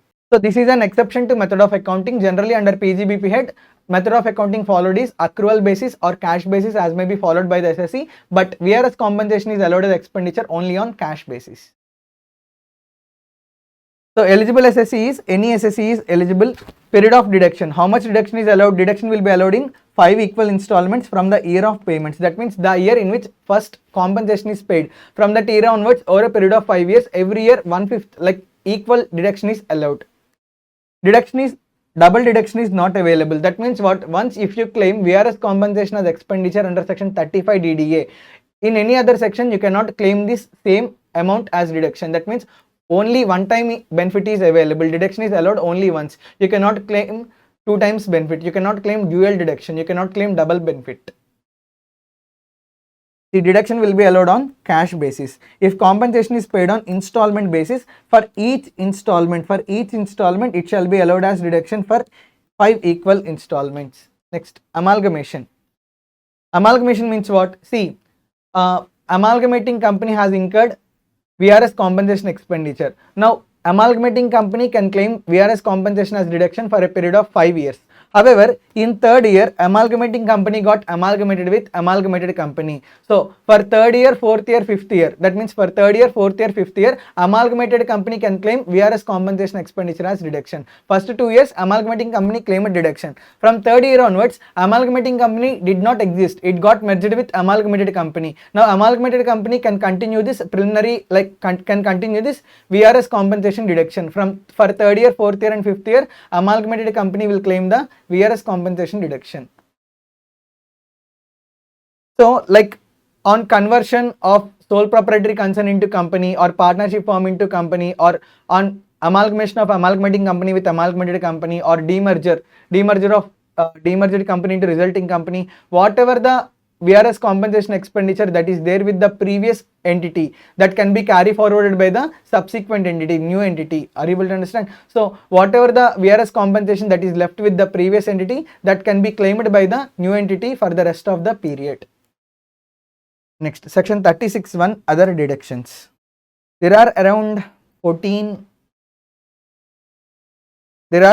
12 expenses that are covered under section 36, which we are going to see now. See, insurance premium paid in respect of insurance against risk of damage or destruction of stores and stocks, nothing but current assets. That means against current assets, if you take any insurance, current assets means closing stock, stores, spares. For all these, if you against all these assets, if you take any insurance, it is insurance on current assets. Insurance on current assets, insurance premium that is paid on current assets, that insurance premium is allowed as expenditure under section 36(1). Next, insurance premium paid by Federal Milk Cooperative Society on the life of cattle owned by members of primary cooperative society. So like Milk Cooperative Society consists of members. Their members own cattle. Against life of the cattle, if any insurance premium is paid by this Milk Cooperative Society, that insurance premium is allowed as expenditure to this Milk Cooperative Society. Next, insurance premium paid by employer on health of his employees. See, many companies like take health insurance against life of the employees. Whatever the insurance premium that is paid by the employer against the life of the employees, that insurance premium is allowed as expenditure to the employer. Payment of accident insurance premium paid by the employer will be allowed as reduction under section 37. See, there is difference. Life insurance premium, accident insurance premium. Life insurance premium paid against the life of the employees. That life insurance premium is allowed as reduction under section 36(1).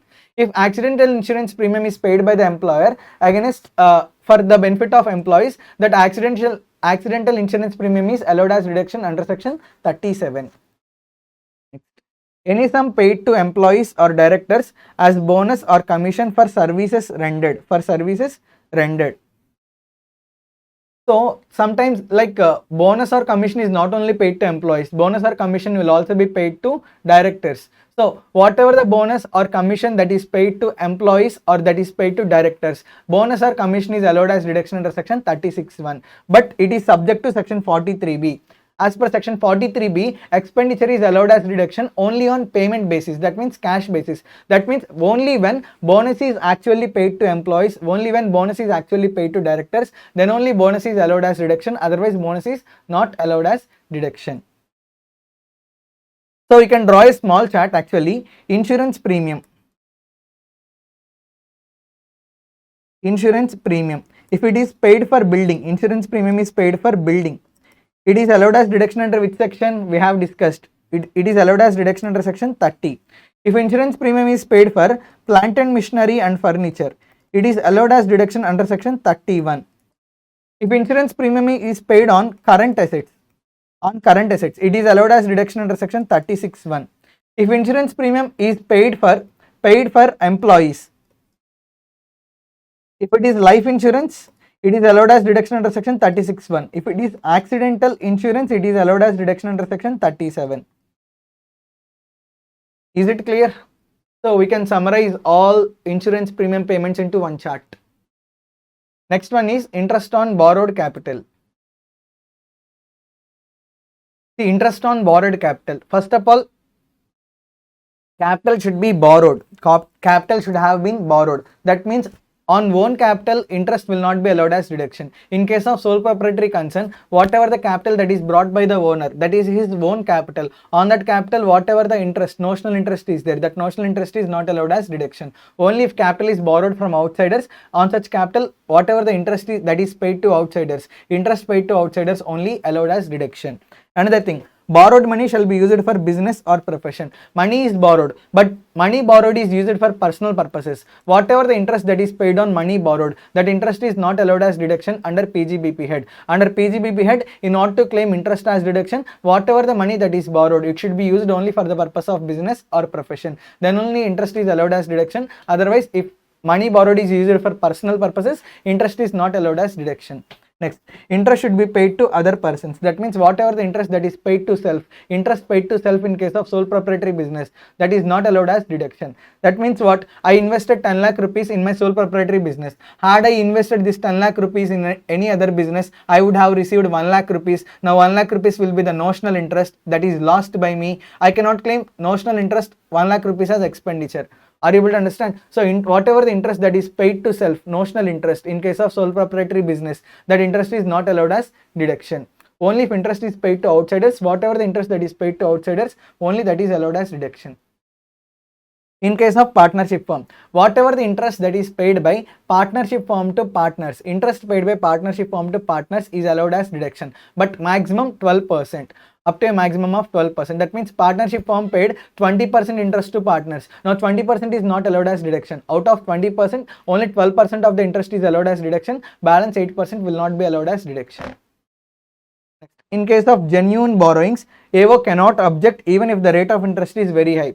See, during the time of COVID, there is a lot of cash crunch, cash shortage is there. At the time, money lenders, if they want to lend money, they have charged higher rate of interest. They charged 36% rate of interest. They charged 48% rate of interest. Now, like during the times of emergency, in order to run the business, if you are in short of funds, at that time you have borrowed funds, then even though you pay higher rate of interest, that higher rate of interest is allowed as expenditure. Assessing officer cannot object higher payment of interest. In case of qualifying assets means what? Like you have taken a loan for the purpose of purchase of asset or for the purpose of construction of an asset, and from the date of taking loan, from the date on which asset was first put to use, there is a gap. So whatever the interest that is there from date of taking loan and the date when asset was first put to use, this period interest can be capitalized. So interest on borrowed capital relating to qualifying asset that has been incurred from date of borrowing up to the date when asset was first put to use, that interest can be capitalized. Balance interest will be allowed as expenditure under section 36(1). Are you able to understand? So qualifying assets means what? Which take much longer period in order to get ready. So in case of those assets, whatever the interest that you have paid from date of taking loan up to the date when asset was first put to use, this interest will be capitalized. This interest will be added to the cost of the asset. From the date when asset was first put to use, from next month onwards, you will pay interest expenditure, right? That expenditure is not capitalized. That expenditure is revenue nature. It is allowed as deduction under section 36(1). Interest will be allowed as deduction whether whatever the amount that is borrowed, whether it is used for working capital purpose, whether it is used for purchase of any capital assets, irrespective of usage. Only thing is it must be used for business or profession. In business or profession, for any purpose it can be used. So whatever the money that is borrowed, it should be used for business or profession. In business, it can be used for any purpose. Irrespective of the usage of purpose for the business, interest is allowed as deduction. Next, interest paid to financial institutions, scheduled banks is allowed as deductions. Subject to section 43B. What? See, from scheduled bank or financial institution, I have borrowed any loan. On this loan, I will pay interest, right? Interest is allowed as deduction only on payment basis because it is subject to section 43B. So whatever the interest that is paid on loan taken from financial institutions or scheduled banks, that is allowed as deduction only on payment basis. That means on accrual basis, I cannot claim deduction. I borrowed loan from scheduled bank. On 31st March, whatever the interest outstanding is there, that interest outstanding, I cannot claim as expenditure. I can claim as expenditure only if that interest is actually paid by me. That means interest is allowed as deduction only on payment basis if interest is belonging to scheduled banks or financial institutions. Next, discount on zero coupon bonds. You all know that zero coupon bonds will be issued at a discount and are redeemed at par. Let's say there are zero coupon bonds.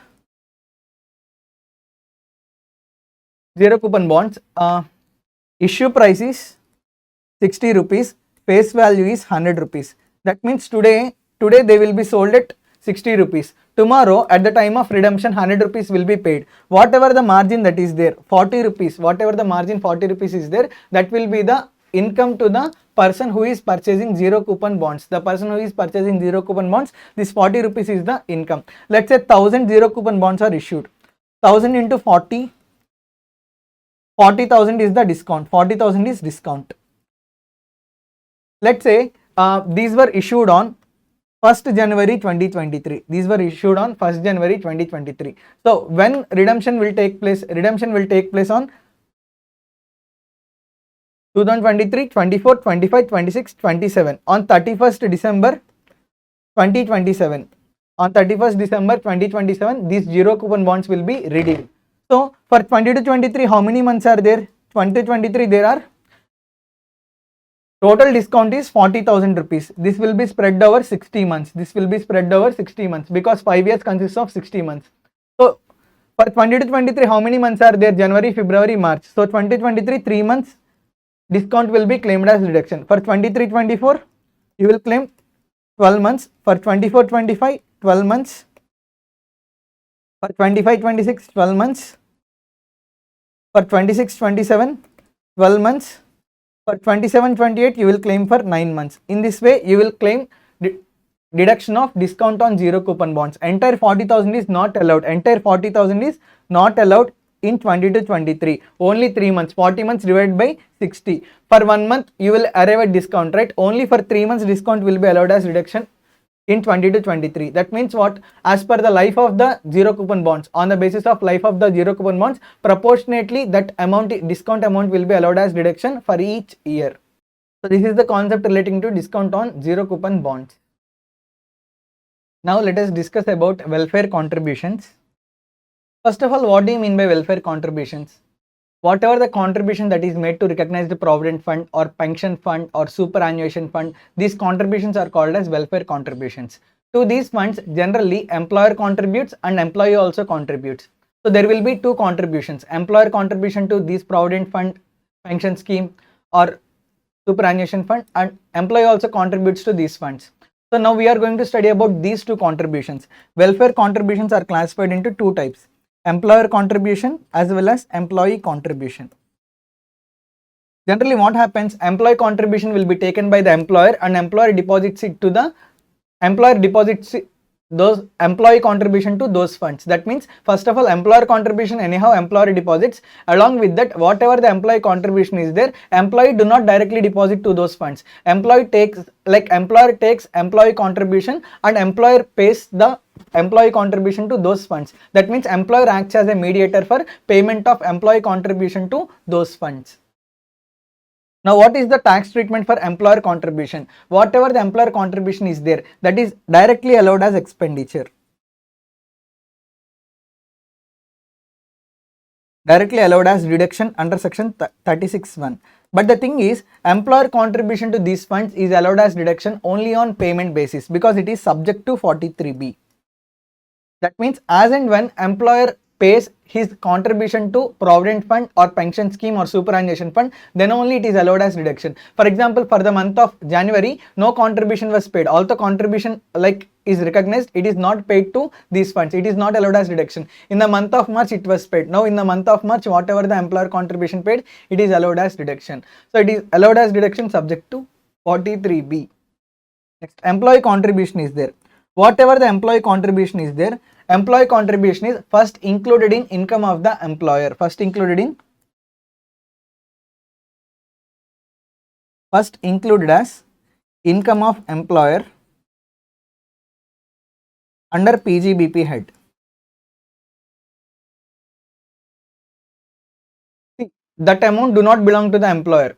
Employee contribution do not belong to the employer. Whatever the employee contribution is there, that will be taken and that will be considered as income of the employer.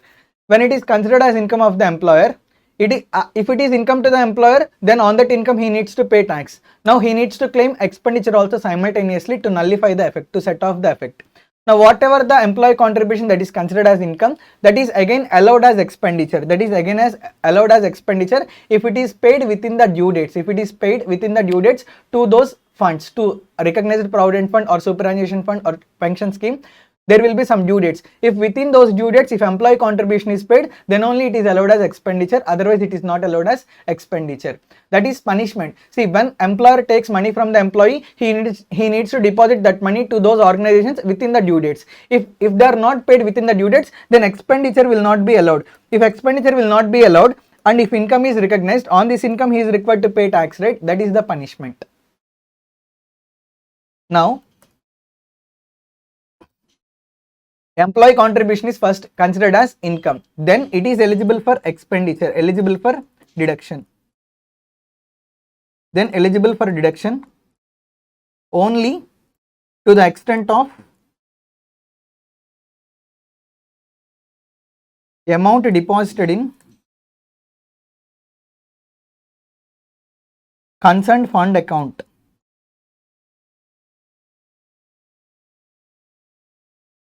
Concerned fund account within the due date as per relevant act.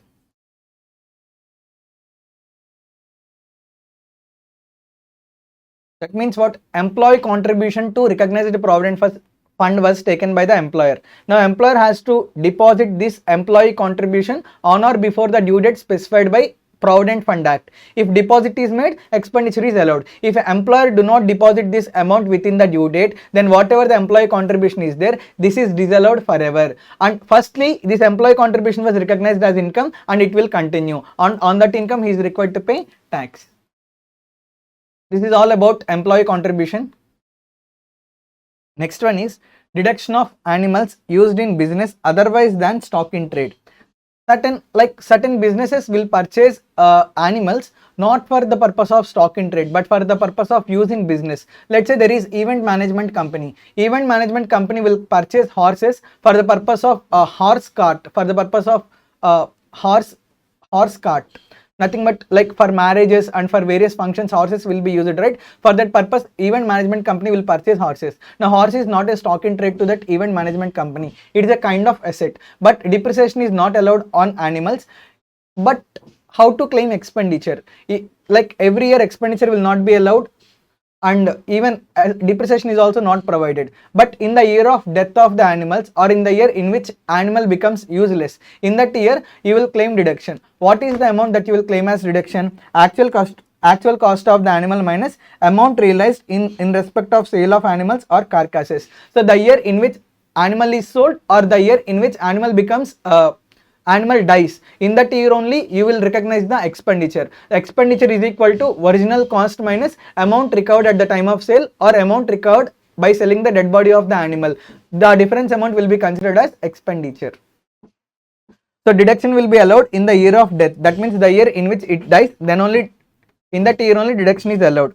Or permanently useless of such animals. The amount of deduction is equal to original cost minus sale value. Next concept is deduction of bad debts.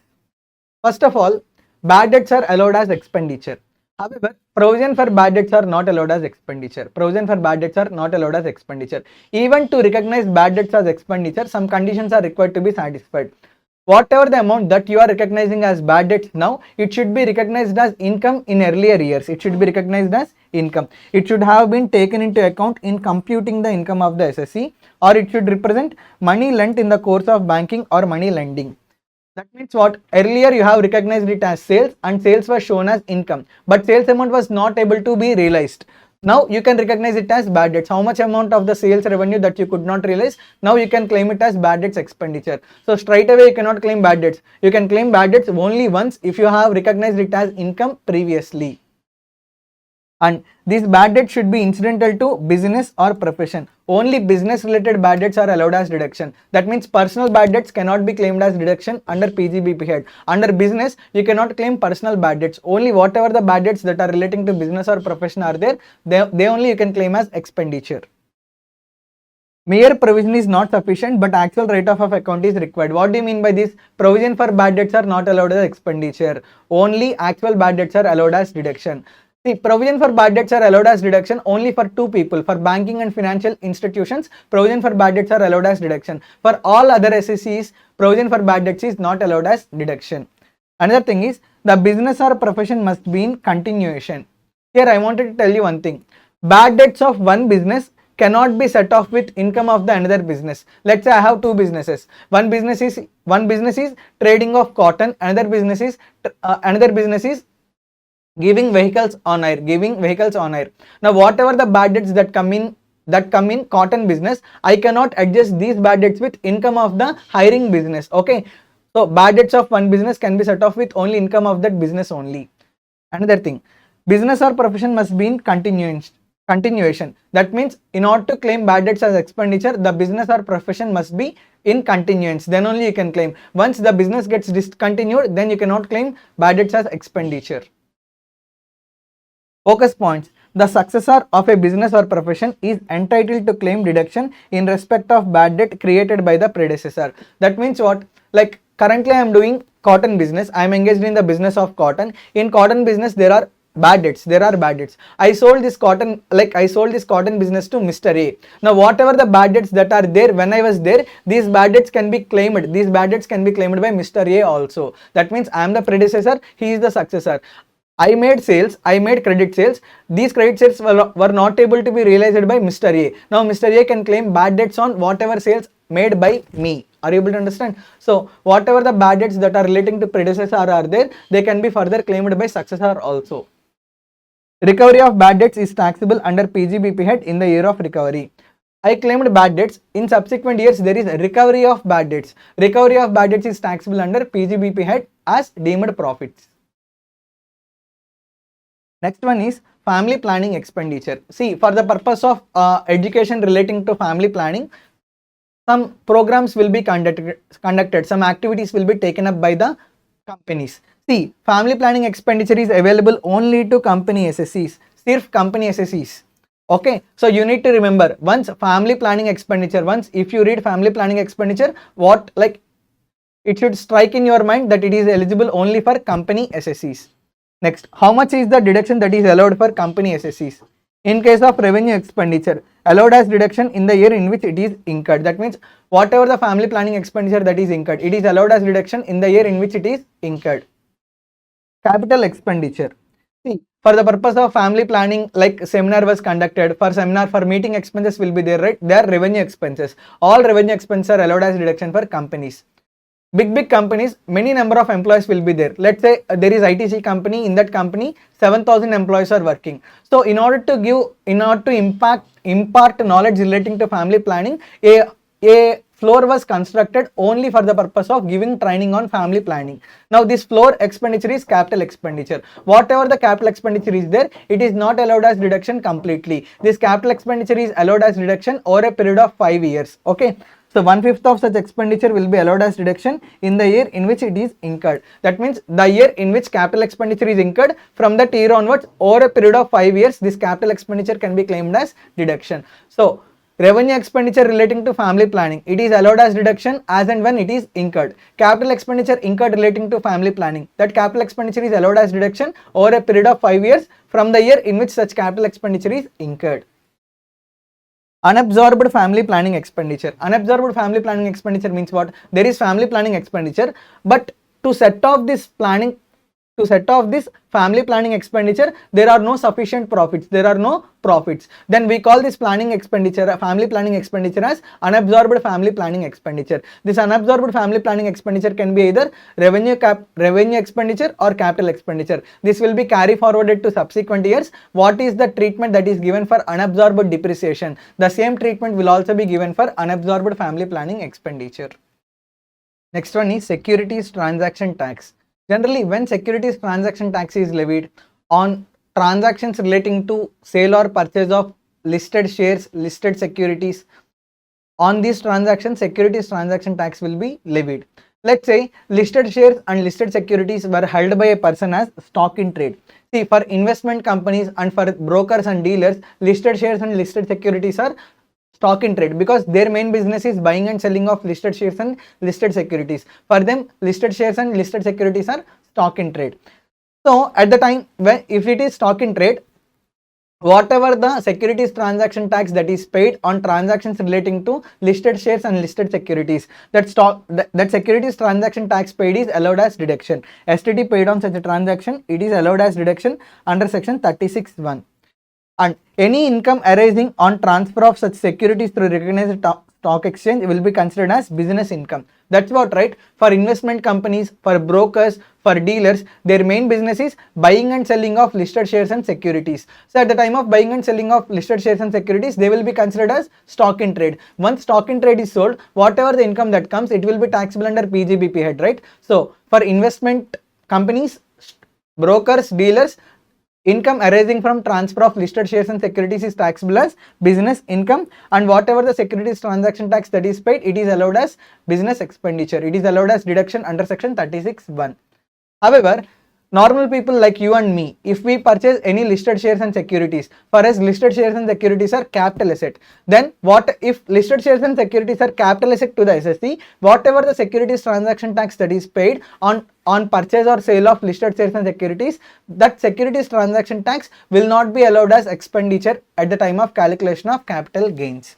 See, for all of us, listed shares and securities are capital assets.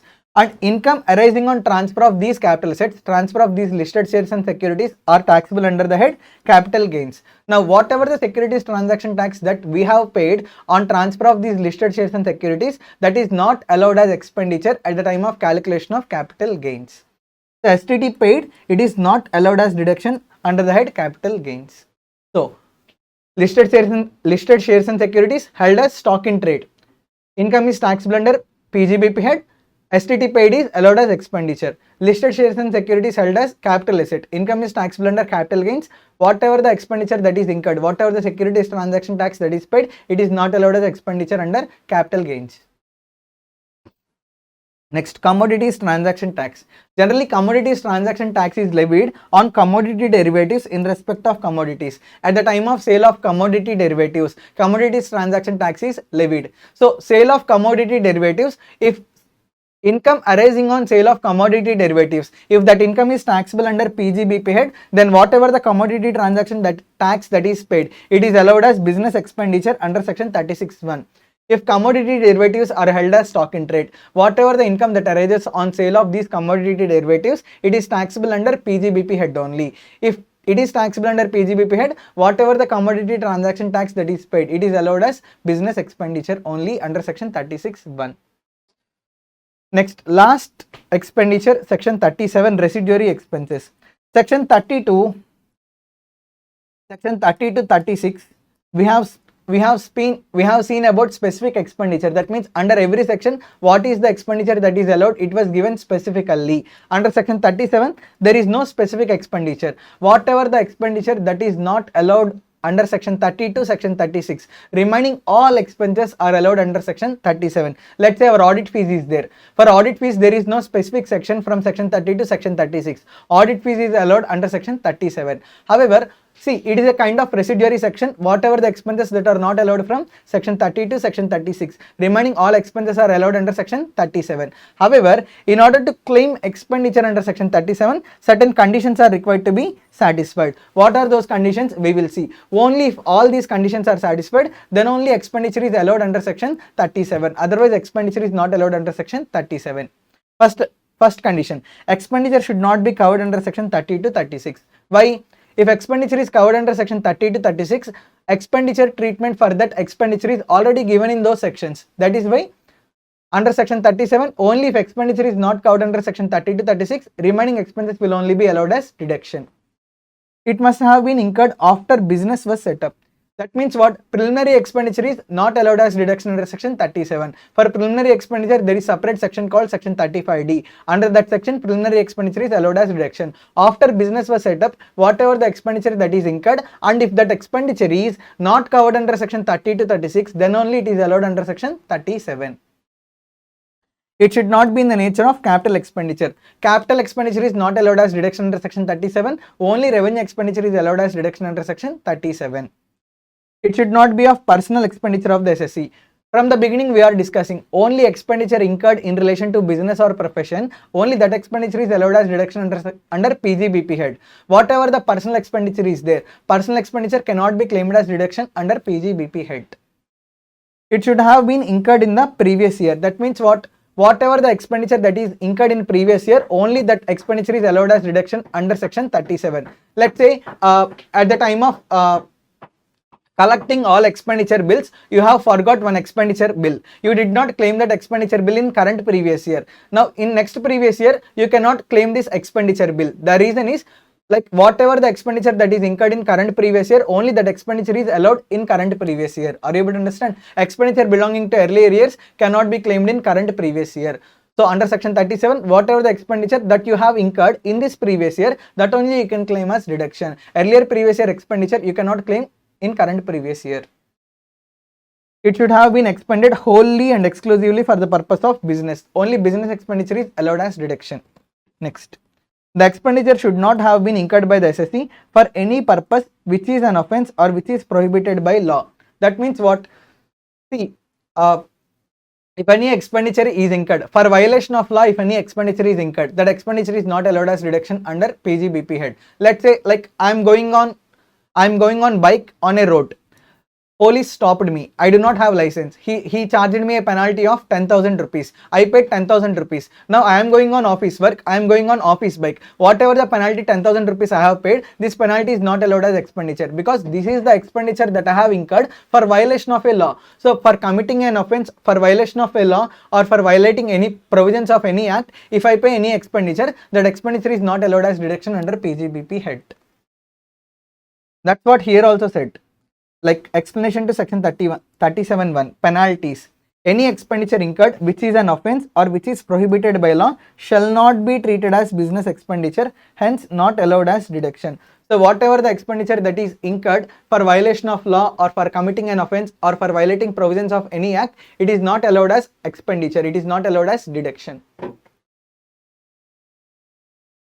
However, penalty in the nature of compensation is allowed as deduction. What do you mean by penalty in the nature of compensation? See, I did not file my income tax return on or before the due date. That means I filed my income tax return lately. After the due date, I have filed my income tax return. For filing my income tax return after the due date, income tax department charged me a penalty. Why that penalty is charged? See, I have to pay 5 lakh rupees tax liability. If I pay 5 lakh rupees tax liability on or before the due date, there is no interest loss to the government. As I am paying after the due date, there is interest loss to the government. There is interest loss to the government. So, let's say I have to pay GST liability of rupees 1 crore on or before 20th December. If I pay GST liability on or before 20th December, fine. If I pay GST liability after 20th December, there will be interest loss to the government on this 1 crore rupees. Whatever the interest loss that is there to the government, that government is collecting in the form of penalty. Now, whatever the penalty that I have paid, it is in the nature of compensation. It is compensating the interest amount that is lost by the government. So whatever the penalty that is in the nature of compensation is there, such penalty is allowed as expenditure. Now whatever the interest I have paid for late payment of GST liability, interest on late payment of GST liability, it is allowed as expenditure because such liability like such penalty is levied in order to compensate the interest loss of the government. So it is penalty in the nature of compensation. Next one is CSR expenses. CSR expenditure. There is section 135 of Companies Act 2013. As per section 135, there is some criteria. What is that criteria? Every company, whether it is listed company or unlisted company, public company or private company, 3 conditions are there.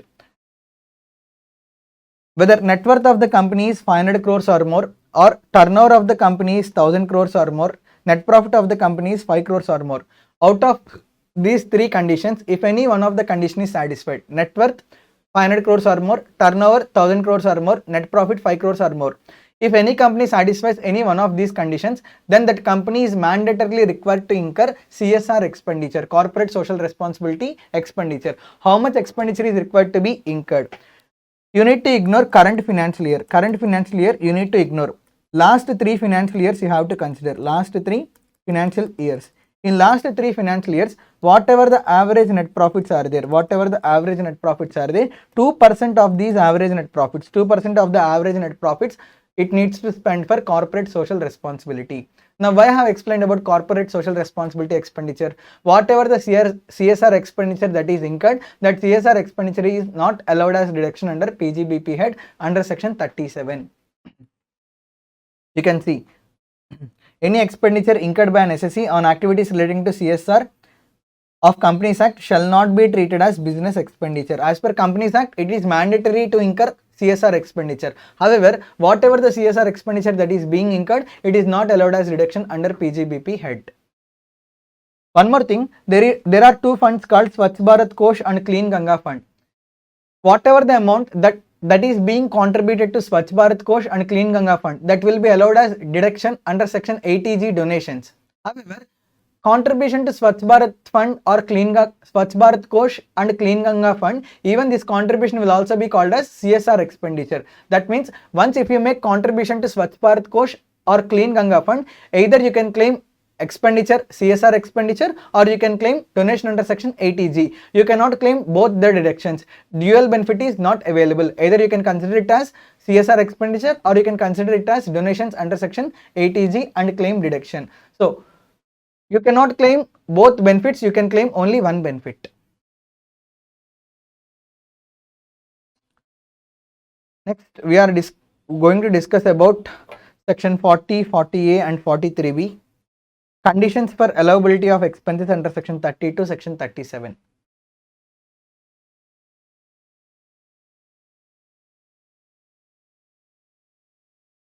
Section 40A1, there are two persons, payer, payee. For section 40A1,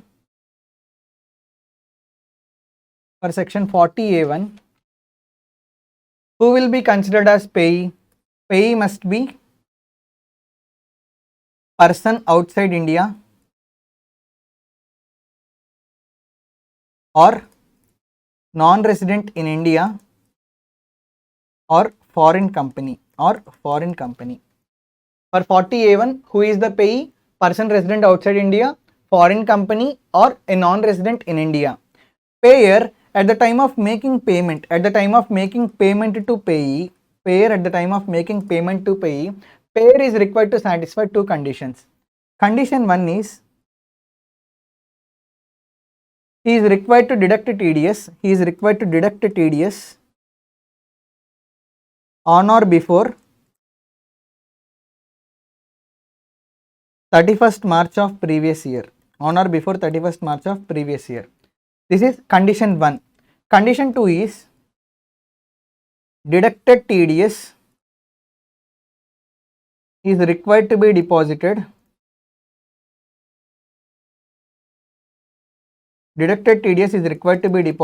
On or before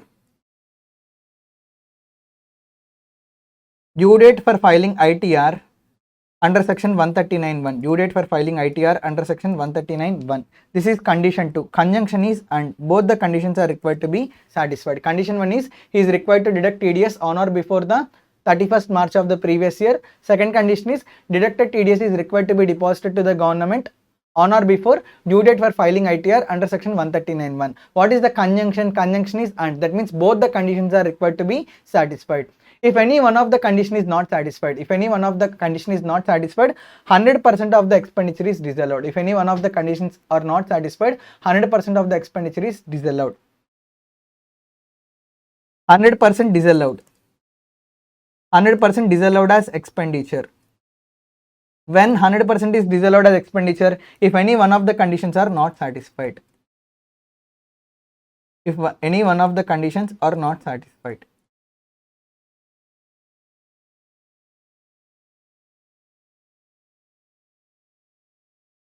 Is it clear? Hope you understood 40A1. Now let me explain 40A1A. 40A1A. For 40A1A, payee must be resident. For 40A1A, payee must be resident. There is payer, there is payee. Payer at the time of making payment, to payee, payer is required to satisfy two conditions. First condition is TDS is required to be deducted.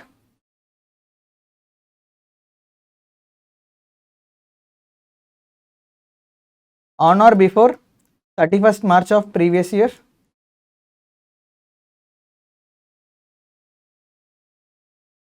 This is condition 1. Condition 2 is and deducted TDS is required to be deposited.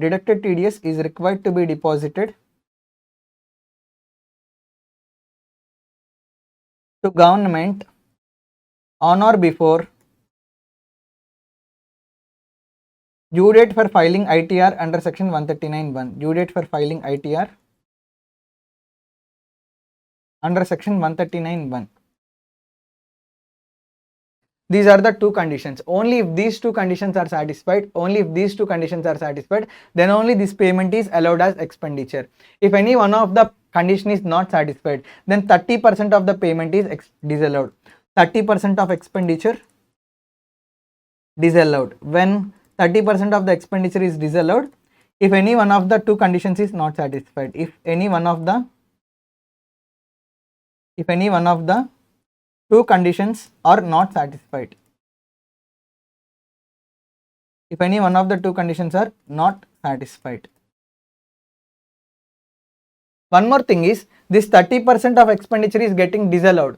This disallowance is not applicable forever. That means this 30% is not disallowed forever. Again, in the year in which payment is made, when it is deposited to the government, in that year it will be allowed as deduction. Let's say my client paid me audit fees of 1 lakh rupees. On this 1 lakh rupees, my client did not deduct TDS. He did not deduct TDS. Now, at the time when I am doing audit, I will allow only 70% expenditure. I will disallow 30% expenditure. That means in his books of accounts, I will allow only 70,000 as expenditure. Balance 30,000 I will not allow as expenditure for previous year 20 to 23. In previous year 23-24, he deducted TDS and he deposited TDS to the government. Now whatever the TDS, like in which year TDS was deposited to the government, in 23-24 TDS was deposited to the government. In 23-24, whatever the expenditure that is disallowed in current previous year, 30,000, this will be allowed in next previous year, because in next previous year TDS was deposited to the government. The same thing with 40A1 also. Whatever the 100% disallowance is there, that 100% disallowance is not forever.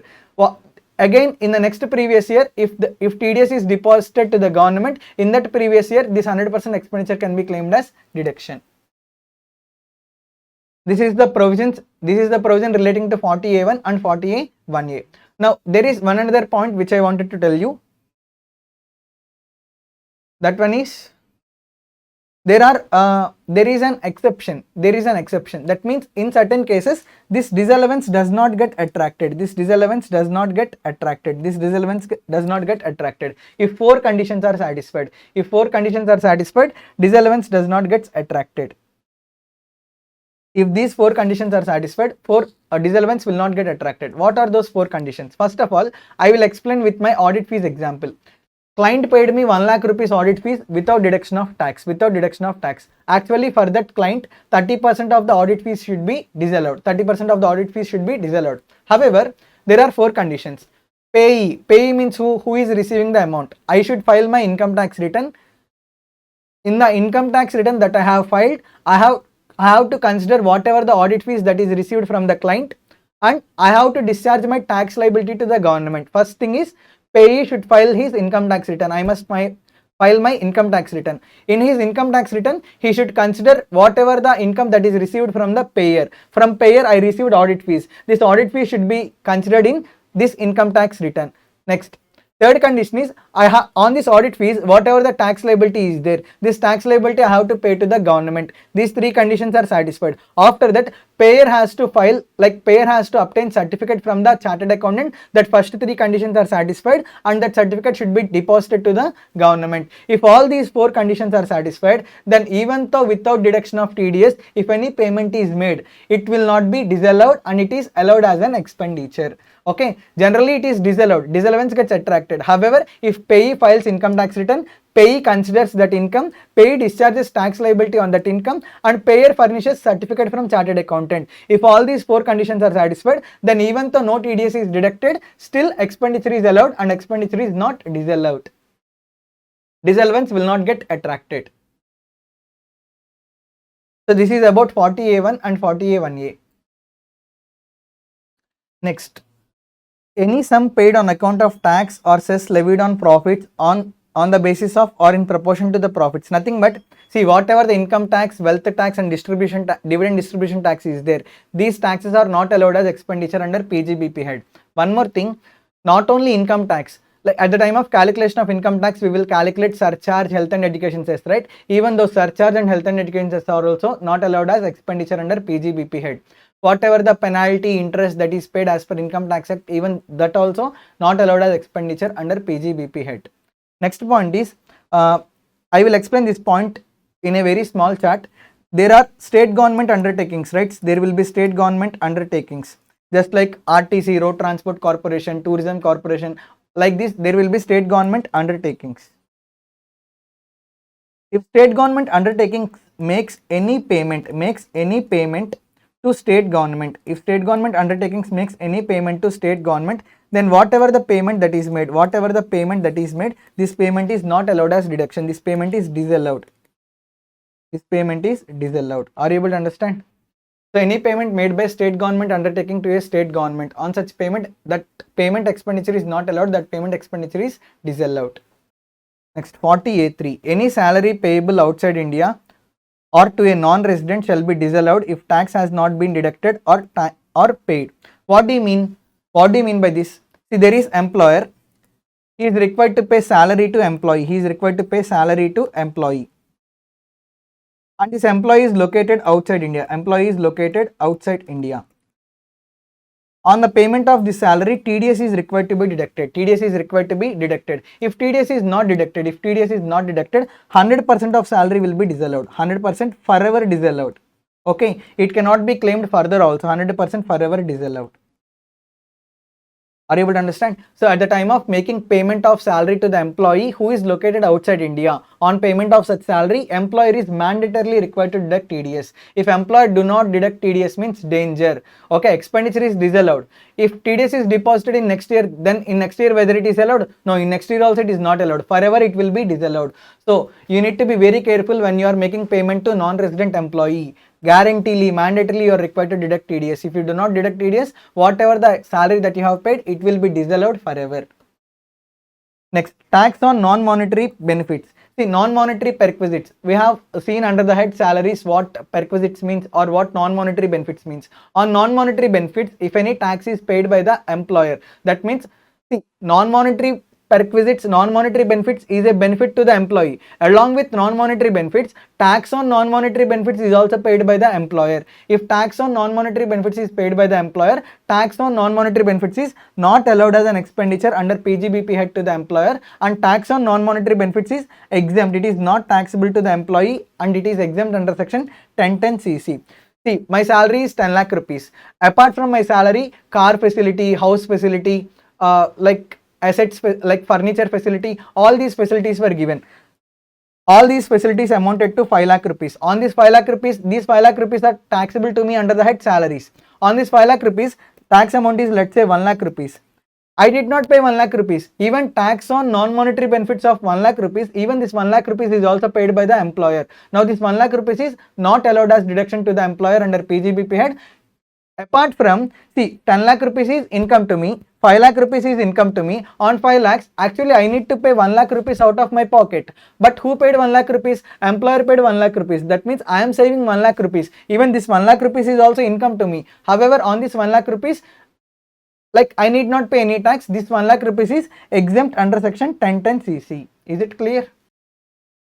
Now let us discuss section 40B, assessment of partnership firm.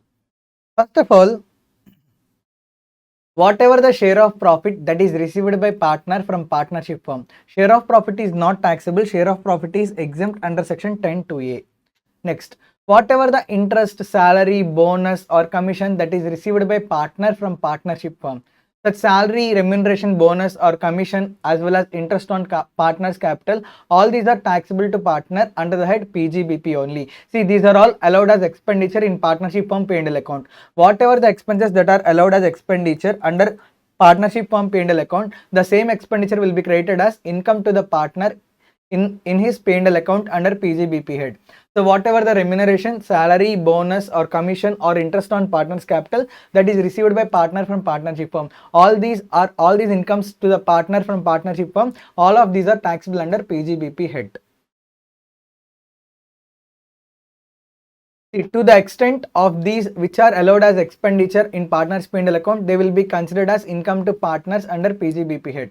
See, all these are expenditure to partnership firm, right? Interest, salary, remuneration, bonus, commission, whatever the expenditure that is allowed in partner's P&L account, the same amount will be considered as income to partner under P&L account under PGBP head for partner. Now, there are two concepts: interest to partners, remuneration to partners.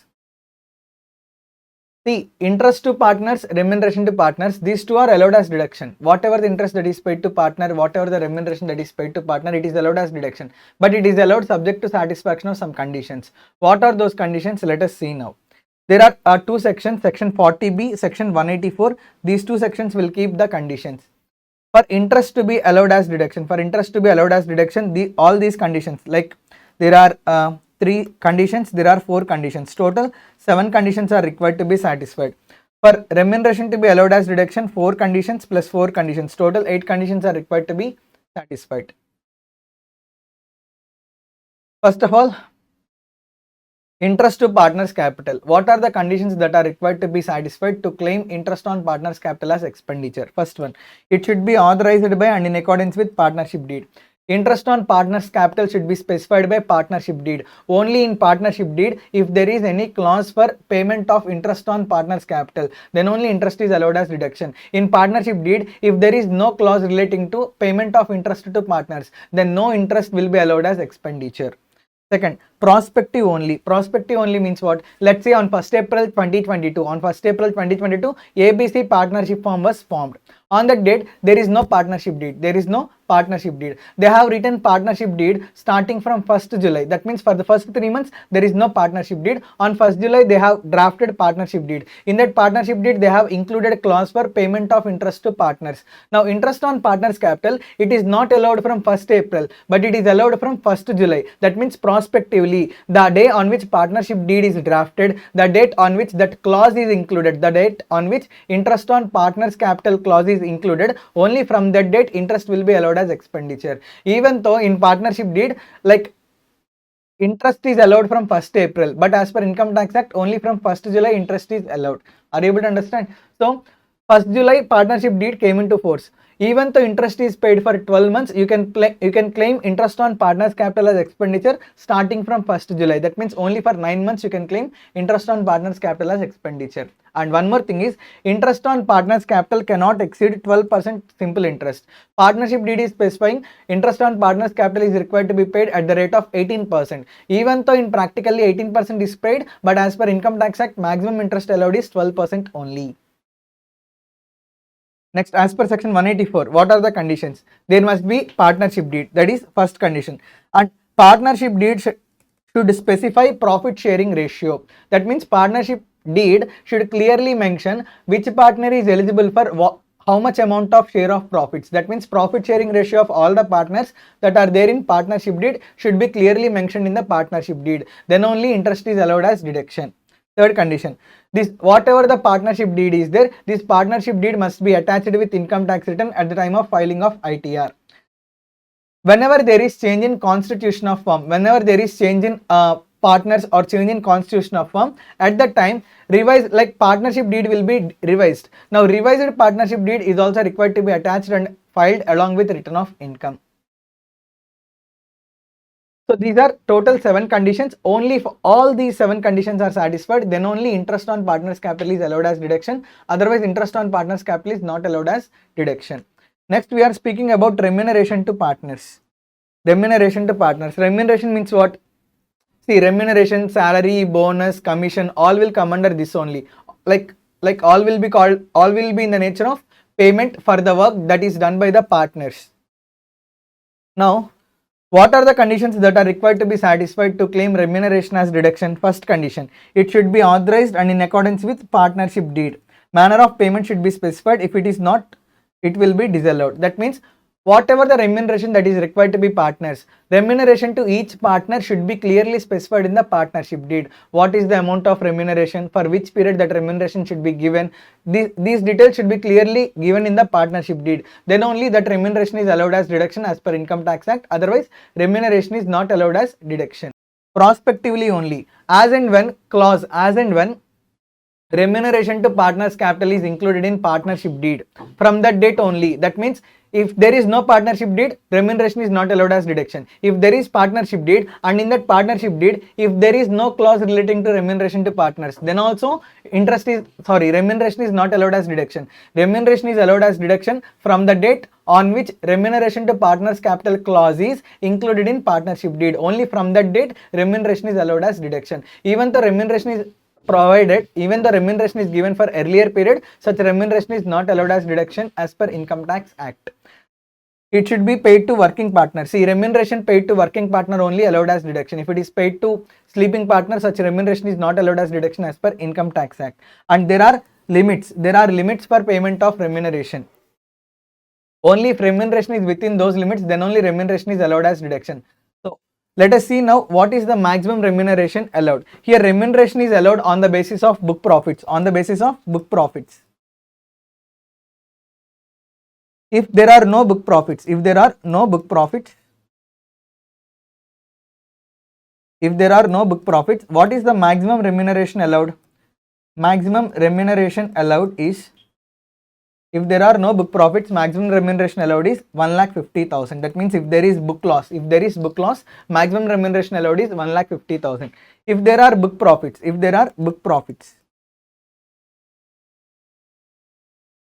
then there are two cases. If book profits are less than or equal to 3 lakhs, if book profits are less than or equal to 3 lakhs, if book profits are greater than 3 lakhs.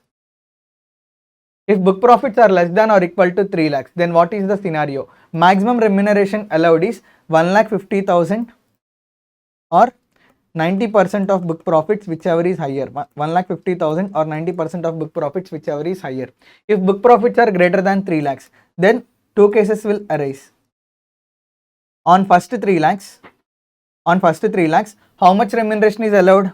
1,50,000 or 90% of book profits, whichever is higher. On first 3 lakhs. On balance amount, 60% of book profits is allowed as deduction. 60% of book profits is allowed as deduction. Now you need to add these two to arrive at maximum remuneration allowable. If you add these two, you will arrive at maximum remuneration that is available.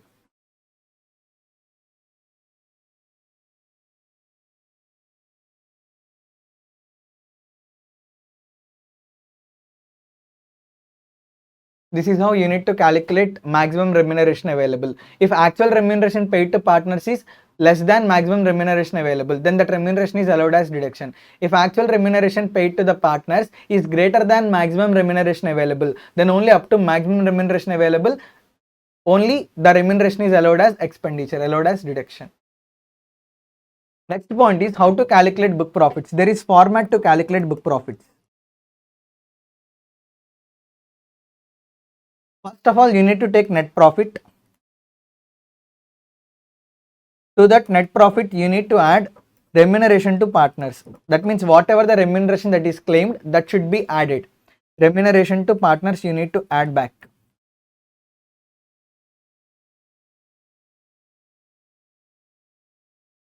Then you need to add or less other PGBP adjustments. You need to add or less other PGBP adjustment. You need to add or less other PGBP adjustments.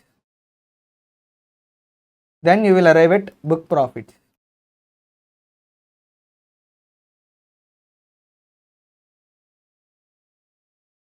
You will take net profit. To that net profit, you will add remuneration to partners. To that, you will add or less other PGBP adjustments. Thereby, you will arrive at book profits. This is the format to calculate book profits. And if there are no book profits, maximum remuneration allowed to partners is 1,50,000. If there are book profits, if book profits are up to 3 lakhs, less than or equal to 3 lakhs, maximum remuneration available is 1,50,000 or 90% of book profits, whichever is higher. If book profits are greater than 3 lakhs, on first 3 lakhs, 1,50,000 or 90% of book profits, whichever is higher. On balance amount, 60% of book profits. If you add these two, you will arrive at maximum remuneration that is allowable. So this is all about section 40B. Now let us see section 48(2). Excess payments or unreasonable payments made to relatives or close associates.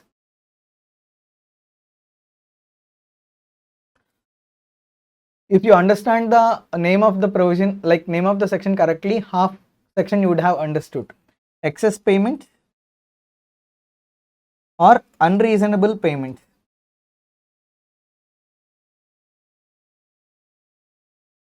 made to relatives or close associates. That means for relatives or close associates, if you make any excess payment or unreasonable payment, that to the extent of excess payment only it is allowed as, sorry, to the extent of excess payment what you have made, that excess payment is disallowed. Excess payment is not allowed as deduction.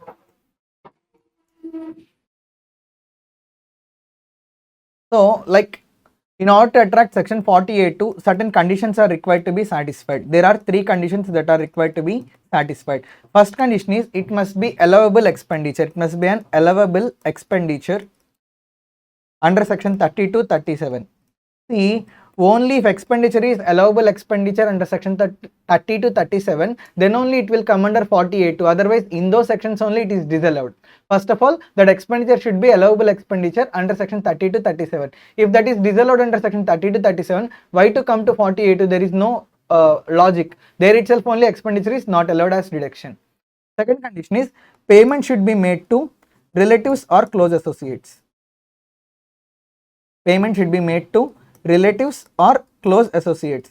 That means what? If payment is made to outsiders, then on outsider payments, section 48(2) does not get attracted. Only if payment is made to relatives or close associates, then only it gets attracted. Section 48(2) gets attracted. Third condition is such payment shall contain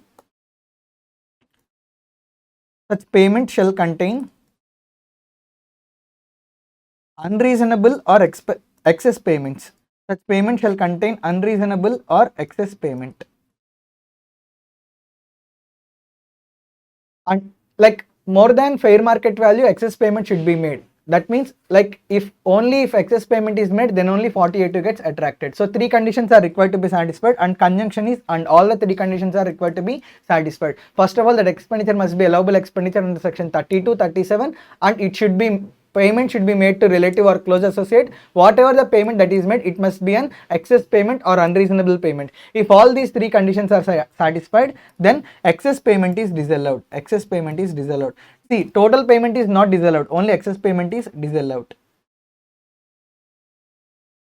If expenditure is disallowed already under section 30-37, then there is no relevance of 48(2). Then 48(2) does not get attracted. If payment is made to outsiders, then also 48(2) does not get attracted. 48(2) only speaks about payments made to relatives or close associates. Now you will get the doubt, who is called as relative and who is called as close associate. Relatives means who? For section 48(2), relative means, for section 48(2), relative means spouse, brother, sister, any lineal ascendant or descendant. Who comes under the definition of relative? Relative means spouse, brother, sister, lineal ascendant or lineal descendant. These 5 people are called as relative. These 5 people will be considered as relative for section 48(2). See, relatives and close associates, these 2 together called as specified persons. Whatever the transactions that are done with specified persons, section 48(2) gets attracted. Whatever the transactions that are done with specified persons, section 48(2) gets attracted. Now let us see who will be called as specified person. In case of individual,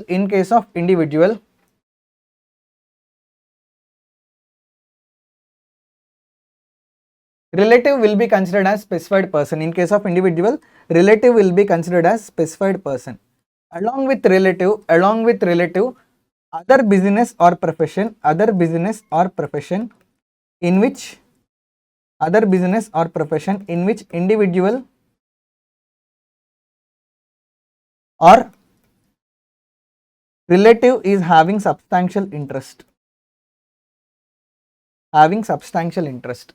See, for sole proprietor, relatives are to be considered as specified persons. Whatever the transactions that are done with relatives, section 48(2) gets attracted. Not only relatives, if individual does a transaction with any other business or profession in which either individual or relative of the individual is having substantial interest. That means, let's say I have a business, gold business in Brodipet. I have another business in bus stand, another gold shop in bus stand. Now whatever the transaction that this Brodipet business does with gold, like gold business that is there in bus stand, if I have share in bus stand gold business also, if I have let's say 50% share in bus stand gold business also, then these 2 businesses will be considered as specified persons. Are you able to understand? So whatever the transaction that takes place between these 2 businesses will, for these business, for these transactions also section 48 gets attracted. So in case of an individual, who will be called as specified person? First, relative will be called as specified person. Along with relative, any other business or profession in which either individual or relative of the individual is having substantial interest. So if these people are having substantial interest, even other business will also be considered as specified person. Whatever the transactions that are done with other business, for those transactions also section 48 gets attracted. In case of partnership firm, who is considered as specified person? In case of partnership firm, first of all, partner will be considered as specified person. Next, relative of the partner will be considered as specified person. Relative means who? Spouse, brother, spouse of partner, brother or sister of partner, lineal ascendant or lineal descendant of partner, they will be considered as specified persons. Apart from these persons, other business or profession in which either partner or relative of the partner or partnership firm, if any one of these are having substantial interest, other business or profession in which partner or relative of partner or partnership firm is having substantial interest. What do you mean by substantial interest? In case of a company, greater than or equal to 20% equity shareholding will be considered as substantial interest. In case of any other concern, greater than or equal to 20% share of profits, 20% profit sharing ratio will be considered as having substantial interest. So in case of partnership firm, specified person means partner is specified person, relative of the partner is specified person, other business or profession in which either partnership firm or partner or relative of the partner is having substantial interest. Even this business or profession will be considered as specified person. Whatever the transactions that are done with these specified persons, section 48 gets attracted. In case of company, who are to be treated as specified persons? In case of company, director will be considered as specified person. First, director will be considered as specified person. Along with the director, relative of director will be considered as specified person. Along with the director, relative of director, other business or profession in which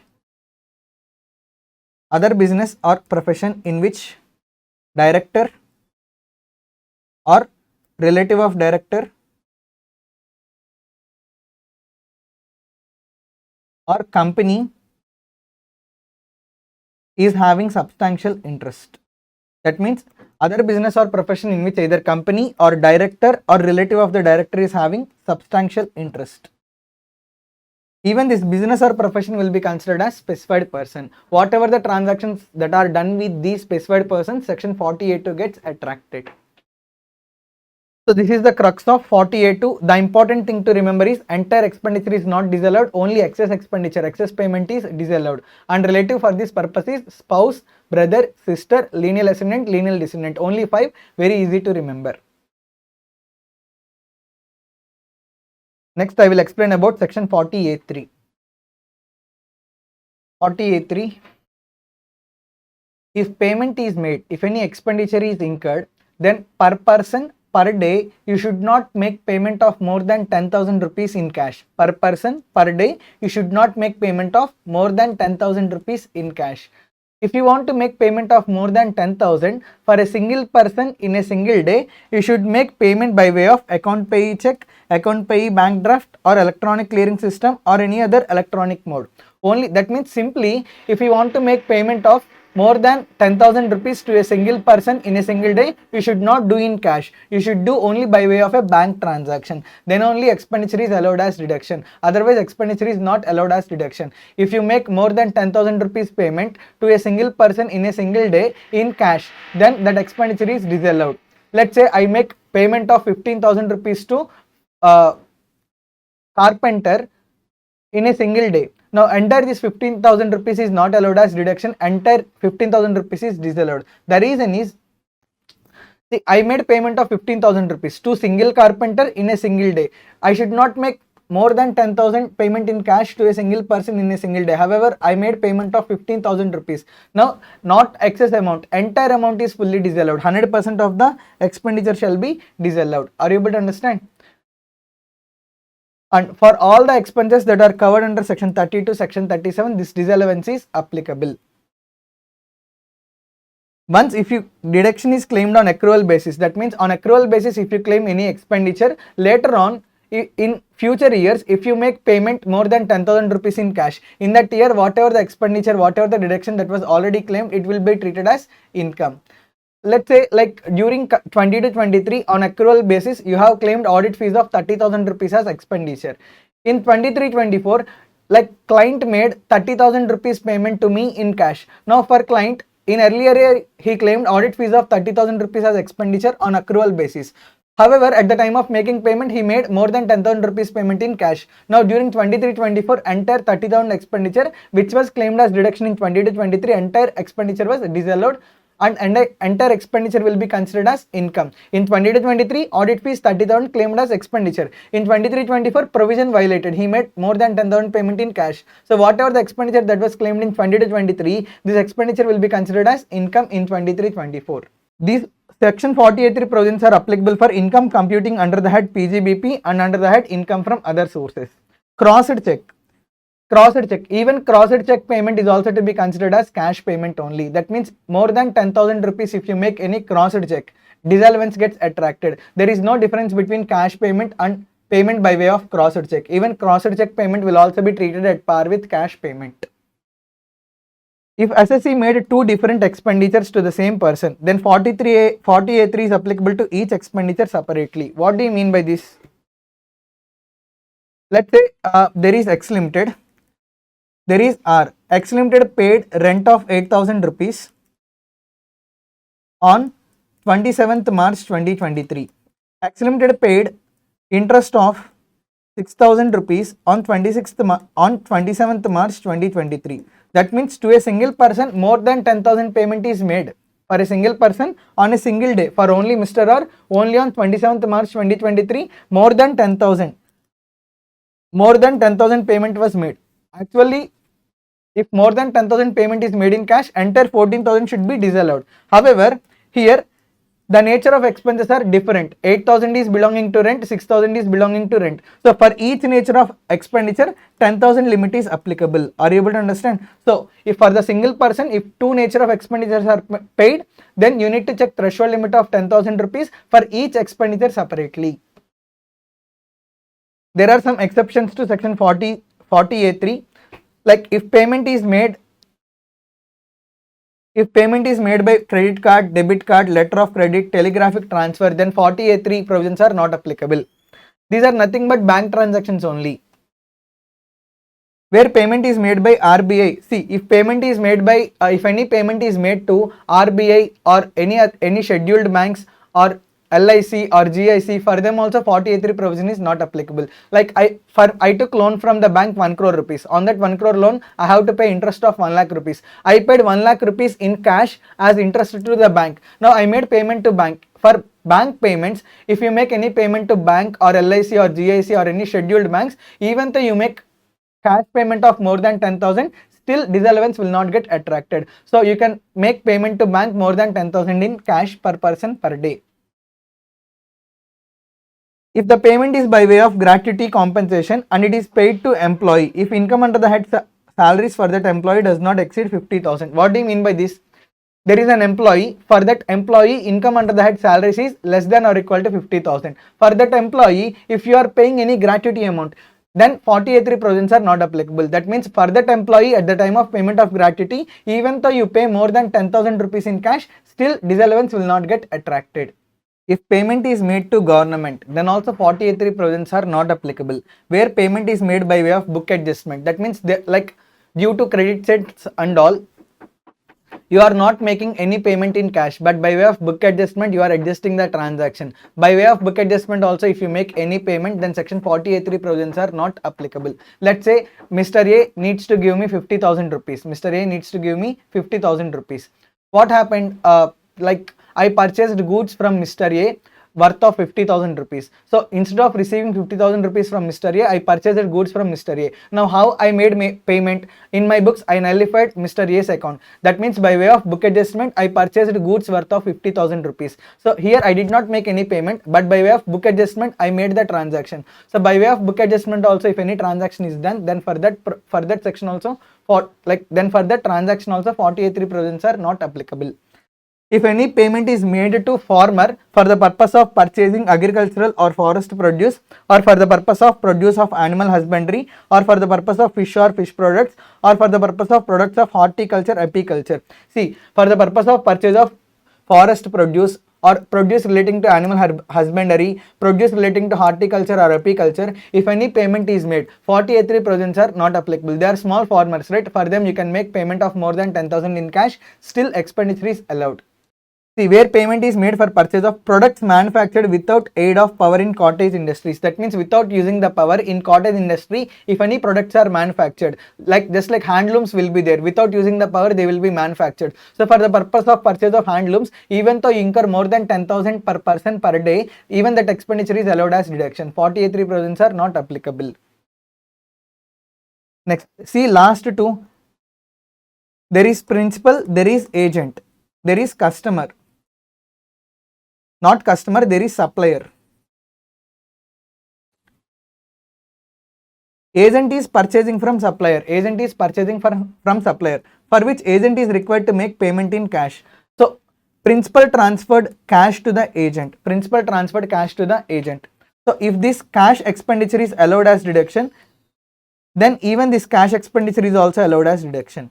See, agent is purchasing goods, agricultural produce from the farmer. Now agent is required to make payment in cash. As agent is required to pay payment in cash, principal transferred cash to the agent. Now for agent, whatever the cash that he has incurred to purchase agricultural produce, this cash expenditure is allowed as deduction. If cash expenditure is allowed as deduction to the agent, then whatever the cash that is transferred by principal to agent, even this cash expenditure is also allowed as deduction to principal. Is it clear? Last one, payment is made to authorized dealer or money changer. So if any payment is made to authorized dealer or foreign exchange dealer, at that time you can make payment of more than 10,000 in cash. Still that expenditure is not disallowed, it is allowed as deduction. If any payment is made in a village or town, see on the date when payment is made, if any bank is not working, then also 48(3) provisions are not applicable. You can make payment in cash. So these are the exceptions to section 48(3).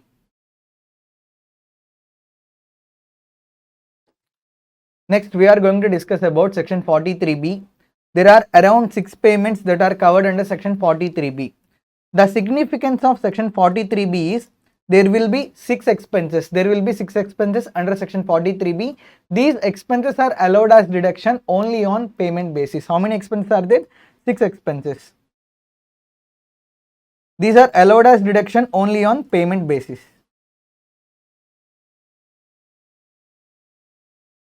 Allowed as deduction only on payment basis. Now what are those expenses? Let us see now very quickly. First one is amount payable to government. Whatever the amount that is payable to government is there, taxes or duties, cess, etc. Whatever the amount that you are required to pay to the government, that business is required to pay to the government. That means government expenditure is allowed as deduction only on payment basis. As and when you pay the expenditure relating to the government, then only you can claim deduction. So whatever the amounts that are payable to the government, they are allowed as deduction only on cash basis. Whenever they are paid, then only they are allowed as deduction. Next. Bonus or commission payable to employees. Bonus or commission payable to employees. Whatever the bonus, whatever the commission that is there, whatever the bonus, whatever the commission that is there, those two expenses are allowed as deduction for any business only on payment basis. That means only when bonus is paid to the employees, only when bonus is paid to the directors, or only when commission is paid to the employees or commission is paid to various persons. These two expenses are allowed as deduction only when payment is made. On an accrual basis, these expenses are not at all allowed as deduction. So bonus or commission payable to employees is allowed as deduction only on payment basis. Next, employer contribution to welfare fund.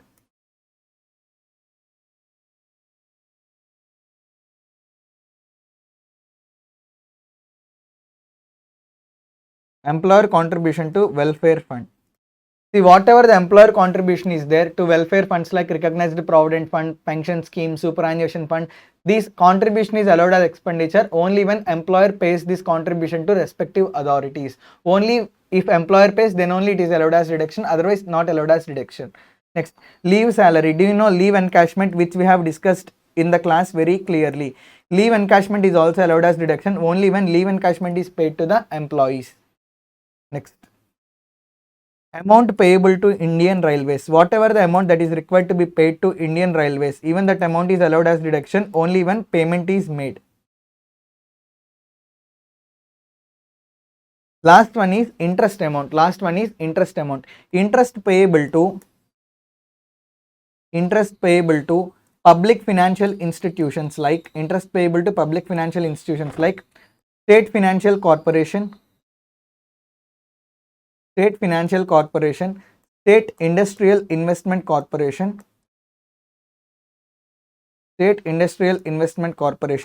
scheduled banks,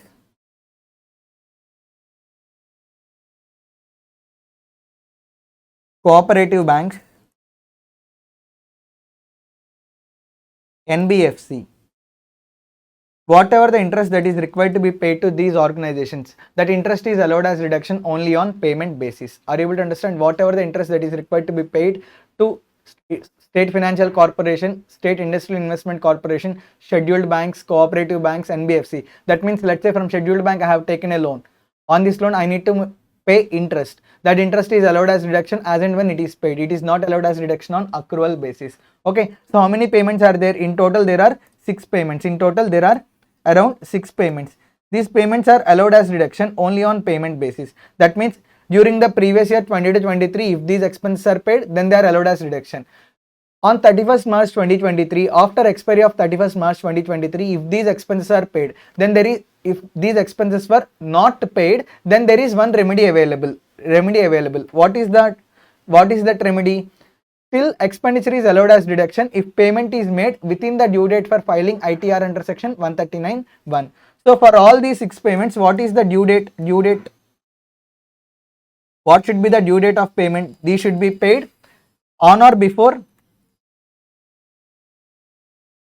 due date for filing ITR under section 139(1). If they are paid within the due date for filing ITR under section 139(1), even though they are paid after 31st March, but if they are paid before due date for filing ITR under section 139(1), still they are allowed as expenditure. Are you able to understand? So let's say I will quickly give an example. During 20 to 23, there is interest that is payable to scheduled bank. However, this interest was not paid. Not paid on 31st March 2023. Due date to file ITR is, due date for ITR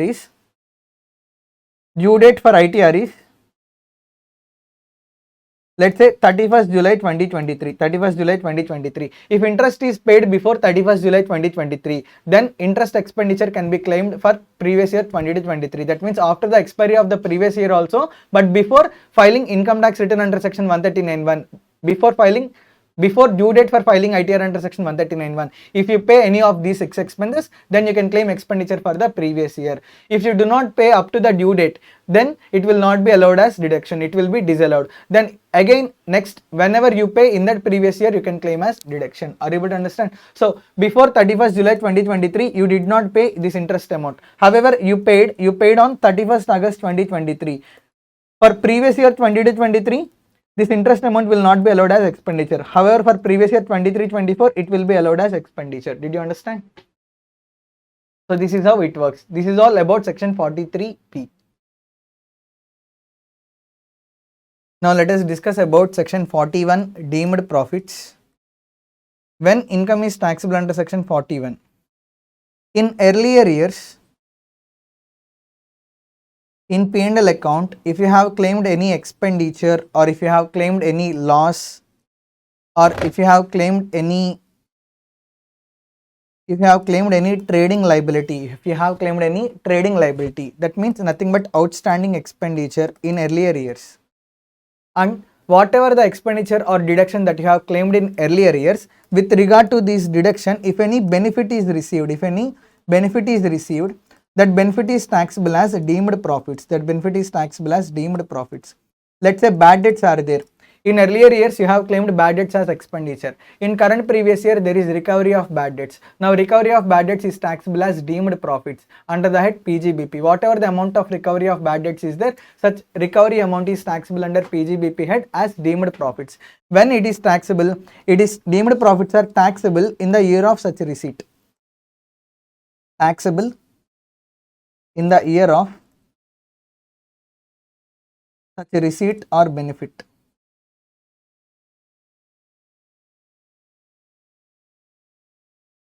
One more thing is, in the year of receipt of deemed profits, there is no such rule business must be in continuous. There is no such rule that business must be in continuance. That means even after discontinuance of business, if any deemed profits are received, those deemed profits are taxable under PGBP head, irrespective of continuance of the business.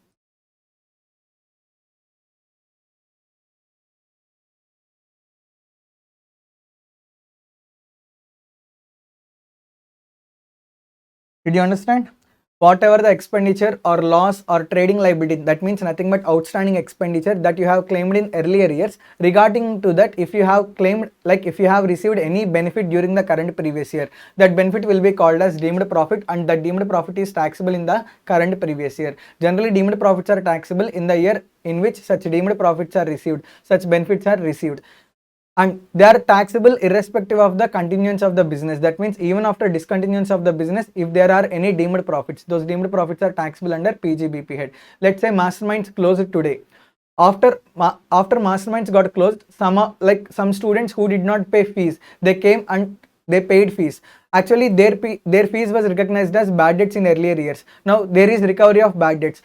Recovery of bad debts after discontinuance of business, even such recovery of bad debts are taxable under PGBP head. Another important thing is, only whatever the amount that is allowed as expenditure in earlier year, which is recovered in current previous year, only such recovery is taxable. Let's say in previous year 1920, there are bad debts of 50,000 rupees. These bad debts are not allowed by assessing officer. Bad debts means what? Customers did not pay 50,000 rupees. However, this 50,000 is not claimed as expenditure in 1920. During previous year 20 to 23, there is recovery of bad debts. Recovery of bad debts of 50,000 rupees. Now this 50,000 is not taxable as deemed profits in previous year 20 to 23. Why it is not taxable as deemed profits? Because in previous year 1920, you did not claim bad debts as expenditure. Only if you claim as expenditure in earlier years, then after if you receive any benefit, only that benefit is taxable as deemed profits. So this is about section 41. You can read, just go through this, you will understand. Next, section 43CA. Do you remember section 50C, determination of consideration in case of transfer of immovable property being a capital asset?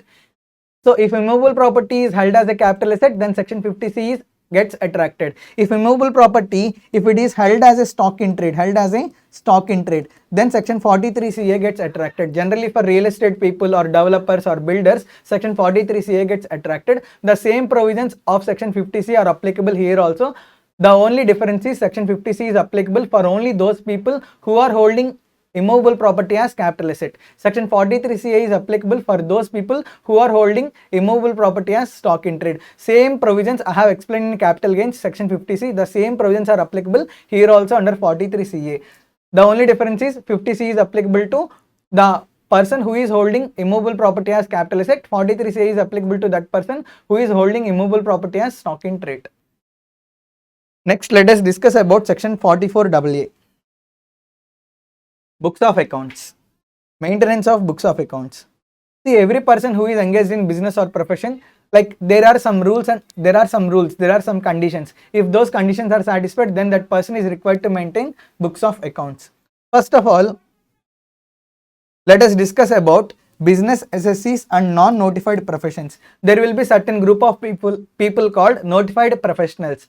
So now I am going to discuss about the criteria which is required to be satisfied by business people and non-notified professionals. If this criteria is satisfied, they are required to maintain books of accounts.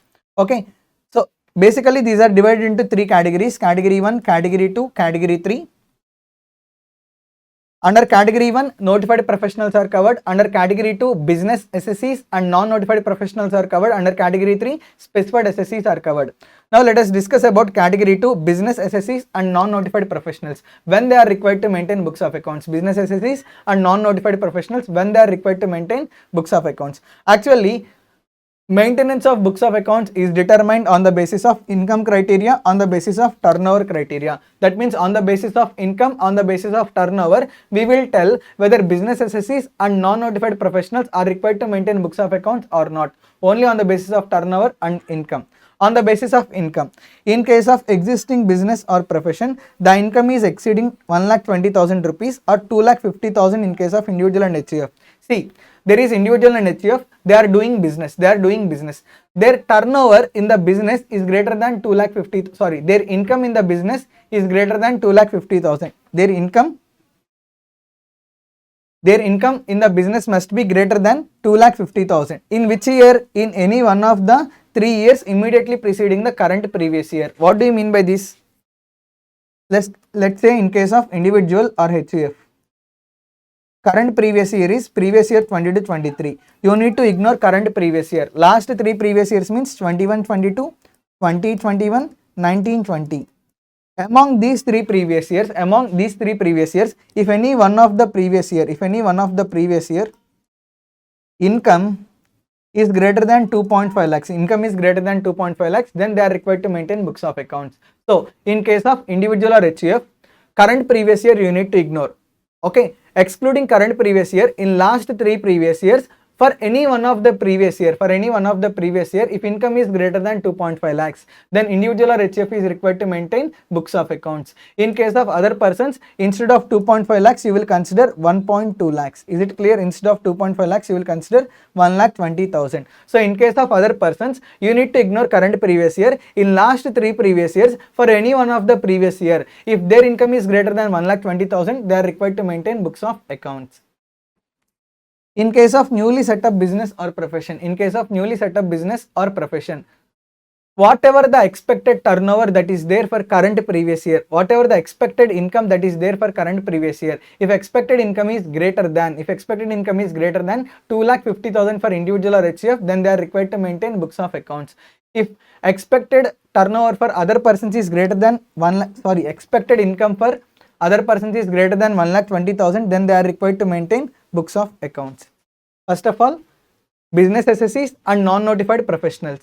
What is the criteria? We are speaking about income criteria. That means on the basis of income we are saying. In case of existing business, we need to ignore current previous year. In last 3 previous years, for any one of the previous year, in case of individual or HUF, if income is greater than 2.5 lakhs, they are required to maintain books of accounts. For other persons, if income is greater than 1.2 lakhs, then they are required to maintain books of accounts. Next, on the basis of turnover. In case of existing business, you need to ignore current previous year. In last 3 previous years, for any one of the previous year, if turnover is greater than 25 lakhs in case of individual or HUF, if turnover is greater than 10 lakhs for other persons, then they are required to maintain books of accounts. In case of newly set up business or profession, they need to estimate the expected turnover. If expected turnover for individual or HUF is greater than 25 lakhs, then individual or HUF is required to maintain books of accounts. If expected turnover or gross receipts in case of profession for newly set up business for other persons is greater than 10 lakh rupees, then also they are required to maintain books of accounts. If the above conditions are satisfied, then they are need to maintain books of accounts, as will enable assessing officer to compute his total income. See, all the books of accounts are not required to maintain not required to be maintained by the SSC. SSC is required to maintain reasonable books. is required to maintain reasonable books which will enable the income tax officer to calculate the income of that person. He is not required to maintain books of accounts, but he is required to maintain reasonable books. That means ledger and cash book like this. If he maintains these books, then using these books, assessing officer can calculate total income of the assessee, right? So he needs to maintain reasonable books which will enable the income tax officer to calculate the total income of the assessee. If the above conditions are not satisfied, then no need to maintain books of accounts. So if the whatever the conditions that are set, if they are not satisfied, then SSC is not required to maintain books of accounts. Quickly, in case of business SSCs and non-notified professionals, there is income criteria, there is also turnover criteria. First of all, income criteria.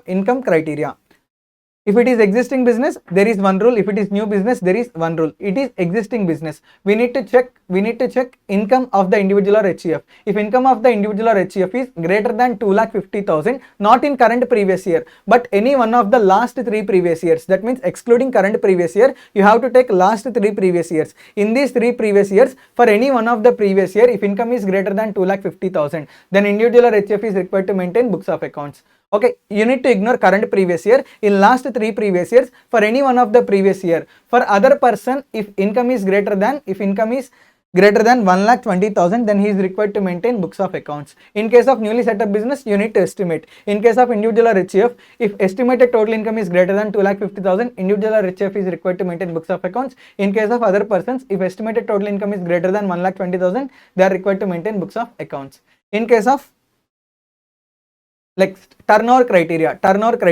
In case of individual or HCF, you need to exclude current previous year. In last 3 previous years, for any one of the previous year, if turnover is greater than 25 lakhs, in case of individual and HCF, then individual and HCF is required to maintain books of accounts. You need to ignore current previous year. In last 3 previous years, in case of other persons, if turnover is greater than 10 lakhs, then other persons are required to maintain books of accounts. If it is a newly set up business or profession, you need to ignore, in case of newly set up business, you need to estimate the turnover. In case of individual or HCF, if estimated turnover is greater than 25 lakhs, they are required to maintain books of accounts. In case of other persons, if estimated turnover is greater than 10 lakhs, then they are required to maintain books of accounts. They are not required to maintain entire books of accounts. They need to maintain reasonable books of accounts, which will enable the income tax officer to calculate the total income of the SSC. If these conditions, if income criteria or turnover criteria is not satisfied, then SSC is not required to maintain books of accounts. Now we will see for notified professionals. For notified professionals, we will check the turnover criteria. In case of existing professional, that means if the notified professional has profession and that profession is already in existence, then we will check the turnover criteria. We need to exclude current previous year. In last 3 previous years, for each of the previous year, if gross receipts are greater than 2 lakh, if gross receipts are greater than 1,50,000, then notified professional is required to maintain books of accounts. The profession is started newly in the current previous year. That notified professional, if he expects his gross receipts are greater than, his gross receipts will be greater than 1,50,000, then new notified professional is also required to maintain books of accounts. Existing notified professional, okay, you need to exclude current previous year. In last 3 previous years, for each of the previous year,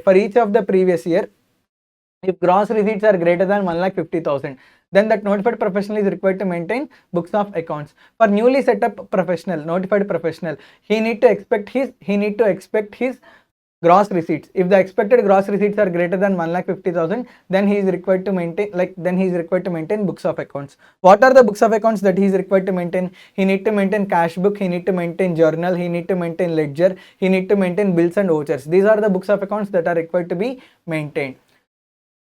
In addition to that, if the notified professional is medical professional, apart from these 4 books of accounts, he also need to maintain daily case register, and he is also required to maintain stock statement. That means he needs to, for every medicine or every drug or every consumable material that is there with him, for every drug he needs to maintain stock statement. He needs to maintain opening stock, he needs to maintain purchases or sales, and he needs to maintain closing stock of each drug. That means he needs to maintain inventory register very clearly for each medicine properly. So For notified professionals, they are required to maintain journal, ledger, cash book, bills and vouchers. If the notified professional is medical professional, apart from these 4 books of accounts, he also required to maintain daily case register. He is also required to maintain inventory register clearly for each medicine that is there with him. And he should be in a position to tell opening stock and closing stock of each medicine at the end of the previous year. If the above conditions are not satisfied, then need to be maintained by books of accounts, as will enable assessing officer to compute his total income. What do you mean by this? We have classified 2 categories. Category 1, if category 1 is satisfied, then assessee is required to maintain books of accounts, those 4 books of accounts. If he is medical professional, then along with these 4, daily case register and inventory register. If conditions are not satisfied, then he is required to maintain reasonable books. He is required to maintain reasonable books, as will enable the income tax officer to calculate the total income of the SSC. That means reasonable books means he needs to maintain ledger and cash book so that income tax officer can calculate the total income of the SSC. For category 2 persons, if the set criteria is satisfied, then they are required to maintain reasonable books. For category 2 people, if criteria is not satisfied, then they are not required to maintain books of accounts. This is the scenario. Category 3, specified SSCs. Specified SSCs. Next, we are going to discuss about presumptive income under section 44AD, 44ADA and 44AE. See, there is a person who is paying tax liability under section 44AE. He is paying tax liability under section 44AE. However, he is showing his actual income which is less than presumptive income. That means those persons who are covered under section 44AE, if they show their actual income which is less than presumptive income, then those people are required to maintain books of accounts. Those persons who wants to choose section 44AD, but section 44, as per section 44AD, 8% or 6% of the presumptive turnover should be offered as presumptive income. If they offer their actual income which is less than presumptive income and their actual income is greater than basic exemption limit, then also they are required to maintain books of accounts. As per section 44ADA, in case of notified professionals, if their gross receipts are up to rupees 50 lakhs, 50% of the gross receipts should be shown as presumptive income. However, if the notified professionals show their actual income which is less than presumptive income and their actual income is greater than basic exemption limit, then they are also required to maintain books of accounts. Simply, those people who are paying taxes under presumptive basis under section 44AD, 44ADA, 44AE, if they wish to show their actual income which is less than presumptive income, then all of them are required to maintain books of accounts. Place where books of accounts are required to be maintained. Generally, books of accounts are required to be maintained at a place where business or profession is carried on. If business or profession is carried on at multiple places, then books of accounts are required to be maintained at principal place of the business. Books of accounts are required to be maintained at principal place of business or profession. If he maintains separate set of books for each place of his profession, then such books and documents may be kept and maintained at respective places. Are you able to understand? Let's say Masterminds is there. Masterminds have only one campus. Then books of accounts are required to be maintained at place of business. That one campus is place of business. If the business is carried on at multiple places, then books of accounts are required to be maintained at principal places. Principal place of business. That means what? Masterminds have multiple campuses. It has, let's say, 30 campuses. Okay, all the accounts relating to these 30 campuses will be kept at head office because head office is the principal place of business. Next one is, if books of accounts are maintained separately for each place, then books of accounts relating to that place can be maintained at respective place. Let's say Masterminds have many branches. Okay, books of accounts relating to all these branches are can be kept at respective branches only. Next, period for which books of accounts and documents are kept to be maintained. They are to be maintained for 6 previous years, they are to be maintained for 6 years along, the books of accounts and documents shall be kept and maintained for a minimum period of 6 years from the end of the relevant assessment year. That means what? From the end of the previous year, minimum 7 years are required to be maintained. From the end of the assessment year, 6 years are required to be maintained. Let's say previous year 20 to 23 is there. Previous year 20 to 23 is there. For previous year 20 to 23, what is the assessment year? Assessment year is 23-24. From the end of the assessment year, 6 years is required to be maintained. 6 years means 24-25, 25-26, 26-27, 27-28, 28-29, 29-30. That means up to assessment year 2930 books of accounts are required to be maintained. If you calculate from previous year, it will be 7 years. Are you able to understand? From the end of the previous year, for 7 years, books of accounts are required to be maintained. From the end of the assessment year, for 6 years, books of accounts are required to be maintained. This is the criteria. Now let us start discussing section 44AB, tax audit. This is very important section, especially for our chartered accountants, because this section gave life to us. Section 44AB speaks about, it gives clarity regarding those people who are required to get tax audit done under section 44AB. So it will specify some persons, they are mandatorily required to get tax audit done under section 44AB. Let us quickly see for whom tax audit is applicable. For the purpose of determination of applicability of tax audit, all SSCs are classified into 3 categories: category 1, category 2, category 3. For business SSCs, that means those people who are engaged in businesses, if the turnover is greater than 1 crore, they are mandatorily required to get tax audit done under section 44AB by a chartered accountant. However, in case cash receipts are less than 5% of total cash receipts and cash payments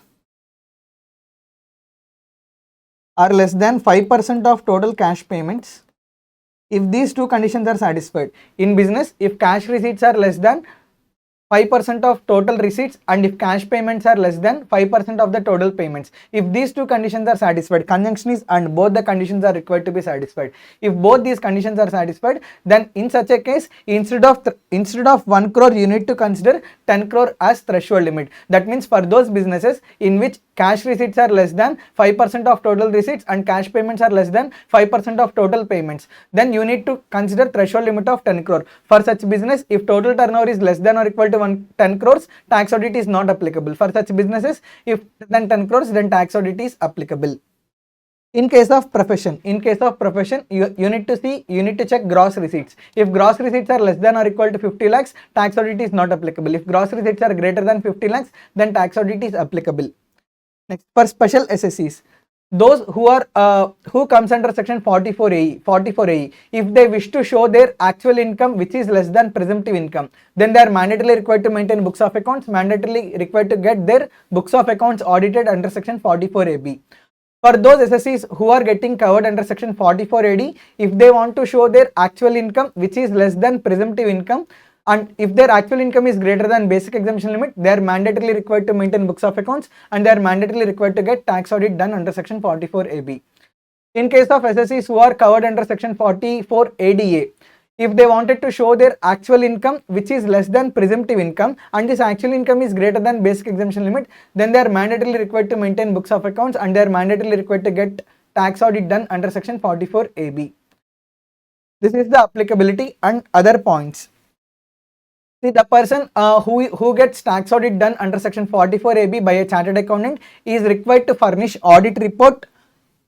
Under form 3CA, form 3CB or form 3CD along with filing of return of income. That means that person required to file income tax return. Along with filing of income tax return, he will also attach auditor's report in form 3CA or form 3CB and 3CD.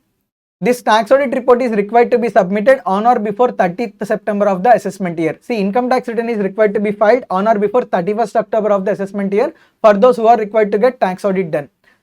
The thing is, income tax return is required to be filed on or before 31st October. 1 month before 31st October means 30th September. That means on or before 30th September, tax audit report is required to be submitted. On or before 31st October, income tax return is required to be filed. This is the scenario. This is the case. Audit under other law. In case SSC gets audited under any other law, then it is sufficient. SSC is required to furnish that audit report also. Along with that audit report, he is required to submit tax audit report either in form 3CA or 3CB and 3CD. This is all about section 44AB, very simple section. Next, let us go through presumptive taxation provisions. There are 3 provisions which speaks about presumptive income: 44AD, 44ADA and 44AE. These 3 provisions are applicable to you, these 3 sections, presumptive sections. First one is section 44AD. Who is eligible SSC for section 44AD? Like in section 44AD is applicable to resident individual, resident partnership firm including LLP, Resident HUF. I'm sorry, resident partnership firm other than a LLP. So who is eligible SSC under 44AD? Resident individual, resident HUF, partnership firm which is resident other than a limited liability partnership. Which is eligible business? All businesses are eligible to claim, like all eligible SSCs, sorry, all businesses are eligible for section 44AD except agency business, the person who is carrying agency business or the person who is engaged in business of earning income by way of commission or brokerage. See, all SSCs are eligible under section 44AD except two. Who are they? Those SSCs who are engaged in agency business, those SSCs who are engaged in earning income by way of commission or brokerage. For these two SSCs, section 44AD is not applicable. Next, what is the turnover limit? Turnover limit is 2 crores. That means the SSC turnover should be less than or equal to 2 crores. Then only 44AD is applicable. If SSC turnover is greater than 2 crores, then he cannot choose section 44AD. Next, what is the presumptive income? What is the amount that is considered as presumptive income? 8% of bank turnover, 6% of 8% of cash turnover, 6% of bank turnover is to be considered as presumptive income. 8% of cash turnover plus 6% of bank turnover is to be treated as presumptive income. Next, whether deductions under section 30 to 37 are deductible? No, deductions under section 30 to 37 are not deductible. Why? Because if 100% turnover is received, only 8% of turnover or 6% of turnover is only considered as presumptive income. So that's why like deductions will not be allowed under section 30 to 37. This is all about section 44AD. Next, section 44ADA. Who is eligible SSC? Eligible SSC is resident individual, resident partnership firm other than a LLP. See, for 44AD, 44AD is eligible for even HUF also. However, 44ADA is not eligible for, 44ADA is not eligible for HUF. 44ADA is applicable for resident individual, resident partnership firm other than a LLP. Next, eligible business or profession. In order to claim, like in order to attract section 44ADA, SSC must be engaged in notified profession. Then only section 44ADA gets attracted, otherwise it will not get attracted. What is the turnover limit? Gross receipts in profession, gross receipts in notified profession should be less than or equal to 50 lakhs. Then only 44ADA gets attracted, otherwise 44ADA does not get attracted. Next, how much amount is to be considered as presumptive income? Presumptive income is equal to 50% of gross receipts. 50% of gross receipts will be considered as presumptive income. Whether section 30 to 37 deductions are allowed or not. Yes, section 30 to 37 deductions are not allowed but except to interest on partners capital, remuneration on partners capital. Interest on partners capital and remuneration paid to partners. Only these two are allowed as deduction. For those SSCs who are engaged in notified profession under section 44ADA, if they want to claim exemption under section 40.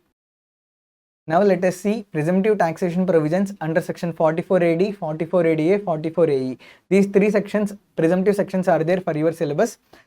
Let us start with section 44AD. Who is eligible SSC under section 44AD? There are three SSCs: resident individual, resident HUF, resident partnership firm except LLP. That means LLP is not eligible to claim, like LLP is not eligible to choose section 44AD. Next, what is the eligible business? All businesses are eligible except two businesses. One is agency business, another one is like any person who is engaged in business and earns income by way of commission or brokerage. See, all businesses are eligible to choose section 44AD except agency business, except any other person who earns income by way of brokerage or commission. For these two SSCs, section 44AD is not available. Next, what is the turnover limit? Turnover in business should be less than or equal to 2 crores. Turnover in the business should be less than or equal to 2 crores. Then only SSC can choose section 44AD. If turnover in the business is greater than 2 crores, then presumptive provisions, section 44AD is not applicable. How much is to be considered as presumptive income? Presumptive income is equal to 8% of cash turnover plus 6% of bank turnover. This should be considered as presumptive income. 8% of cash turnover plus 6% of bank turnover. Whether deductions under section 30 to 37 are available? No, deductions under section 30 to 37 are not available. So this is all about section 44AD. Next, section 44 ADA. Section 44 ADA is available to two persons, resident individual and resident partnership firm other than a LLP.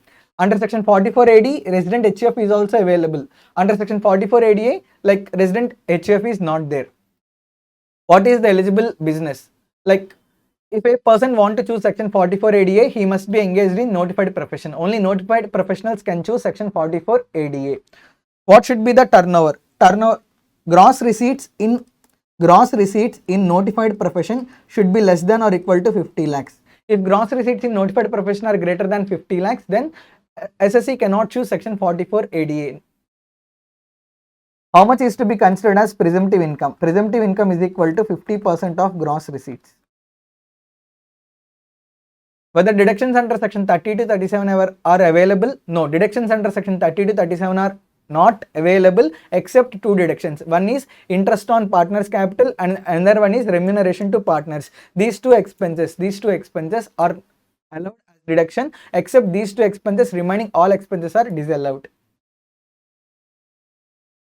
Next, section 44 AE. Section 44 AE.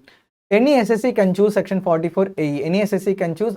That means what? Any person can choose section 44 AE. But what is the eligible business? Eligible business is plying, hiring and leasing of goods carriages. Those people who are engaged in the business of plying, hiring and leasing of goods carriages, for them section 44 AE is available. What is the another thing is, the person who is engaged in the business of plying, hiring and leasing of transport vehicles, he should not own more than 10 vehicles. That means maximum transport vehicles that he should own is up to 10 vehicles only. If he owns more than 10 vehicles, he cannot choose section 44 AE. He cannot choose section 44 AE. So he shall not own more than 10 vehicles at any time during the previous year. At any time, at any point of time during the previous year, he must be the owner of maximum up to 10 vehicles. If he owns more than 10 vehicles at any one point of time, then he is not eligible to choose section 44 AE. What is the presumptive income? See, there are two types of vehicles: heavy goods vehicles, light goods vehicles. When you call a vehicle as heavy goods vehicle, if the gross weight of the vehicle is less than or equal to 12,000 kgs, weight is less than or equal to 12,000 kgs or 12 tons, then it will be called as light goods vehicle. It will be called as light goods vehicle.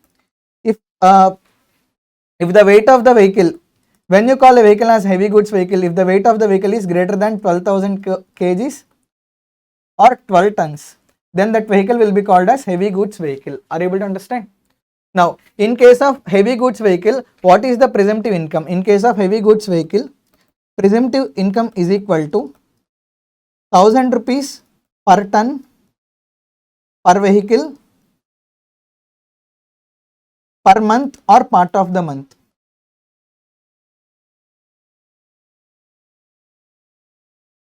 This is the presumptive income for heavy goods vehicle.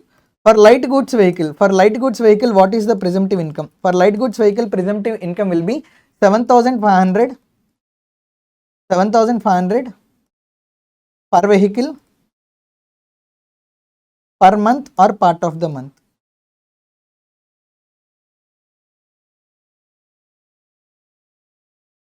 So this will be considered as presumptive income. Are you able to understand? Again, section 30 to 37 deductions are not deductible. One more thing is, in order to choose section 44 AE, SSE should not own more than 10 transport vehicles at any time during the previous year, right? If SSE purchases any asset on finance basis or hire purchase basis, even though ownership is transferred after the payment of last installment, still he should be considered as owner of that vehicle, and that vehicle should be considered at the time of calculation of list 10 vehicles. Presumptive income is applicable for each vehicle irrespective of usage. That means what? Like if vehicle is purchased, then even though whether it is used or it is not used, still presumptive income gets attracted. For that vehicle, we will calculate presumptive income. Next, common points applicable for section 44 AD, 44 ADA, 44 AE. As a, like under presumptive income, there are minimum percentages: minimum 8% of cash turnover, minimum 6% of bank turnover, 50% of gross receipts. So minimum criteria is there. However, if SSE wants, he can disclose even higher income than presumptive income. Against presumptive income, you can claim chapter 6A deductions. Those people who chooses section 44 AD and 44 ADA, for them advanced tax provisions are applicable. They are required to deposit advanced tax liability on or before 15th March of the previous year. For section 44 AD, if SSC chooses section 44 AD in current previous year, then for the next 5 previous years also he should file his income tax return under section 44 AD. For any reason, if he violates this provision, let's say after filing under section 44 AD for the next 2 years, in third year he violated, he did not file income tax return under section 44 AD.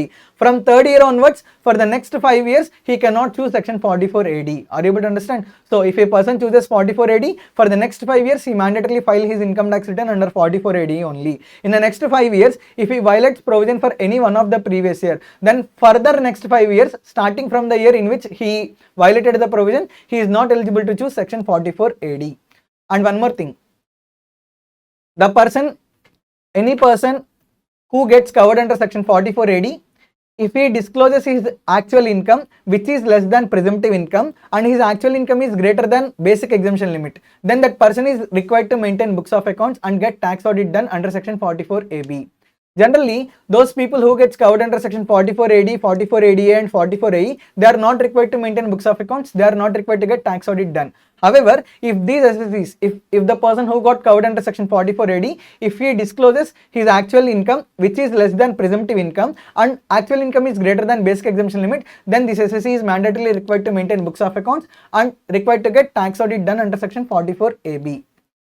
For section 44 ADA, those SSCs who got covered under section 44 ADA, notified professionals, if they disclose their actual income which is less than presumptive income and if their actual income is greater than basic exemption limit, then also they are required to maintain books of accounts and they are required to get tax audit done under section 44 AB. Those persons who got covered under section 44 AE, like transport vehicles business, if they want to disclose their actual income which is less than presumptive income, then they are required to maintain books of accounts and get their tax audit done under section 44 AB. So this is all about PGBP. Thank you. Hello everyone, a very good morning. Now I am going to start with the TDS chapter. This is important chapter for your examination. You will get around 6 to 8 marks from this chapter. Not only for your examination, even for practical purposes also, this is a very important chapter. I am not going to discuss entire concepts in this chapter. I am going to discuss important sections. In TDS as well as in TCS, there are some procedural aspects that are given at the end apart from the sections. I request you all to go through these procedural aspects on your own. I will discuss important sections. I will try to cover some 60 to 70% of the concept of TDS and TCS here. First one is section 192. This is salary. Employer at the time of making payment to employee, employer is mandatorily required to deduct TDS. Is there any threshold limit? Yes, there is threshold limit. Threshold limit is basic exemption limit. If whatever the amount or whatever the benefit that is paid by employer to employee, if that benefit is less than basic exemption limit, then employer is not required to deduct TDS.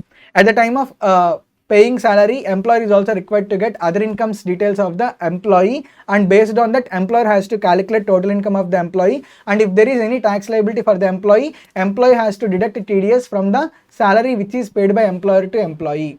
It is obligation of the employer to deduct TDS at the time of making payment by employer to employee. So who is required to deduct TDS?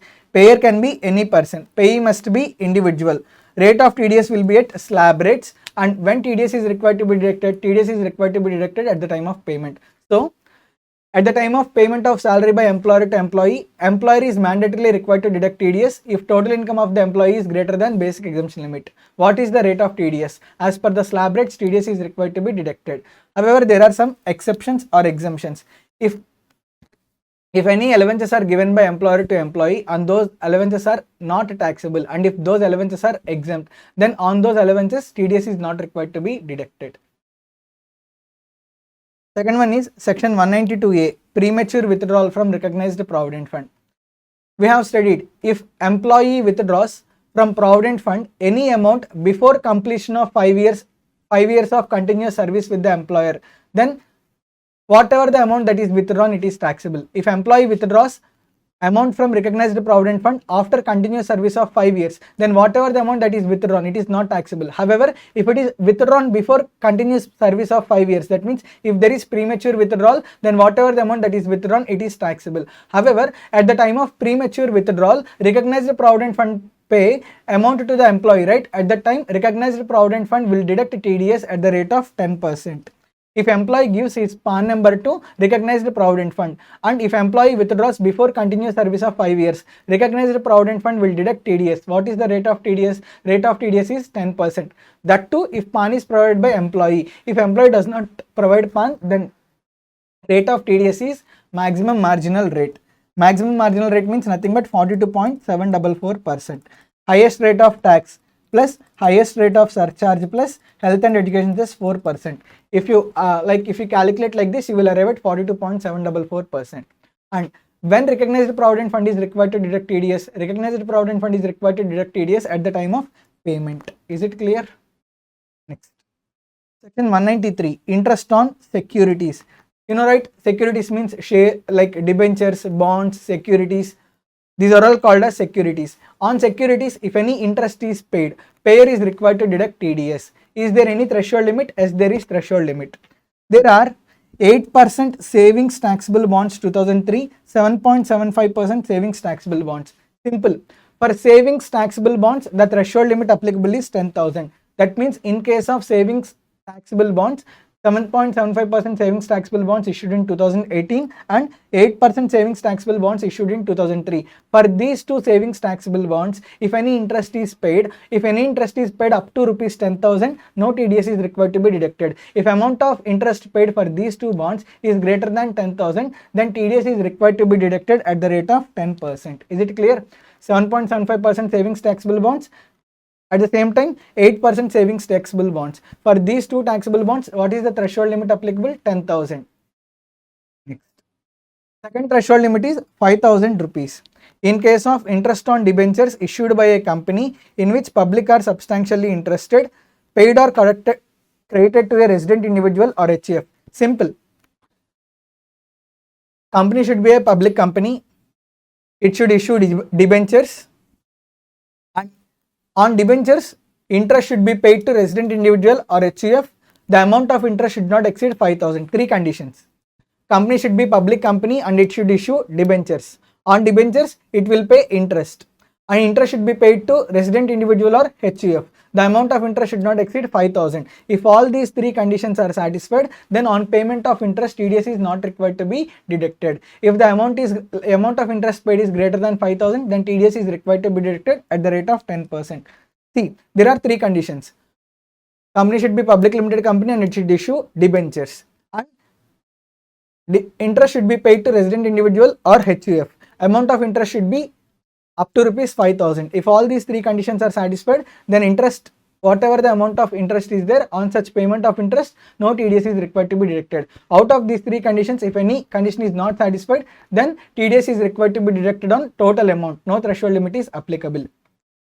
For remaining all interest, there is no threshold limit at all. Threshold limit is available only for savings taxable bonds 10,000 rupees and for 5,000. 5,000 is available if interest is paid by public company and it is paid to resident individual or HUF. Then only 5,000 threshold limit is applicable.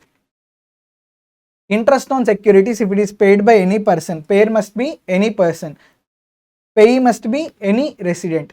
When TDS is required to be deducted, at the time of credit of such sum to the account of the payee or at the time of payment, whichever is earlier. That means date of entry in books of accounts or date of payment, whichever is earlier. In these two dates, whichever is the earlier date is there, on such date TDS is required to be deducted. Are there any exceptions? Yes.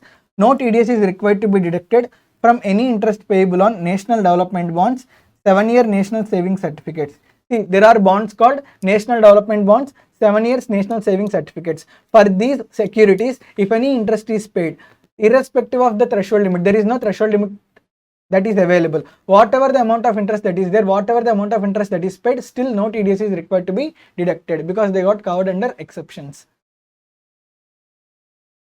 Next, on a debenture issued by public institution or authority or any public sector company or any cooperative society, including cooperative land mortgage bank or cooperative land development bank as notified by central government. See, certain organizations are notified by central government. If those organizations issue any securities, then on those securities, if any interest is paid, no TDS is required to be deducted. Very simple.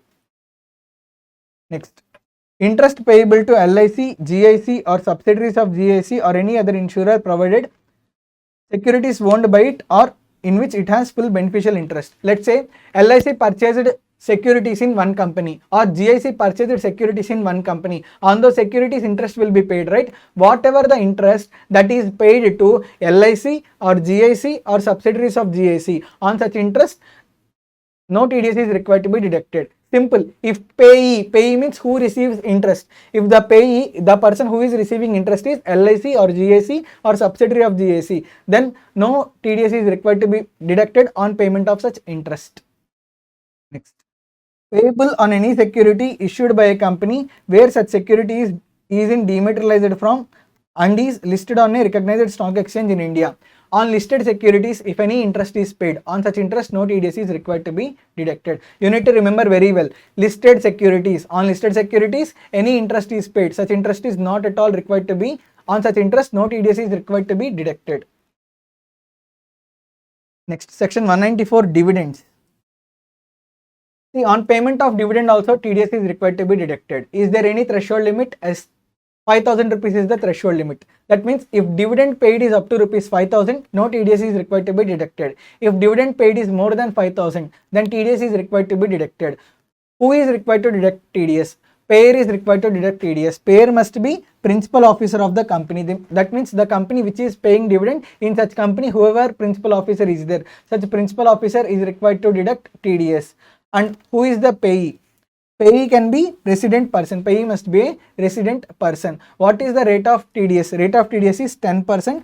That 10% is if PAN is provided. If PAN is not provided at the time of payment of dividend, TDS is required to be deducted at maximum marginal rate. Nothing but 42.744%.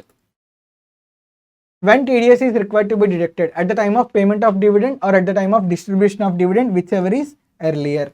Are you able to understand? Simple. On payment of dividend, if the amount of dividend is up to rupees 5,000, there is no TDS. If the amount of dividend is greater than 5,000, then the company which is paying dividend, in that principal officer is required to deduct TDS at the rate of 10%. If PAN is provided by recipient, if recipient does not provide PAN, then TDS is required to be deducted at maximum marginal rate. Are there any exceptions? Yes, there are exceptions. Dividend paid by any mode other than cash. That means if dividend is paid by account pay check, account pay bank draft, electronic clearing system or any other electronic mode, prescribed electronic mode. If dividend is paid by any of these modes, then no TDS is required to be deducted. Dividend is paid to LIC, GIC or any other insurer. That means recipient of dividend. If recipient of dividend is LIC or GIC or any other insurer, that means if dividend is being paid to this person, then also TDS is not required to be deducted. Next, section 194A. Interest other than interest on securities. See, interest is not only paid on securities, interest is paid on various instruments. Let's say I have fixed deposit account. On my fixed deposit account, whatever the balance is there, on that balance interest will be paid. I have a savings account, on that interest will be paid. I have another kind of account, so Nostro account, like whatever the on some bank accounts interest will be paid. So those will be covered under section 194A, interest other than interest on securities. That means other than securities, if on any other instrument interest is paid, then section 194A gets attracted. What is the threshold limit? First threshold limit is 40,000 in a financial year in case interest is paid by banking company, cooperative society engaged in banking business, post office. 50,000 in case of payee being a resident senior citizen. Very simple. Interest is paid by banking company or cooperative society engaged in banking business or post office. If interest is paid by these three organizations, then threshold limit is 40,000 rupees. If interest is paid to normal citizen, if interest is paid to senior citizen, resident senior citizen, that means an individual who is resident in India and he is age is greater than 60 years. He is called as resident senior citizen. Interest is paid by banking company, cooperative society engaged in banking business, post office. If interest is paid by any one of these organizations to resident senior citizen, then threshold limit applicable is 50,000. If interest is paid to any person other than resident senior citizen, then threshold limit applicable is 40,000. Are you able to understand? Next, who is the payer? Who must be the payer?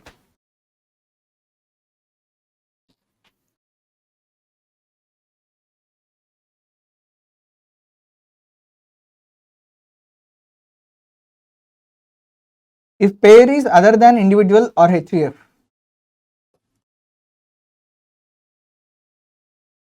TDS is required to be deducted. Payer is other than individual or HUF, TDS is required to be deducted. TDS is required to be deducted subject to threshold limit.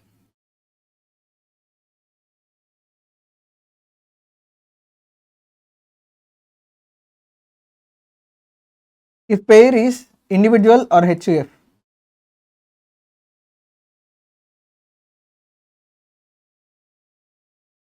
if payer is individual or HUF, then we need to check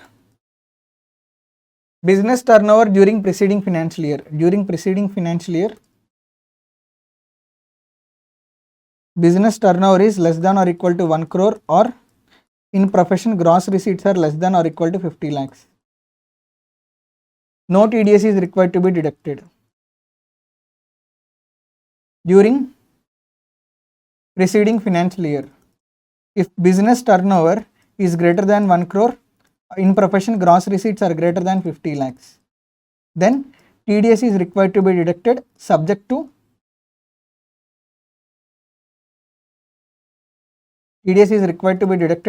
threshold limit.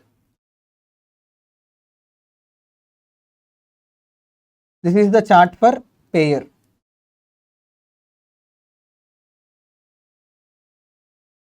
So payer must be, if payer is other than individual or HUF, he is required to deduct TDS subject to threshold limit. If payer is individual or HUF, you need to check during preceding financial year business turnover or profession gross receipts. If business turnover is less than or equal to 1 crore, in profession gross receipts are less than or equal to 50 lakhs. No TDS is required to be deducted irrespective of the amount of payment. However, if in business turnover is greater than 1 crore, or in profession gross receipts are greater than 50 lakhs, then TDS is required to be deducted subject to threshold limit. Next. So, if interest is paid by banking company, post office or cooperative society which is in banking business, threshold limits are 40,000 in case of normal citizen, 50,000 in case of resident senior citizen. If interest is paid by any other person, the threshold limit is 5,000 rupees. If interest is paid up to 5,000, no TDS. If interest paid is more than 5,000, then TDS is required to be deducted. What is the rate of TDS? Rate of TDS is 10%. When TDS is required to be deducted? At the time of credit of entry in books of accounts, or at the time of payment, whichever is earlier. There are a list of exceptions where section 194A is not applicable. Let us see those exceptions. Interest on income tax refund. Sometimes if income tax refund is given lately, income tax department will pay interest on income tax refund. If interest paid by income tax refund is greater than 5,000, then also no TDS is required to be deducted. So income tax department is not at all required to deduct TDS on whatever the interest that it pays on income tax refund. So on interest on income tax refund, no TDS is required to be deducted. Interest on bank savings account. Let's say I have 1 crore rupees in my savings account. My interest every year I have credit of 4 lakh rupees interest. Now on this 4 lakhs rupees interest which is given by bank, no TDS is required to be deducted. So on savings account, how much ever the interest that will be credited, on such interest no TDS is required to be deducted. Savings bank account, there will be no TDS irrespective of amount of interest. Interest paid by bank, LIC or UITI to or any insurer. See, whatever the interest that is paid to bank, that means recipient of interest. If recipient of interest is bank or LIC or GIC or any other insurer, then TDS is not at all required to be deducted. Interest paid by cooperative society other than cooperative bank to its members of a cooperative society. That means what? There is a cooperative society. In cooperative society, there will be members, right? Whatever the interest that is paid by this cooperative society to members of cooperative society, on such interest, no TDS is required to be deducted. Interest paid in respect of certain schemes. There will be some schemes which are specified here. Regarding these schemes, if any interest is paid on such interest, no TDS is required to be deducted. Interest paid or credited by firm to its partners. Whatever the interest that is paid by partnership firm to its partners, on such interest, no TDS is required to be deducted. Interest paid or credited in respect of deposit under any scheme framed by central government. If central government frames any scheme, as per that scheme, if any interest is paid, on such interest, no TDS is required to be deducted. Next, section 194B. Do you remember section 115BB? Winning from lotteries, betting, gambling, winnings from horse races, games of any sort. All these are covered under section 115BB. For those incomes which are taxable under section 115BB, the rate of tax applicable is 30%. Do you remember, right? This TDS section is relating to that section. Section 194B. In case of income by way of winnings from all activities other than winnings from horse races. Is there any threshold limit? Yes, threshold limit is 10,000 rupees. If the amount of winning is up to rupees 10,000, no TDS is required to be deducted. If the amount of winning is greater than 10,000, then TDS is required to be deducted at the rate of 30%. So the person who is receiving the winning prize, that means the person who is receiving the winning amount, if the amount of winning is up to rupees 10,000, no TDS will be deducted. Otherwise, the person who is paying the winning amount, if the amount of payment is greater than 10,000, then this person who is paying winning amount is required to deduct TDS. What is the rate of TDS? Rate of TDS is 30%. When TDS is required to be deducted? At the time of making payment, TDS is required to be deducted. Next, section 194BB. Winning from horse races. So 194B, all winnings other than horse races. 194BB, only winnings from horse races. So from horse races, if any income was earned, is there any threshold limit? Yes, there is threshold limit of 10,000 rupees. If winning is up to rupees 10,000, no TDS. If the amount of winning is greater than 10,000, then TDS is required to be deducted at the rate of 30%. Who will deduct TDS? The person who is organizing the, book manager or a person holding license for horse racing, wagering or betting in any race course. That means the bookmaker or manager who is organizing these events, horse races, he will deduct TDS at the time of payment of winnings. What is the rate of TDS? 30%. Are there any exceptions? No, there are no exceptions at all.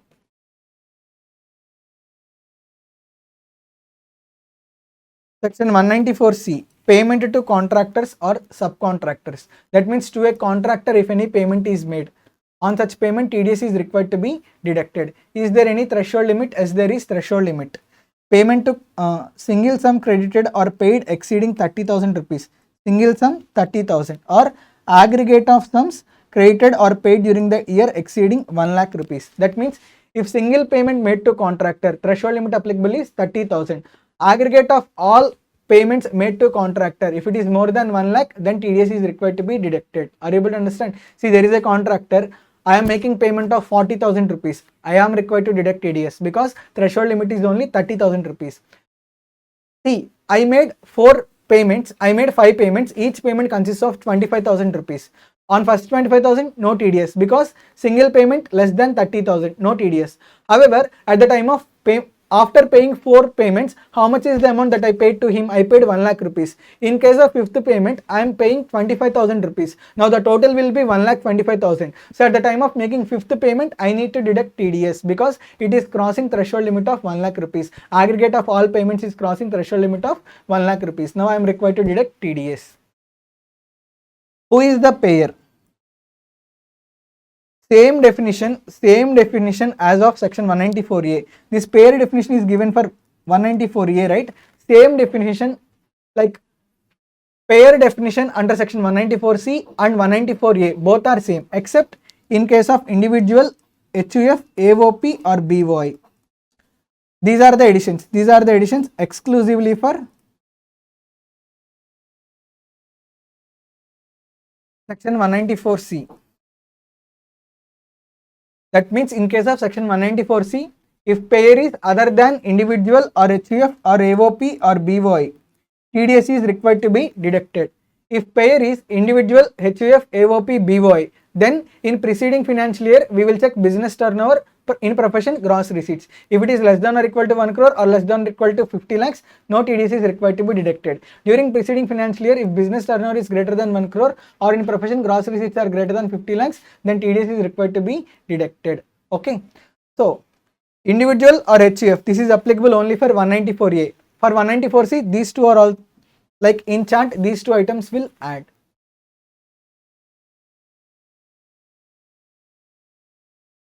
Payee must be resident contractor. Payee must be resident contractor. That means the person who is receiving the payment, he must be a resident contractor. What is the rate of TDS? If the contractor is individual or HUF, rate of TDS is 1%. If the contractor is any other person, then rate of TDS is 2%. Are you able to understand? I am making payment to contractor and that contractor is individual or HUF. How much rate of TDS I need to deduct? I need to deduct 1% rate of TDS. And I am making payment to contractor. That contractor is other than individual or HUF. How much percentage of TDS I need to deduct? I need to deduct 2% rate of TDS. Is it clear? What is the time of deduction of TDS? TDS is required to be deducted at the time of entry in books of accounts or at the time of payment, whichever is earlier. Are there any exceptions? Yes, there are exceptions. Any sum credited or paid to contractor in transport business who owns less than or equal to 10 vehicles at any time during the previous year and furnishes his fund to the person paying or creating such sum. What do you mean by this? SSC should be engaged in transport business. He should be having less than or equal to 10 vehicles and he should give his PAN to the person who is making the payment. He should give his PAN to the contractee. If all these three conditions are satisfied, then if any payment is made to that person, no TDS is required to be deducted. SSC must be engaged in transport business. He should be owning less than or equal to 10 vehicles. He should give PAN number to the contractee. At the time, if contractee makes any payment to the contractor on this amount, no TDS is required to be deducted. Is it clear? Any sum credited or paid by an individual exclusively for personal purposes of such individual. Let's say I'm a chartered accountant in practice. In my profession last year gross receipts are greater than 50 lakhs. I wanted to construct a building for my profession purpose. Now I made a payment to the contractor 10 lakh rupees. On this 10 lakh rupees I am required to deduct TDS because during preceding financial year my gross receipts in profession are greater than 50 lakhs. This is case 1.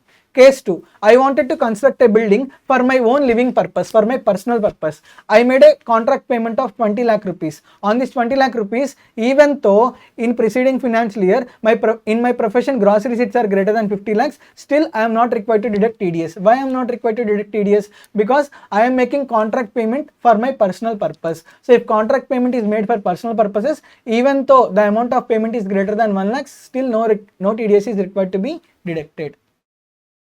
Important point is, what do you mean by contractors? What do you mean by contract? It is given in focus point 2. Let us see it quickly. Works contract means what? Works contract includes advertising contract, broadcasting and telecasting, including production of programs for such broadcasting or telecasting. You have seen Manmadudu movie. In that Manmadudu movie, hero is the owner of advertising agency. He will receive advertising contracts and they will prepare advertisements and those advertisements will be given back. So even advertising, like getting the concept, like preparing the concept and preparation of advertisement as per the requirements of the customer, it is also called as advertisement contract. Even advertisement contract also be called as works contract. So advertising contract, broadcasting and telecasting contracts. What do you mean by this? There will be some production companies, let's say Mala production companies. What it will do, as per the instructions given by ETV, it will prepare some skits or it will prepare some shows. That means according to the requirements of the customer, if any show or if any thing is prepared, that is called as contract. Are you able to understand? So broadcasting and telecasting contracts will also be there and they will also be called as works contracts. Next, carriage of goods or passengers by any mode of transport other than by railways. Other than by railways, if goods or passengers are transported by any mode of transport. See, I am going by flight. This cannot be called as contract. This will be called as purchase of flight ticket for me, and for the seller, sale of flight ticket to him. However, I booked a chartered flight. Now this is called as contract. Okay, I booked a chartered flight. In that I wanted to take 50 of my family members. Now I booked the entire flight for me. This cannot be called as sale. This will be called as contract to me. So by way of contract, some lump sum amount of goods or passengers are taken from one place to another place. Even that is also to be called as works contract. Next, even there will be catering contracts, manufacturing or supplying product according to the requirement or specification of a customer by using material purchased from such customer. See, I went to stitching shop. Cloth is purchased by me and I gave the cloth. After taking cloth from me as per the instructions given by me, he stitched a shirt and pant to me. This is also called as works contract. Are you able to understand? However, if cloth is purchased by him and shirt and pant are also manufactured by him, then that, and after manufacturing, if he gives that cloth, like if he gives that shirt and pant to me, that is not called as works contract because cloth is not provided by me. Are you able to understand? So if input is given by me and as per the instructions, if he performs, it is called as works contract. Otherwise, it amounts to sale contract. However, this will not be applicable to a contract which does not entail manufacture or supply of an article or thing. See, generally, if input is given and based on input and instructions, if any product is manufactured and given to us, it amounts to works contract. However, in case of construction contracts, even though inputs are given and as per the instructions, if the builder constructs the building, even though inputs are given, still it is to be considered, if inputs are given, anyhow it will be considered as works contract. Even though inputs are not given, still it has to be considered as works contract. That means what? I went to a builder, I asked him to construct a 2 floors building. I said I will give him 50 lakh rupees. In those 50 lakh rupees, everything was brought by him and he constructed the building. Now I did not give any inputs. Even though I did not give any inputs, exceptionally only this transaction should be considered as works contract. Are you able to understand? Generally, if inputs are not given, it will not be considered as works contract. However, in case of construction of buildings, even though inputs are not given, still it should be considered as works contract. So this is all about section 194C. This is very important section. Without going through this section, please don't go to the examination. Next, 194D, insurance commission. There will be two parties: insurance company, insurance agent. Insurance company, insurance agent.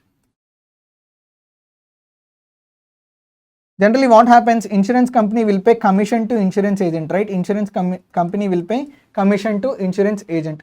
On this commission, threshold limit applicable is 15,000 rupees. If insurance company pays up to rupees 15,000 commission to insurance agent, no TDS is required to be deducted. If insurance company pays greater than 15,000 commission, then insurance company is required to deduct TDS at the rate of 5%. Is it clear?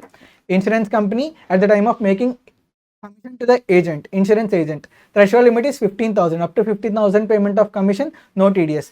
If the amount of commission is greater than 15,000, then insurance company is required to deduct TDS at the rate of 5%. When TDS is required to be deducted, data at the time of entry in books of accounts or at the time of payment, whichever is earlier. There are no exceptions. Next, section 194DA. Any sum under a life insurance policy. Any maturity amount paid at the time of maturity. Maturity amount received from life insurance policy. If the amount of maturity amount is up to rupees 1 lakh, no TDS is required to be deducted. If the maturity amount is greater than 1 lakh rupees, then TDS is required to be deducted at the rate of 5%. At the rate of 5% on income component. On total maturity amount, TDS is not required to be deducted. TDS is required to be deducted only on income component. What is the rate of TDS? Rate of TDS is 5%. Income component I discussed very clearly in the class. Payer can be any person, payer must be any resident. When TDS is required to be deducted? At the time of making payment.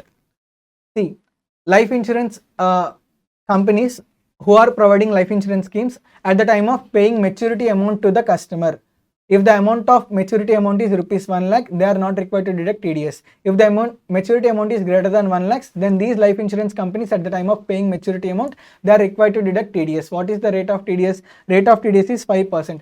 5% is not required to be deducted on maturity amount, but 5% is required to be deducted on income component. Is it clear? Are there any exceptions? Yes, there are exceptions. Sums which are exempt under section 1010D. Like, if life insurance policy is taken before 1st April 2012, up to 20% of the sum assured is allowed as deduction. If it is taken from 1st April 2012 to 31st March 2013, up to 10% of the sum assured is allowed as deduction. If life insurance policy is taken after 1st April 2013, if it is taken for a disabled person, 15% of the sum assured is allowed as deduction. For other person, 10% of the sum assured is allowed as deduction. So here there are threshold limits, 20%, 10%, 15%. If the amount of insurance premium is less than these threshold limits, then maturity amount is not taxable. Maturity amount is exempt under section 1010D. If maturity amount of life insurance premium, if maturity amount of LIC is exempt under section 1010D, then whatever the maturity amount that is paid, no TDS is required to be deducted. See, for me, there is maturity amount that is to be received from LIC. However, that maturity amount is exempt under section 1010D. Now I received maturity amount of 20 lakh rupees. On this 20 lakh rupees also, no TDS will be deducted by the payer. Is it clear? So if maturity amount is exempt, there is no concept of TDS. If maturity amount is taxable, then TDS is required to be deducted at the rate of 5%. Even this 5% is not to be applied on maturity amount, but this 5% is to be applied on income component. What do you mean by income component? See, whatever the maturity amount that is received, it is not income. Initially, he paid premiums, right? So maturity amount minus whatever the premiums that are paid till date. If you reduce all those premiums, you will arrive at income component. On income component, 5% TDS is required to be deducted. Next section is section 194E. Next section is section 194E. Payments. What are the payments that are covered under 194E? Payment made to non-resident sportsman or sports association or non-resident entertainer.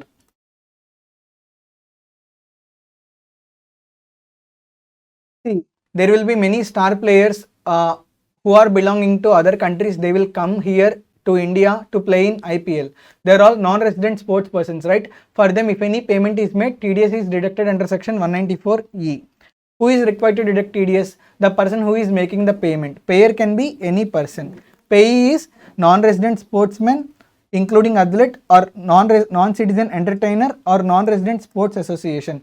How much TDS is required to be deducted? Rate of TDS is 20.8%. Let's say Glenn Maxwell came to India. He is Australian player. He came to India and he is playing in IPL. For one match, his remuneration is 1 crore rupees. At the time of payment of 1 crore rupees to Glenn Maxwell, TDS will be deducted at the rate of 20.8%. That means what? 20 lakh 80,000 TDS will be deducted and balance 79 lakh 20,000 rupees will be credited to his bank account. Are you able to understand? So at the time of making payment to non-resident sports person or non-resident entertainer or non-resident sports association, okay, there is no threshold limit at all. Even though 1 rupee is paid, TDS is required to be deducted. What is the rate of TDS? Rate of TDS is 28.8%. When TDS is required to be deducted? At the time of making payment or at the time of entry in books of accounts, whichever is earlier. Next section is section 194EE. Payment to deposit under National Savings Scheme. This you can study on your own, very simple. 194F, repurchase of units by mutual funds or UTI. This also you can study on your own. Section 194G. What's the time? Section 194G.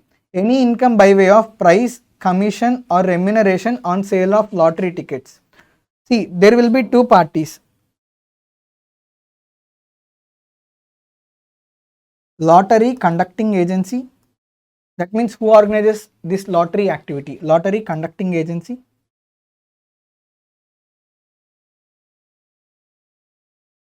Lottery distribution agency. Lottery distribution agency means this agency will sell the lottery tickets. Lottery conducting agency will conduct lottery activity. Lottery distribution agency. Lottery conducting agency will print tickets and these tickets will be given to lottery distribution agency.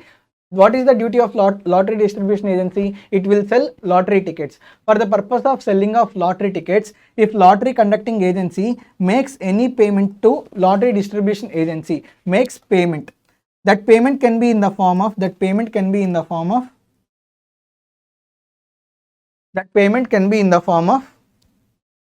price, commission or remuneration. Price, commission or remuneration. If the amount is less than or equal to 15,000, no TDS is required to be deducted. Is less than or equal to 15,000, no TDS. If price, commission or remuneration is greater than 15,000, then TDS at the rate 5% is required to be deducted. TDS at the rate of 5% is required to be deducted. So there are two people, lottery conducting agency which conducts lottery activity. There is lottery distribution agency. What this lottery distribution agency will do? It will sell lottery tickets. For selling lottery tickets, if lottery distribution agency receives any commission from or any payment from lottery distribution agency, the nature of payment can be any way. The nature of payment can be price, commission or remuneration. If the amount is less than or equal to 15,000, lottery conducting agency is not required to deduct TDS. If the amount of payment is greater than 15,000, then lottery conducting agency is required to deduct TDS at the rate of 5%. When TDS is required to be deducted, at the time of payment or at the time of entry in books of accounts, whichever is earlier. Next, section 194H, commission or brokerage. Same as 194A, payer is same as 194A. That means this payer definition is applicable for 194A as well as 194H. See, 194D we spoke about insurance commission. Under 194H, again we are speaking about commission. This commission is other than insurance commission. Are you able to understand? Other than insurance commission. 194H, commission or brokerage other than insurance commission. What is the threshold limit? Threshold limit is 15,000. That means other than insurance commission, if any commission is paid.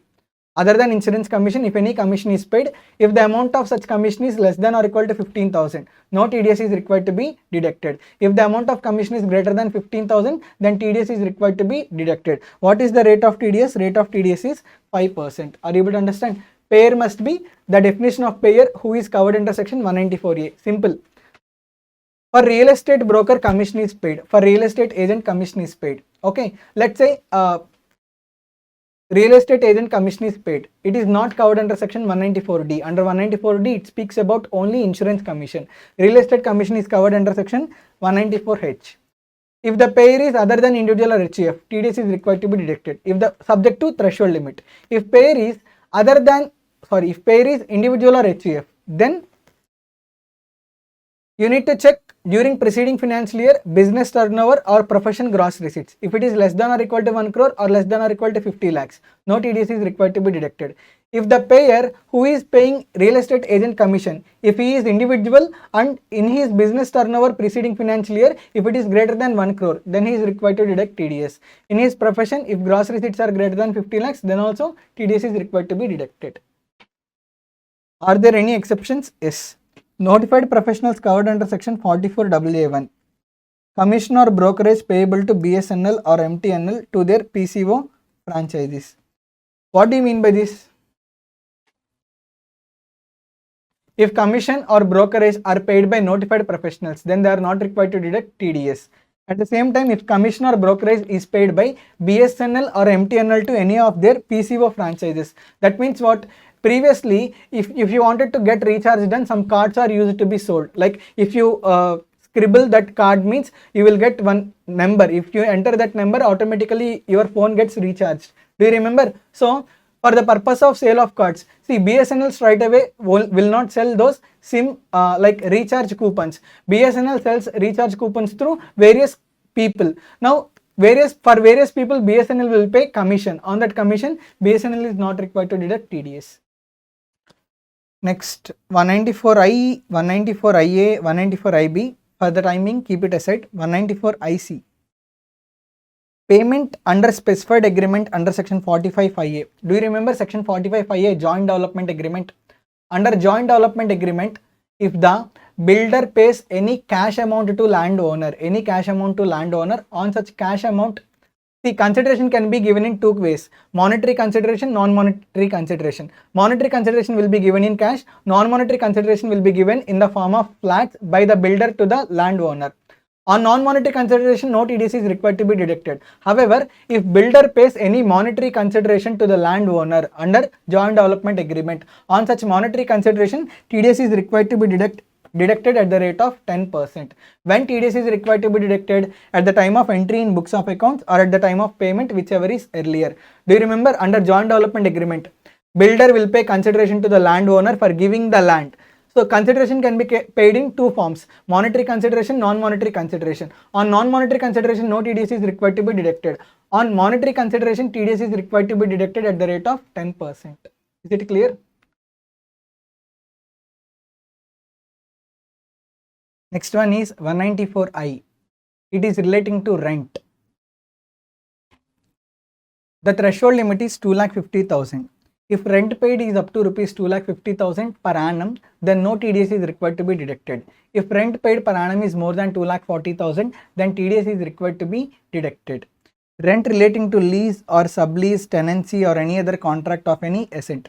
See, here rent is not only relating to house property, rent is relating to for renting of house property or any other kind of asset. If rent paid is up to rupees 2,40,000, there will be no TDS threshold limit. If rent paid is more than 2,40,000, then TDS is required to be deducted. Who is the payer? Payer is same as section 194A. That means this payer definition is also applicable for 194I. Payee can be any resident. What is the rate of TDS? For renting of land, building, furniture or fixtures, rate of TDS is 10%. Land, building, furniture, fixtures. For these four kinds of asset, if given on rent, the rate of TDS applicable is 10%. For other assets, if they are given on rent, rate of TDS applicable is 2% for plant and machinery and other equipment. When TDS is required to be deducted? TDS is required to be deducted at the time of payment or at the time of entry in books of accounts, whichever is earlier. Are you able to understand? When TDS is not required to be deducted, no TDS on rent paid to real estate investment trust. REIT means real estate investment trust in respect of real estate asset. So there will be a concept called real estate investment trust that you are going to study in your CA final. Whatever the amount that is paid to real estate investment trust, on such amount no TDS is required to be deducted. So 194I speaks about TDS that is required to be deducted on rent relating to land, building, furniture, plants and fixtures, all these assets. So what is the threshold limit? 2,40,000. Up to 2,40,000, there is no TDS that is required to be deducted. If the amount of payment is more than 2,40,000, then TDS is required to be deducted. What is the rate of TDS? For land, building, furniture and fixtures, if these four assets are given on rent, TDS required to be deducted is 10%. If other assets are given on rent, TDS required to be deducted is 2%. Is it clear? Same as 194A, the payer definition continues. Next, section 194IA, payment on transfer of immovable property. See, if immovable property is transferred, there will be two persons, seller, buyer. Seller will transfer the property, buyer will pay the consideration. Buyer, at the time of paying the consideration, buyer is required to deduct TDS. When he is required to deduct TDS?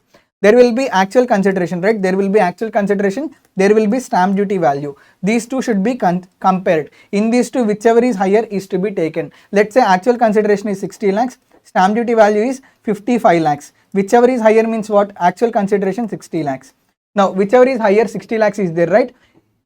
If this is greater than 50 lakhs, then TDS is required to be deducted. When TDS is required to be deducted, what is the threshold limit? Threshold limit is greater than or equal to 15 lakhs. That means if the amount of consideration paid by the buyer to the seller for acquiring the property is less than 50 lakhs, then no TDS is required to be deducted. Amount of consideration, actual consideration or stamp duty value, out of these two, whichever is higher is required to be considered. That higher amount, if it is less than 50 lakhs, no TDS. That higher amount, if it is greater than 50 lakhs, then TDS is required to be deducted. What is the rate of TDS? TDS at the rate of 1% on TDS at the rate of 1% on stamp duty value or actual consideration, whichever is higher. TDS is required to be deducted at the rate 1% on stamp duty value or actual consideration, whichever is higher. First you will take stamp duty value, you will also take actual consideration. Out of these two, whichever is higher you need to take. That higher amount needs to be compared with 50 lakhs. That higher amount is less than 50 lakhs, no TDS is required to be deducted. That higher amount is greater than 50 lakhs, then greater than or equal to 50 lakhs, then TDS is required to be deducted at the rate 1% on stamp duty value or actual consideration, whichever is higher. There is recent amendment. In amendments class also I have discussed very clearly about section 194 IA. When TDS is required to be deducted, TDS is required to be deducted at the time of payment or at the time of entry in books of accounts, whichever is earlier. Are there any exceptions? Yes, there are exceptions. Payment on transfer of rural agricultural land. See, first of all, rural agricultural land, it is not a capital asset. On transfer of rural agricultural land, no capital gains will arise. That is the reason at the time of purchase of rural agricultural land, when buyer is making the payment, on such payment, no TDS is required to be deducted. Even though amount of payment is greater than 50 lakhs, still no TDS is required to be deducted. The reason is rural agricultural land is excluded from definition of capital asset, no capital gains will arise. Next, cases covered under section 194 LA. What do you mean by 194 LA? Compensation paid by the government on compulsory acquisition. See, if government acquires land, on compulsory acquisition, 194 IA does not get attracted, 194 LA gets attracted. Are you able to understand? So if government takes land or building on compulsory acquisition, government will pay compensation, right? At that time, government is not required to deduct TDS under section 194 I, but government is required to deduct TDS under section 194 LA. Is it clear? Next section is 194 IB. Payment of rent by certain individual or HUF. Who is the payer? Payer must be individual or HUF whose turnover during preceding financial year does not exceed 1 crore for business or 50 lakhs for profession. Rent. Generally, 194I discusses about rent. 194I discusses about rent. However, as per 194I, in case of individual or HUF, whose turnover is less than or equal to 1 crore, whose gross receipts are less than or equal to 50 lakhs in profession, they are not required to deduct TDS. However, if these people are paying rent, rent greater than 50,000 per month, rent greater than 50,000 per month,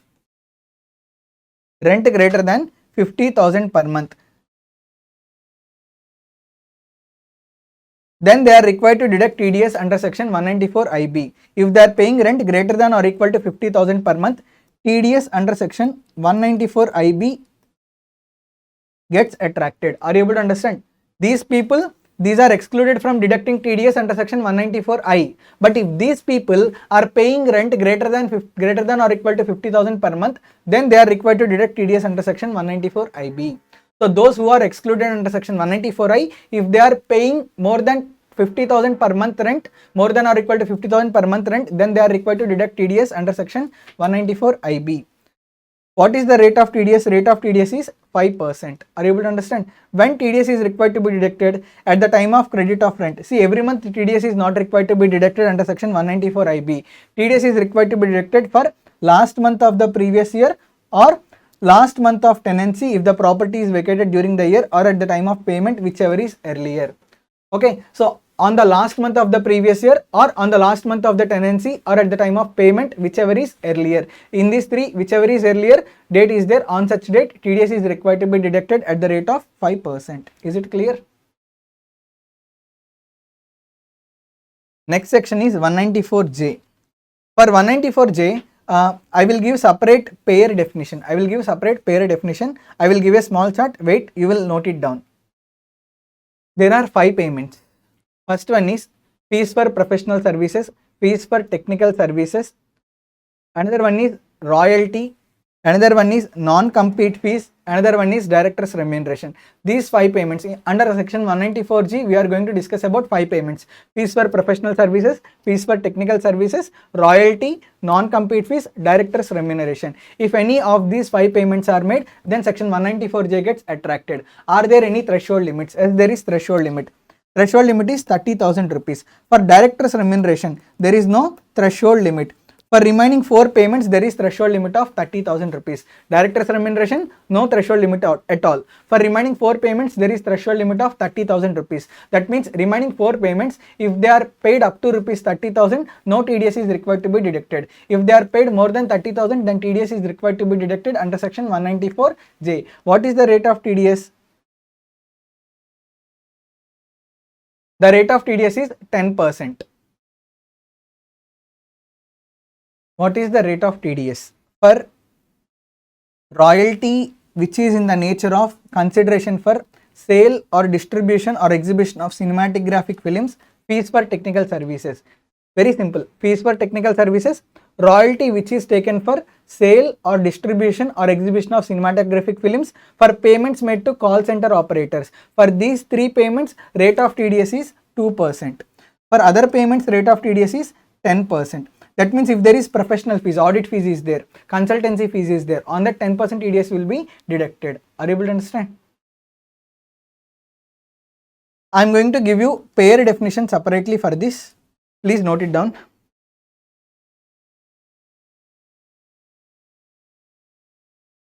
Payer under section 194J.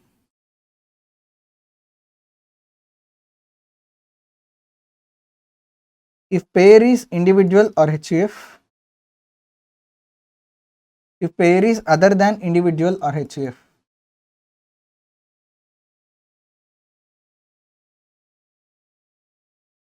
if payer is other than individual or HUF, mandatorily required to deduct TDS. Under section 194J, mandatorily required to deduct TDS under section 194J, subject to threshold limit. If payer is individual or HUF, then in preceding financial year, if business turnover is less than or equal to 1 crores, or in profession gross receipts are less than or equal to 50 lakhs, no TDS is required to be deducted.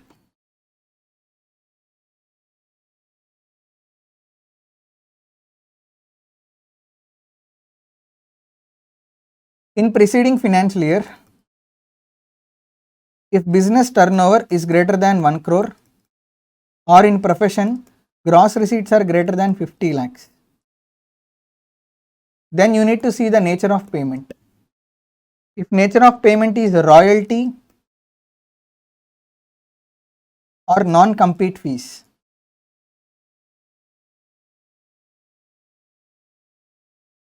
no TDS is required to be deducted. No TDS required. If it is professional fees or technical fees,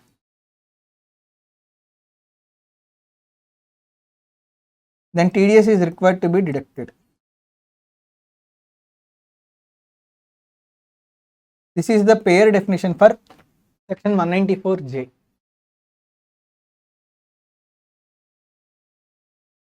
When TDS is required to be deducted? At the time of credit, at the time of payment, or at the time of entry in books of accounts, whichever is earlier. Are there any exceptions? Yes, there are exceptions. Any sum by way of fees or professional services credited or paid by individual or HUF exclusively for personal purposes of such individual or any member of HUF. That means what? Even though the person is covering under the definition of payer, but he paid professional fees or technical fees not for business purpose but for personal purpose, then on such payment TDS is not required to be deducted. Are you able to understand? In my practice, like I am a chartered accountant in practice, in preceding financial year my turnover is greater than 50 lakhs. I wanted to receive some legal services from an advocate. For lawyer, I paid 1 lakh rupees. This 1 lakh rupees legal fees I paid to lawyer not for my profession purpose but for my personal purpose. Now on these 1 lakh rupees, I am not required to deduct TDS. But if this 1 lakh rupees is paid in my professional purpose, then I am required to deduct TDS. So if legal technical fees or professional fees, if any of these payments are made for personal purposes by individual or HUF, then individual or HUF are not required to deduct TDS.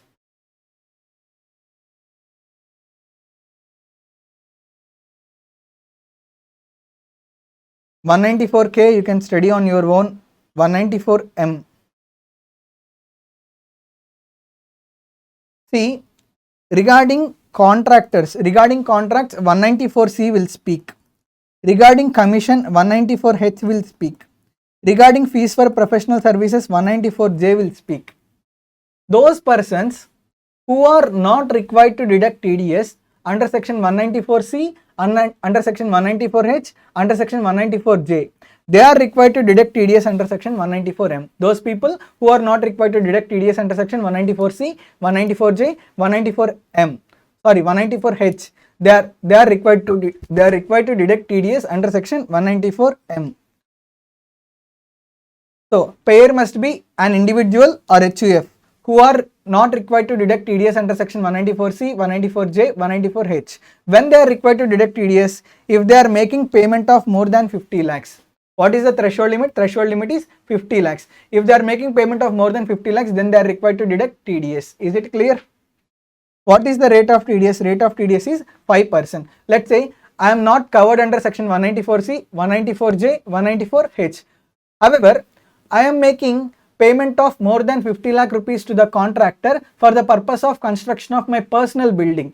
Actually, for the purpose of construction of personal building, no TDS is required to be deducted under section 194C. However, I am making payment of more than 50 lakhs. Now I am required to deduct TDS under section 194M. Are you able to understand? Because I am making contract payment of more than 50 lakhs. Is it clear? So those who are not covered under section 194C, 194J, 194H, if they are making payments relating to contract payments, or if they are paying any commission, or if they are paying any professional fees, and the amount of payment, if it is greater than 50 lakhs, then they are required to deduct TDS under section 194M at the rate of 5%. Next section is section 194N, cash withdrawals. If you go to a bank and if you withdraw more than 1 crore rupees from the bank, then whatever the amount that you have withdrawn over and above 1 crore, let's say you have withdrawn 1 crore 30 lakh rupees, up to 1 crore it is fine. What is the excess amount that you have withdrawn over and above 1 crore? Excess amount withdrawn is 30 lakh rupees. On this 30 lakh rupees, 2% TDS will be deducted. Are you able to understand? So what is the threshold limit? Threshold limit is 1 crore. You can withdraw up to 1 crore rupees without any TDS deduction. If you want to withdraw more than 1 crore amount, how much ever the excess amount that you have withdrawn more than 1 crore amount, on excess amount 2% TDS will be deducted. Is it clear? So 194N is basically applicable for cash withdrawals. What is the threshold limit? Threshold limit is 1 crore. Like 20 lakh rupees I will discuss later. Threshold limit is 1 crore. Who is required to deduct TDS? Who must be the payer? Payer can be banking company or any bank or banking institution or cooperative society engaged in banking business or post office. See, if you withdraw money from banking company or cooperative society which is engaged in banking business or post office, you can withdraw maximum rupees 1 crore aggregating all accounts. If you withdraw more than 1 crore, then TDS is required to be deducted. On which amount TDS is required to be deducted? On excess amount TDS is required to be deducted. On excess amount over and above 1 crore, TDS is required to be deducted. Is it clear? You need to check this 1 crore threshold limit for each bank. Are you able to understand? For each bank separately you need to check. That's what it was said here. TDS applicable only if payer paying sum or aggregate of sum in cash in excess of 1 crore in previous year from one or more accounts maintained by the payee. Let's say ICICI Bank. In ICICI Bank you have 4 accounts. All 4 accounts together, if you withdraw more than 1 crore, then TDS will be deducted. Let's say there are 2 banks, SBI, ICICI Bank. From SBI you have withdrawn 80 lakh rupees. From ICICI you have withdrawn 40 lakh rupees. See, Total withdrawal from two different banks is greater than 1 crore. However, no TDS provisions are attracted. TDS provisions will be attracted each bank wise. Each bank wise, how many accounts are there? All those accounts aggregatedly, if you withdraw more than 1 crore, then TDS provisions gets attracted.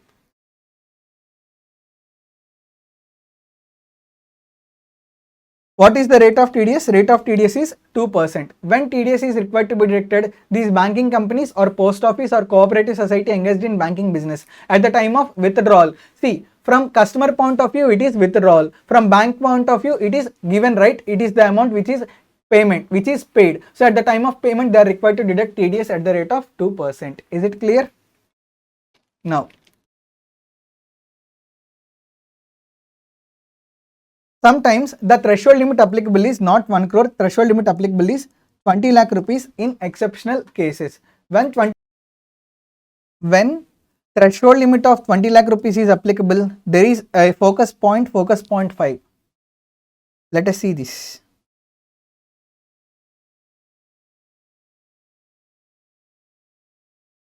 Actually focus point 7, 194N.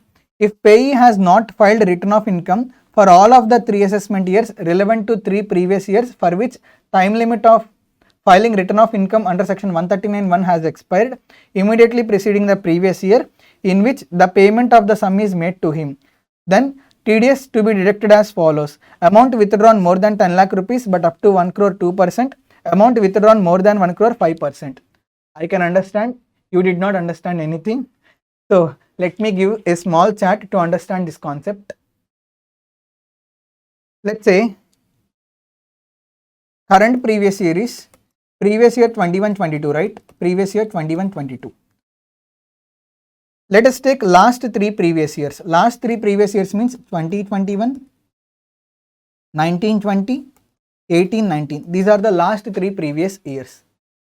In 18-19 and 19-20, ITR was not filed. ITR was not filed. For 2021, what is the due date to file IT return? Due date to file IT return is 31st December 2021. Due date to file ITR is 31st December 2021.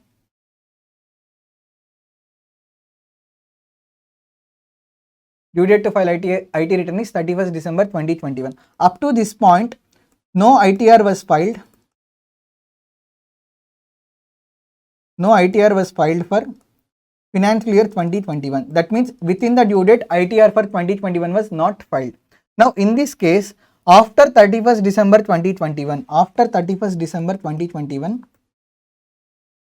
if any amount is withdrawn, then up to 20 lakh rupees, there will be no TDS.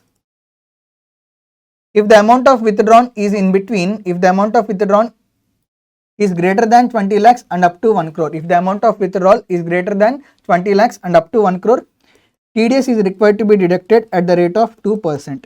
If the amount of withdrawal is greater than 1 crore, then TDS is required to be deducted at the rate of 5%. Is it clear? That means you are required to deduct DDS during previous year 20 to 23. Why? Under section 194N, you are required to deduct TDS under section and you are required to deduct TDS during previous year 20 to 23.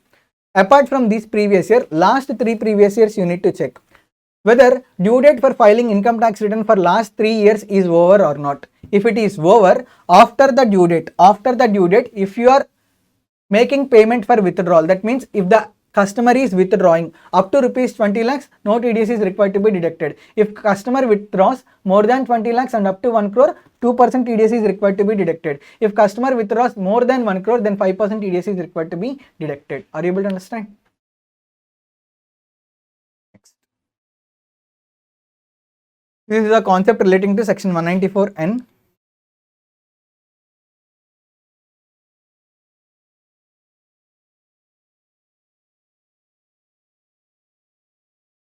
One more thing is, under section 194N, there are some exceptions. That means TDS is not required to be deducted even if withdrawal amount is more than 1 crore.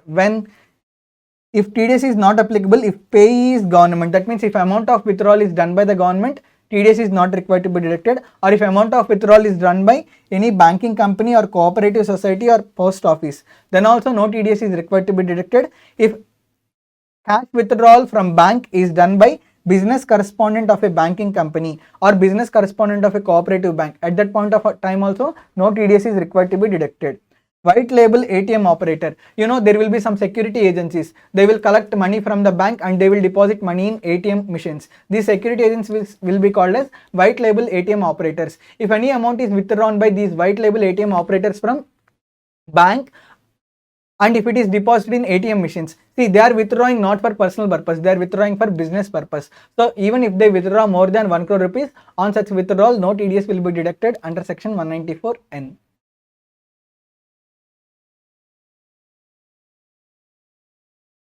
Next section is 194O. Payment by e-commerce operator for sale of goods or rendering services. First of all, what do you mean by e-commerce operator?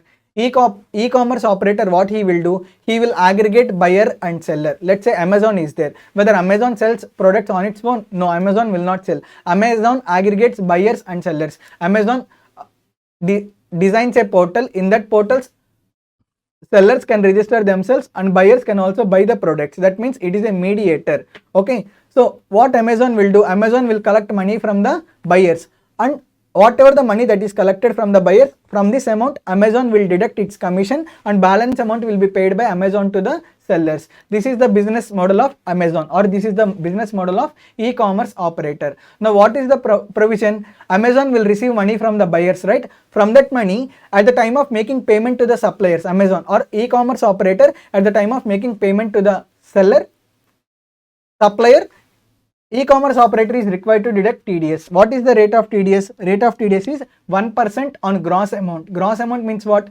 Before deducting e-commerce operator's commission. That means whatever the amount that is received from buyer, on that entire amount you need to calculate 1%. That 1% TDS is required to be deducted. After deduction of 1% TDS amount, balance should be paid to the supplier. Is it clear? Is there any threshold limit? Yes, there is threshold limit.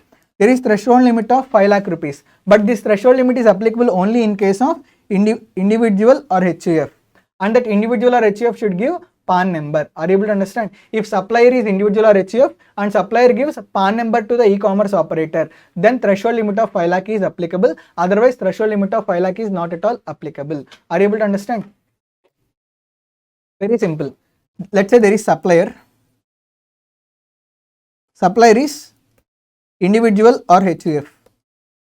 Supplier is other than individual or HUF. There is no threshold limit. There is no threshold limit. Even on 1 rupee payment also, e-commerce operator is required to deduct TDS. If supplier is individual or HUF and gives PAN to e-commerce operator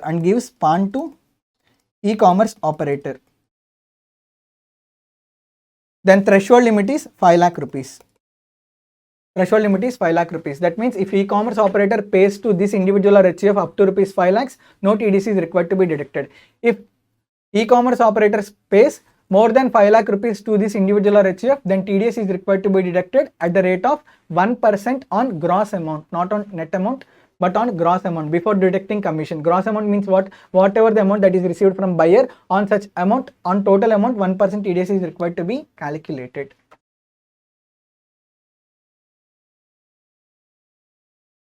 When TDS is required to be deducted? TDS is required to be deducted at the time of payment or at the time of entry in books of accounts, whichever is earlier.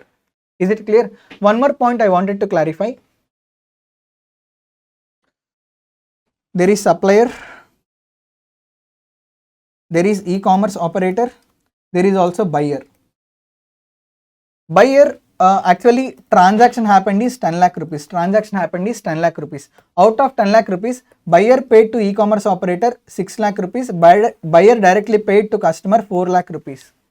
That means e-commerce operator is receiving only 6 lakh rupees. Balance 4 lakh rupees, even though through e-commerce operator transaction happened, payment is not received by e-commerce operator. Payment is directly received by supplier. Still on 10 lakh rupees, still on 6 lakhs and 4 lakhs, on 10 lakh rupees, TDS is required to be deducted. Are you able to understand? That means what? Even though amount is directly received, directly transferred from buyer to seller, even on such amount also TDS is required to be deducted.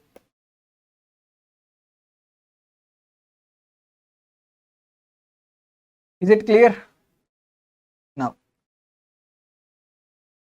this is the concept relating to section 194O. Next one is section 194P. This is relating to specified senior citizen. Who is called as specified senior citizen? Any person who attains age of 75 years or more. He is called as specified senior citizen. Note point is given here.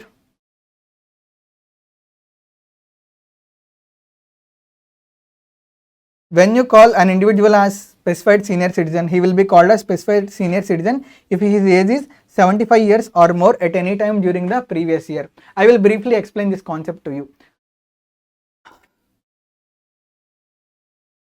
See, there is a individual, his age is 75 years or more and he is also resident in India, and that he is called as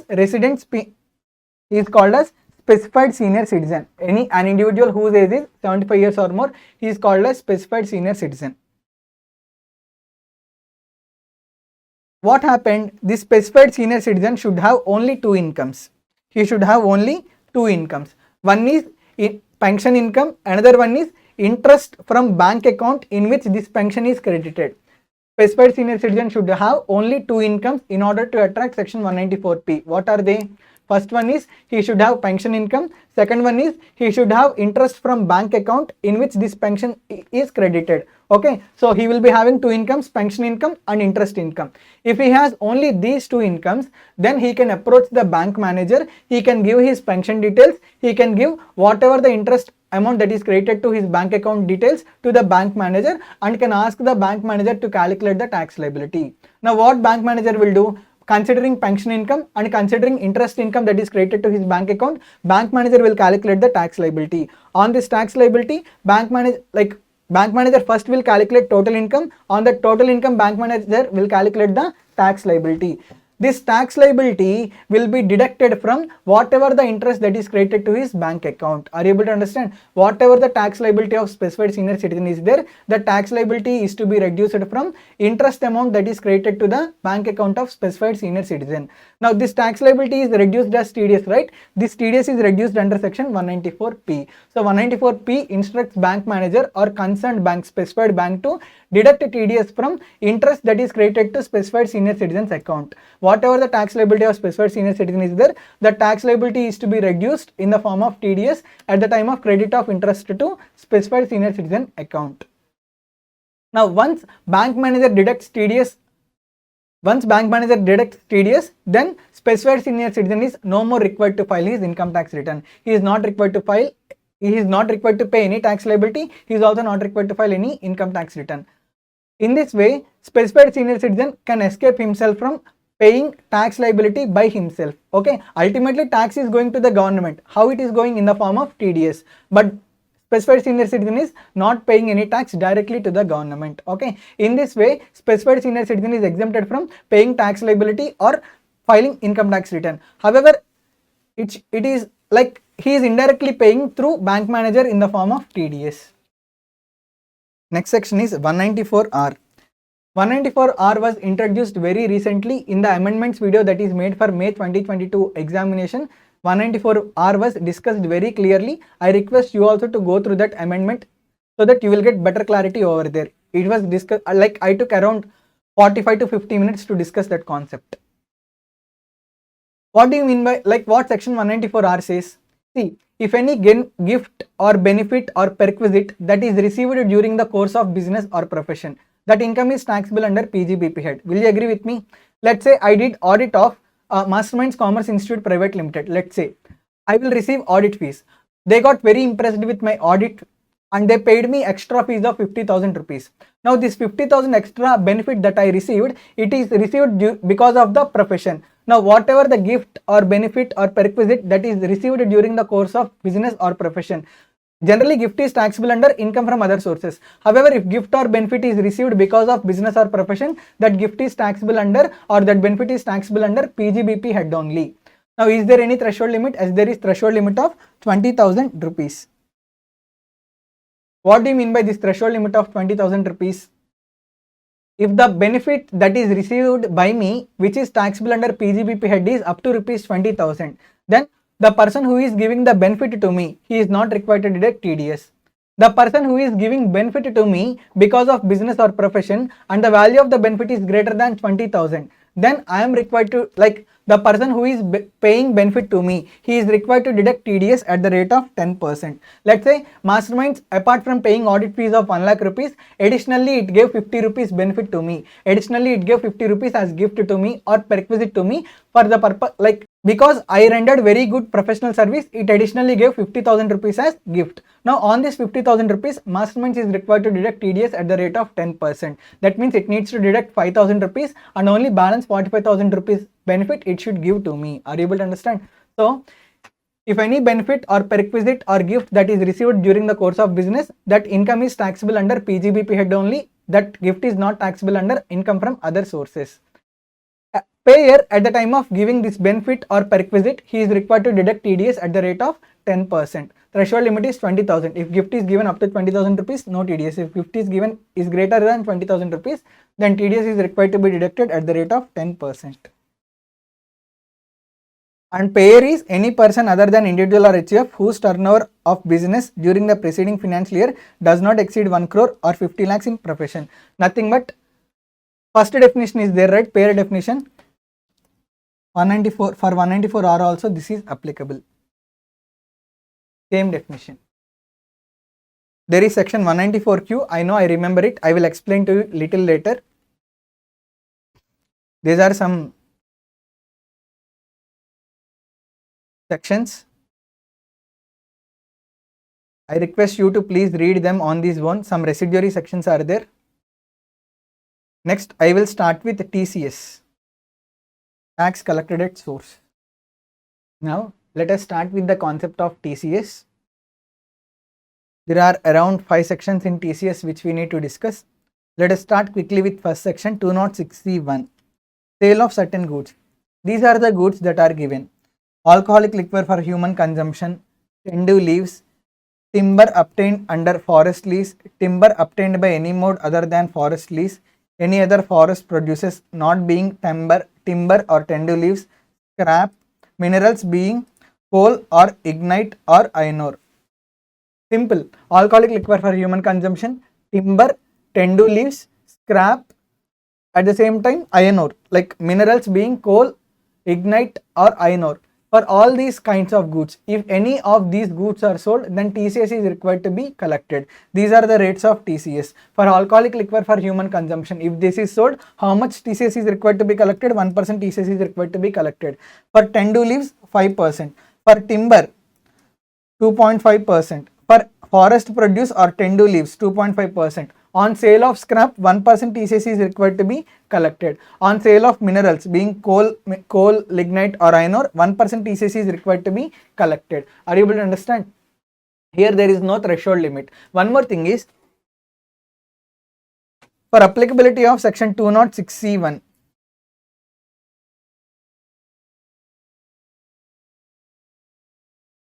generally what happens?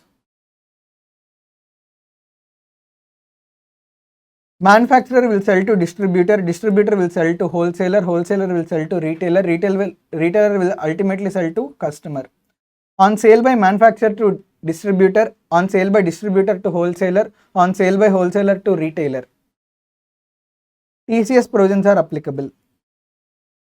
On sale by retailer to ultimate customer, TCS provisions are not applicable. That means on sale by manufacturer to distributor, 206C1 applies. On sale by distributor to wholesaler, 206C1 applies. On sale by wholesaler to retailer, 206C1 applies. However, here section 206C1 does not apply. Are you able to understand? On sale by manufacturer to distributor, distributor to wholesaler, wholesaler to retailer. In all these cases, section 206C1 is applicable. On sale by retailer to ultimate customer, these TCS provisions are not applicable. What do you mean by TCS provisions? Let's say alcoholic liquor for human consumption is sold. Like manufacturer sold to distributor 1 crore worth of liquor bottles. Now along with 100 lakh rupees, he also required to collect TCS at the rate of 1%. TCS at the rate of 1%. TCS at the rate of 1% will be 1 lakh rupees. Now distributor is required to pay 101 lakh rupees to the manufacturer. Are you able to understand?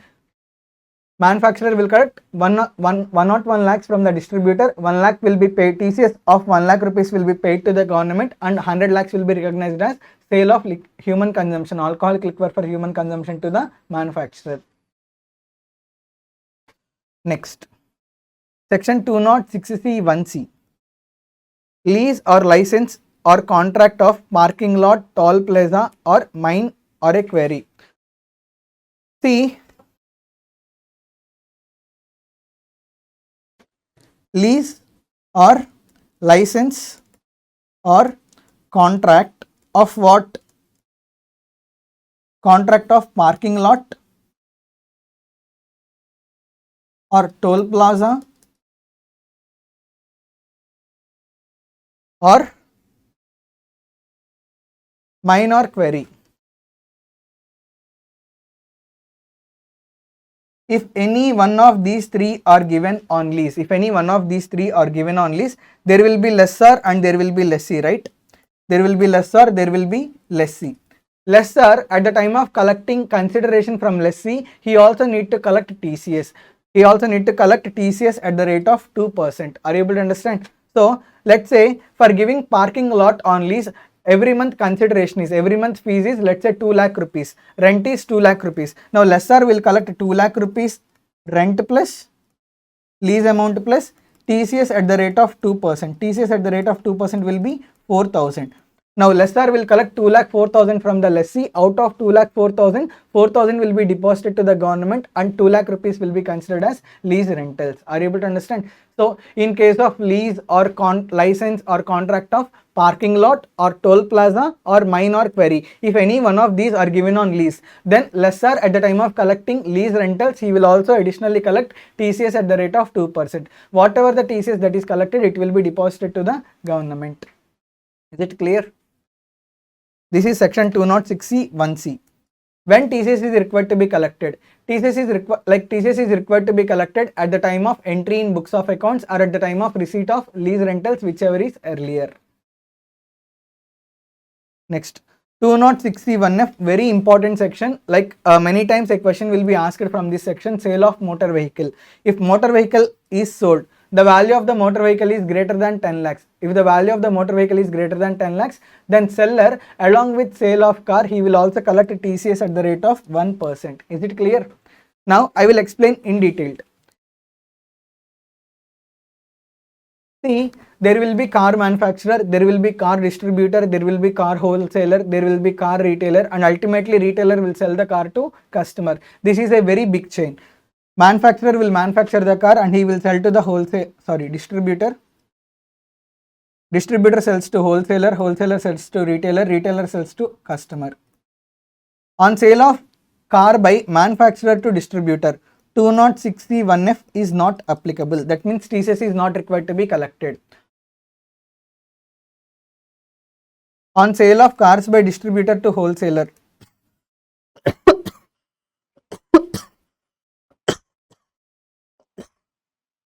206C1F is also not applicable. On sale by wholesaler to retailer, in this case also 206C1F is not applicable. However, on sale by retailer to customer, 206C1F is applicable. See, that means in this transaction, on sale of car by retailer to customer, 206C1F is applicable. Are you able to understand? Value of car. If value of car is less than or equal to 10 lakhs, then TCS is not required to be collected. If value of car is greater than 10 lakhs, then TCS under section 206C1F is required to be collected. If value of car is greater than 10 lakhs, then TCS under section 206C1F is required to be collected. Is it clear? How much TCS rate? TCS at the rate of 2%, TCS at the rate of 1% is required to be collected. TCS at the rate of 1% is required to be collected. Let's say, for suppose, if today I bought Morris Garage car, the value of the car is 25 lakh rupees. Now, I am the ultimate customer, retailer is selling Morris Garage car to me. The value of the car is 25 lakh rupees. Now along with 25 lakh rupees, he will also collect a TCS at the rate of 1%. That means along with 25 lakhs, he will also collect 25,000 rupees from me. So I need to pay 25,000 rupees to the seller, retailer.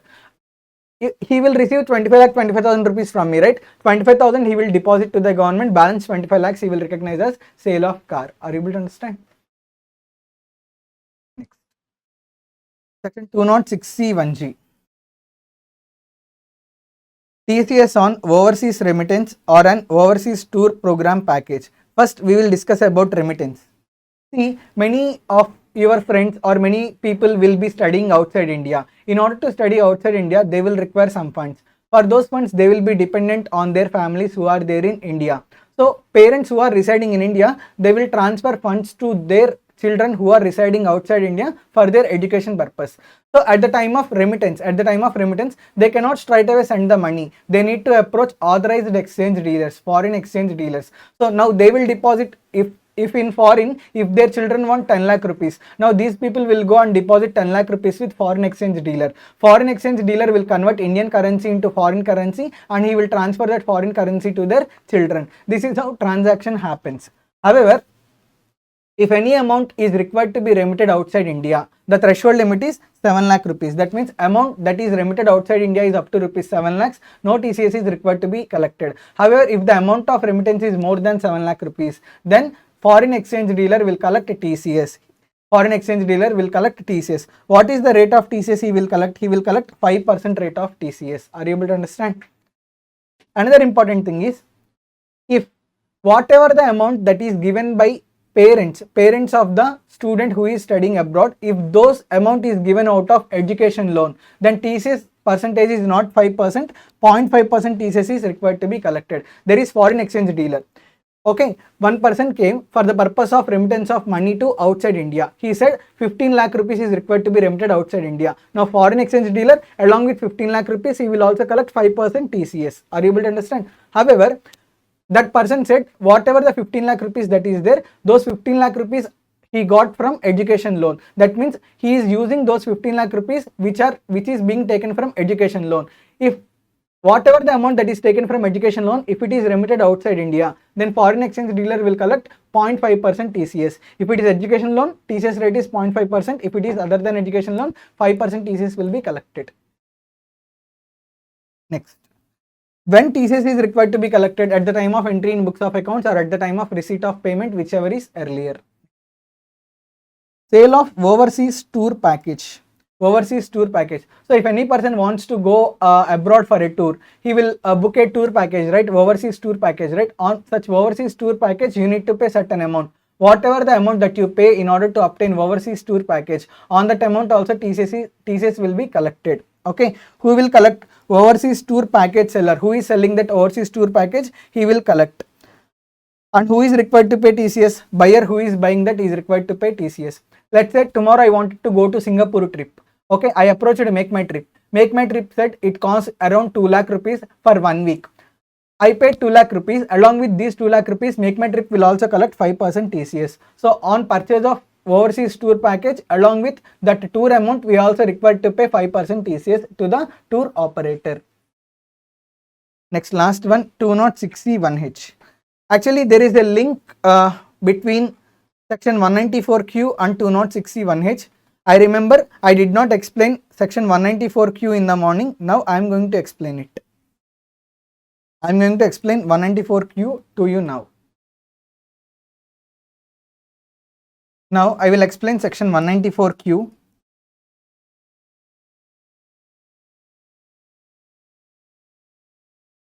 There are two parties, seller and buyer.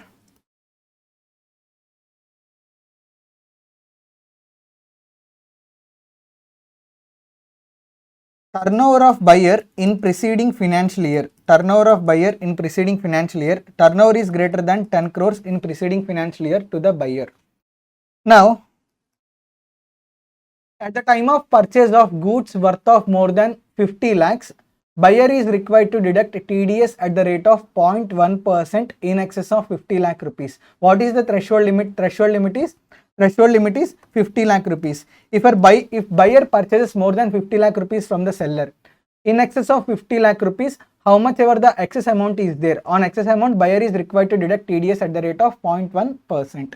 Let's say seller sold 75 lakhs worth of goods to the buyer. That means buyer purchased goods worth 75 lakh rupees. Now value of goods is equal to 75 lakh rupees. On this 75 lakh rupees worth of goods, what happens? Buyer is required to deduct TDS at the rate of 0.1%. TDS at the rate of 0.1%. See, 0.1% is not required to be deducted on 75 lakhs. TDS at the rate of 0.1% is required to be deducted on amount in excess of 50 lakh rupees.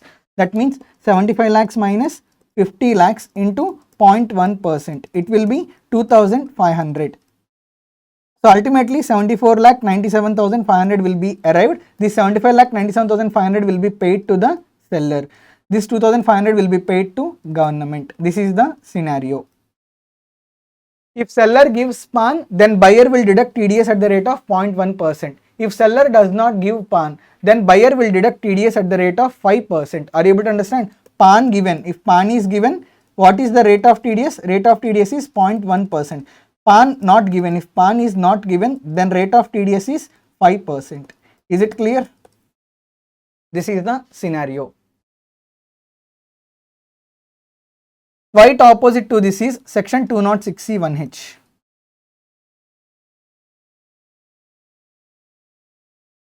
Section 206C1H. In this, again there will be two persons, seller, buyer. In preceding financial year, turnover of seller is greater than 10 crores. Turnover of seller is greater than 10 crores. And here also threshold limit is 50 lakh rupees. If seller sells goods to the buyer more than 50 lakh rupees, then seller is required to collect TCS at the rate of 0.1% in excess of 50 lakh rupees. I will explain to you. Seller sold 75 lakhs worth of goods to the buyer. So what is the value that is sold? Value is 75 lakh rupees. Along with 75 lakh rupees, that means 75 lakh rupees is crossing threshold limit of 50 lakh rupees. Now seller is required to collect TCS at the rate of 0.1%. So he will collect TCS at the rate of 0.1%. This 0.1% should not be calculated on 75 lakhs. This 0.1% should be calculated on the amount which is in excess of 50 lakhs. That means 75 lakhs minus 50 lakhs into 0.1%. It will come around 2,500. So now seller will collect 75 lakh 2,500 rupees from the buyer. Buyer is required to pay 75 lakh 2,500 rupees to the seller. Are you able to understand? Now out of this there are two things. 75 lakhs will be recorded as sales. 2,500 will be recorded as amount payable to government.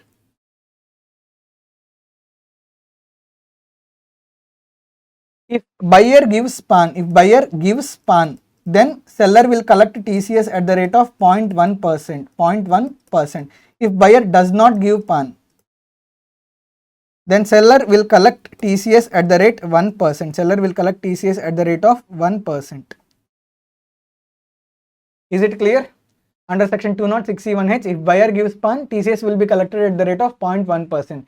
If buyer gives PAN, TCS will be collected at the rate of 0.1%. If buyer does not give PAN, then TCS will be collected at the rate of 1%. Now, there is a chance that some sections can collide. How? Let's say there is TDS under section 194Q. There is a TDS under section 194Q. There is TCS under section 206C1H. This is case 1. If TDS under section 194Q, TCS under section 206C1H, if both are applicable for same transaction, then TDS under section 194Q will prevail. TCS under section 206C1H is not applicable. Are you able to understand? Next, if TDS under section 194Q as well as TCS case 2, TCS under section 206C other than 206C1H are applicable.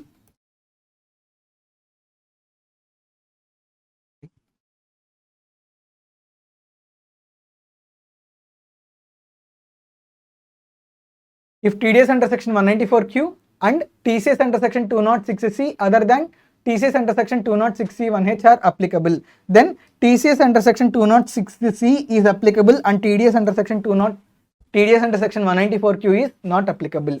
Next, case 3. For a single transaction, TDS under section 194Q is applicable. At the same time, TDS under any other section is applicable. Then which transaction will prevail?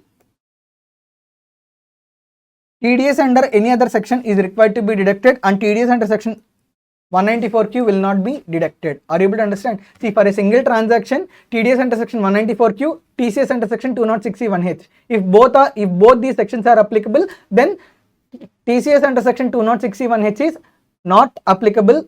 TDS under section 194Q is required to be deducted. TDS under section 194Q and TCS under section 206C. For a single transaction, if both these sections are applicable, then TDS under section 194Q will not be deducted and TCS under section 206C will be collected.